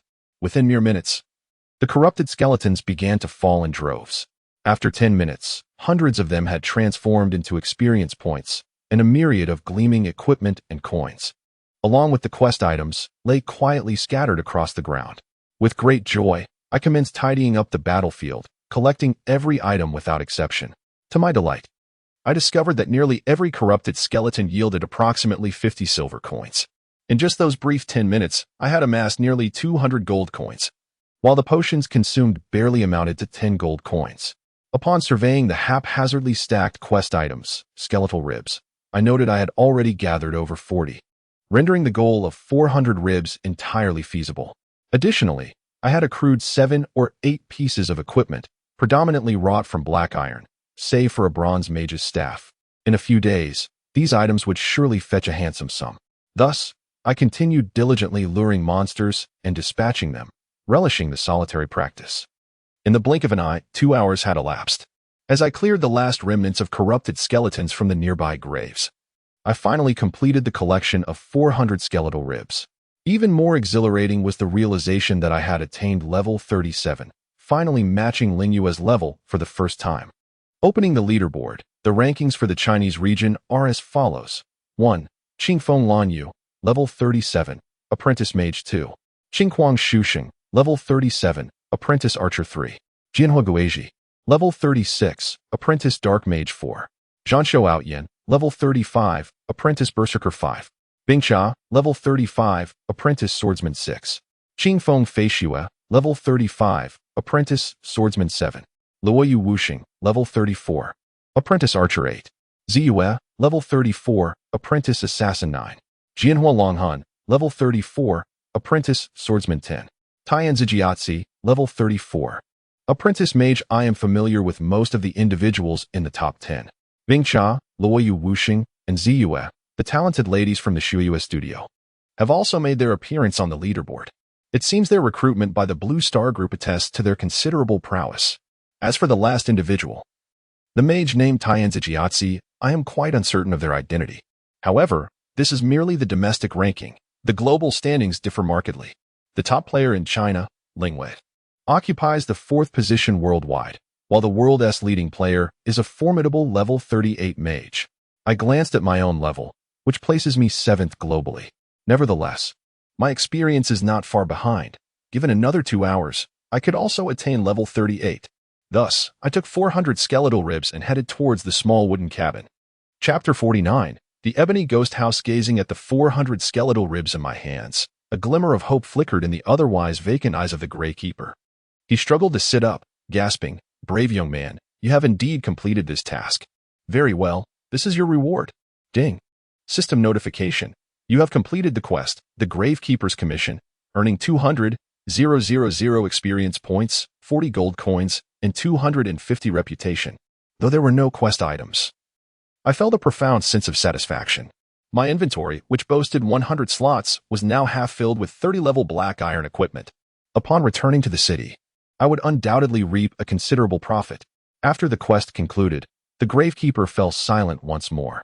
After a lengthy pause, he spoke again. Yet, these rewards are insufficient to heal my wounds.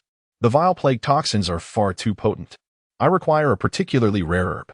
Young man, can you assist me in finding it? Without hesitation, I promptly confirmed my willingness to help. Ding. System notification. You have accepted the quest, collecting Orchidaceae. Current quest difficulty, 240. Quest details. To the east of the Gravekeeper's hut lies a cemetery deeply afflicted by the undead plague. Within that cemetery grows a rare type of orchid, which can aid the Gravekeeper against the toxins. I hope you can gather 100 orchids to present to him. However, exercise extreme caution, for lurking nearby are unimaginable dangers. Upon reviewing the quest details, I noted the difficulty was rated at 240, with a warning to remain vigilant due to potential threats surrounding the orchids. This indicated that I would likely need to vanquish some monsters to collect the orchids. Yet, such concerns were trivial. Armed with the Starlight Bow, no creature would pose a challenge. I proceeded eastward, and after a short distance, I beheld an expansive cemetery ahead. The ground was a deep, ominous black, dotted with sporadic blue flowers, likely the orchids required for my quest. However, above this graveyard, a new assembly of undead creatures staggered about, a legion of skeleton warriors, their bodies as hard as armor. Bone Demon, common monster, level. Attack. Defense? Health? Damn. Another cluster of question marks. I muttered a curse under my breath and raised my Starlight Bow, releasing an icy arrow. 768. A number emerged above the Bone Demon's head, and instantly, its health plummeted significantly, approximately 1/8 of its total health. This suggested the Bone Demon had around 6,000 health points, indicating its level was likely around 45, not particularly high. Moreover, I was pleasantly surprised to discover that the Bone Demon's movement speed was not very swift. It stumbled, and its attacks lacked ferocity. Without further contemplation, I plunged into the cemetery, deftly employing my self-created 7-star steps to circle around. To my astonishment, a throng of nearly 100 skeletal monsters trailed closely behind me, intentionally guiding the skeletal horde into a single formation. I turned and unleashed my 1,000-blade arrow. A wide arc of devastation ensued, as a multitude of skeletal monsters simultaneously lost health. Each of my strikes inflicted considerable damage, with impressive numbers leaping forth from their forms. In the blink of an eye, one skeletal creature after another succumbed to the ground, and my experience points surged rapidly from a mere 12 at level 37 to a remarkable 23. A staggering increase of 11 percentage points. I calculated in my mind that it would be prudent to collect the coins and equipment first. Each skeletal monster yielded nearly 60 silver coins, allowing me to amass an additional 57 gold coins. Coupled with the spoils from the corrupted skeletons, my inventory now boasted an impressive total of 763 gold coins. A peculiar thought crossed my mind. Was I here to level up or to amass wealth? Nevertheless, once the in-game bank account opens in a couple of days, merely selling the gold would suffice to grant me a fortune. At 700 gold coins, based on the current exchange rate, I could sell them for approximately 3,500 renminbi. Though the rate may dip slightly in a few days, it would still exceed 2,000 renminbi. In this light, it seemed that my earnings would surpass those of many white-collar workers. The equipment dropped by the skeletal monsters was of decent quality, averaging around level 35. Yet all consisted of black iron gear, none of which were bronze. It appeared that bronze items truly were of superior quality, exceedingly rare from ordinary foes. Once I had eradicated the skeletal monsters in that section of the cemetery, the orchids lay exposed before me. I approached a delicate flower and reached out to pluck it. Immediately greeted by a system notification ding. System prompt. Successfully harvested butterfly orchid. Obtained item, butterfly orchid, X4. My heart soared with delight. It seemed I could save considerable effort. Having gathered 4 in one go, swiftly, I scoured the cemetery, harvesting repeatedly until my collection of butterfly orchids swelled to 57. I realized I needed to clear another area of the cemetery. Without hesitation, I dashed toward a spacious section to the right, once again luring a multitude of skeletal monsters. Divided into 3 batches, I spent nearly an hour vanquishing them all. This time, I had defeated a significantly larger number, propelling my experience from 37 to an impressive 87 at level 37. Should I complete my task? I would become the first player in the Chinese region to reach level 38, although I had lost the guaranteed hit effect of the golden bow. Causing a slight decrease in my accuracy as an archer, my equipment still provided a boost to agility. Therefore, my hit rate against the current monsters remained above 90. The increase in damage output from changing weapons proved exponentially rewarding, rendering the occasional miss inconsequential. However, my future career path now left me in a state of uncertainty. A fully invested archer would find it exceedingly challenging to progress in the later stages without an exceptional set of gear to augment agility. Glimpsing ahead, I noticed that all the monsters had perished, leaving a ground strewn with silver coins and scattered equipment throughout the graveyard. Adhering to the principle of gathering every last item, I dedicated nearly 10 minutes to collecting all the silver coins into my satchel, finally surpassing 1,000 coins in total within my inventory. Then, I meticulously harvested the butterfly orchids flourishing in the graveyard, spending another half an hour, and at last, I had amassed a complete 100 orchids. Checking the time, it was already past 8 in the morning, and a wave of fatigue washed over me, the heavy drowsiness akin to an enchantment, compelling my eyes to close. Thus, I hurried back to the caretaker's cottage, and as I presented the 100 butterfly orchids, the caretaker's gaze sparkled with brilliance. He could not help but exclaim, "Brave young one. You are truly remarkable. I never anticipated that you would accomplish this." Ding. System prompt. You have completed the task, collecting butterfly orchids, earning 280,000 experience points, 80 gold coins, and 400 reputation. Once again, there was no equipment reward, but to my surprise, a golden radiance cascaded down from above, and I had successfully leveled up to 38. At this moment, I was the top player in the Chinese region. I could not help but let out a hearty laugh, the pent-up frustration that had lingered for years dissipating in an instant.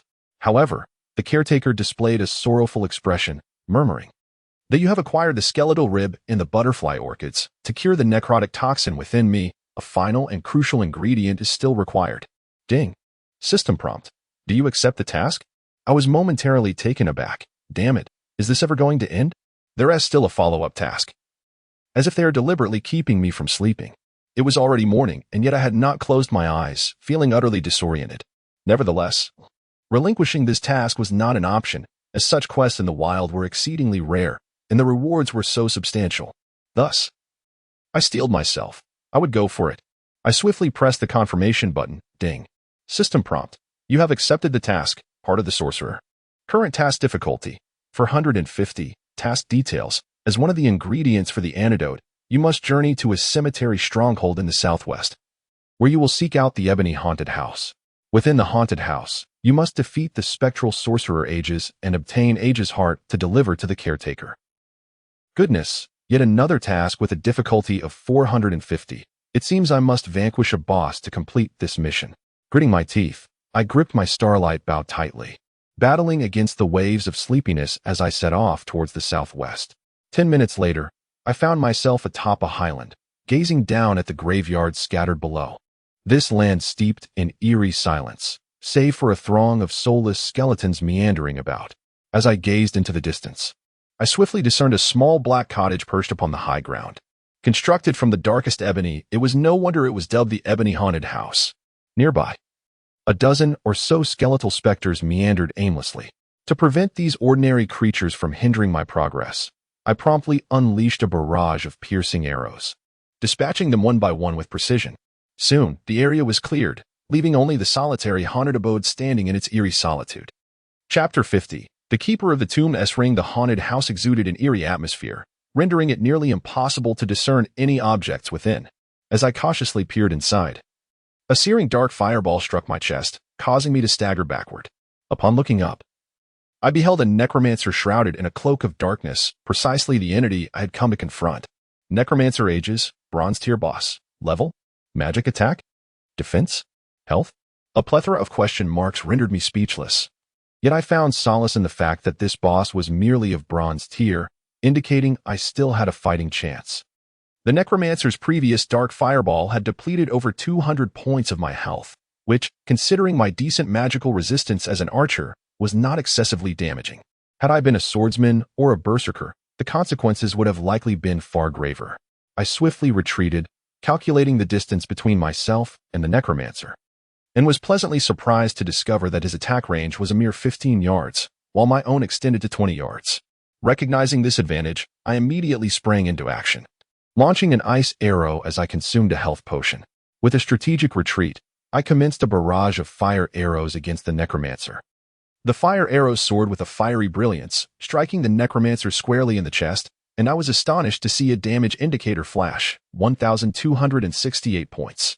Remarkably, with the acquisition of the Golden Tier Starfall Bow, my attack power had surged dramatically, allowing me to inflict significant damage with a single strike. Taking 2 steps back, I continued my assault, while the necromancer, hindered by the slowing effect of the ice arrow, could only advance with labored movements. Consequently, after I unleashed 3 attacks, he could scarcely land a single blow upon me. Moreover, with a health potion in hand, I realized I could withstand his strikes with relative ease. I felt on the verge of fainting, my head swirling in a daze, desperately yearning for the comfort of a bed. I lost track of time as I incessantly consumed health potions, and before long, the necromancer was reduced to a fraction of his health under the relentless onslaught of my Starfall Bow. At that moment, a chime resonated, and a system notification appeared. Your friend last summer has logged in. As anticipated, Summer immediately sent a message, inquiring with curiosity, "Why are you still awake, scholar brother?" I was at a loss for words and replied, "I'm about to sleep." "How did you wake up so early, Summer?" Summer responded promptly, "I drank too much water last night, woke up to relieve myself, and found I couldn't fall back asleep, so I got up to level up." By the time her message arrived, I had successfully vanquished the necromancer, the bronze tier boss. Ding. System notification. Congratulations, you have slain the boss necromancer Aegis and earned 250,000 experience points and 600 reputation. I immediately approached and opened the corpse of the necromancer, extracting the shimmering dagger. With a fleeting close of my eyes, I unearthed the necromancer's decayed heart and tossed it directly into my satchel. Upon examining the spoils from the necromancer, I found to my slight disappointment that it yielded merely 75 gold coins. However, I had accrued a considerable amount of experience, and upon completing the quest, I anticipated that I would ascend to approximately 50 of level 38. Thus, I swiftly organized my belongings and hastened back to the Great Keeper. When I presented the necromancer's heart, the quest that had spanned 3 successive inheritances was finally fulfilled. The Gravekeeper accepted the heart, combining it with the orchids and skeletal rib, and after a slight refinement, he applied it to his toxin-ravaged leg. In an instant, the decaying flesh transformed to a vibrant red. Within half a minute, the gravekeeper astonishingly stood upon the ground, expressing his heartfelt gratitude. "Brave young one, the power of light shall forever be by your side, guarding you as you conquer the evils that emerge from the abyss." Ding! System notification. You have completed the quest, Heart of the Sorcerer, earning 350,000 experience, 100 gold coins for 100 reputation, and the quest item, Ring of the Gravekeeper. At last, I had obtained equipment. In my excitement, I hastily rummaged through my satchel and discovered the ring. A small azure band shimmering with a faint glow, Ring of the Gravekeeper, silver item, ring, strength, 12 stamina, 10 bonus, increases the wearer's critical hit rate by 3 required level, 35. I couldn't help but chuckle. I had acquired a silver ring that required no identification, saving me a significant expense. It appeared that within the entire realm of spiritual lamentation, few rings had surfaced. And yet I had been fortunate enough to receive this silver item through a quest. Without hesitation, I equipped the Ring of the Gravekeeper, which slightly enhanced my attack power and increased my stamina by 70 points. The true value of this ring lay in its 3 critical hit bonus. It is well known that agility-based classes thrive on critical hits. With an elevated critical rate, overall damage output naturally increases. As an archer focused solely on strength, I had to rely on equipment to compensate for my low agility. Having finally completed this series of quests, my level surpassed that of Lingua. Moreover, the Starstrider Bow, recently acquired from the formidable Beast Rider King, propelled my level past 50 of level 38. I now stood second on the global leaderboard, trailing the top player by a mere fraction of experience. Originally, I had intended to push through to level 40 for my class promotion, but I could no longer endure. After spending a grueling 16 hours in game, my body had reached its limit. Though Summer wanted to converse with me further, I declined, for sleep beckoned. I returned directly to the city and logged off. Removing the helmet, I was engulfed by an overwhelming sensation of exhaustion, rendering me oblivious to everything else as I collapsed onto the bed, succumbing to a deep slumber. Time slipped away unnoticed until a sudden knock at the door roused me. Glancing at the clock, I realized it was merely 1 in the afternoon. I had only slept for 5 hours. Upon opening the door, I was taken aback and exclaimed, "Andy, what brings you here?" Indeed, it was my aunt, the very one who supported my university education. Since my parents ventured abroad, she had been my sole caretaker. Noticing my disheveled appearance, she couldn't help but urge, "Quickly, take a shower and tidy yourself up. We are going out to meet a young lady." "A young lady? What do you mean?" I inquired, perplexed. My aunt responded with a hint of annoyance, "I am introducing you to a potential girlfriend. Are you not anxious?" "I certainly am." Lacking any offspring of her own, she regarded me as a surrogate son, yet I found the prospect of such entanglements to be quite distressing. Despite my myriad reservations, I could not defy her wishes, so I proceeded to freshen up and donned a slightly more presentable outfit. Descending the stairs, I beheld my aunt's old car. Its body adorned with numerous scratches, clearly a testament to the trials of time, yet it remained steadfastly operational. "Hop in," she instructed. "The young lady I'm introducing you to is reportedly quite beautiful." "Let us not, Auntie. The last girl you claimed was stunning nearly frightened me to death when we met. She resembled a flower, yet had facial hair longer than mine." I retorted, "Enough with the excuses, hurry up and come with me." She chuckled. As the car set off, we arrived at a restaurant a mere 15 minutes later. My aunt declared, "Today, we shall treat this young lady to a meal, engage her in conversation, and if things go well, I will assist you in purchasing an apartment in the city for your marriage." I felt an immense weight of despair, yet I found myself at a loss for words. Such matters ideally require mutual consent, but my aunt seemed unconcerned with such niceties. Chapter 51. My blind date before long. My aunt's car came to a halt before a rather mediocre restaurant. Upon entering, we discovered a mother and daughter already awaiting us. A hasty glance revealed that the daughter possessed almond-shaped eyes and slightly arched brows, her demeanor suggesting a rather acerbic disposition, as if the entire world owed her a considerable debt. Her expression bore an uncanny resemblance to that of my former HR manager, who spent her days nitpicking employees and indulging in casual gaming. My aunt approached them with great courtesy, remarking, "I apologize for the wait. My nephew has a rather lax sense of time, but rest assured, he is quite genuine." The mother scrutinized me for a moment before commenting, He seems acceptable enough. Though I do wonder about his dental health. I was taken aback. Were they seeking a son-in-law or merely a donkey? They began to order dishes. And when I glimpsed the menu, I was momentarily stunned. I patted my pockets only to realize I had left without any money. The mother and daughter, rather composed, ordered several extravagant dishes, totaling around 200 yuan. My heart raced, grateful for my aunt's presence. Otherwise, I would have been in quite the predicament. However, at that moment, my aunt suddenly glanced at her phone and stated, "I apologize, but I must attend to some matters at the office. You two enjoy your conversation." I was taken aback and hastily grasped her arm, exclaiming, "Wait, you're leaving just like that?" My aunt turned back, astonished, and said, "What are you up to? I'm giving you both a chance to be alone." With that, she pushed my hand away and drove off swiftly, disappearing down the street. I sank into my chair, realizing that in such encounters, it was customary for the male to cover the bill, yet here I was, utterly penniless. I feigned composure, engaging in light banter. The woman then inquired about my family background and profession. I answered truthfully, stating that I had nothing to my name. Working at a company with a meager monthly salary of just over 2,000 yuan, devoid of benefits. Instantly, her interest waned, and she hastily urged for the dishes to arrive, seemingly eager to finish and not waste too much time on me. Having been hungry for quite some time, I began to eat heartily, and soon the table was cleared of its offerings. Just as the server approached to collect the bill, I scanned the room, desperately seeking an opportunity to make my escape. At that moment, my phone rang unexpectedly, displaying an unfamiliar number. Upon answering, I recognized the voice immediately. It was Ling Shui. "Fool, where are you right now?" she demanded. I asked, "What do you want?" Ling Shui replied assertively, "Stop asking questions and tell me where you are. I'm coming to find you." I contemplated for a moment. Her arrival could be fortuitous, as I could borrow some money to cover the bill and alleviate my embarrassment. Thus, I informed her of my location, and she promptly hung up. At that instant, I heard a car horn blaring.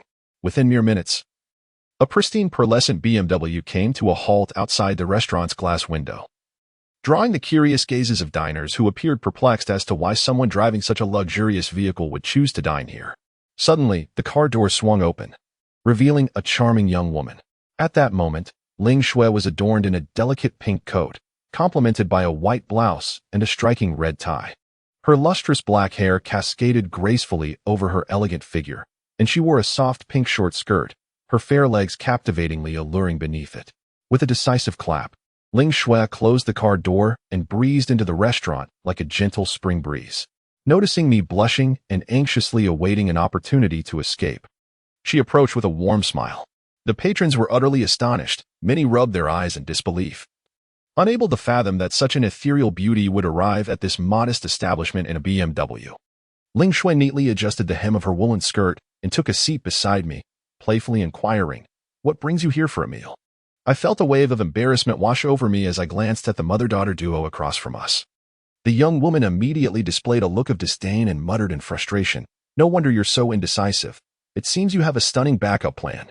Her mother echoed her irritation, whispering, "How inconsiderate. Come on, dear, let us leave."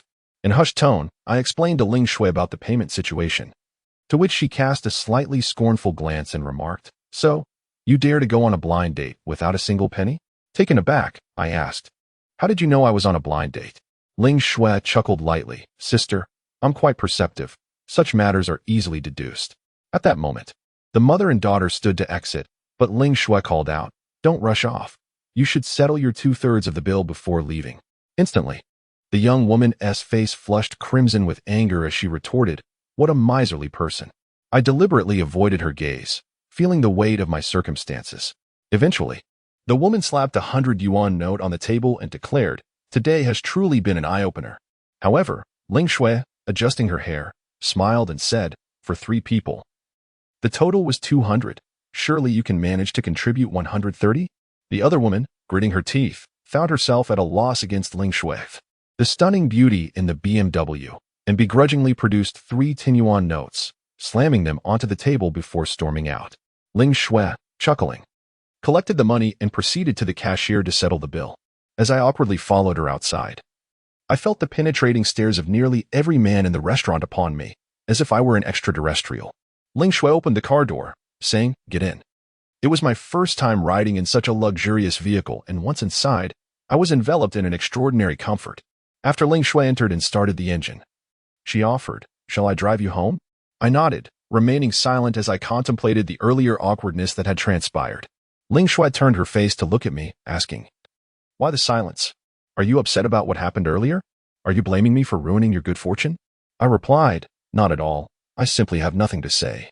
"TCH, I disdain you." Ling Shui retorted inexplicably and chose not to engage with me further. When we returned to the community, the aunt was already waiting for me downstairs. It seemed she had received a call from the mother and daughter pair and immediately unleashed a tirade upon me. "You truly are useless. I went to great lengths to find you a suitable match. Although the young lady may not be a paragon of beauty, you shouldn't have behaved that way.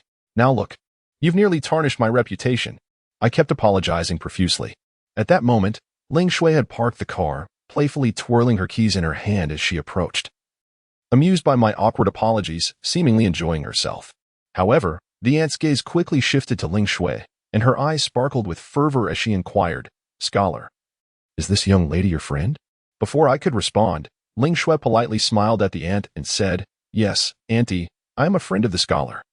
The aunt's face lit up with joy as she exclaimed, "Well, no wonder you were dissatisfied with everyone else. You know such a beautiful young lady. My goodness. None of the girls I've seen before can compare to her beauty."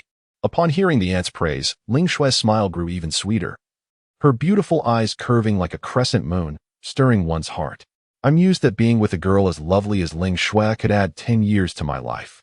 The aunt continued to ask various questions about names and professions, and when Ling Shui mentioned that her father is a successful businessman, the aunt beamed even wider. While I stood by, speechless, unable to fathom what the aunt was truly thinking. After a while, as the aunt's questions dwindled, she remarked, "You found such a rare gem in Ling Shui. You truly are impressive, my boy. I won't worry about you anymore." Ling Shui chimed in, "I'll take you out for a tour. Remember to come back early." I was taken aback, but Ling Shui had already pulled me into the car. Once the car started, I asked, "Where are we going now?" "To the studio." Ling Shui replied casually. I was surprised and asked, "The studio? Isn't it located in Blue Star Company?" Ling Shui chuckled lightly. "I meant the new studio location. I've already purchased the property. In a day or two, Bing Cha and Xia Tian will move in as well. You should pack your things and get ready to move too. It'll be good for everyone to be together and look out for one another." I was slightly taken aback. "Ah, we're moving in together?" Ling Shui blinked and smiled. "Yes, I'll move in during the summer vacation too. And we'll practice together to ensure that Xue Yue becomes the ace team in Lingtong." My heart swelled with delight. Does this mean I will be the only man in this studio? In the future, cohabiting with such a large group of enchanting beauties. I cannot help but ponder the myriad of possibilities that may unfold. Reflecting on the alluring figure of that captivating young lady from last summer, my heart races with anticipation. Yet, the thought of exquisite individuals like Ling Shui and Ling Yu residing alongside me sends ripples of excitement through my soul, filling me with eagerness for the blissful life that awaits. Chapter 52. Snow Moon Studio. Ling Shui skillfully maneuvered her vehicle through the bustling city streets, ultimately coming to a halt in a quaint residential community.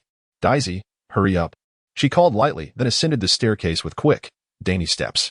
The studio was located on the second floor, in a newly renovated 4-room apartment, which was considerably more luxurious than my previous dwelling. Not long after we entered, the door swung open once more, revealing Ling Yu, who arrived with iced tea and 4 lovely ladies, including Ziyu. Upon their entrance, the girls cheered joyfully, each eagerly seeking out their preferred rooms. Ling Yu, with a smile, proclaimed, 2 people to a room. Remember, if you have any specific requests for your beds, just let me know, and I shall procure them." Bing Cha and Luo Yu chimed in, "We'd like a room with bunk beds." Ziyu, on the other hand, stated, "I'm easygoing. I'll leave it to the arrangement." However, the one who truly concerned me was Xia Tian. She glanced at me and cautiously inquired, "Could I share a room with Xu Sheng?" Before I could even shake my head, Ling Shui firmly interjected, "Absolutely not." Xia Tian, slightly disheartened, replied, "Then I suppose I'll have to share with Ziyu." With a grin, Ling Yu responded, "Very well, I'll share a room with Shui Er. And Xu Sheng shall have a room to himself. When do you all plan to move in?" Bing Cha, brimming with enthusiasm, exclaimed, "I can't wait to move in tonight. Playing games alone at home is so boring." The others nodded in agreement. Ling Yu pondered briefly before declaring, "No problem. I'll arrange for the furniture company to deliver beds and essentials right away. You can go back now and start packing. Turning to me, Ling Yu asked, Shu Xing. What about you? After a moment of contemplation, I replied, I think I'll wait a bit. My lease has expired yet. Ling Yu, with a teasing smile, commanded. You must move in today. Can't you see that we only have a few delicate girls here? What would happen to their safety if you don't come over? Reluctantly, I nodded in agreement. Ling Shui then drove me back to my previous residence, where I gathered my gaming equipment and clothing. To my astonishment, Ling Shui, a daughter of privilege, took the initiative to help me tidy up. Of course, I hadn't really desired her assistance. For Ling Shui unearthed an ancient tome from beneath the bed, her eyes widening in surprise as she exclaimed, Daisy, you possess a deluxe edition of Jin Ping Mei? I've been searching for this for ages. I was taken aback and stammered. That belonged to the previous tenant. Oh? Ling Shui picked up a CD, grinning. And what about this album by Wooding Lawn? Goodness, that must take up several gigabytes. You've been hoarding this for quite some time, haven't you? I exclaimed with indignation. Those items belong to previous tenants. I'm an individual who harbors a profound aversion to adult videos in the act of viewing them. As for those names, Wu Tonglan, Kazaki Akira, Aoi Sora, Matsushima Kid, Kamaya Haim, Ozawa Maria, Takagi Maria, Yamamoto Azusa, Sakurazuki Rei, Sito Yui, Himeko, Asakura Mai, Kobayashi Itomi, Yuki Mako, Komuro Yuri, Misato Mari, Ijima AI, Kitahara Rina, Akamoto Tomomi. I am utterly unfamiliar with any of them. I have never even heard of them. Ah, how principled of you. Ling Shui chuckled. In the end, she retrieved a handwritten notebook and began to recite its contents. Page 1, Young Matron by X. Page 24. Youth X. Page 48, Chaotic Clouds Flying X. Goodness, you seem to have quite the specialization. I wept bitterly, lamenting the consequences of my negligence.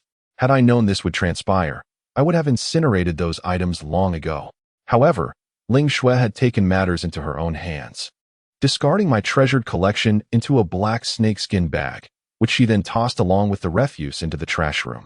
With a satisfied clap of her hands, Ling Shui declared, from now on, you must refrain from indulging in such unhealthy materials. My heart ached as I clutched my gaming device in 2 storage boxes, boarding Ling Shui's vehicle. Meanwhile, my housemates, who had shared the residence with me for the past 6 months, strummed their guitars and sang below, Farewell, dear neighbor. The landlord, typically so imposing, stood dumbfounded at the base of the stairs, watching as I was drawn into a BMW by a beautiful girl. In that fleeting moment of departure, I raised my middle finger towards him. MGB, I shall never again endure your disdain. Amidst the clamor of the bustling city, Ling Shui's BMW glided like a streak of white light, soon arriving at the studio where we would reside for the foreseeable future. Upon entering, I noticed a crooked sign affixed outside the room. Shui US Studio? Entering further, I discovered Summer, enthusiastically wielding a brush, seemingly at risk of wasting ink. With a snap, a pale blue paper was affixed to the side of a room's door, inscribed with the word Scholar. Ice-T smoothed the paper down, clapped her hands, and smiled at me, saying, Scholar, remember your room. Do not mistakenly enter the wrong one at night. I laughed and assured her, of course, I certainly won't. Ice-T raised an eyebrow and teased, so you will definitely enter the wrong one? Meanwhile, Summer chuckled, with him? I leave my door open every night. I doubt he possesses the courage. I was at a loss for words, while Ling Shui merely hummed softly, choosing not to comment. As the evening approached 7 o'clock, everyone had finally settled into their rooms, and I assisted the girls in setting up their gaming equipment. Seizing the opportunity, I logged on to check the leaderboard, discovering that I remained at level 38, holding second place, while the foreign individual in first had reached level 39, appearing to be quite diligent in their pursuits. Ling Wei clapped her hands, a lingering smile gracing her lips, and said, Everything is settled. It is now dinner time, and since it is our first day living together, why don't we head to the nearby natural residence for a delightful meal? We can deduct the expenses from the studio's budget. What do you all think? Everyone wholeheartedly agreed. Thus, a lively group made their way downstairs, heading straight to the restaurant across the community. Upon arriving at natural residence, the establishment boasted a sign that read Heavenly Guests.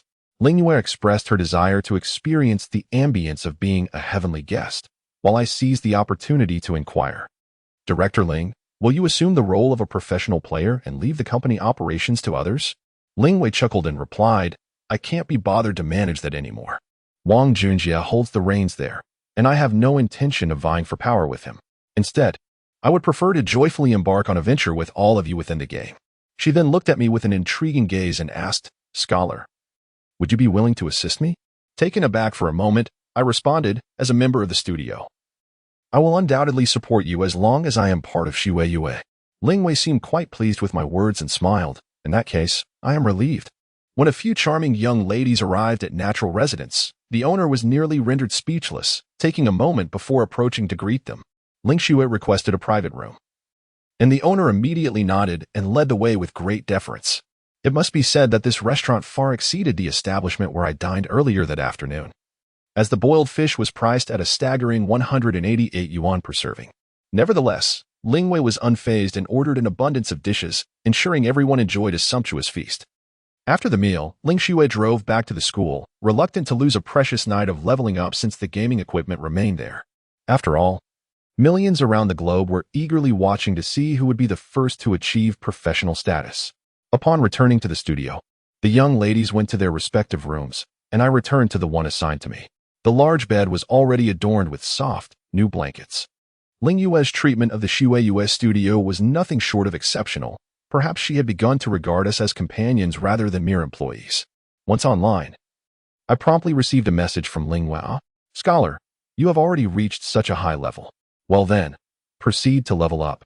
Aim for level 40 and achieve professional status. I immediately agreed and, without taking the time to sell the equipment I had acquired in the early hours, I swiftly stocked up on potions and set off once more towards the graveyard where the heroic tomb awaited. Chapter 53, A Leaf to Ascend Swiftly in Levels. One must engage formidable undead creatures. Thus, I opted for the skeletal mages, approximately level 45, lurking in the depths of the graveyard. These monsters possess modest health and a lackluster speed, making them ideal for my swift killing technique, the thousand-blade arrow. Upon entering the graveyard, I discovered that the monsters I had vanquished earlier in the morning had all respawned, aimlessly shuffling about. With practiced ease, I lured the creatures and unleashed my barrage of arrows. With the Star Chaser bow in my possession, the process of leveling up became exceedingly enjoyable, as the exhilarating surge of experience is a delight that easily satisfies. Within half an hour, numerous skeletal mages lay defeated, transforming into experience points, propelling my progress from 53 to 68 at level 38. However, a twinge of regret washed over me. I should have brought a companion to gather the gold and equipment, allowing me to focus solely on slaying monsters without wasting time on looting.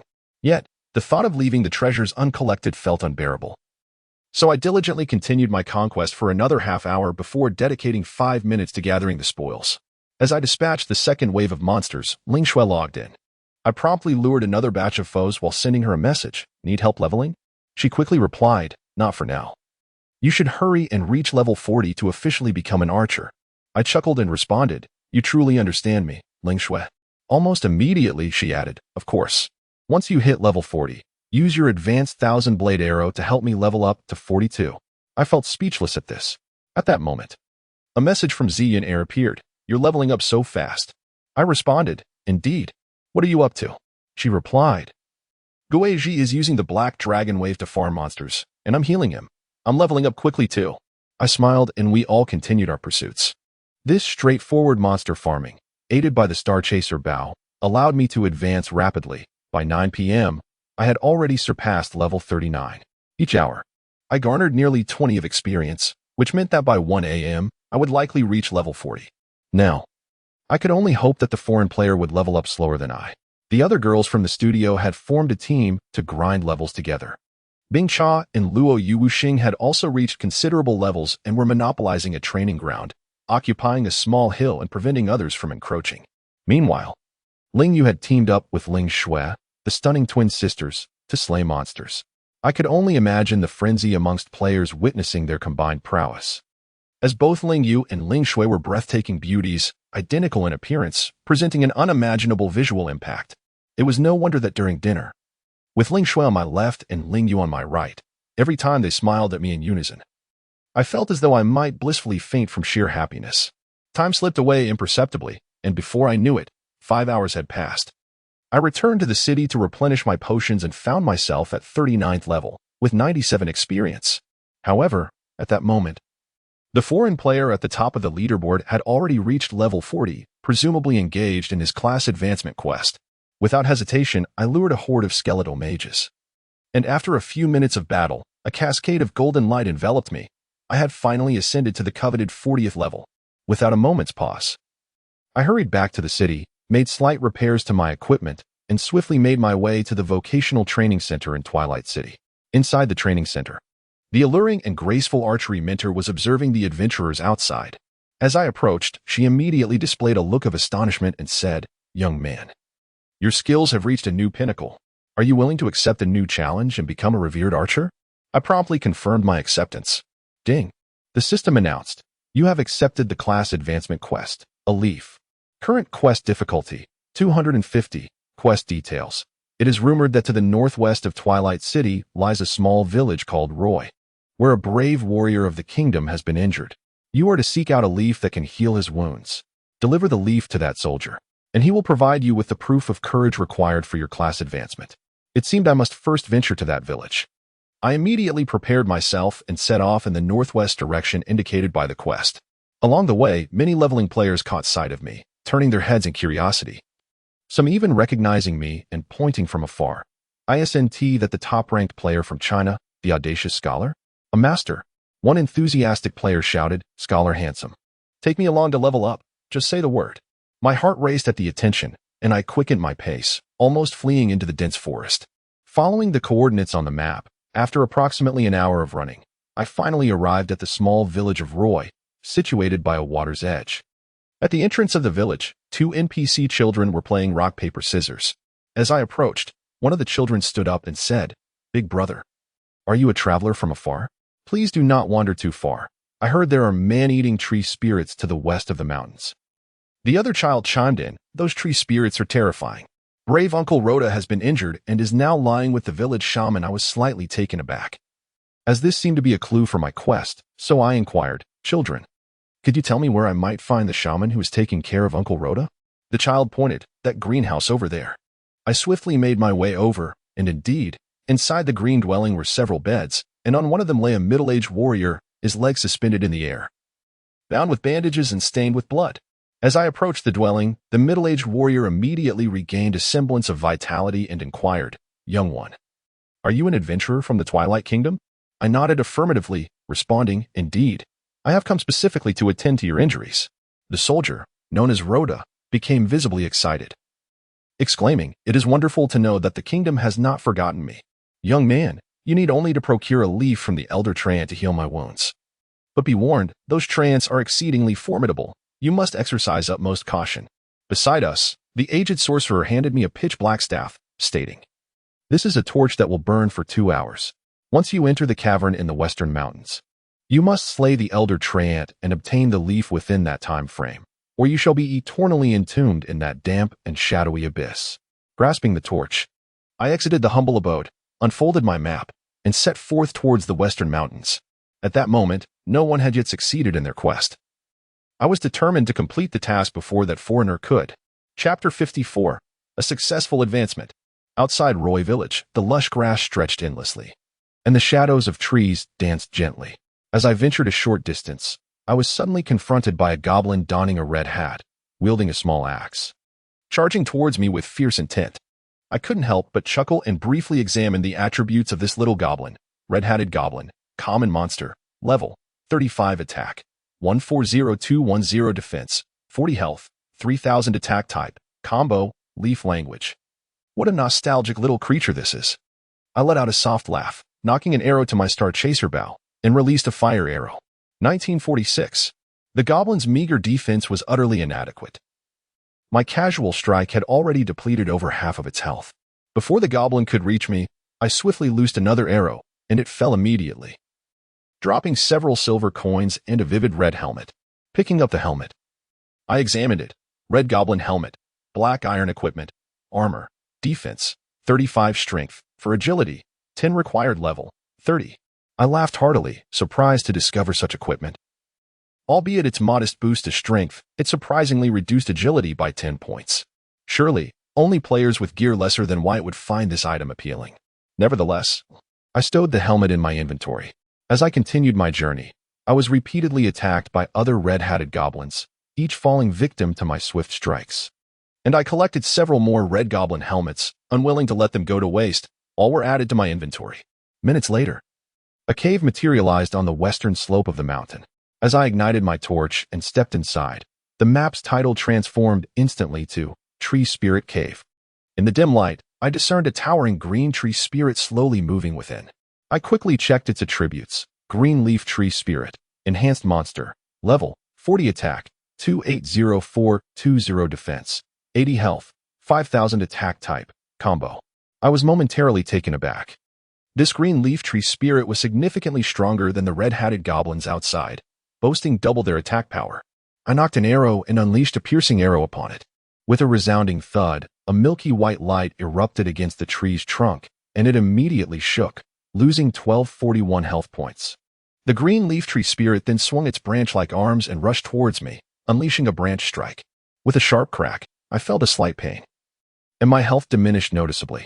I quickly retreated, employing an ice arrow to slow it down, and after nearly 5 minutes of intense struggle in that confined space, I finally vanquished the green leaf tree spirit. However, to my surprise, it yielded no silver coins, let alone any equipment. It was truly a miser. Perhaps this was due to its status as a quest monster, I mused, offering an explanation for its stinginess. As I ventured deeper into the cavern, I unexpectedly stumbled upon a spacious hall. Inside, 7 verdant leaf spirits encircled an elder tree spirit, seemingly engaged in fervent discussion. One exclaimed, "Those detestable humans dare to use us as mere stepping stones for their trials. It is utterly abhorrent." Another chimed in, "The soldier who came last time was nearly dismembered by the elder. He will surely not return." The elder tree spirit retorted, "Humph. Those self-important humans are hardly worth our fear. Recently, a bothersome horde of goblins has inexplicably invaded. I captured one to feast upon, only to find myself choked by that wretched red hat, coughing for days before I recovered." The other leaf spirits immediately concurred. Indeed, those loathsome red hats have left our kind in such disarray. Upon hearing their words, a spark of inspiration ignited within me. Perhaps the goblin helmets I had discovered along my path would indeed prove advantageous. In this hall, there were a total of 8 creatures, and confronting them all at once would be tantamount to seeking death, unless I could discern their weaknesses. Thus, I swiftly launched a fire arrow, drawing one of the leaf spirits toward me. As the spirit approached, I promptly produced a red goblin helmet and accurately thrust it into its mouth. Instantly, the leaf spirit clutched its throat and fell still. Ding.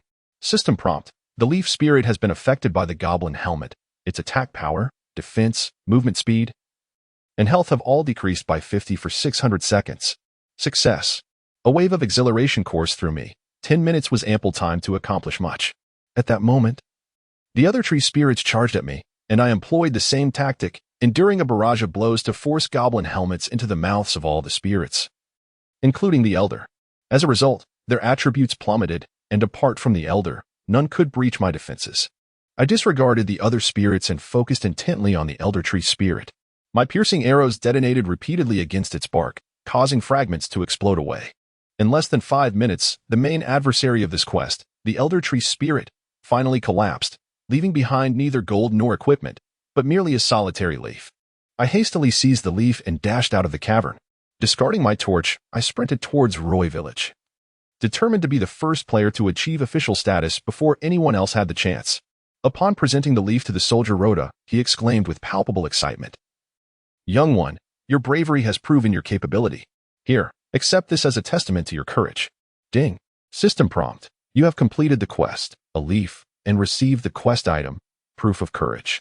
With this proof, seek out your mentor to advance your professional rank. The Proof of Courage is a letter of recommendation for promotion. In a surge of exhilaration, I raced back to the city, hurtling into the Professional Training Institute at a breathtaking speed of 120 yards, presenting the document that validated my courage to the archery trainer. Her face instantly transformed with astonishment. "Young man, you are truly remarkable. Here, this is your well-deserved glory." Ding. System notification. You have completed the professional advancement task and earned the title of Archer. As the first player to achieve this milestone, you are awarded an additional bonus of evasion. Simultaneously, the system announcement echoed throughout the entire server. Ding. System notification. Player Qishu Sheng, China, has successfully advanced. becoming the first player to attain professional status, gaining 1,000 reputation. In less than 3 seconds, another notification chimed. Ding. System notification. Player Uncle Sam, USA, has successfully advanced, becoming the second player to attain professional status, gaining 300 reputation. Chapter 55.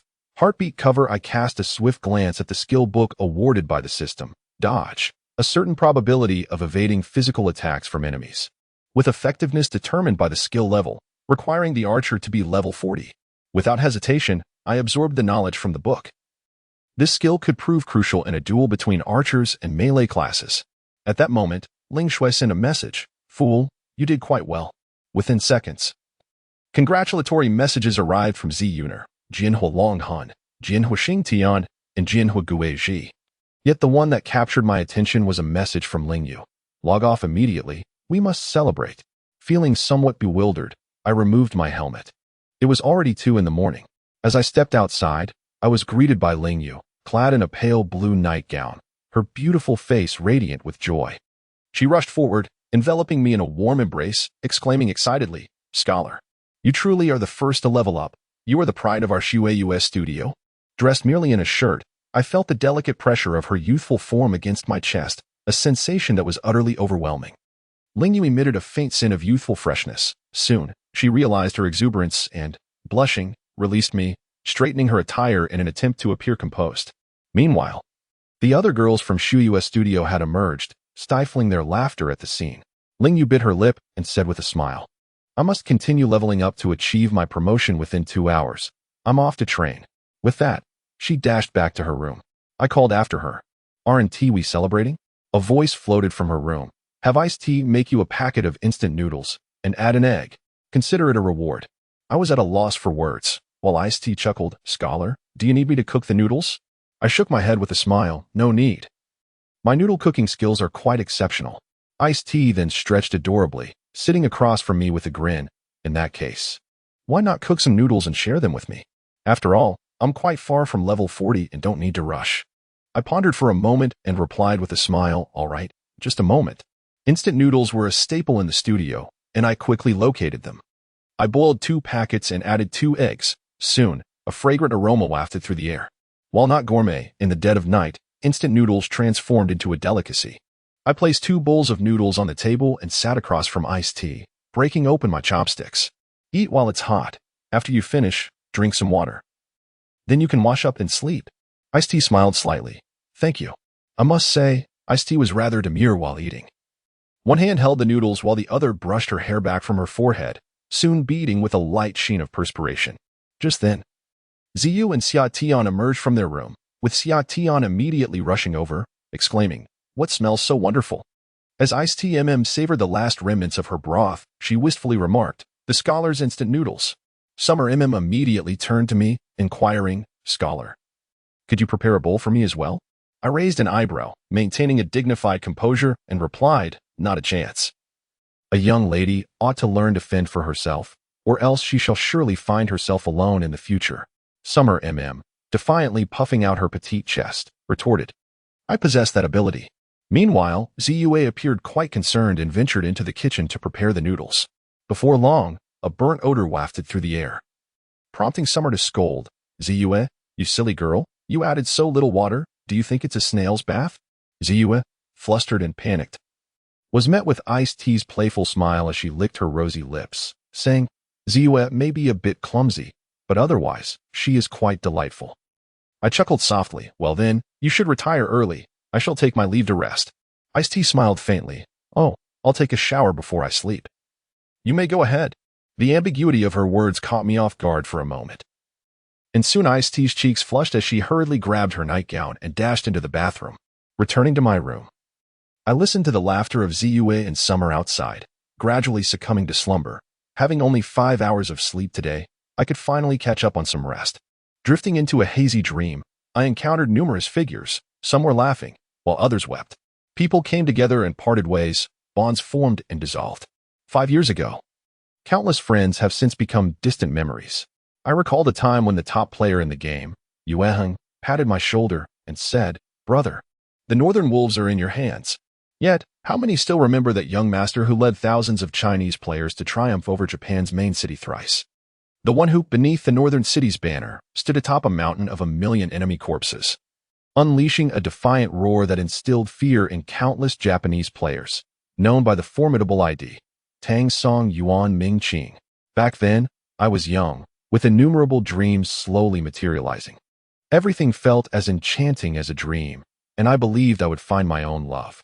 Little did I know, a great fire would consume everything I held dear. Yet, I have always reminded myself that no matter the trials and betrayals, one must face them with a smile. One cannot allow oneself to be defeated. Today, I finally reached the pinnacle of the world in the sequel to Yueheng, Ling Tong. In my heart, there resides a singular conviction to reclaim the glories of yesteryears and, alongside a few talented ladies from the studio, create a legendary tale for Ling Tong. The following morning, as I opened my eyes, I noticed the leaves brushing against the windowsill, dew droplets glistening in the light. A glance at the clock revealed it was only 7 in the morning, and it seemed rather early to rise. Just as I contemplated returning to sleep, a familiar male voice pierced the air. "Where is Lingwei? Is he not here?" My heart jolted. That voice was unmistakably Wang Junjie. But what could he possibly want at the Shuiwa studio?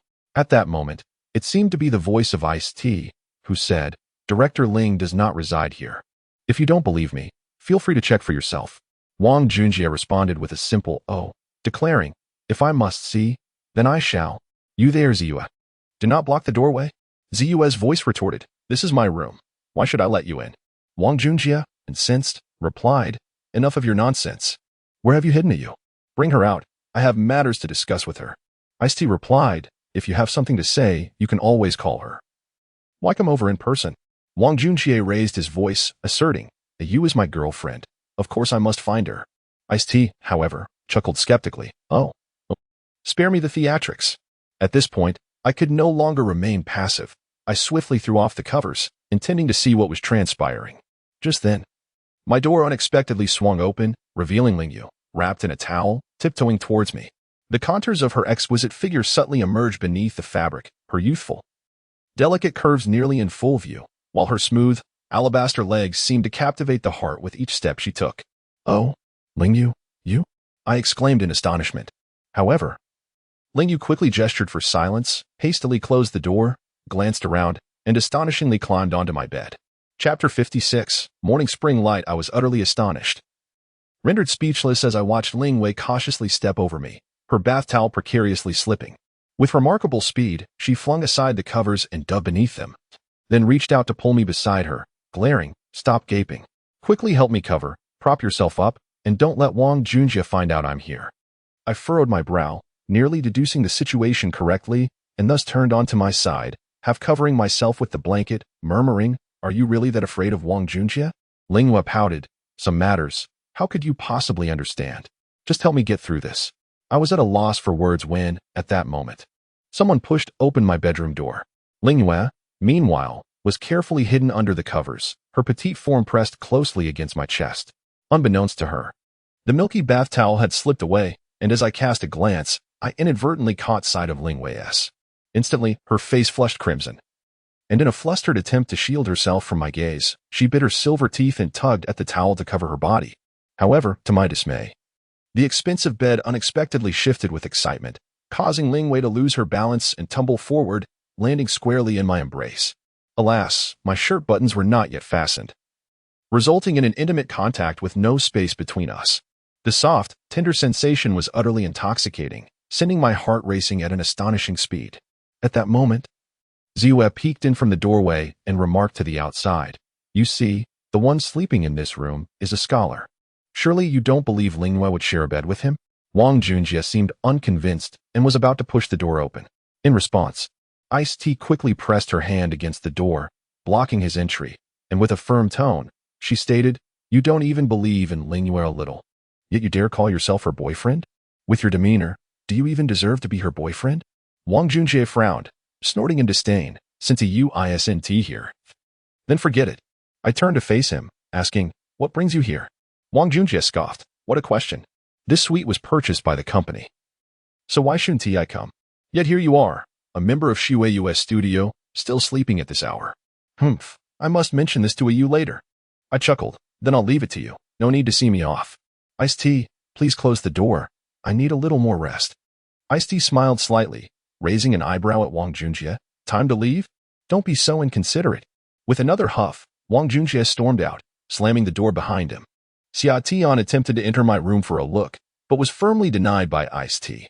Once the door was securely closed, I let out a long sigh of relief, feeling that Ling Wei in my arms also seemed to relax, though her delicate, heated form remained quivering with tension. The situation beneath the quilt remained obscured, yet Ling Wei nestled closely in my embrace. I lowered my head to gaze at her and remarked, Wang Junjie intends to report me for having slept in this morning. Ling Wei's cheeks flushed a deep crimson, but she maintained a facade of unwavering composure, swiftly retreating a few paces while draping a towel over her body. She then instructed, I understand. This matter will be addressed later. For now, please step outside and fetch me a complete outfit. I promptly rose, relinquishing the quilt to Ling Wei. However, the moment I distanced myself from her warmth, an inexplicable sense of loss washed over me. Yet, witnessing her charmingly wrapped in the quilt stirred a ripple of emotions within me. After hastily donning my clothing, Ling Wei extended her delicate, pale arm to grasp the hem of my shirt, whispering, this incident must remain confidential. If they inquire, her beautiful gaze surveyed my room, landing on the corner where a wastebasket sat, and she pointed, if they ask, say I'm hiding in there. I couldn't help but chuckle at the absurdity. Well, hiding a kitten might be plausible, but can that really work? Ling Wei shot me an indignant look, insisting, if I say it works, then it works. All right. I concede. I acquiesced, stepping out, only to tragically discover that my body had also undergone a transformation after our brief contact. Alarmed, I crouched down, clutching my stomach, and noticed Ice-T and Ziyu staring at me in wide-eyed astonishment. Feigning calm, I announced, just a moment ago, Director Ling was hiding in my room. Please fetch her an outfit. I'm feeling unwell and need to visit the restroom. Ziyu promptly retrieved the garments, while Summer inquired with a teasing smile. Director Ling was hiding in your room? Where exactly? Behind the cardboard box, I replied. Summer chuckled lightly. Oh, I see. Moments later, Ling Wei emerged from the room clad in a pale yellow dress. After casting a glance in my direction, she settled onto the sofa, stating, I've narrowly escaped this time. Perhaps I can enjoy a week of peace. Ice-T poured her a glass of juice and asked, could you share what transpired? You seem quite apprehensive regarding President Wang. Ling Wei offered a wry smile. Apprehensive? How could I possibly fear him? I merely worry about my father's reaction. Nonetheless, this is a matter you need not concern yourselves with.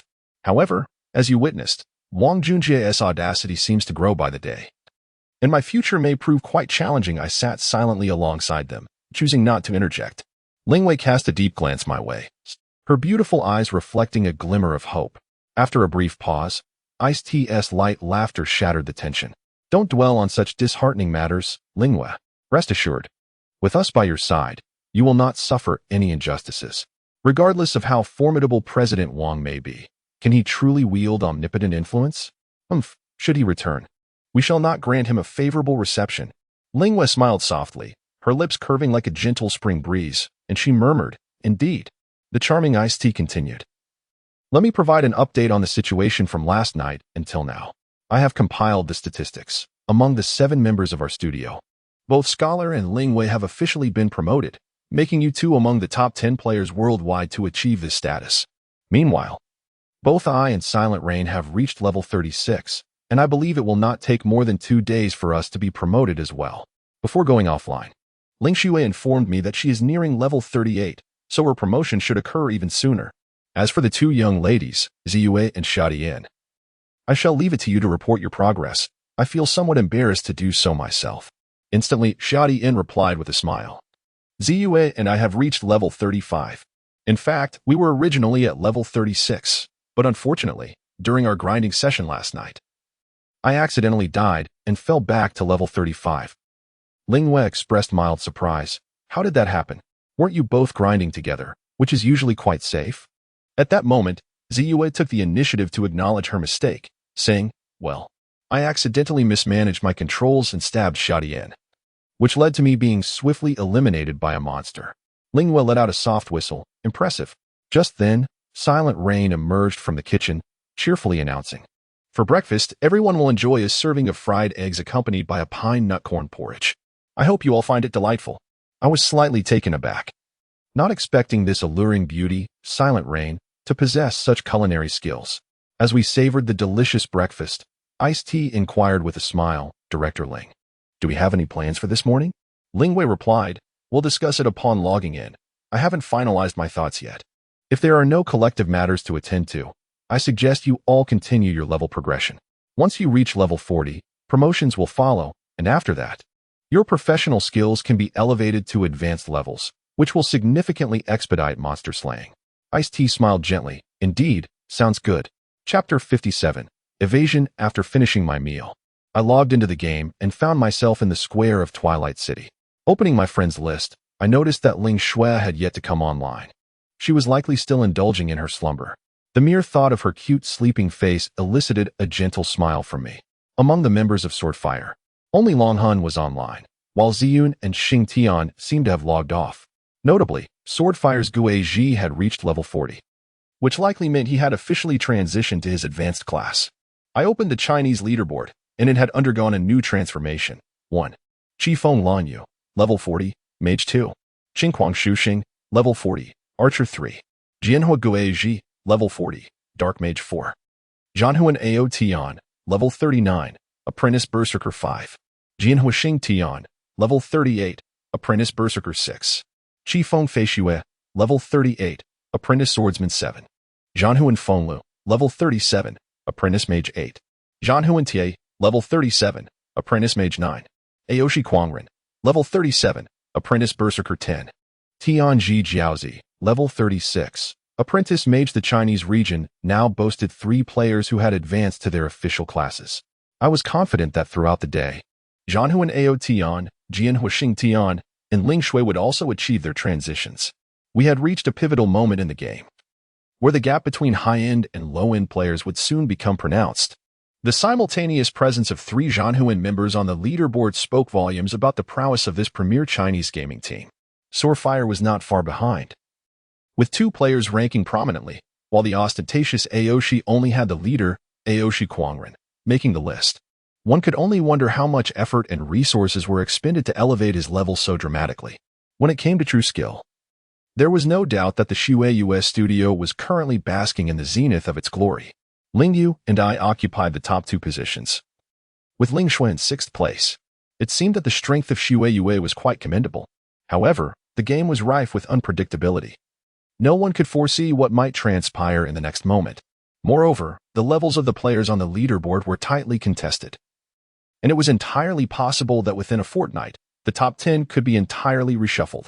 At that moment, Ling Yu logged on and informed me that there was nothing pressing at the moment. If I was in good spirits, I might consider practicing my skills.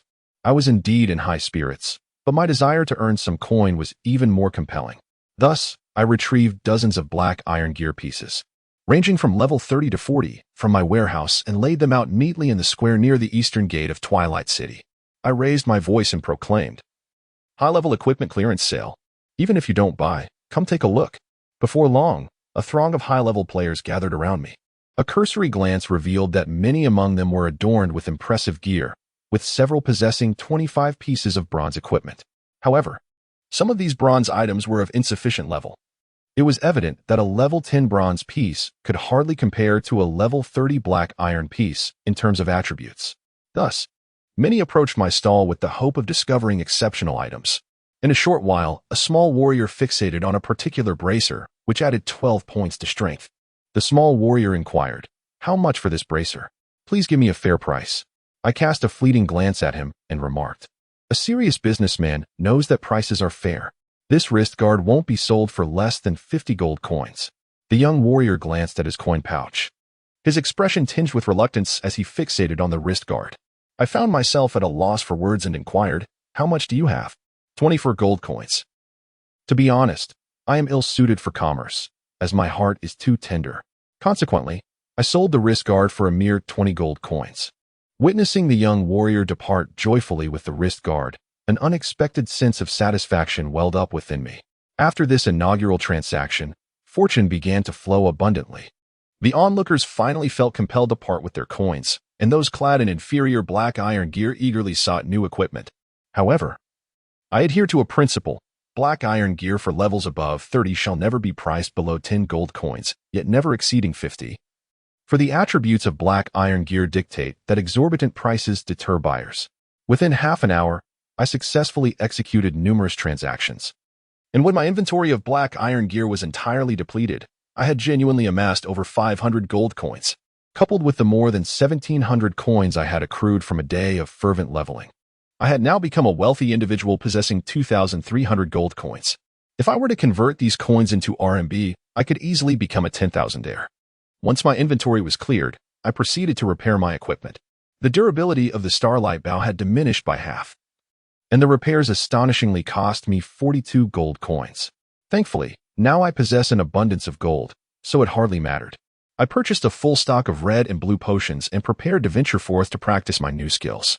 As the first player to achieve promotion in the world, I also acquired a skill of my profession: dodge, level, novice effect, 2 chance to evade physical attacks.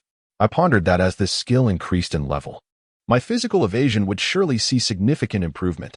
Currently at 2, should each skill upgrade double the percentage, then at intermediate level it would be 4, at advanced level 6, at master level 8, and at divine level 10, perhaps even higher.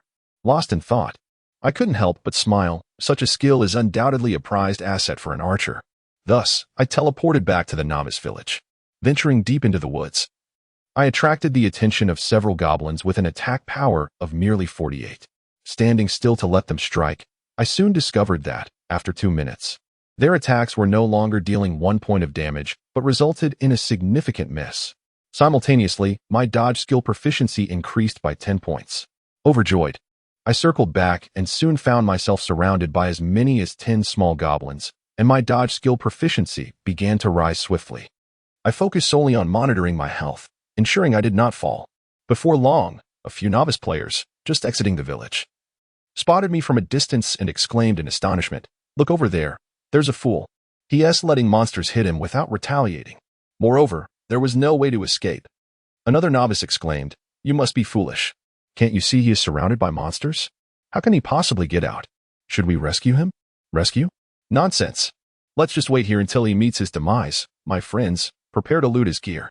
Thus, a group of novices lurked behind a large tree, waiting for my downfall. Half an hour later, I was suddenly greeted by the chime of a system notification. Ding. System alert. Your skill dodge has reached intermediate level. I hastily checked the attributes of the skill. Dodge, level, intermediate effect, 6 chance to evade physical attacks. In that moment, I was rendered speechless with excitement. This skill must surely be at least of golden caliber, for its effectiveness had grown so significantly, tripling in power. If my dodge skill were to reach divine level, it might surpass 20, which would be truly remarkable. Overwhelmed with exhilaration, I continued to consume potions and practice my skill. Just then, I received an urgent message from Lingwe. "Scholar, hurry to the west gate of Twilight City. If you don't arrive within 5 minutes, you will be doomed." I was startled. Lingwe must have an urgent matter, or she wouldn't have said such a thing. Without hesitation, I drew my Starchaser bow, releasing a flurry of 1,000 blades arrows that rained down upon a group of goblins, each displaying damage numbers exceeding 1,000, swiftly vanquishing them. In the distance, the novice group, who had been waiting for quite some time, stood agape. What the heck? That's not the fool. We're the fools.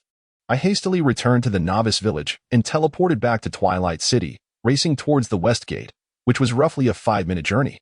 Upon my arrival at the west gate, I was greeted by Lingwe, Lingxue, and several other members of the Xue US studio, all of whom appeared to be quite excited. As for when Lingxue had logged in, I had likely been too engrossed in skill training to notice. Breathless, I approached Lingxue and Lingwei and inquired, "What has transpired?" Lingxue replied with a slight smile, "Players from the Blue Star Group sent to harvest wood in the game have been PK'd. We are going to teach those nearsighted individuals a lesson." Chapter 58, We Must Unite. I immediately tightened my grip on the star-chasing bow and laughed. "Let us hurry and go." Lingwei shot me a glance, her tone laced with annoyance. "You are just like Lingxue. Why do you get so excited at the mere mention of a PK?" Lingxue and I exchanged a knowing smile, while Bit Tion had already drawn her sword, grinning. "Shall we set off then?" Lingxue smiled gently, gripping her blazing staff, a hint of mischief dancing at the corners of her lips. "Let us go. Let those fools know that our Shuiwe is not to be trifled with." Thus, Under Ling Yue's lead, our group surged towards our destination. At the western gate of Twilight City lay a dense forest, teeming with precious timber, and our target was the logging area for the precious Qinghua wood. This wood, harvestable with intermediate logging skills, was essential for constructing buildings and crafting sturdy bows, making this particular forest the sole provider of such resources in all of Twilight City, perhaps the very origin of the ensuing strife.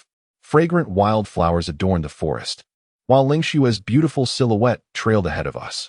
Alas, her moonshadow cloak bestowed her with a 10-movement speed boost. Aware of our plight, she would pause on the grassy expanse after gaining some distance, her charming figure stirring hearts. After approximately half an hour, upon our arrival, we discovered a group of about 30 level 15 players blocked at the forest's edge, each bearing the name prefix Shuyue. Undoubtedly, they were employees of the Blue Star Group. A middle-aged man, titled Lumberjack, gritted his teeth and exclaimed, "These people are truly tyrannical. Why do they claim this forest as their own? We can't gather materials. Our skill proficiency won't improve, and how are we meant to level up in this production profession?" I was taken aback. I recognized him as a veteran member of the operations department. At that moment, Ling Wei had already pushed through the crowd, inquiring, "What is going on?" The group of production players immediately addressed her with respect, "Director Ling." The middle-aged man pointed toward the woods, indignantly stating, "That group killed us once, causing half of the wood we harvested to drop, and several high-level combat players assigned to us by Manager Wang have already been slain by them." Ling Yue's expression turned fierce as she stepped forward, followed closely by our studio members. I swiftly opened my character panel, activating all equipment effects, which instantly radiated a dazzling brilliance. Ling Wei and Ling Xue's gear was equally impressive, their enchanting appearances leaving the onlookers awestruck. At that moment, the group occupying the Qinghua wood emerged, nearly 50 strong, each adorned with the title of Pride of the World. "Humph, it's them again." Ling Xue's face turned cold. My own displeasure simmered. For this Pride family was like a persistent pest, impossible to drive away. Amidst the throng, the arrogant figure of Ao Shikuangren emerged. Casting a fleeting glance at our group before he arrogantly declared, I wondered who it was. It turns out to be the illustrious sorceress Qingfeng Lanyu, along with that audacious scholar and Qingfeng Fei Shui. How impressive! 3 of the top 10 on the celestial leaderboard are gathered here. Ling Yu retorted coldly. Ao Shikuangren, what is your intention? This grove is not solely yours to claim. Why do you seek to slay our members of Shuiyu and even seize their materials? With a mischievous grin, Ao Shikuangren replied, Very well. I shall make my stance clear. This grove of birchwood shall henceforth belong to us. Ao sure. You Shuiyu must seek another location. If you contest this, then reclaim this grove from us, though I fear you lack the capability.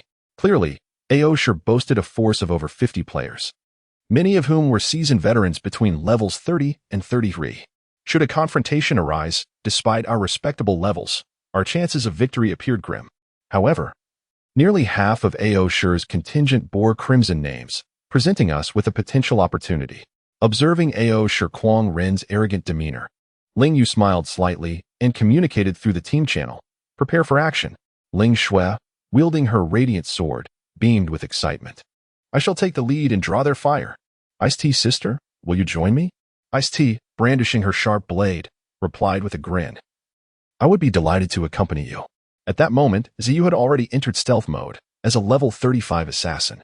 Few could detect her presence once she activated her invisibility. Luo Yuwusheng retrieved an iron arrow from her quiver and cheerfully announced in the team channel, I will deal with their healer. Last summer had not been idle for her either. Brandishing her staff, she summoned a level 31 giant wolf, which, without waiting for orders, darted towards the enemy leader, Ao Shikuangren. Ling Yu issued a firm command in the team channel, commence the attack. No sooner had the words left her lips than she unleashed a prepped Inferno Sea, engulfing the foremost enemy mages and reducing them to half health, their faces etched with terror. Meanwhile, Ling Shui had already spun like a whirlwind to face Ao Shikuangren, her radiant sword bursting forth with brilliance. Devastating sweep, 1059. 1184. The damage figures leapt above Ao Shikuangren's head, instantly draining his health to 0. He gaped in disbelief, unable to fathom that this seemingly delicate young woman possessed such formidable power. With a swift motion, a crimson flash erupted as Ziyu's dagger glided across Ao Shikuangren's neck. In an instant, The already vanquished foe fell silent under the combined assault of the two formidable women. Meanwhile, a fiery arrow from Summer swiftly eliminated a mage. While Ice-T had already plunged into the enemy ranks, her blade glimmering with lethal brilliance as she dispatched two notorious priests in an instant. Naturally, my hesitation to engage stemmed from the fact that I had unwittingly wandered into the thicket to the right of the Aosher family. Upon discovering my presence, the mages lurking behind were immediately struck with alarm, exclaiming, "When did this arrogant scholar arrive here?" Warriors and berserkers charged forth at once. Alas, it was too late. The radiant shimmer of my star-chasing bow unleashed a torrential downpour of my thousand-blade arrows upon their priests and mages, resulting in a cascade of damage numbers. 876, 764, 578, 1027, erupting above the heads of these fragile players. Unquestionably, my assault was utterly lethal. Within a single volley of thousand-blade arrows, several enemy mages fell. As I unleashed another barrage, despair was evident in the eyes of their mages and priests. The sound of battle echoed fiercely, as a multitude of mages and priests transformed into white light, retreating to the city. My one round of thousand-blade arrows could decimate nearly 80 of a mage's health, a fate from which no priest could rescue them. Concurrently, the system notifications rang in my ears. Ding. System prompt. You have slain player Ao Shixiong, earning 100 evil points. Ding. System prompt. You have slain player Ao Nan Nan, earning 100 evil points. Ding. System prompt. You have slain player Ao Kinjian, earning 100 evil points. Ding. System prompt. You have slain player Ao Kwangfeng, earning 100 evil points. In a mere moment, my name had transformed into a striking shade of crimson. Chapter 59. Continuous demotion. At that moment, a shadow abruptly appeared before me, unmistakably the stealthy assassin, Bloodthirsty Pride. This was not our first encounter. I smiled faintly and swiftly retreated. A flash of crimson light whizzed past the spot where I had just stood, indicating that Bloodthirsty Pride's ambush had failed. Perhaps taken aback by my swiftness, a look of malice crossed his face, and he lunged at me again, dagger in hand. However, I would not allow him to act with impunity for long. With a taut bowstring, a glimmering arrow of ice soared forth, striking true. 1,289. A damage number ascended above Bloodthirsty Pride's head, clearly indicating his astonishment at the ferocity of my assault. Yet, he gritted his teeth and cursed, "Damn it," before charging at me once more. Observing his meager health, I couldn't help but smile. Bloodthirsty Pride had slain numerous players from the Snow Moon Guild, and now retribution had arrived. As I retracted my bow, my left hand wielded the shimmering dagger. With a swift thrust, I struck. 564. The dagger transformed into a streak of icy light, leaving a crimson mark upon Bloodthirsty Pride's neck as he slowly knelt beside me, his body dissipating into white light, while a plethora of potions and equipment scattered around. Ding. System notification. Player Bloodthirsty Pride has been slain. Due to his sin value exceeding 100. His level has decreased to 34, with a remaining sin value of 300. Ding. System notification. Player Bloodthirsty Pride has been slain. Due to his sin value exceeding 100. His level has decreased to 33, with a remaining sin value of 200. Ding. System notification. Player Bloodthirsty Pride has been slain. Due to his sin value exceeding 100. His level has decreased to 32, with a remaining sin value of 100. Ding. System notification. Player Bloodthirsty Pride has been slain. Due to his sin value exceeding 100. His level has decreased to 31, with a remaining sin value of 0.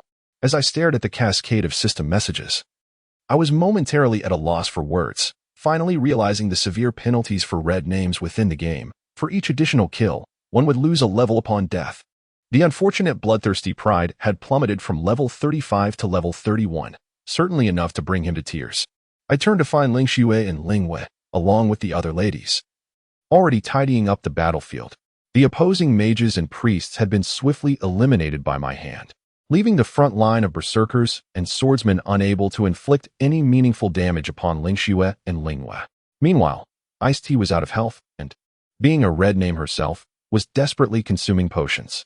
As I surveyed the scene, I noticed that every member of the Snow Moon studio bore the mark of a red name, with my own name shining the brightest, so crimson it seemed almost black. The red of my Qian armor even more striking. Ling Xue approached me, observing my state, and playfully inquired, "Fool, how much sin value do you have now?" I opened my attribute panel to check. 1,500 points. Indeed. Ling Shui smiled playfully. If you were to perish now, you would drop back to level 25. Hee. My mental arithmetic is rather impressive, isn't it? I could only respond with a sigh. Indeed, Ling Shui's mathematical skills are commendable.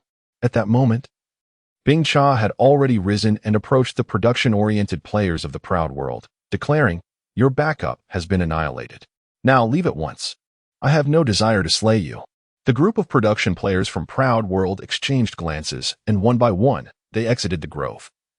While the production players from Shueyue entered, commencing the felling of birch trees to enhance their production skill proficiency. Just then, a system announcement floated above Twilight City. System announcement, Player Proud Madman Shueyue, if you have any courage, wait for me. I shall bring my comrades over immediately. Qifeng Lanyu, Qingquang Shusheng, Qifeng Fei Xue, you all better be prepared. If I don't slay you today, and you drop back to level 0, then I, Proud Madman, shall no longer dwell in Twilight City. Ling Yu clearly received this message as well, chuckling, a system announcement costs 5,000 gold.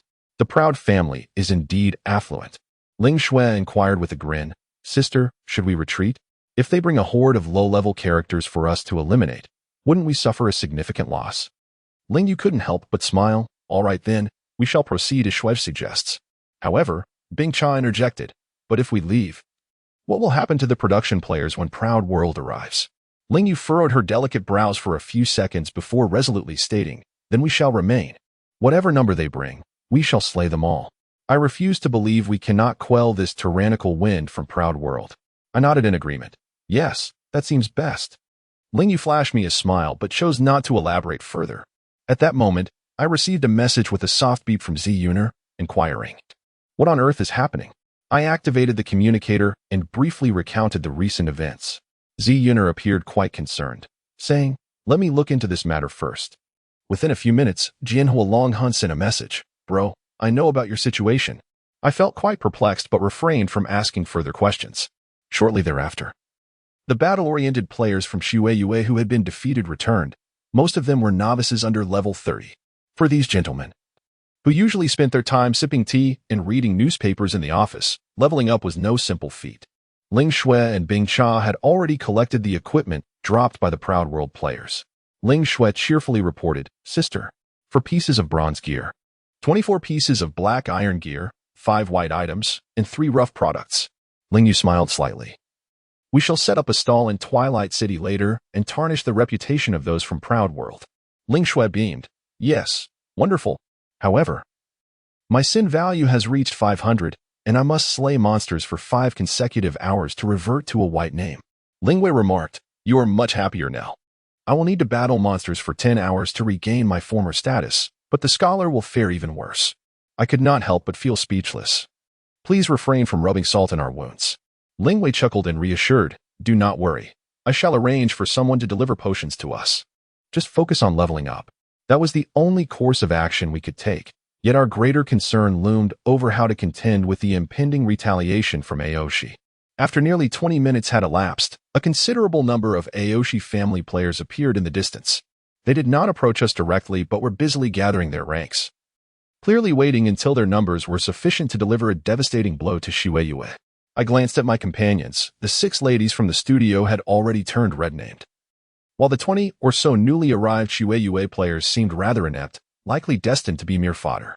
Just as Ling Wei had told me earlier that morning, to rise above the rest in this game, we must cultivate our own talents. Relying solely on the pampered white-collar workers from the company would undoubtedly lead to failure. A few minutes later, Aoshi had assembled over 200 individuals, all sporting striking IDs beginning with Aoshi. They advanced slowly, and at the forefront, Aoshi Kwangren sneered, calling out from a distance, "Damn it, this time I shall see how many of you can still take us down. I intend to ensure that all 3 of you drop from the top 10 of the level leaderboard." Chapter 60, Swordfire and Snowy Moon. As I beheld the ghastly countenance of the arrogant madman of the world, an impulse surged within me, prompting Ling Shui to whisper softly, "Wretched being."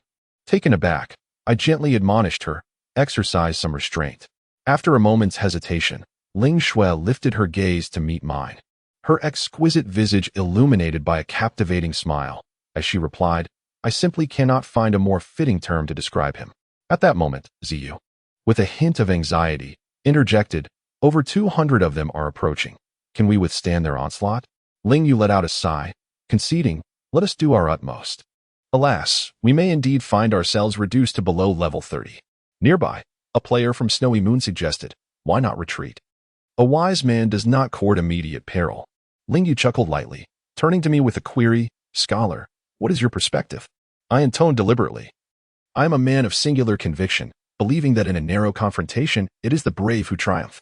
If we falter today, we shall forever tremble beneath the blades of the madman of the world, unable to contend with them in Twilight City. Ling Yu beamed. Well said. Ling Shui too radiated delight, wielding her radiant sword as she proclaimed, then let us embrace this encounter of bravery. Ice-T raised her sword with enthusiasm, stating calmly, together we shall advance or retreat. If we fall, we shall fall together. Silent Rain, grasping her longbow, added with a smile, let us not be disheartened. We still possess opportunities.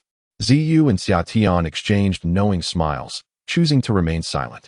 The madman of the world, with a contemptuous sneer, commanded, charge. Annihilate them.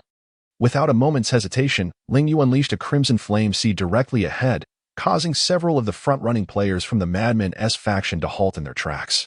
The remaining members, urged on by their leader, shouted defiantly, what is there to fear? If you fall, I shall compensate you with 10,000 coins. It was clear that the madman of the world hailed from a wealthy lineage, evidenced by his extravagant demeanor. As a throng of his players surged forward, Ling Shui turned to me, saying, fool, prioritize eliminating those with red names. That way, you may lose fewer levels. I smiled faintly. Should I drop to level 25? Would you look down upon me? Ling Shui replied with a gentle laugh, silly. Of course not. I shall assist you in leveling up. I chuckled, finding the moment deeply poetic, as if I could embrace my fate without regret. Yet, just then, chaos erupted from the rear of the Madman's faction. A cacophony of battle cries rising as a throng of high-level players surged forth, their sights set firmly on the Madman's clan. Ling Shui blinked in astonishment, exclaiming, what is that? Ling Yu, equally stunned, murmured, Swordfire Dragon Soul, Swordfire Executioner. Why have they come? In the distance, a legion of high-level players joined the fray, each adorned with the words Swordfire emblazoned above their heads. In an instant, several players from the Madman's faction were torn to shreds, bursts of white light illuminating the chaos. Infuriated, the madman of the world bellowed, what the hell have I done to offend you, Swordfire? Why do you choose to oppose us? Swordfire Dragon Soul raised his gleaming sword and proclaimed, brothers, the proud individuals of the Aoshi clan remain still, thus, we shall remain still as well. However, should they dare to lay a hand on Shueyue, it shall be viewed as a declaration of war against us, the Swordfire. Jian Huixingtian, brandishing his battle axe, laughed arrogantly, TSK, I have yet to experience the thrill of eliminating more than 10 foes in one fell swoop in this game. My esteemed friends from Aoshi, why not indulge my wish and be a tad more audacious? Jianhua Guizhi, draped in an ensemble of annihilation, resembled a soul reaper lurking in the shadows. Meanwhile, Ziyan smiled softly at me from a distance.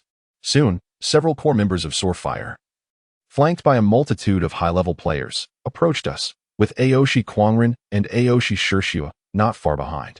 Aoshi Quangren, suppressing his fury, growled, Long Hun, what do you truly mean? Speak plainly, or we of Aoshi shall not hold back. Long Hun replied with a smirk, Speak plainly? I have already stated, should you harm Shueyue, it is tantamount to declaring war on Swordfire. It is as simple as that. Aoshi Quangren retorted angrily, what do you imply? Are you intent on protecting Shueyue? The previously silent Guizhi coldly interjected, enough with the prattle. Today, Swordfire stands resolutely in defense of Shueyue. What will you do about it? Humph. With the motley crew you lead, you are hardly a match for us. Evidently, the 200 members of the Aoshi clan were significantly inferior in level and equipment compared to Swordfire, which had amassed nearly 500 members after days of recuperation, all bearing the Swordfire insignia, creating an imposing presence that even an organization like Aoshi could not dismiss without trepidation. Aoshi Quangren's complexion darkened. Have you become nothing more than a lapdog for Shueyue? Humph. Have you forgotten your original declaration upon entering the game? Did you not vow to traverse this realm unshackled by others? Swordfire Long Hun scoffed. If it is for friends, for brothers, that is an entirely different matter. Aoshi Quangren, with a frosty expression, gestured towards the lush Qinghua woods behind him. This area is a resource zone for all players of the Twilight City production system.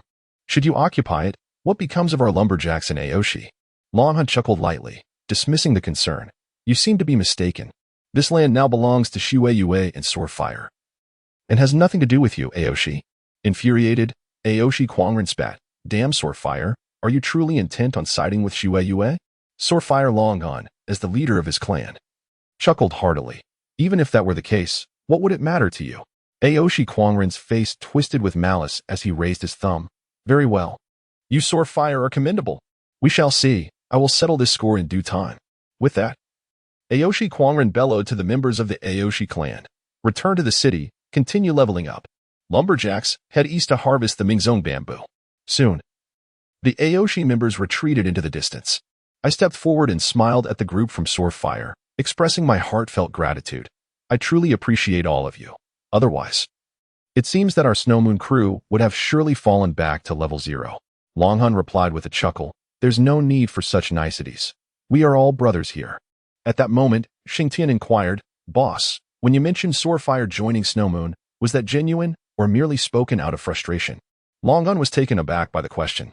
Beside me, Ling Xue gently grasped my hand, her excitement evident, while Ling Yue's enchanting eyes sparkled with anticipation. If Swordfire were indeed willing to join Snowmoon, it would undoubtedly grant us unparalleled strength in Twilight City. After a brief moment of contemplation, Longhun suddenly raised his gaze to meet mine and declared with conviction, as long as Shuxing does not mind us brothers, I, Longhun, am willing to lead the brothers of Swordfire into Snowmoon. In that instant, both Ling Xue and Ling Yue turned to me, their expressions of joy mirroring one another. I, of course, was not oblivious. Thus, I exclaimed with enthusiasm, Welcome, friends from Swordfire, to Snowmoon. Instantly, the players from Swordfire displayed expressions of delight. Longhun, astonished, remarked, Why are these fellows so joyful after joining Snowmoon? Xingtian glanced at the two lovely ladies beside me and promptly replied, Boss, have you forgotten? Snowmoon boasts the breathtaking beauties Qifeng Lanyu and Qifeng Fei Shui. Following these two enchanting women into battle is certainly more exhilarating than trailing behind a single bachelor like you. Longhun couldn't help but burst into laughter. At that moment, I leaned in and asked softly, Longhun, have you truly considered this? Joining Snowmoon? He glanced at me with a profound look, saying, My decision to join Snowmoon is not for the sake of the beauties, but rather for you. Chapter 61. Tang, Song, Yuan, Ming. In Qing I was momentarily taken aback. Were they addressing me? I possess neither vast wealth nor a throng of beautiful companions. Dragon Soul's expression grew serious. And at that moment, Ghost Flame approached, chuckling softly. What we aspire to serve is not Snowmoon, but a name that has already become legend. What? I exclaimed, astonished. With a subtle smile, Ghost Flame articulated each word deliberately. Tang, Song, Yuan, Ming, Qin. I found myself rendered speechless, unable to utter a single word. How could they? The members of Swordfire recognize me? Ghost Flame, with a hint of amusement, remarked, Years ago, when that fearsome ID vanished, none of us knew where you had gone, until the advent of Lingtong. We meticulously studied the top 100 Chinese players on the leaderboard daily, and at last, we located you. I paused, bewildered, and inquired, Why seek me instead of the former top player, Lin Fan, or Mu Rongshan Shan? Dragon Soul chuckled, Lin Fan? Forget it. He has publicly declared his disinterest in Ling Tong. Perhaps he's currently enjoying a game of Bubble Bobble with his girlfriend. Moreover, among the titans of the previous generation, you are the only one worthy of our admiration. I couldn't help but laugh. It seems you all have been conspiring about me for quite some time. Ghost Flame smiled subtly, not for long. When we were battling for the Desolation set, you struck me as familiar. It was only after digging up game screenshots from 5 years ago that I confirmed it was indeed you. However, what perplexes us is your decision to join another team rather than establish your own influence. Dragon Soul cast a knowing glance at the enchanting twin beauties, Ling Xue and Ling Yu, and with unspoken understanding, smiled at Ghost Flame. This is quite evident. With two stunningly beautiful twins around, who would want to be anything less than an emperor, let alone the leader of a guild? Ghost Flame discreetly gave a thumbs up. Impressive. I smiled, feeling a wave of happiness wash over me, and asked, From this moment forth, we shall be brothers. The Snow Moon Studio is commendable, and I shall do my utmost to assist in its development. Of course, your involvement greatly bolsters my confidence. Dragon's Soul laughed heartily. Excellent. We shall leave 100 brothers here to safeguard this place, while the rest will level up. We shall rotate every few hours. As for you, now that you are marked red, where do you intend to hunt? Do you require our brothers for protection? I shook my head with a light laugh. No need. You all go enjoy yourselves. As long as there are people here to protect the production players, I am at ease. Surely, you do not think we are incapable of escaping? Dragon's Soul replied, that is true. In that case, we shall proceed to level up. Feel free to contact us if needed. Also, make sure to acquire the guild establishment decree promptly. We prefer not to wander around under the Snow Moon banner without proper recognition. I reassured him. Rest assured, I will resolve it swiftly. Thus, the group from Sword Fire left 100 advanced players nearby to train, while the rest dispersed. Xian Air departed with Gue Ji and the others. And I privately sent her a message. Thank you, Xian Air. She replied playfully, hee. No need to be so insincere. Treat me to a meal another day. All right, I responded. Glancing back at the group, I noticed several girls were chatting and laughing.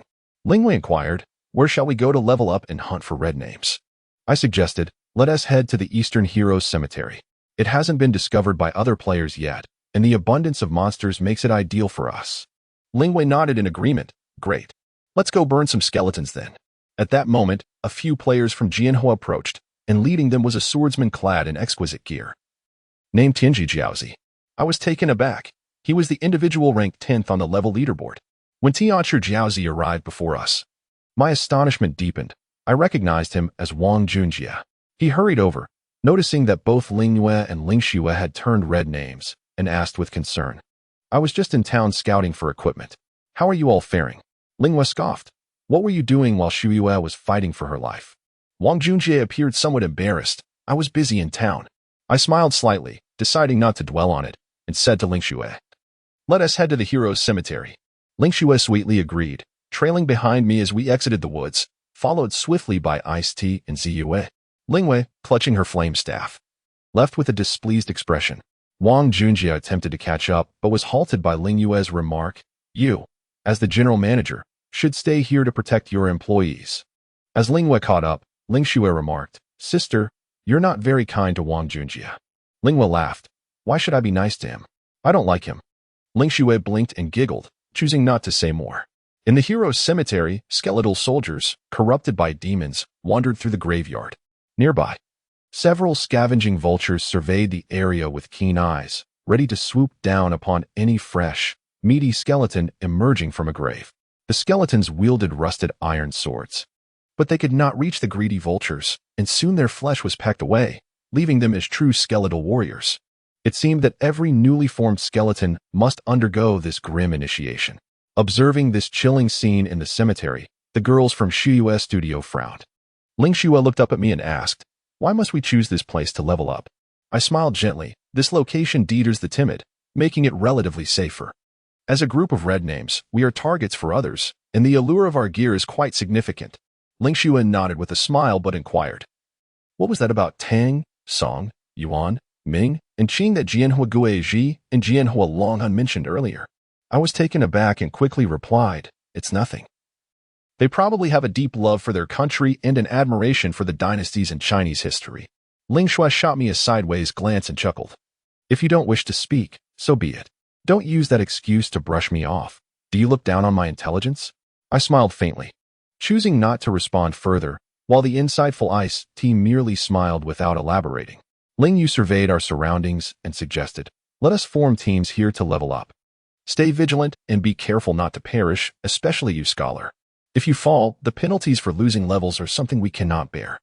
I shook my head with a smile, reassured her. The monsters here are not terrifying to that extent. You need not worry. At that moment, Ling Xue had already drawn a horde of skeletons towards us. Ice-T and Ziyu sprang into action, while Summer summoned a giant wolf. And Ling Yu and I began our group assault on the creatures. As I watched the proficiency of my 1000-blade arrow skill steadily rise, a sense of delight welled up within me. The intermediate level of this skill was already formidable, and I could only imagine its prowess at the advanced level.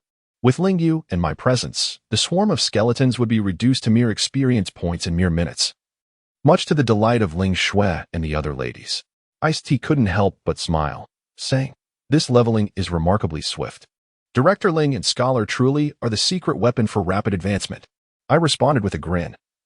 "You and Ling Shui should aim to reach level 40 today, and then transition to a formal class. The sooner you do, the quicker you can enhance your skills and level up." Ice-T nodded in agreement, and Ling Shui displayed a sweet smile. We continued training until nearly 2 in the afternoon, at which point Ling Shui, Ice-T, and several other ladies had shed their red names, leaving only Ling Yu and me still marked. It was no surprise. The number of players we had dispatched was considerable, and it seemed unlikely our names would turn white before nightfall. During this time, some players from Twilight City arrived to level up. A few swordsmen, upon noticing our group of red names from Snow Moon, initially contemplated attacking us for loot but quickly abandoned the idea upon witnessing our strength against the monsters. In the interim, everyone logged off for a brief lunch before resuming their leveling endeavors. By the time it was past 5 in the evening, Ling Yu's red name had finally been cleared, leaving me as the sole player still marked. At that moment, a group of players appeared in the distance, and to my surprise, they were from the prestigious AO Sure. Chapter 62. The Resurgence of the Proud World. In the distance, the proud madman gripped his battle axe, his gaze icy as it fell upon us. Behind him, dozens of proud players lurked, their intentions unmistakably hostile. It was clear that with a mere command from the proud madman, they would charge forth with reckless abandon. Ling Shui cleaved a corrupted skeleton in two and remarked with a laugh, "The lingering spirits truly refused to disperse." Ling Yu, wielding her blazing staff, smiled softly and declared, "Prepare for battle, everyone." In truth, their numbers barely exceeded 50, and we regarded them with disdain. The proud madman was fully aware of this, and with a cold smirk, he proclaimed, "I have always said I would settle this score. Do not think that with Sword Fire backing you, you can reign unchecked in Twilight City. Today, you shall all perish here." Nearby, Proud Bloodthirst clutched a new dagger. His previous bronze dagger lay in Ling Shui's inventory. Having suffered 4 consecutive level drops, he now stood at a mere level 31, his once proud bronze leather armor now half-looted, replaced by a few pieces of black iron gear that hardly enhanced his appearance. With a disdainful snort, Proud Bloodthirst venomously declared, "Arrogant scholar, today I shall make you taste the bitterness of losing levels." I glanced at my own infamy points. Still over 600. Indeed, should one engage in intense monster slaying, the time spent being hunted could be significantly reduced. Thus, I chuckled lightly, "Proud Bloodthirst, do you really think you can kill me? You must hold yourself in far too high regard." Proud Bloodthirst's face darkened, but the proud madman chuckled ominously. "Why bother getting my own hands dirty to kill you?" I was taken aback, and both Ling Yu and Ling Shui turned to me in surprise, puzzled by the proud madman's audacity. Just then, a system announcement shattered the silence. Ding. System announcement. Player Proud Mad and speaking attention all players of Twilight City.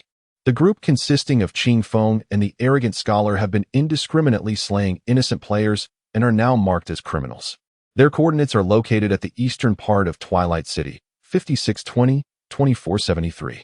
Brave brothers, gather your teams to eliminate them and rid Twilight City of this menace. They possess equipment worthy of the heavenly rankings. Defeating them could lead to great fortune. I couldn't help but smile. What a clever ploy to incite others to do his bidding. I had thought the proud faction merely consisted of fools. Yet I was surprised to discover they possessed some degree of cunning. Luo Yu Wuxiang chuckled. "What do you say? Care to enlighten us on how we might escape this predicament?" I glanced at Ling Shui, who appeared contemplative, her eyes sparkling with brilliance. Therefore I suggested, "This is a question better directed at Ling Shui. I trust she will have a viable solution." Ling Shui spoke up, "We should eliminate them all, then continue our rampage to further increase our notoriety." I was taken aback. Goodness, that is precisely what I had in mind. Yet, Ling Yu chimed in, "Do not lose your composure. There are consequences for taking lives. There is no need for us to squander time against this rabble. It would be wiser to retreat momentarily, avoid their ire, and first cleanse the scholar's name." I chuckled softly and replied, "In truth, you all can return to the city directly and then proceed to the Spectral Temple to level up.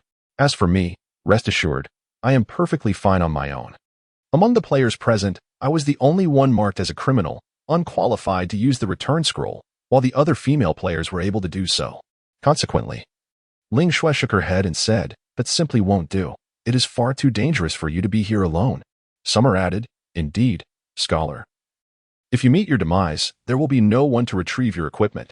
At that moment, Ling Yu, with a faint smile, remarked, I believe Scholar's method is the most reasonable. Being alone affords him greater convenience, and our presence may prove to be more of a hindrance. Ling Shui couldn't help but look at Ling Yu, expressing her concern. Sister, how can you say that? Letting that fool face so many adversaries alone. Ling Yu smiled helplessly. I am merely weighing the pros and cons, Shuer. It is not that I am indifferent to Scholar's life or death.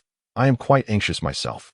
Nearby, Ice-T stifled a laugh, and noticing the potential misinterpretation of her words, Ling Yu's cheeks flushed as she quickly clarified, that is all I meant.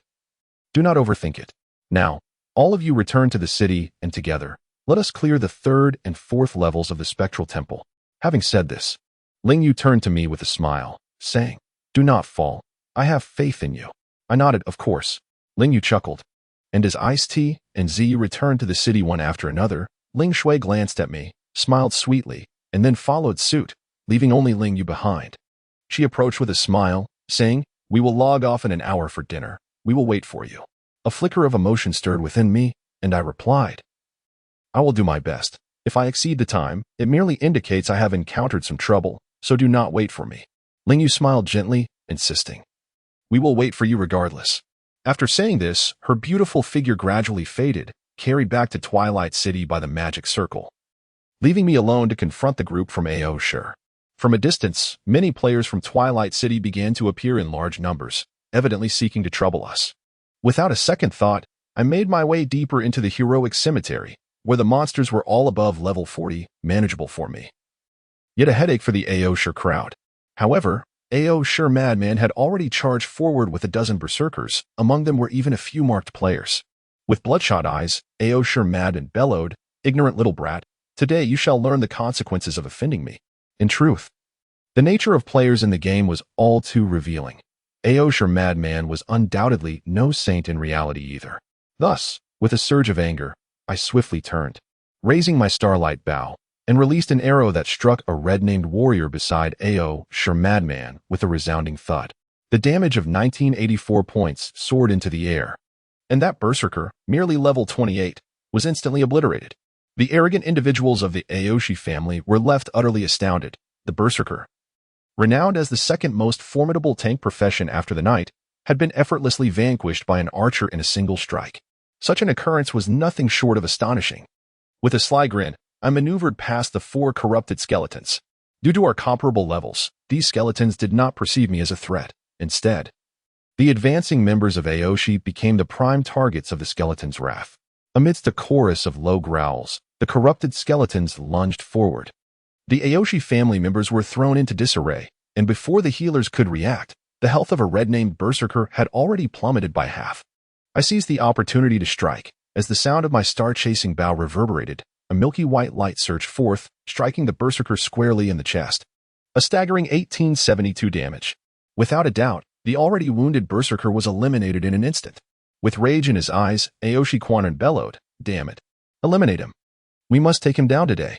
I remained silent, and as the 3-second cooldown for my skill elapsed, I swiftly drew my bow once more. The armor-piercing arrow aimed directly at Aoshi Quanren's heart. Bang! The milky white light exploded, and a damage notification of 1754 appeared above Aoshi Quanren's head. Such an astonishing figure sent a chill through him. He realized that another strike would surely spell his demise. However, I refrained from continuing my assault, for my name had turned gray, rendering me invulnerable to any attack. My objective had been accomplished. The Aoshi family was gripped by fear, aware that pursuing me would only lead them to their graves at the hands of this high-level archer. Aoshi Quanren raised his hand to shield himself from the players behind him and coldly declared, All assassins, gather. Chapter 63. On the run, shadows flickered as several audacious assassin players from the Pride Guild began to converge, seamlessly slipping into stealth mode as if choreographed. A chill coursed through me. Assassins are the silent killers lurking in the dark, and underestimating them could lead to dire consequences.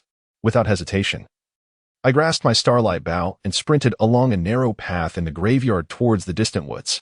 Behind me, a throng of Pride players emerged, joined by countless experts from Twilight City, all intent on hunting down the infamous red-named players.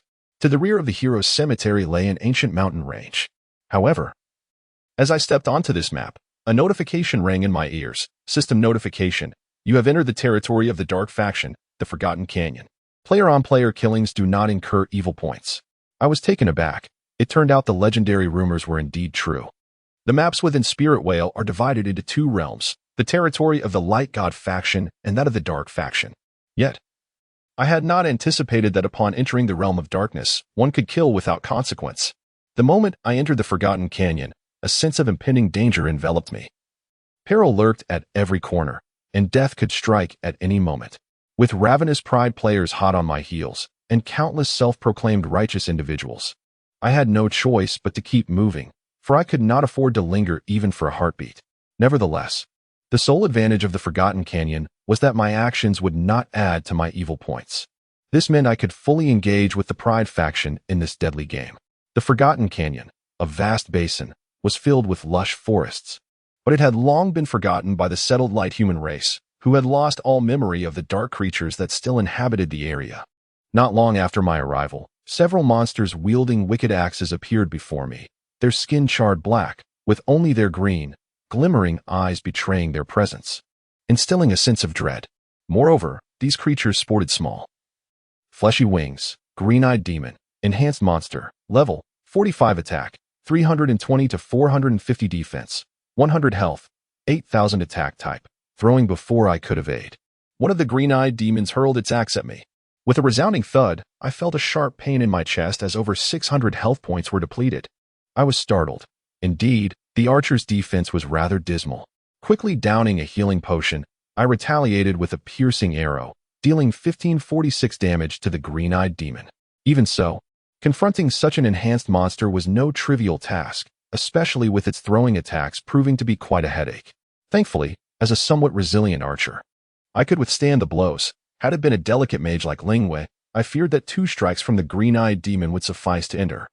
After several successive piercing arrows, the green-eyed demon's health was completely depleted. With a terrible howl, its massive frame, towering at approximately 2 meters, collapsed instantly, releasing 2 gleaming gold coins. Just then, several phantoms materialized around me, revealing the notorious assassins from the Guild of Pride. I was taken aback, utterly unprepared for their swift arrival. Suddenly, a flash of red light streaked past me, and I felt a sharp pain in my back, as one of the assassins executed a backstab skill, reducing my health by 700 points. Turning around, I was met with the menacing grin of the bloodthirsty member of Pride. "I will make you die like a dog at my feet," he sneered. Without hesitation, I consumed a potion that restored 500 health. With a swift motion of my left hand, I sent a shimmering dagger flying, striking one of the assassins and sending him sprawling. Quickly switching to an ice arrow, I unleashed it upon the bloodthirsty foe above me, inflicting a damage of 1029 points. Yet he remained standing.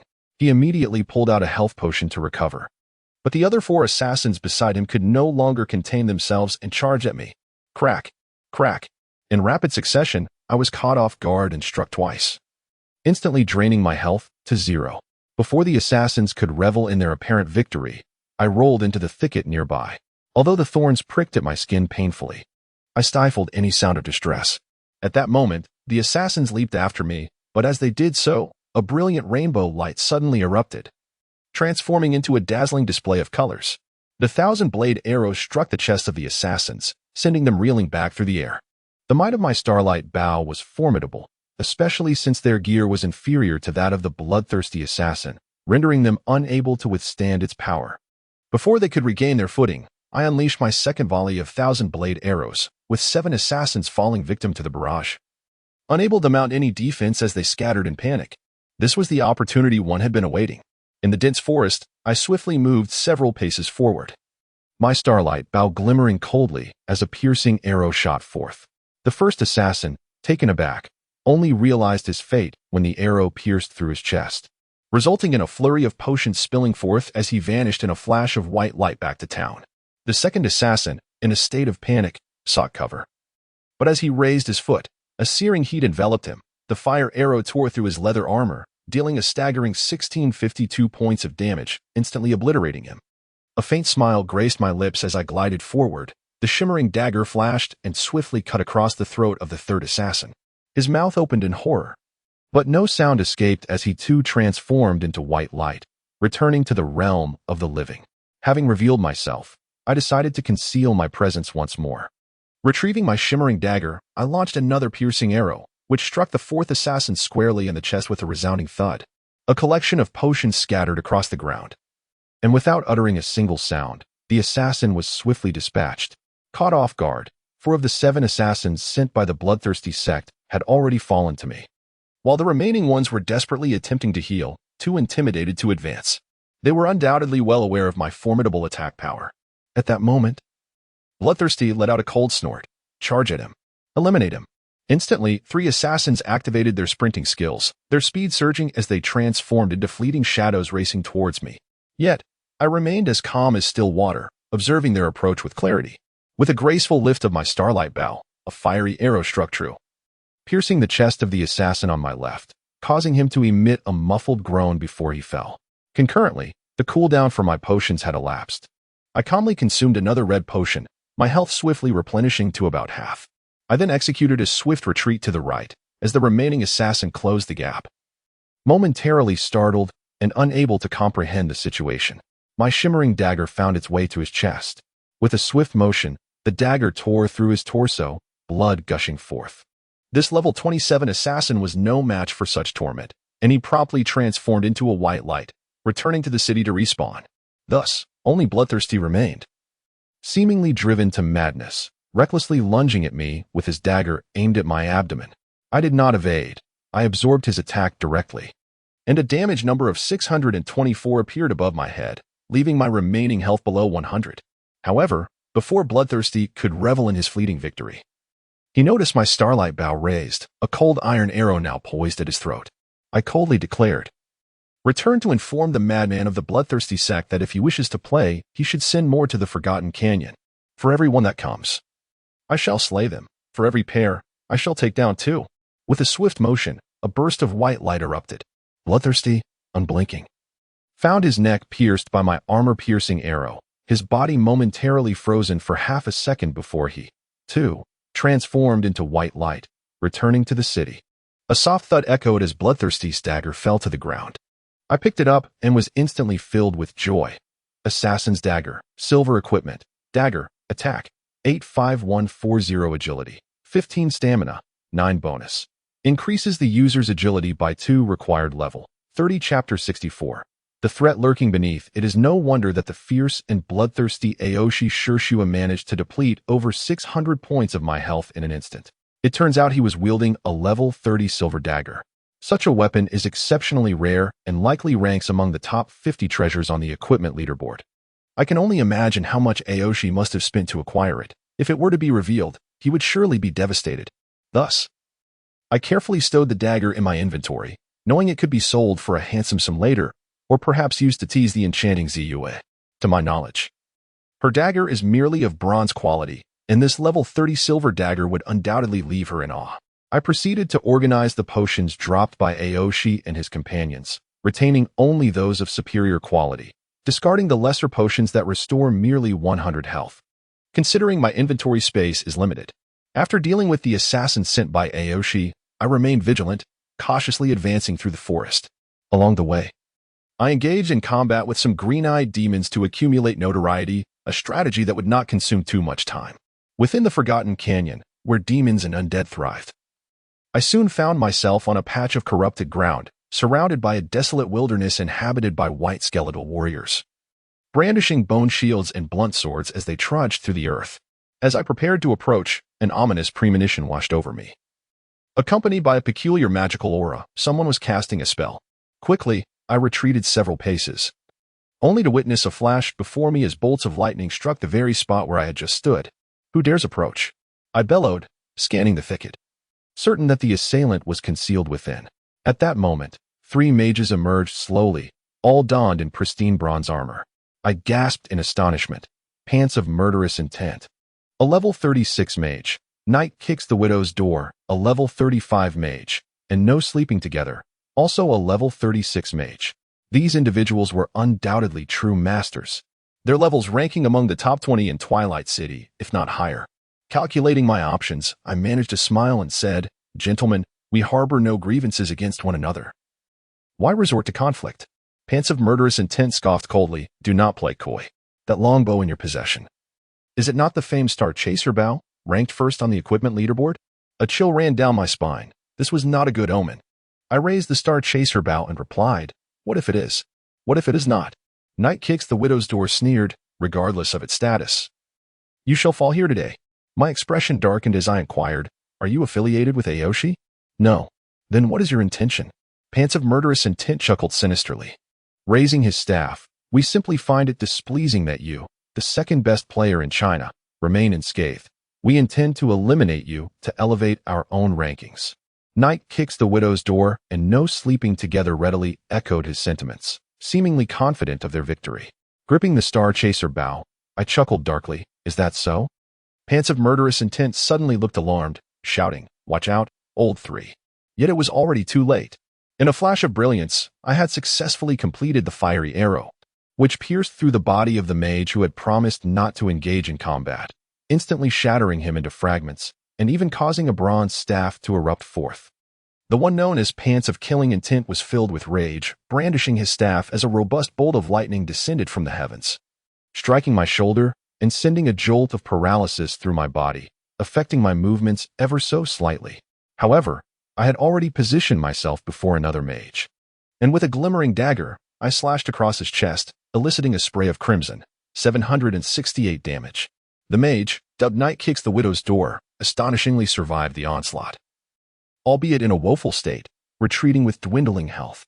My positioning during melee was meticulous, often evading the opponent's line of sight.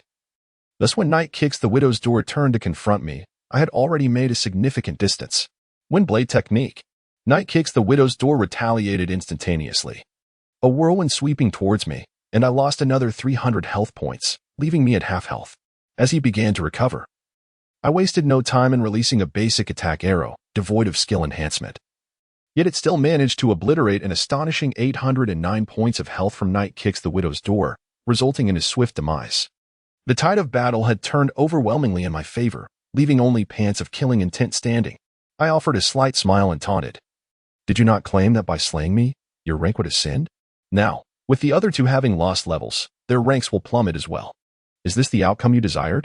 Pants of Killing Intent's countenance darkened, raising his staff to commence incantation. Yet, I had resolved not to grant him the chance to act. With the star-chasing bow, I unleashed a penetrating shot, a milky light piercing through him, rendering him momentarily frozen in place. After a few seconds, he gradually knelt, spilling a plethora of potions. I let out a cold chuckle, advancing to retrieve the staff and gather the potions. I truly could not comprehend whether these individuals had come to kill or merely to provide me with elixirs. Once I had collected everything, I decided it was time to level up. At that moment, a message from Lingwei arrived. Logging off for dinner, if you are not busy. I was indeed unoccupied. It was already past 7 in the evening, and my hunger was becoming quite insistent. Furthermore, if I logged off to eat, my character would not appear in this location for a while, possibly causing my pursuers to abandon their search. Thus, I logged off, removing my helmet. Beads of sweat dripped down my face, as the room's air conditioning could not quell the fervor of the heated PK in the game. Upon stepping outside, I spotted ZUA holding a cup of juice, clad in a nightgown. I must admit, although ZUA may not possess high intelligence, her figure was undeniably captivating, fitting the archetype of a buxom yet intellectually challenged individual. I took a seat across from her and calmly remarked, do remember that this house is also home to a man. Moreover, with such ample dimensions, it would be prudent to wear a bra. Otherwise, you may find yourself facing premature sagging at a young age. As Ziyue chuckled with a playful smile and proudly straightened her posture, she remarked, at least they haven't begun to sag yet. I was at a loss for words. At that moment, Lingwei and Bingcha emerged, with Bingcha promptly retreating to the kitchen to warm the groceries she had purchased before bringing them to the table. Once everyone was seated, Lingwei inquired with genuine concern, it has been 2 hours. How are things on your end, scholar? I briefly recounted the events in the Forgotten Gorge, resulting in Lingwei biting her crimson lip and exclaiming, those arrogant members of the Aoshi family are truly insufferable. Humph, we will make them regret their actions eventually. I offered a faint smile, replying, in the early stages of the game, they may be overconfident, but once levels start to widen the gap, they will surely find themselves in tears. Lingwei nodded in agreement before adding, by the way, Shuer and Bingcha are on the verge of promotion. Ziyue, Luoyu, and Xiatian are also nearing level 39. I chuckled softly. That's splendid. I have been preoccupied with evading danger and engaging in PvP. Once I log back in, I plan to level up in the Forgotten Gorge.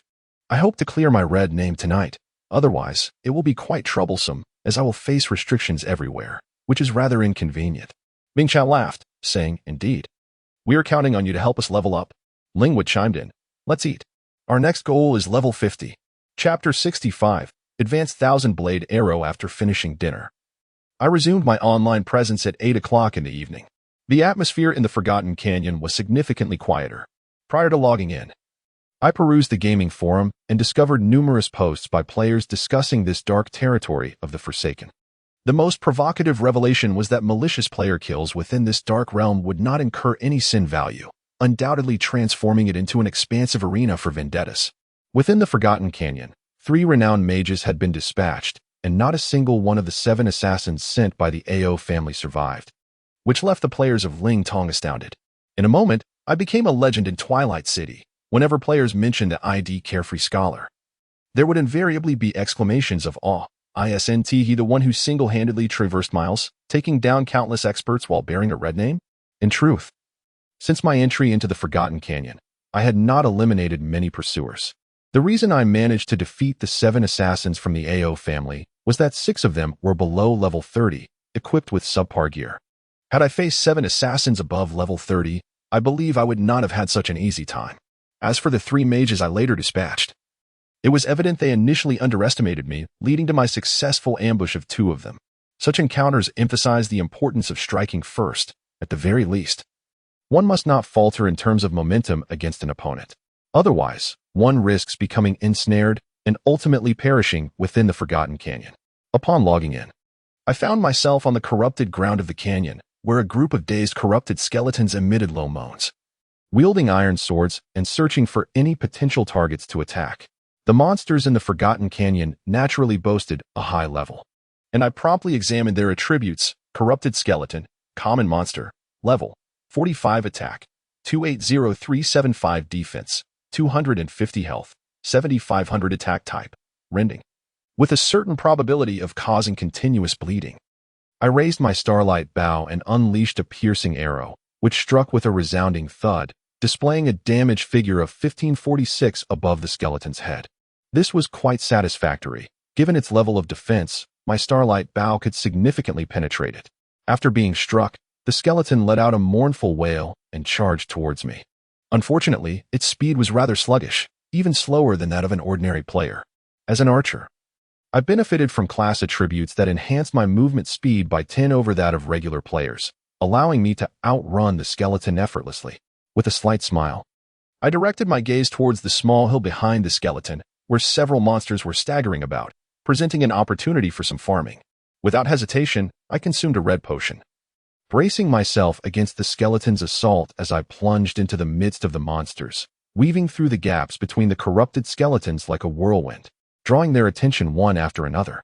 In less than 5 minutes, as I dashed out, I found myself pursued by a throng of corrupted skeletons huddled together, perfect for the onslaught of my 1,000-blade arrow. With a swift motion, a cascade of radiant colors descended, transforming the arrow's brilliance into a torrential rain of projectiles that rained down upon the skeletal horde. Instantly, a myriad of damaged figures erupted, and simultaneously, I heard the chime of the system ding. System notification. Congratulations, your skill 1,000-blade arrow has successfully leveled up to advanced, increasing its power by 50. Overjoyed, I couldn't suppress my laughter upon seeing the 50 enhancement. While I had anticipated that leveling up a skill would notably augment its damage potential, I never imagined it would escalate by such an astonishing margin. With this thought in mind, I immediately unleashed the 1,000-blade arrow once more, this time in its advanced form. With a whoosh, as the arrows flew, a golden aura enveloped me, momentarily startling me. It was a surprising effect of the advanced skill. At the same moment, a multitude of damage figures erupted above the corrupted skeletons, each exceeding 800 points. Remarkably, one skeleton suffered a critical hit, registering an extraordinary damage of 2044, causing its lengthy health bar to plummet dramatically. The sheer power of the upgraded 1,000-blade arrow filled me with delight. It seemed that this evening would afford me ample opportunity to train within the Forsaken Gorge, while also racking up some notoriety. Within mere minutes, The swarm of corrupted skeletons began to collapse en masse, yielding heaps of silver coins and potions among other treasures. Once the last skeleton fell, I was finally able to survey the battlefield. Collecting the silver coins proved to be a tedious task, but after considerable effort, I managed to gather nearly 100 gold coins, alongside several pieces of black iron armor. With a smile, I accepted my bounty. However, when I glanced upward, I was taken aback to discover an ancient, ruinous tower looming on the hillside before me, something I had completely overlooked upon entering this map. Upon stepping into this area, I received a notification. It was named the Tower of Oblivion. The hillside twisted and turned, stretching approximately 100 meters upward, with the tower perched at its summit. Clearly, something mysterious lay hidden within.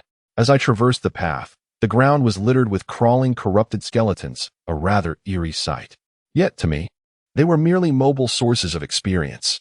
Thus, I resolved to commence my hunt from this point onward. I was eager to explore what lay within the tower.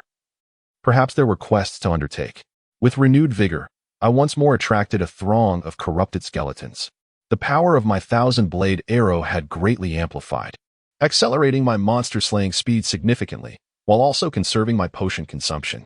Although the advanced 1,000-blade arrow consumed 120 points of magic per use, its devastating attack power made it exceedingly worthwhile. Furthermore, these corrupted skeletons also dropped potions, and with a good stock of blue potions in my inventory, I was confident that transforming my notoriety back to neutral would be a trivial endeavor. As I was immersed in the thrill of vanquishing monsters, I received a message from Zioner. Scholar, are you safe in the Forgotten Canyon? Would you like me, along with Guizhi and Xingtian, to come and protect you?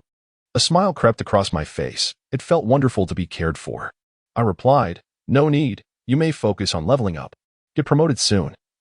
I am doing well here, and currently, no players can reach this place. All right, then I can rest easy. Enjoy your game. Zioner sent a smiley face emoticon and subsequently fell silent. I hesitated for a moment, pondering the situation. Indeed, the corrupted skeletons here were mere ordinary monsters, respawning at an astonishing rate. The skeletons I had slain half an hour prior had already returned, and while these level 45 skeletons posed little threat to me, they were perilous for ordinary players. Assassins below level 40 could not stealthily approach within the normal line of sight of the level 45 corrupted skeletons. So I had no reason to fear a surprise attack. For players of other classes to reach me, they would need to eliminate numerous corrupted skeletons. At this moment, from my elevated position, I could see everything clearly and felt no apprehension. As I opened the leaderboard, I noticed that after a day of PvP and counter chases, my world ranking had fallen to 16th place.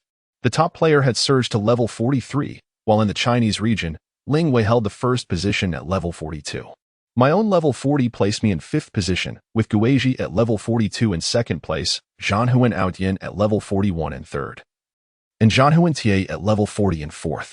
Meanwhile, our studio members, Ice-T and Silent Rain, had slipped out of the top 10, replaced by several newly ranked players. It seemed that competition in Twilight City had become quite fierce. Glancing at my friends list, I was surprised to find that Ling Xue was offline. I wondered what she was up to. Just then, I heard a notification. Your friend Qifeng Fei Xue has logged in. Before I could react, Ling Xue submitted a request for a remote party. I was momentarily taken aback, but accepted her request. Opening the large map, I noticed her orange dot moving from Twilight City towards the Forgotten Canyon. Chapter 66, The Heart of Oblivion. In the team channel, Ling Xue's sweet voice resonated. Fool. I'm heading to the Valley of Oblivion to find you. I was taken aback and exclaimed, Ling Xue, you shouldn't come here. It's far too dangerous. However, Ling Xue merely smiled gently. Don't worry, just stay put. I'll be there shortly. I was at a loss for words. Well, having a clever and charming young lady to assist me in leveling up was a joy in itself. Why should I hinder her? Thus, I made my way down the mountain path towards the Tower of Oblivion, effectively paving the way for Ling Xue. Half an hour later, I stood at the edge of the forest. Suddenly, I heard a rustle in the bushes ahead. The leaves parted, revealing Ling Xue's enchanting figure emerging from the thicket. Clad in armor that shimmered faintly, she had a few red maple leaves adorning her hair. As she approached, I noticed her lovely face flushed with color, and the dewdrops, formed from the morning mist, perched delicately upon her long eyelashes. A hint of mischievousness sparkled in her lively eyes. At that moment, Ling Xue was simply breathtaking. My heart raced, and I quickly recited the Diamond Sutra to calm the tempest within. Ling Shui, casting a glance at my name, teased, "The red has faded. Let's see how much evil value remains." I replied, "427. Oh, that means about 3 or 4 more hours, right?" Ling Shui blinked mischievously and added, "Fool, starting tomorrow. The personal banking interconnection system will be activated in the game. Why don't you sell some gear and treat me to a meal?" I was taken aback. I hadn't anticipated the system's early activation. With over 2,000 gold coins in my inventory, I had amassed a considerable fortune.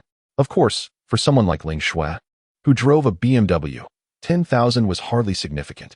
With a smile, I replied, "Of course." "Great." Ling Shui nodded. I reached out to brush the leaves from her hair, but this seemingly innocuous gesture made her cheeks flush, resembling a tempting autumn apple. Accompanied by Ling Shui, I returned to the Tower of Oblivion. And this time it was much easier. Ling Shui's gameplay was remarkably adept. Her movements in luring and defeating monsters were seamless. She could even position herself to shield me from the monster's attacks, allowing me to focus solely on dealing damage with my 1,000-blade arrow. A corrupted skeleton approached, raising its iron sword to strike at Ling Shui's shoulder. To my astonishment, she seemed unfazed, sustaining merely 42 points of damage. I couldn't help but stare at her pristine armor and exclaimed, "Ling Shui, have you completed your Stormwind set?" "Humph, you finally noticed?" Ling Shui shot me a playful glare, her expression turning slightly smug as she continued, "This afternoon, my sisters and I farmed the entire Stormwind set from the 4th level of the Haunted Monastery. Now, my defense has reached 650 points. I was utterly astonished. What? 650 points? That's simply unprecedented. In a hurried attempt to retract my words, I found myself ensnared by the charming young lady. Ling Shui raised her delicate brows, a mischievous smile playing on her lips as she said, "Well, look at you. Bold enough to speak to me like that. Humph. I shall punish you by making you accompany me in leveling up until midnight. But, don't you have an exam tomorrow?" I couldn't help but inquire. With a swift strike, Ling Shui dispatched a skeleton and replied, "Did you not notice that I only logged in after 8? Today's exam is in the evening, and as for tomorrow, I have nothing planned. Therefore, you shall treat me to dinner at school." I had completely forgotten the reason for treating her to dinner and was too lazy to ask. So I simply nodded in agreement. We continued to swiftly vanquish monsters, and my experience points soared. Before the clock struck 10, I had already reached level 41, while Ling Shui was just shy of reaching level 40 for her promotion. Days spent in the company of a beautiful girl are far from dull, especially with someone as captivating as Ling Shui. What's more, she was not one to simply grind levels quietly, as she frequently questioned me, "Silly boy, have you ever had a girlfriend?" I replied, "No, why do you ask?" Ling Shui blinked her eyes playfully, "Just curious. So, why haven't you had a girlfriend? You must have wasted your 4 years in college." I couldn't help but lament, pondering the illogic of her reasoning. I explained, "During my school years, I was immersed in games, my social circle was quite limited, and it was difficult to engage with girls in the gaming realm. So I naturally had little interaction with them." Ling Shui pouted slightly, giggling, "Oh really? If you met someone, why didn't you pursue her?" I was momentarily perplexed, unsure of how to respond to her assertion. Not long after, Ling Shui led a horde of monsters back to my side, grinning mischievously as she asked, "Silly boy, that day when you rescued me from downstairs, did you have any inappropriate thoughts when I was lying on your bed?" I was taken aback, thinking to myself, I must not reveal anything. Thus, I proclaimed with righteous indignation, "It is the duty of every citizen to protect the weak. Do you think I am the kind of person who would take advantage of someone in distress?" Ling Shui, her eyes sparkling, smiled and asked, "Really? You didn't?" I immediately shook my head, internally thinking, of course, when Ling Shui was deeply asleep, I couldn't help but want to experience the sensation beneath her garments. Seeing my earnest demeanor, Ling Shui seemed to believe me and said, "All right then. Since you didn't take advantage of the situation, I want to report you to my sister." A cold sweat broke out on my forehead. Thankfully, I hadn't been exposed. Otherwise, I would never have been able to pass Ling Yu's hurdle. However, a fleeting thought crossed my mind, recalling that exquisite moment with Ling Yu in the early morning. Though it had occurred under unusual circumstances, the memory of her soft, delicate form would remain etched in my mind for a lifetime. "Hey, silly boy, what are you thinking about?" Grinning so lewdly, I was momentarily taken aback, then regained my composure. As I dispatched monsters with a flurry of arrows, I casually remarked, "I was pondering whether to treat you to a meal tomorrow. Shall we indulge in sour fish soup, or perhaps savor some diving bullfrogs? I have heard there is a splendid bullfrog establishment near Guangjian, renowned for its tender and delectable meat. Alas, it has been quite some time since I last dined there. Ling Shui smiled sweetly. It's entirely up to you. After all, you are the one treating. Even if you choose to take me for street-side barbecue, I would graciously accept. I chuckled softly, realizing that Ling Shui was not difficult to please. As the night drew near and the clock approached 11, we finally annihilated every monster in our path, arriving at the foot of the Tower of Oblivion. To our astonishment, we beheld a group of weary human warriors clad in tattered armor, seated upon the stone steps within the iron gates, perhaps a dozen or so. Each warrior's armor appeared severely damaged, with some even wielding broken swords, rusted and forlorn. Our arrival elicited joyful expressions from these beleaguered soldiers, and a man who seemed to be an officer stepped forward, saluting with one arm raised. Brave warriors, are you adventurers from Twilight City? I was momentarily taken aback. Although I had not accepted any quest from the Adventurers Guild, every player who entered the game was, in essence, an adventurer. Thus, I nodded affirmatively. Ling Shui stood beside me with a cheerful demeanor, patiently awaiting me to accept the quest. The ragged officer, clearly overjoyed, exclaimed, "We had thought our patrol squad forgotten by the kingdom. We never anticipated reinforcements would finally arrive. Look, we have been besieged here for 6 long months. What was once a 1,000-strong team has dwindled to mere dozens. Those wretched undead have slain our comrades, and had you arrived a few days later, we would likely have perished from starvation."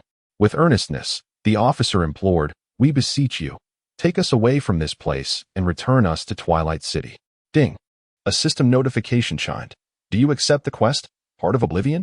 Ling Shui and I exchanged knowing glances. How could we possibly decline? As we simultaneously confirmed our acceptance, another notification resonated. Ding! Your party has accepted the quest, Heart of Oblivion. Current difficulty, 350. Quest objective, eliminate all undead creatures beneath the Tower of Oblivion. Then unlock the tower and escort the Forgotten Army back to Twilight City. At that moment, a new entry appeared in the quest log, current remaining undead monsters, 2073. Ling Shui and I exchanged puzzled looks, and she inquired, "Once we defeat these skeletons, they shouldn't respawn, right?" I nodded, probably. Chapter 67. The Battle Beyond the City Gates. Thus, I and Ling Shui descended the mountain, leaving no foes behind. With each creature vanquished, the numbers in the quest prompt diminished by 1. Naturally, I was not content with merely slaying monsters one by one, for such a pace would stretch indefinitely. Time was of the essence, as pressing matters awaited me the following morning, specifically, the management of my personal banking game account. Ling Shui lured a throng of monsters towards us. Chuckling, "This is your domain." With that, she vanished like a whirlwind, only to return moments later to a scene littered with the corpses of pale skeletons. I had assumed the role of the primary damage dealer, my 1,000-blade arrows shining brilliantly, cutting through the chaos. By the time Ling Shui reappeared, I had already dispatched a considerable number of adversaries.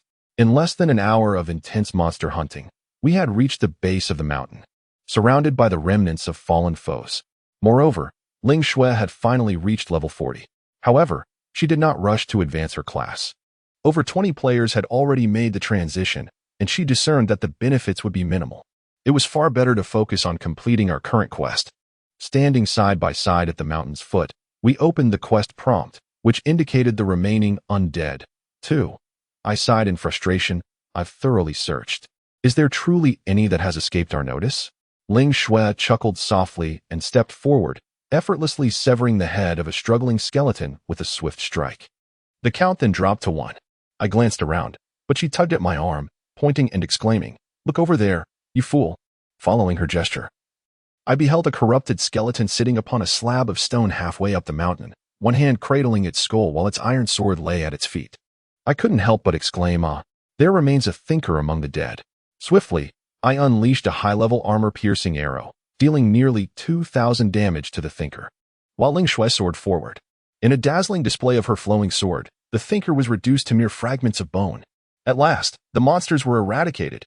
Together with Ling Shui, we ascended the Tower of Oblivion once more. The Human Alliance soldiers trapped within the tower were in dire straits, weakened by hunger and fatigue. When Ling Shui cleaved through the iron gates with a resounding strike, the soldiers surged forth, making their way towards Twilight City. I inquired in astonishment, "Is that it? Have we completed the quest? Ling Shui simply smirked. You fool. Hurry and clear a path for them. Realization dawned upon me, and I quickly grasped Ling Shui's hand. Racing ahead of the NPCs as we ventured towards Twilight City, where a multitude of monsters awaited us. Along the way, the green-eyed demons, though fierce and brandishing their axes with a menacing clang, proved to be no match for the formidable Ling Shui. The radiant flow of her sword effortlessly cleaved through them, dispatching one green-eyed demon after another. With her exquisite silver gale set, their attacks barely grazed her defenses. Before long, midnight struck, yet Ling Shui and I remained wide awake, diligently forging a path for the NPCs ahead.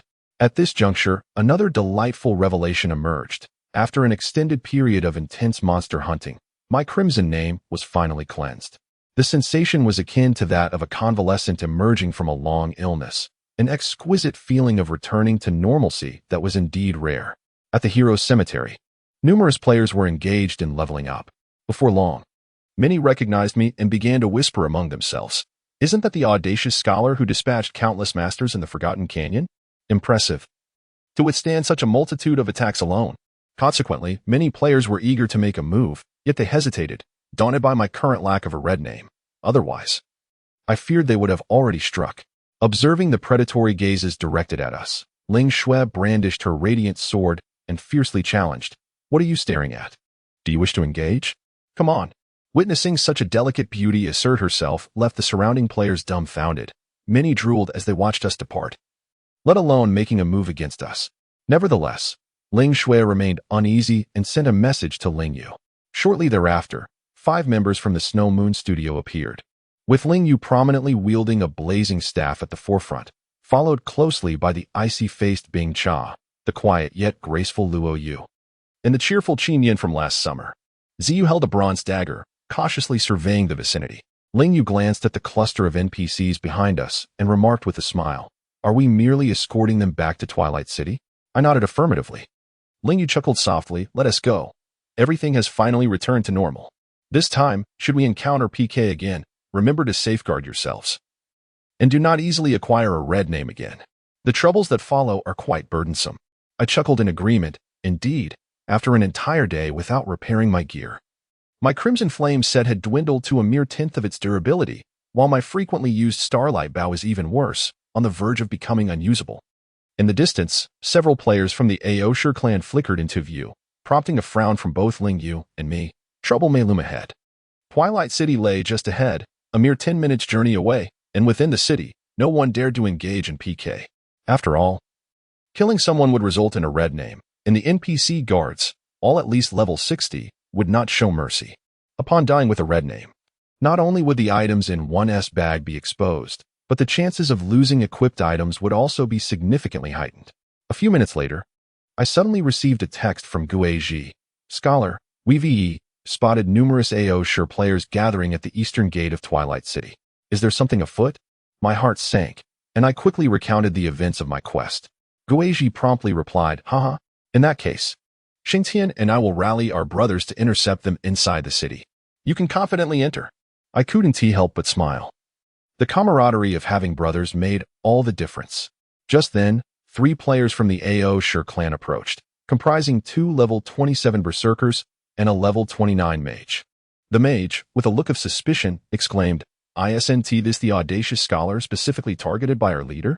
Brothers, let us take him down." 2 berserkers swiftly approached me, their axes glinting ominously, clearly charging their formidable ground-splitting skills. Undeterred, I stepped forward with confidence. With a resounding crack, the battle axe descended. But the attack of the level 27 berserker was utterly ineffectual against my level 41 archer. I felt a slight sting. Yet I watched as the berserker before me transformed into a gray name, my health merely diminished by less than 300 points. With lightning speed, I drew my iron arrow and unleashed a piercing shot. A flash of white light followed, and the berserker's chest erupted in a spray of crimson. A damage figure of 1984 appearing, resulting in an instant kill. The other berserker, taken aback, could hardly fathom the extent of my defenses and thus swung his axe, eager to test his luck. However, before his axe could descend, a strikingly beautiful young woman appeared before him, clad in alluring silver armor and wielding a resplendent longsword. Ling Shui smiled and taunted, "Come on, strike me."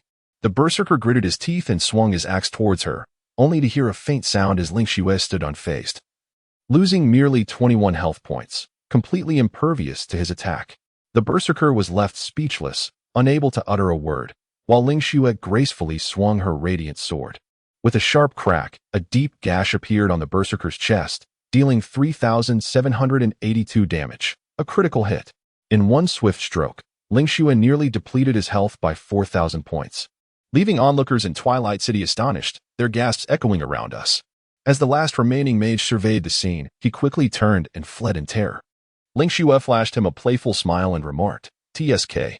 Chapter 68, Tears of Ling with us. The onlooking players had witnessed both Mai and Ling Xue's formidable attacking prowess, coupled with the presence of our esteemed allies, Qingfeng Lanyue, renowned as China's foremost female mage, alongside the formidable Ice-T and Falling Rain. There was no doubt that we were not to be trifled with. Consequently, the players were filled with trepidation, and none dared to approach us with any provocation. A few minutes later, we stepped into Twilight City once more. As I beheld the friendly gazes of the NPC guards, I felt a profound sense of harmony enveloping this world. Once inside the city, Ling Yue released a sigh of relief and cheerfully remarked, "You all should proceed to complete your quests." The forgotten army we had brought with us immediately began to move independently, heading towards the palace of Twilight City. Shortly thereafter, an NPC officer emerged, visibly agitated, exclaiming, "Lost warriors, you have returned to your homeland at last. On behalf of His Majesty, I extend my homage to your indomitable courage." The officer, clad in tattered armor, continued, "Indeed, my lord. However, without the assistance of these two adventurers, I would have never escaped the clutches of those undead." The NPC soldiers looked on in slight astonishment before smiling at Ling Xue and me, stating, "Brave adventurers, we are grateful for your contributions to the Kingdom of Twilight. I shall bestow upon you generous rewards." After a lengthy exchange, we finally received our quest rewards. Ding. System notification. Your party has completed the quest, Heart of the Forgotten. You have gained 350,000 experience, 200 gold coins, 500 reputation, and the quest reward, Lost Necklace. I was momentarily taken aback and quickly opened my inventory, where I discovered a silver necklace quietly resting in the corner. Lost Necklace, silver item, necklace, strength, 16 agility, 14 bonus, increases the user's attack speed by 5. A surge of delight washed over me. A 5 increase in attack speed was precisely what I needed. While other archers focus solely on agility, achieving rapid-fire capabilities akin to a machine gun, my emphasis on strength had rendered my arrow sluggish, akin to an old man pushing a cart, hit or miss. Now, with the added 5 speed from the Lost Necklace, I felt significantly compensated. Beside me, Ling Xue wore a sweet smile, clearly pleased with herself. I couldn't help but ask, "Ling Xue, what equipment did you obtain to be so overjoyed?" With a playful grin, Ling Xue shared an item in the party channel. Water Moon Slash. Skill book harnesses water-based energy to unleash a crescent-shaped blade of power, inflicting 120 to 150 damage on nearby hostile targets. The skill's efficacy increases with level, requiring a novice swordsman to be at least level 40. For a moment, my mind was blank. This skill was undeniably overwhelming, boasting an initial maximum damage of 150 and functioning as an area of effect attack. As I equipped the Lost Necklace, Ling Xue learned the Water Moon Slash and flashed me a knowing smile, saying, "Silly, you are the first to witness the Water Moon Slash." Upon uttering these words, Ling Xue held the flowing light sword, infusing it with energy. With a gentle exclamation, she executed a graceful semicircular arc before her, the aquamarine glow radiating formidable power that stung the skin, leaving one to ponder the consequences of being struck. At that moment, Ling Yu sent a message, "Scholar, take Xuer to complete her formalization, and then you may log off to rest." I gladly accepted the task and accompanied Ling Xue to the vocational training center. The sword instructor, with piercing tiger-like eyes, unabashedly scrutinized Ling Xue's exquisite figure, which left me feeling quite displeased. As I contemplated enlisting the aid of the nearby archer instructor to deal with him, Ling Xue had already accepted the formalization task, winking at me as she said, "Just deliver a letter to Blacksmith Wang at the Eastern Smithy." I was dumbfounded. Is it truly that simple? Indeed. I felt a surge of despair. Why must I suffer so? Not only do I have to travel to the distant Roy village for formalization, but I also have to light torches and slay the Elder Tree Demon.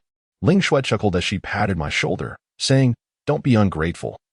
You also received a rather impressive skill book, yet here you are lamenting. Seeing your expression makes me want to give you a good thrashing. I could only respond with exasperation. Let's go. To the Eastern Smithy. All right. Thus, Ling Shui and I walked side by side, chatting and laughing as we made our way to the east, eventually locating the smithy. Ling Shui handed over the letter and shamelessly completed her formalization task, returning to the vocational training center to submit her assignment. Although she received no tangible rewards, at least the word apprentice was removed from her title. Glancing at the time, it was already 1 a.m. Ling Shui declared, "You fool. Log off.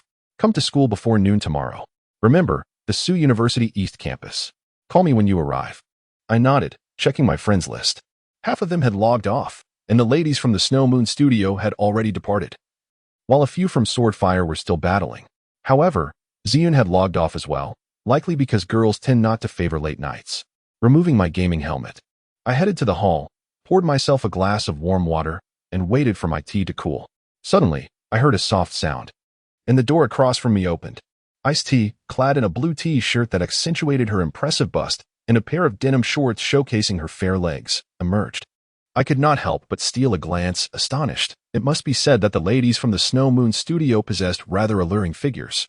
Even the least impressive of them, Summer, had her snow-like legs and curvaceous backside to compensate, qualifying them as enchanting individuals. Noticing my gaze, Ice-T remarked, "Scholar, you've worked hard today. Do you need me to prepare something for you?" Feeling that I ought not to accept without offering something in return, I shook my head and smiled. "No need. I can just cook myself a bowl of noodles." Ice-T immediately pouted and chuckled. "Then prepare one for me as well?" I smiled and nodded, thinking to myself that had I known, I would have asked her to prepare it all along instead of fussing about on my own. After a late-night bowl of noodles, I was treated to a cup of herbal tea by Ice-T, who cheerfully remarked, "This red tea is cooling and detoxifying. Drink plenty. It's beneficial for your health." I nodded with gratitude, replying, "Thank you." Ice-T smiled softly. "Well, I shall head back to sleep. You should rest early too." As I watched her retreat into her room, I found myself devoid of sleepiness. Instead, I cradled the herbal tea and made my way to the balcony. On this summer night, the breeze was gentle, and the air outside was remarkably clear.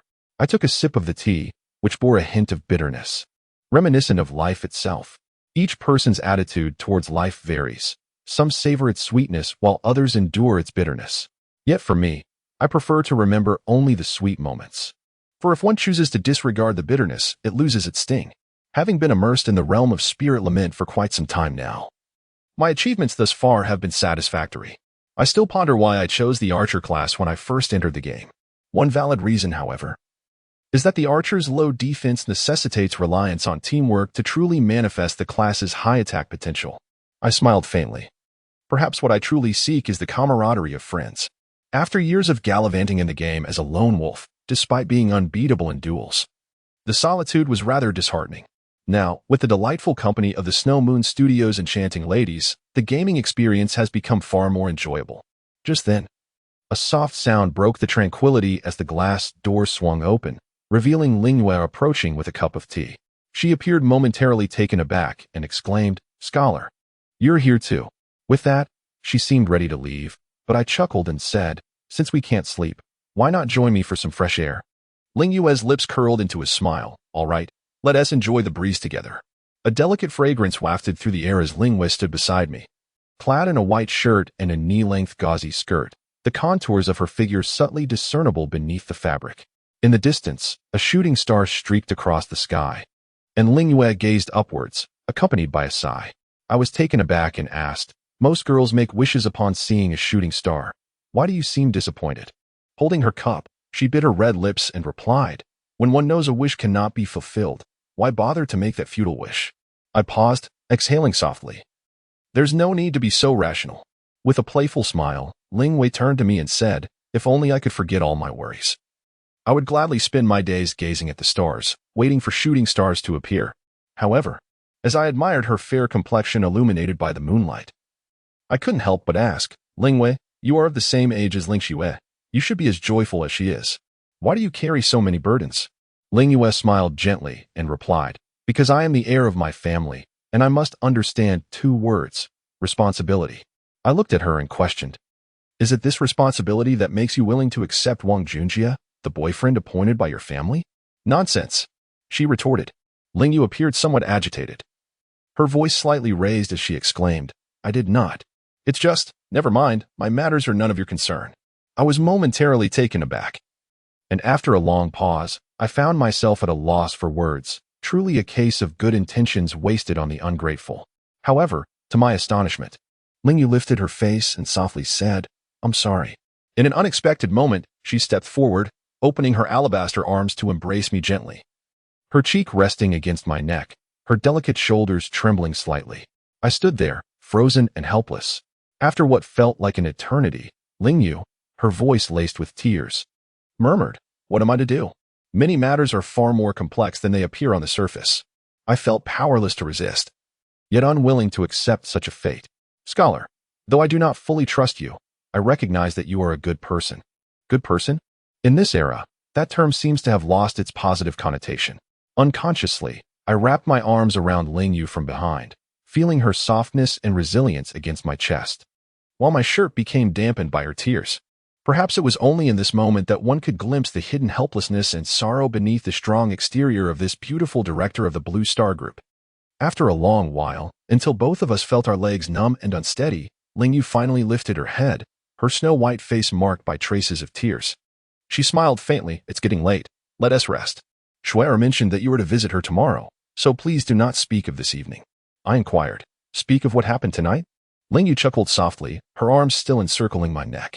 Her beautiful eyes met mine as she said, What I've said here stays between us. Once this moment passes, I shall deny everything, and you must not tell Shuer. She should not bear that responsibility and ought to enjoy her youth. I was momentarily stunned and replied, You can too. Yet, Ling Yu released her embrace, stepping away to cradle the cup of tea, smiling gently as she said, Sleep now. The night is still young. Chapter 69.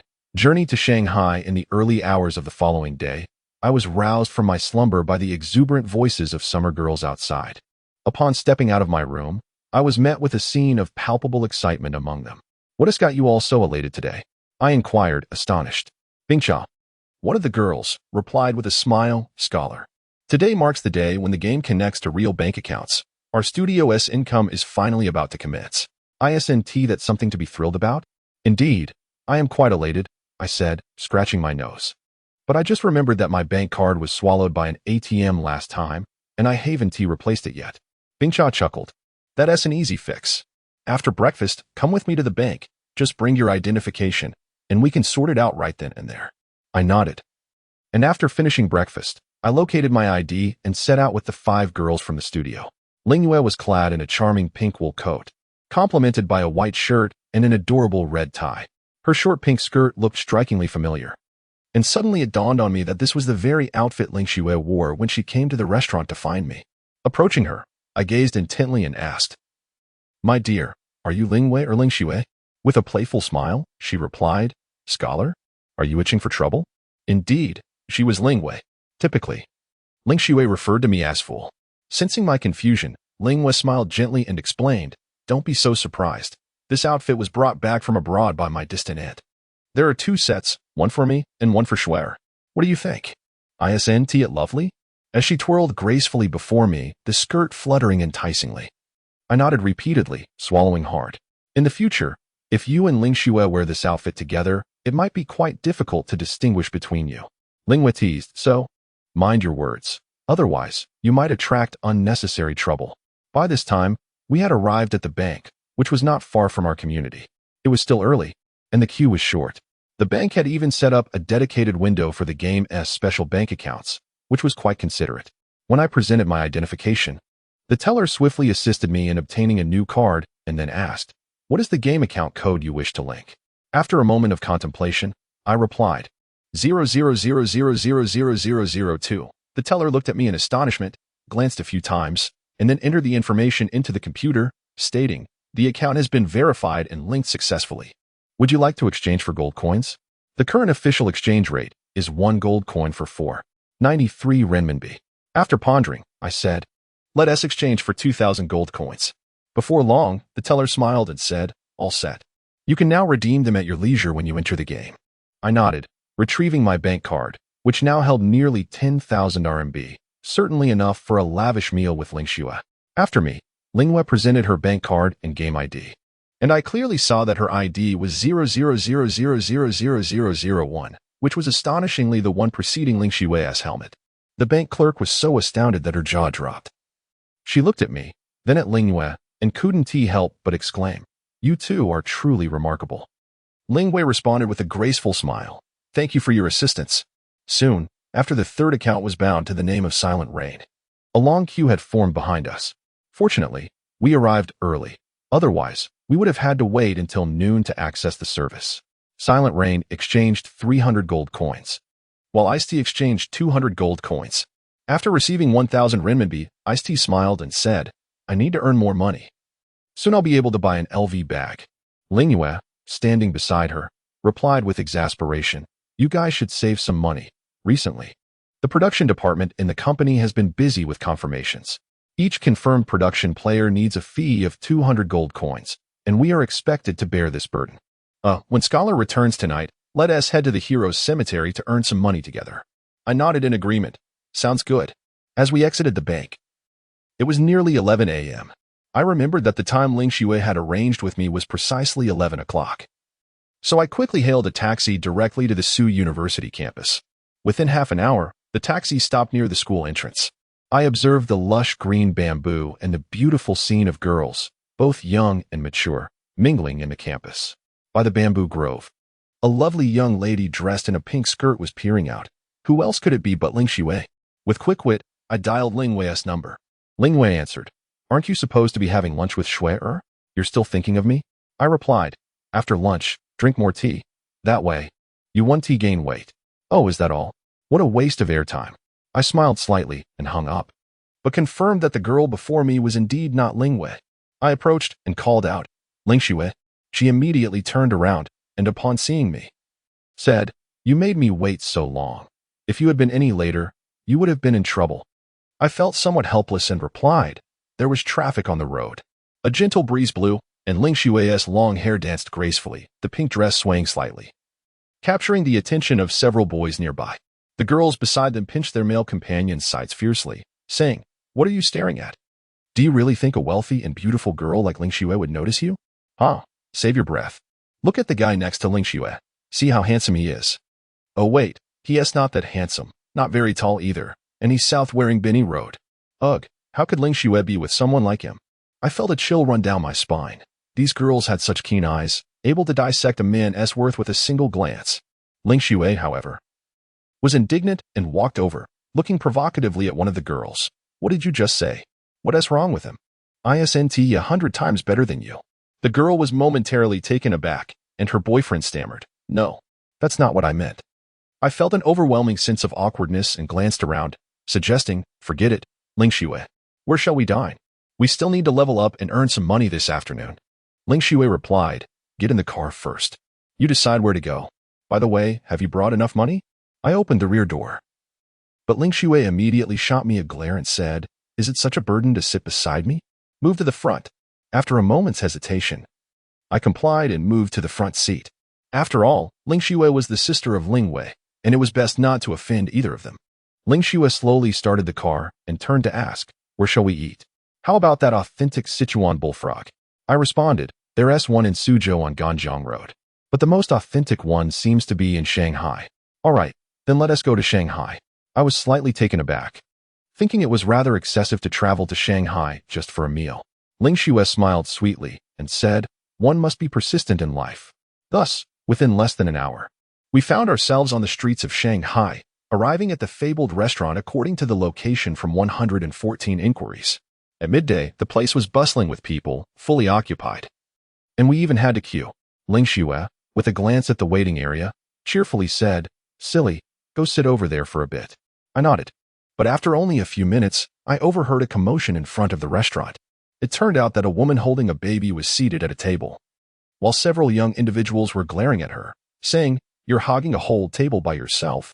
Why don't you eat outside?" The woman, taken aback, replied, "I came first. This is unreasonable." The others, however, brazenly slapped down $200 bills and said, "Take this. Are you satisfied now? Just leave." The woman was on the brink of tears, her eyes welling up with emotion. Chapter 70. A shared adventure. I nearly rose to my feet alongside Ling Shui. Hey, why are you all being so unreasonable? She exclaimed loudly. Consequently, the trio and one girl turned around, and in an instant, both Ling Shui and I were rendered speechless. Equally astonished, while they mirrored our surprise. These individuals were familiar. The leader was none other than the infamous Ao Shikuang Ren, who bore an uncanny resemblance to his in-game avatar. To his left stood the sharply dressed Ao Shui, while the girl on his right was presumably Ao Piaoyu. So it is you, Ling Shui remarked with disbelief. Ao Shikuang Ren's expression shifted to one of astonishment as he stared at us for several seconds, then said, Is it really you? Are you Qingfeng Fei Shui or Qingfeng Wanyu? I never anticipated that the flamboyant scholar and you are a couple in reality. Ling Shui's cheeks flushed crimson, and she retorted sharply, I never expected that the arrogant Ao Shikuang Ren would behave like this in real life. Ao Shui appeared slightly embarrassed and turned to Ao Shikuang Ren, asking, What should we do, bro? With a cold snort, Ao Shikuang Ren replied, Heh, encountering old acquaintances here means we must share a drink. Ling Shui, visibly irked, prompted me to step forward, fearing her potential to stir trouble. Even if we wanted to have a drink, there are no seats available. Let's save it for another time. I certainly do not wish to occupy a seat that was contested. Ao Shikuang Ren's gaze turned icy. Humph. The young girl, no older than 18. Ao Piaoyu immediately grasped her brother's hand and exclaimed, Brother, how can you be like this? When we return, I will tell Dad everything that happened today. Ao Shikuang Ren's face paled in panic, hastily responding, Piaoyu, please don't. He might just kill me. After this, he turned to me with a mocking smile, saying, I won host you today, but rest assured, I will settle the score in the game. He added with a smirk, Qingfeng Fei Shui is truly beautiful. As their gaze roamed over Ling Shui, she instantly became uncomfortable, shaking her fist and retorting, What are you looking at? Want to fight? I'm ready anytime. I inwardly lamented, realizing that Ling Shui was indeed a handful. Fortunately, under the threat posed by Ao Piaoyu, Ao Shikuang Ren reluctantly exited the restaurant. Meanwhile, Ao Shui shot me a venomous glare. Having been demoted from level 36 to level 30 by my hand within a single day, it was clear he wished to devour me whole. Watching their retreating figures, Ling Shui ground her teeth in frustration, declaring, These privileged young masters are truly the scum of society. I merely smiled faintly, choosing not to respond. At that moment, a woman carrying a baby smiled gratefully at us, and Ling Shui seized the opportunity to sit opposite her, beaming as she inquired, Auntie, how old is your little brother? Given Ling Shui's eagerness to befriend her, I almost suspected she might shamelessly attempt to mooch a meal. However, by now, a vacant table had become available, and we settled at a spot near the window, ordering several signature Sichuan dishes, each more fiery than the last. Ling Shui remarked with disappointment, I never expected to encounter the arrogant madman here. Who would have thought he would be in Shanghai? Humph, I was just itching to give him a good thrashing. Observing Ling Shui's eager demeanor, I could not help but chuckle. Do you really think you could defeat him? Ling Shui seemed unable to tolerate my condescension and immediately waved her small fist defiantly, saying, Would you care to try? My sister and I have been practicing Taekwondo since childhood. I chose not to argue, replying, All right, I'll take your word for it. By the way, your sister mentioned this morning that she wants me to join her tonight at the Heroes Cemetery for some grinding. Would you like to come along to level up? Ling Shui blinked and laughed. Oh no, grinding monsters is rather mundane. Instead, why don't we take advantage of being among the first batch of players to achieve full status and venture to the ghostly ancient temple tonight? Let us aim to clear the bosses on the 5th and 6th floors. Don't you want to see the legendary ultimate boss of the General's Tomb on the 1st floor of the ghostly ancient temple? I swallowed hard. All right. If Ziyin also achieves full status tonight, then we shall go. Otherwise, without a high-level healer, we may not withstand the boss. Ling Shui smiled coyly. Yes. And let us invite Bing Cha and Ziyu to join us. More people means better support. Bing Cha has decent gear and can serve as a tank. Indeed. Sounds good. At that moment, the dishes arrived, emitting a mouth-watering aroma of spicy flavors. Unbeknownst to me, I had grown accustomed to eating spicy food, much like I had adapted to living alone. However, I could certainly change one of these habits. After all, one must evolve with the times. In an antique porcelain bowl lay a delicate fish and pickled cabbage, while another black pot brimmed with sizzling, spicy bullfrogs. adorned with vibrant red and green peppers complementing the snowy white meat. The visual impact alone was enough to render one irresistibly tempted. Excitement sparkled in Ling Shui's beautiful eyes as she picked up a succulent piece of frog meat and popped it into her mouth. Instantly, I noticed a rosy hue spreading across her fair cheeks. Oh, Ling Shui, aren't you unable to eat spicy food? I felt a pang of regret for not asking her beforehand. To my surprise, Ling Shui raised her delicate brows and laughed. Who says I can't eat spicy food?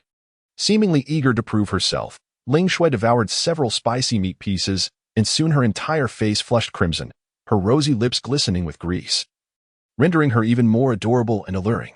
I found myself momentarily entranced, but as Ling Shui glanced up at me and burst into laughter, she lifted her beer and said, "Silly, stop staring. Shall I toast with you?" I quickly shook my head. No.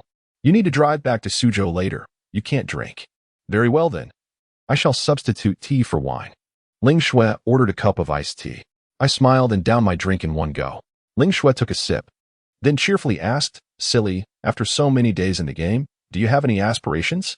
For instance, becoming the top player in China, dominating the world.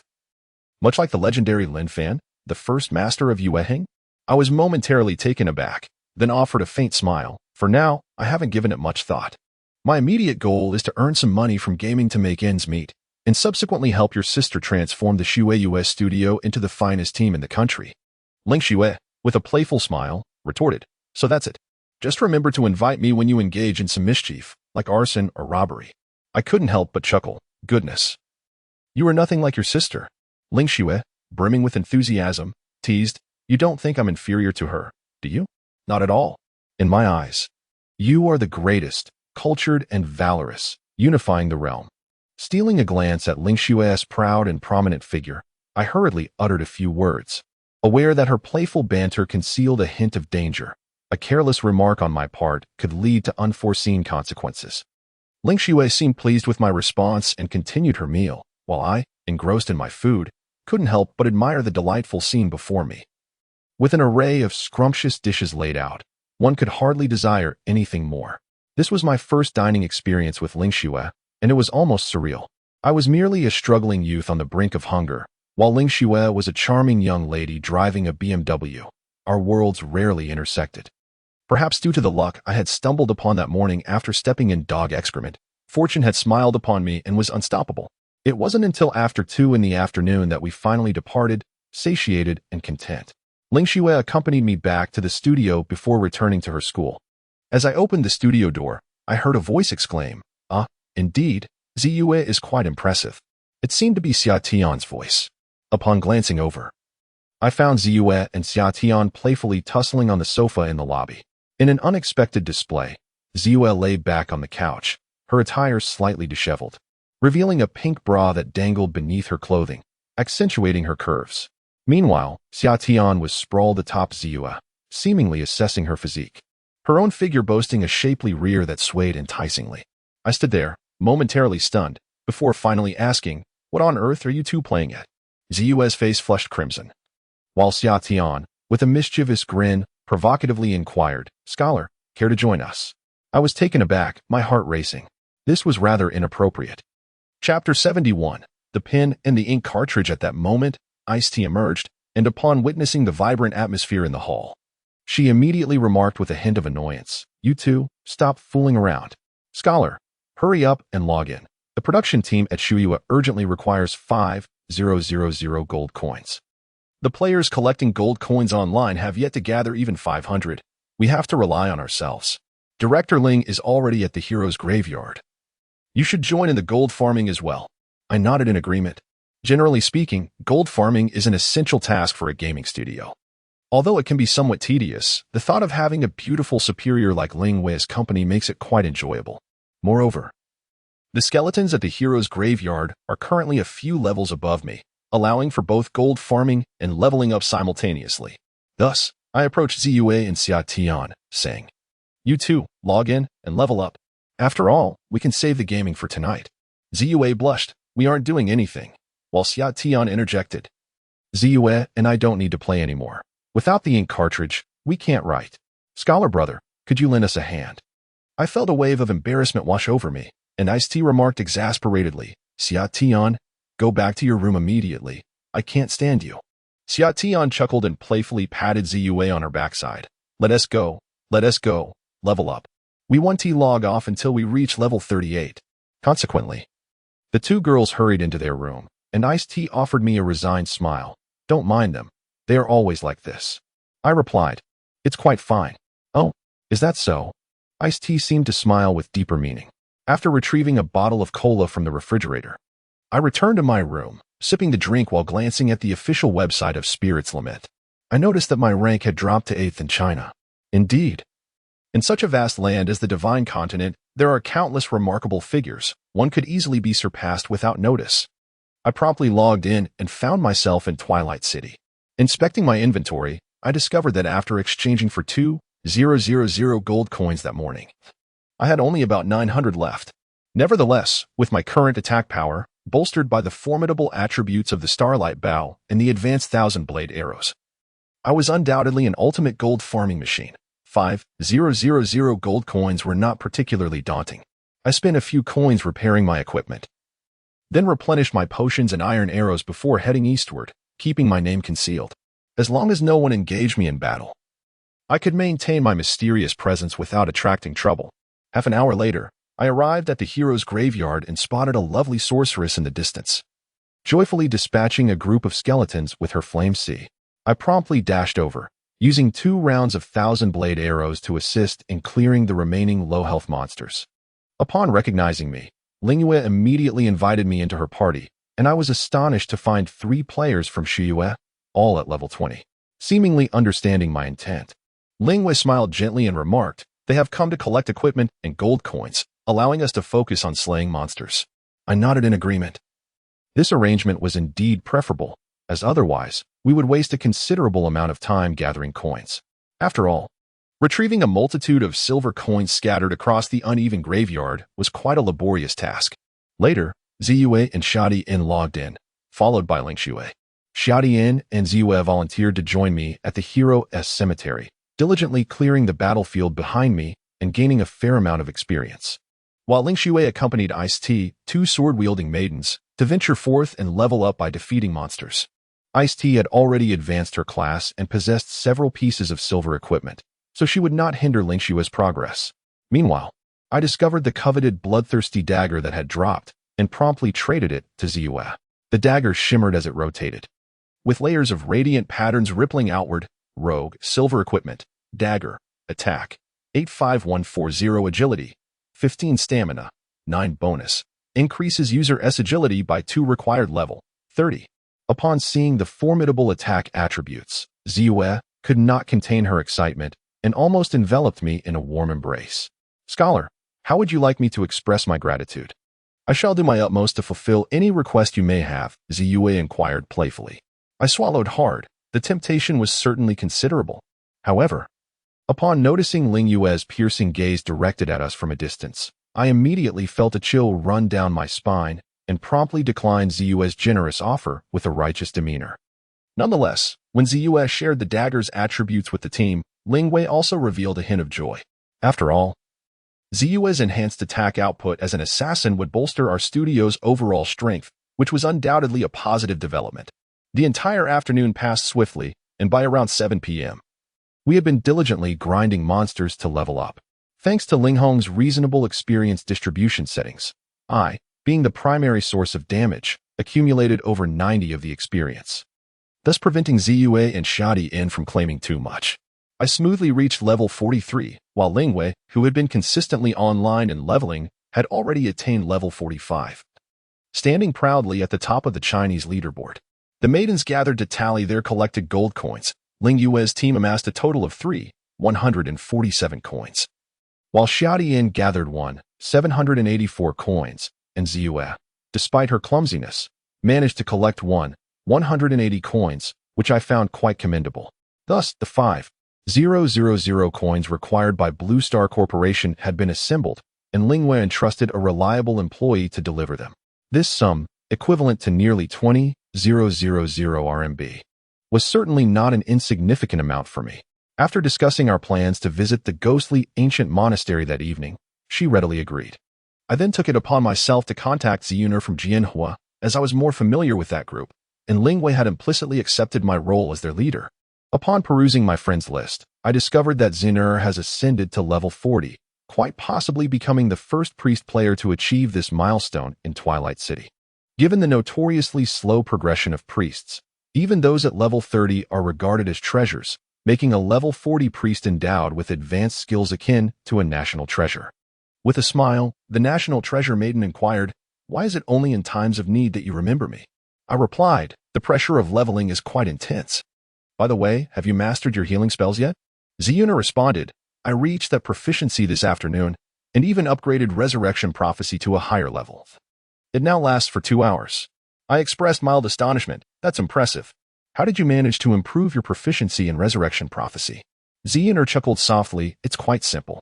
I stood at the entrance of Twilight City with a bag of blue potions, and each time I encountered a player, I offered them a Resurrection Prophecy. They all regarded me as a living embodiment of altruism. I found myself speechless. Keep it up. You might even make a profit from this." Ziyuner retorted playfully. "I already can. Someone contacted me today, offering 1 gold coin for the effect of Resurrection Prophecy, but I found it too little and declined." I chuckled. "You should have dinner early. Once we're online, we shall venture to the 5th level of the ancient ghost temple." "Indeed. Sounds good." Chapter 72. The Enchanted Swordsman. Upon logging in, the hall was already adorned with a sumptuous feast ordered by Ling Yue from an external hotel. After indulging in a delightful meal, we logged back into the game. Ziyue, Xiatian, and Liu Silent formed a team to level up, while Ice-T was retained by Ling Wei and me to accompany us to the ghostly ancient temple. Once online, we gathered at the eastern gate square of Twilight City. Ling Yue and I arrived promptly, followed closely by Ling Xue. The 2 stunning twin beauties attracted such attention that they were nearly engulfed by a throng of admirers. When Ziyun and Ice-T finally arrived, I took the lead, guiding Ling Xue and Ling Wei through the crowd. Once outside the city, we all breathed a sigh of relief. Ice-T remarked, "Beauty is invincible." Ling Wei and Ling Xue both blushed deeply, while Ziyun smiled quietly by their side. I continued to forge ahead. At this point, the coordinates of the ghostly ancient temple were no longer a secret, having been disclosed on the forums. Consequently, many players flocked here in search of high-level equipment. Unfortunately, the drop rates of monsters on the 1st and 2nd floors were dismally low, and the ironclad guards and beast-riding corpse soldiers on the 3rd and 4th floors were exceedingly formidable. Most players simply could not withstand their onslaught, and countless eager teams experienced the bittersweet taste of annihilation. When our group of 5 reached the ghostly ancient temple, we discovered that the 1st floor was already heavily occupied by numerous players, with each batch of blue wolf guards being swiftly overwhelmed by a surge of attackers. Ling Xue and I took the lead, walking side by side at the forefront of our formation, while Ling Wei and Ziyun followed closely behind, with Ice-T providing protection at the rear. Our ensemble left the players on the 1st floor utterly astounded. Some could not help but exclaim in disbelief. "Did you see that? Did you see that? It's the stunning beauties of Shuiyue. ISNT, the one in front, the renowned first female mage, Qingfeng Lanyue? Nonsense. That's the first female warrior, Qingfeng Feishue. Can't you read the names?" Another player retorted, their astonishment palpable. "Incredible. They're all experts above level 40. Did you notice? The notorious Qintang Shuxing, who has slain countless masters in the Forgotten Canyon, is also here. What an outstanding archer. He is practically the epitome of archers in the Chinese region. Look at our 3rd member. That guy is pathetic, barely level 28. Unable to even defeat an 18-level monster, we did not linger on the 1st floor, ascending directly to the 2nd. From a distance, we spotted a team named Blood Drink fiercely battling ghostly warriors. Although their struggle was arduous, they managed to prevail. However, upon reaching the 3rd floor, we encountered very few players, with clusters of 3 or 5 attempting to engage a single ironclad guard. Regrettably, the guard's defense was extraordinarily high, rendering any attempts to breach it futile. After half a TS worth of time, they had barely diminished its health, leading us to conclude that vanquishing the ironclad guards here would take an eternity. In the 4th level, it is already a rarity for players to venture here. The Beast Rider Corps soldiers, which were previously indistinguishable in their level during our last visit, are now revealed to be formidable foes of level 45. Their offensive and defensive capabilities have reached terrifying heights. Not far ahead, a cluster of potions lies scattered, likely left behind by players who attempted to challenge the Beast Rider Corps soldiers but were swiftly returned to the city by their overwhelming might. Linghua chuckled, suggesting we proceed to the 5th level, remarking that battling level 45 monsters lacks excitement. Ziyun nodded in agreement, expressing her eagerness to move onward. After several coordinated efforts, Ziyun had grown familiar with Linghua, Lingxue, and the others, shedding the awkwardness of their initial meeting. Meanwhile, Bingcha, ever succinct, followed us with a gentle smile. Observing the surrounding monsters, I swiftly dashed into the throng, pivoting and heading toward the entrance between the 3rd and 4th levels. My speed left a swarm of Beast Rider Corps soldiers trailing behind, lost in their pursuit. Consequently, any player entering the 4th level would likely be instantaneously overwhelmed. The several girls gasped, finally grasping my intent. Lingxue quietly laughed, calling me a fool for my cunning strategy. I chuckled in resignation, explaining that ensuring our safety was essential for leveling up in the 5th level. It is a simple truth. Humans are inherently selfish. Years of gaming have taught me the importance of leaving a retreat for oneself and never sparing a threat to my safety. The boss of the 4th level, the Beast Rider Corps King, had yet to respawn, having been defeated just days prior. It is likely that this golden tier boss will not reappear for at least another week.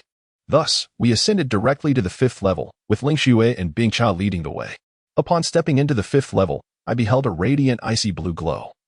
As damage numbers floated above 2 monsters, 15, 681, 873. This was undoubtedly Lingxue's new skill, Water Moon Slash, showcasing impressive power, capable of inflicting such significant damage on the 5th level creatures. However, the monsters were also able to breach Lingxue's defenses. At that moment, Ziyun appeared, casting a high-level healing spell that restored nearly 1,000 points of Lingxue's health. I finally had the opportunity to scrutinize the 5th level monsters, towering warrior giants approximately 3 meters tall, clad in ominous black armor, wielding 2-meter-long swords that unleashed fierce sword waves, infused with a hint of magical assault. Each strike caused Lingxue's health to plummet twice in succession. Corrupted Swordsman, Enhanced Monster, Level 48 Attack, 375500 Defense, 200 Health, 8,000 Additional. Having long resided in an atmosphere of malevolence, these once elite swordsmen have succumbed to corruption. Their consciences extinguished, leaving only their formidable martial prowess intact. I was momentarily taken aback. I could precisely discern the attributes of the boss due to its level. It must be said that the attack power of this corrupted swordsman is quite formidable, reaching an astonishing 500. It is no wonder that Lingxue, donned in the Gale armor, would find her defenses breached, while Bingcha fared even worse, suffering over 500 points of health loss from a single strike, leaving her pale and retreating in alarm. In this critical moment, we must rely on Lingxue. However, we cannot depend on her to draw the monsters for a group assault, as the attack of this corrupted swordsman is, astonishingly, ranged. Each swing of its sword energy can strike targets within a radius of 5 yards. If Lingxue attempts to lure the monsters, she may very well be eliminated before she can reach safety. Furthermore, the other members present lack the capability to withstand the onslaught. Lingyu cast me a curious glance, smiling as she remarked, "You should have chosen a high-defense melee class. That way, engaging the monsters would be truly exhilarating." I found myself at a loss for words. A high-defense class surely could not match my current level of attack output. How could one expect to have both the fish and the bear's paw? Thus, I drew a corrupted swordsman towards me, raising my hand to unleash a piercing arrow that soared through the air and struck the corrupted swordsman squarely in the chest, resulting in a damage output of 1892 points. Lingyu promptly changed her tune, stating, "Nevertheless, your current attack power is quite impressive." I replied with exasperation, "What exactly do you want?" She chuckled, "Oh, nothing much, just slaying monsters." With a flourish of her blazing staff, fireballs and ice arrows were already soaring through the air. Chapter 73, Meteoric Fire Rain with a swift motion. 2 numbers soared above the head of the corrupted swordsman, 1462, 1481. At last, under the sweeping assault of Lingxue, the 3rd corrupted swordsman fell with a mournful cry, dropping 2 gold coins and a gleaming longsword. I immediately collected it and shared the attributes of the longsword in the team channel. Black Spike, Silver Weapon, Attack, 120 to 180 Strength, 10 Additional. Increases the user's physical attack power by 1 required level, 40, Unidentified, To possess an attack power of 180 even before identification is remarkable. Once identified, it is likely to reach 240, although it may not rival the golden weapon, the Radiant Sword. It is certainly a silver weapon of a higher level by 10, and its attack power should not be significantly inferior. I sought the opinions of the others, and both Ling Shui and Ziyun expressed no objections, while Ling Yu chuckled softly. Isn't it perfect? It should go to Bing Cha. She is in need of a formidable weapon. I nodded with a smile and traded the silver longsword to her. Bing Cha's face lit up with delight. Upon receiving the longsword, she could hardly part with it. Indeed, high-level weapons are a rarity in Linghuan, and this level 40 silver weapon is particularly scarce. Had we not ventured deep into the 5th layer of the Phantom Ancient Temple, it would have been exceedingly difficult to acquire such equipment from ordinary monsters. However, she could not equip it immediately, so Bing Cha had to temporarily settle for her 25-level bronze longsword, though I imagined her heart was filled with joy.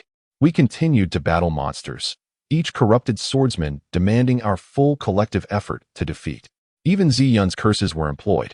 Yet, thereafter, no further equipment dropped. The level 48 corrupted swordsman proved exceedingly stingy, and the longsword we obtained was likely a glitch in the programming. It was not until after 11 p.m. that we had cleared most of the monsters in the 5th layer. Although no additional equipment surfaced, the experience gained was substantial. I advanced from 43 level at 23 to 43 level at 87, while Ling Shui reached level 42, and both Ziyun and Bing Cha ascended to level 41. Ling Yu remained at the pinnacle of level 45, leading in China. Next, we gathered in the center of the 5th layer, where before us loomed the enormous cage imprisoning the third-to-last super boss of the Phantom Ancient Temple, causing a wave of tension to wash over us. Bing Cha stepped forward with her sword, declaring, "I'll draw it out." Ling Shui promptly interjected, "Allow me. My defense is higher." Bing Cha hesitated, but Ling Yu smiled, "Let Shui go. It will be safer." Thus, with a bright smile, Ling Shui raised the radiant sword to cleave open the cage. Yet, in that instant, the cage erupted violently, a blinding flash of sword light striking Ling Shui's shoulder. Boom. Battle alert. The player Qifeng Fei Xue was struck by the demonic commander, losing 1,247 health points. In an instant, Ling Shui's health was halved. She hesitated momentarily before swiftly retrieving her flowing light sword and racing back to my side. Fortunately, at that moment, Ziyun Air, adorned in exquisite healing gear and wielding advanced healing spells, nearly restored Ling Shui's health to full with a single cast. Thus, Ling Shui regained her confidence and charged forward, flanking the boss alongside Bing Cha, effectively guarding our team as perimeter. I immediately unleashed Ice Arrow to slow our foe, coordinating it with Armor-Piercing Arrow for damage output. Ling Wei unleashed a barrage of fireballs, while Ziyun Air focused intently on healing Ling Shui and Bing Cha. Remarkably, despite being a female player, Ziyun Air exhibited extraordinary skill. In a moment where lives could be lost in the blink of an eye, the precision of a healer's actions became paramount. It was evident that Ziyun Air was a formidable player, having earned Ling Yue's commendation within minutes of battle. Amidst the assault, I seized the opportunity to observe the boss. It bore an uncanny resemblance to a demonic swordsman, draped in an enormous cloak, its body a vivid crimson, exuding an air of intimidation. The boss's attributes were as follows: demonic commander, golden tier boss, additional, a distinguished leader under the Ghost General, continuing to follow him even in death, possessing a variety of unique skills. Unsurprisingly, the specifics of the demonic commander's attributes were concealed, likely around level 50, but it was clear it had numerous formidable skills. At that moment, the demonic commander raised its longsword high, roaring with intensity. Ding. System alert. The demonic commander has activated the skill Retreating Roar, reducing your attack power by 25. I was taken aback. Upon checking, my attack power had indeed diminished by over 100 points. Where my Armor-Piercing Arrow could previously inflict 800 damage, it now dealt only 500. Ling Shui lamented within the team, "This boss is ridiculously overpowered." Bing Cha echoed, "One strike nearly took me out. A critical hit would surely mean my demise." "Oh no," I reassured them. "Fear not. You carry the resurrection prophecy. You have one more chance to return." Just then, the boss abruptly lifted its long sword once more, chanting an incantation loudly. Suddenly, a mass of crimson clouds appeared above us, followed by a torrent of scorching meteors raining down from the heavens. Ding. Battle alert. The demonic commander has begun using the skill Meteor Shower. Boom. A meteor struck my shoulder, causing my health to plummet by nearly 1,000 points. Such terrifying damage. I could think of nothing else but to move swiftly, reaching out to embrace Ling Yue at her waist, carrying her as we fled for our lives. As we escaped the area, I glanced back to see Zian Air on the opposite side, her expression one of helplessness, still occupied with healing Ling Xue and Bing Cha. Meanwhile, Ling Yue's face turned pale with fear. In that fleeting moment, she had endured a meteor attack, and despite the protection of the flame shield, she had been left with nearly no health. How terrifying. Ling Yu, with a lingering sense of trepidation, spoke softly while patting my hand, chuckling gently. You may release me now. It wouldn't be ideal for Xue to see us like this. I turned to glance back, and indeed, Ling Xue was engrossed in vanquishing monsters, blissfully unaware of our exchange. Meanwhile, the formidable boss continued to swing its long sword vigorously, and the area where we had previously stood was still besieged by a rain of fire. The 5th level of the ghostly ancient temple lay in utter disarray. However, this chaos afforded us the opportunity to unleash a series of uninterrupted attacks upon the boss, allowing its skills to rain down like meteors upon the empty ground. Alas, such favorable circumstances were fleeting. The boss showed no intention of granting us respite. In the next moment, it raised its long sword, radiating an overwhelming brilliance. As a crimson aura rippled through the 5th level, ding. Battle notification. The demonized commander has activated the skill Death's Embrace, reducing your defense by 10. Chapter 74. The boss's weakness in an instant. Our defenses plummeted by another 10. Ling Xue was struck by the demonized commander's sword, losing over 1,600 health points, her face paling in terror, while Bing Cha retreated in a flurry of panic. Ling Yu raised her hand and cast an ice arrow, slightly reducing the boss's movement speed. Her expression grave as she remarked, "This is not looking good. At this rate, we might perish here." While I drew the boss's aggro with my armor-piercing arrow, I communicated through the party channel, "Everyone, remain calm. Ling Xue, don't stray too far. Return when you're at full health. Bing Cha, fall back a little. Ling Yu, come with me to kite the monster. Ziyun, focus on healing and applying curses." Under my direction, our 5-member team stabilized their formation. Ling Yu and I took turns kiting the boss, while Ling Xue merely alleviated some of our pressure in the center, for after enduring several positive and negative effects, she could no longer withstand the boss's assaults directly. Time trickled by. The demonized commander, a golden tier boss, perplexing us with its relentless onslaughts. Deathly shadows cloaked us one moment, and a meteor shower rained down the next. Ling Yu and I endured immense suffering, but thankfully, our quick reflexes kept us alive. Otherwise, we might have faced dire consequences. Ling Yu unleashed a series of fireballs upon the boss's chest plate, the flames bursting forth, yet the damage was disappointingly low, each fireball inflicting less than 500 points of damage. Gradually, I noticed that the demonized commander consistently lowered its wrist to block Ling Yu's fireballs with its chest plate or arms whenever it was struck. Thus, I suggested, "Ling Xue, can you draw the boss's attention upwards? Ling Yu, target the boss's armpit." The two sisters understood immediately. Ling Xue swiftly approached the demonized commander like a whirlwind, her flowing light sword glinting blue as she executed a water moon slash, causing a damage number of 1102 to soar into the air. Simultaneously, the demonized commander raised its colossal sword and aimed a downward strike at Ling Xue. "Sister, hurry," Ling Xue called out, and in response, Ling Yu cast a fireball that struck the boss's armpit, resulting in a resounding impact, and a massive number erupted above the boss's head, 2,896. A critical hit. Even without the critical strike, Ling Yu's magical attack far exceeded her usual output. It appeared my suspicions were correct, as indicated in the official data from Ling Tong. Every boss possesses a vulnerability, and if we exploit this weakness, we can achieve victory with ease. Ling Yu's face lit up with joy as she smiled and said, "That's it. Xue Air, let us do it again." However, Ling Xue had already been sent flying by the boss's sword, recovering quickly under Ziyun's healing spell. While I continued to draw aggro with my armor-piercing arrow, providing Ling Yu and Ling Xue the respite they needed, our tactics unfolded methodically. And despite the myriad skills possessed by the demonized commander, his demise was merely a matter of time. At that moment, I received a message from Jianhua Longan, "Scholar, have you borrowed our enchanting Ziyun again? How is she? A true gem, I presume?"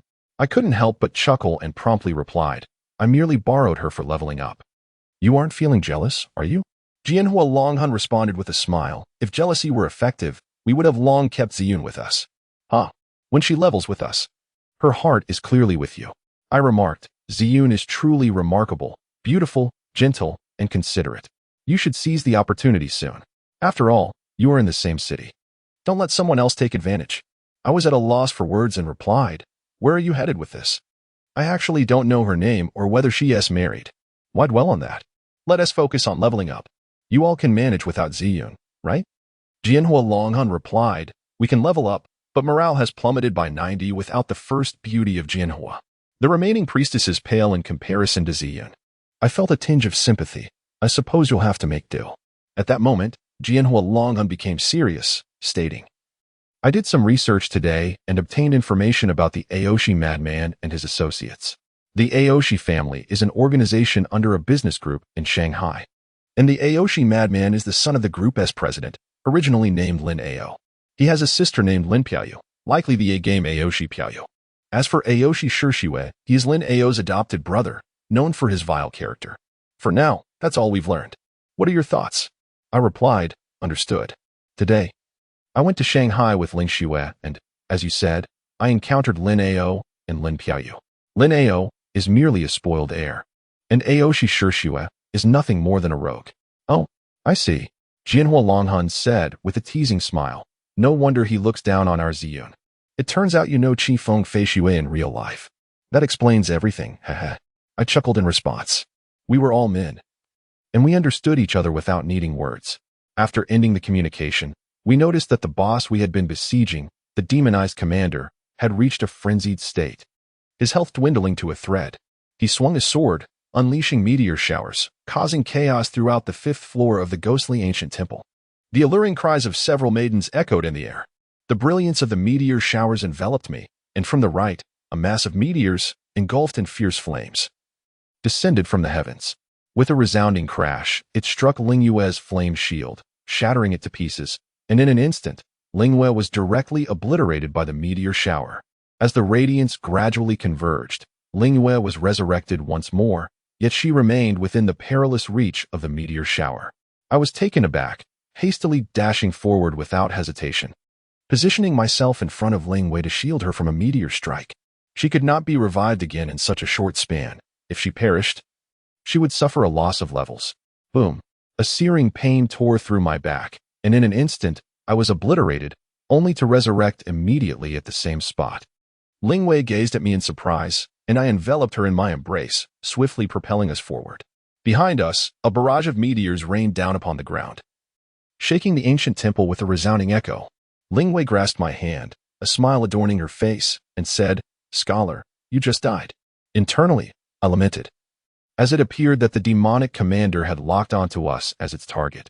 The second wave of meteor showers descended from the heavens. Ling Yue, being a little mage, moved slowly, and thus I had no choice but to pull her along in our desperate flight. Surprisingly, Ling Yue laughed radiantly, running alongside me in the spacious 5th-floor hall, evading the boss's relentless pursuit. Suddenly, an unusual silence enveloped us. The searing meteors above vanished in an instant. Upon glancing back, I beheld the massive form of the demonic commander toppling over, as Ling Shue slowly withdrew the radiant sword from its chest. Ding. System notification, congratulations.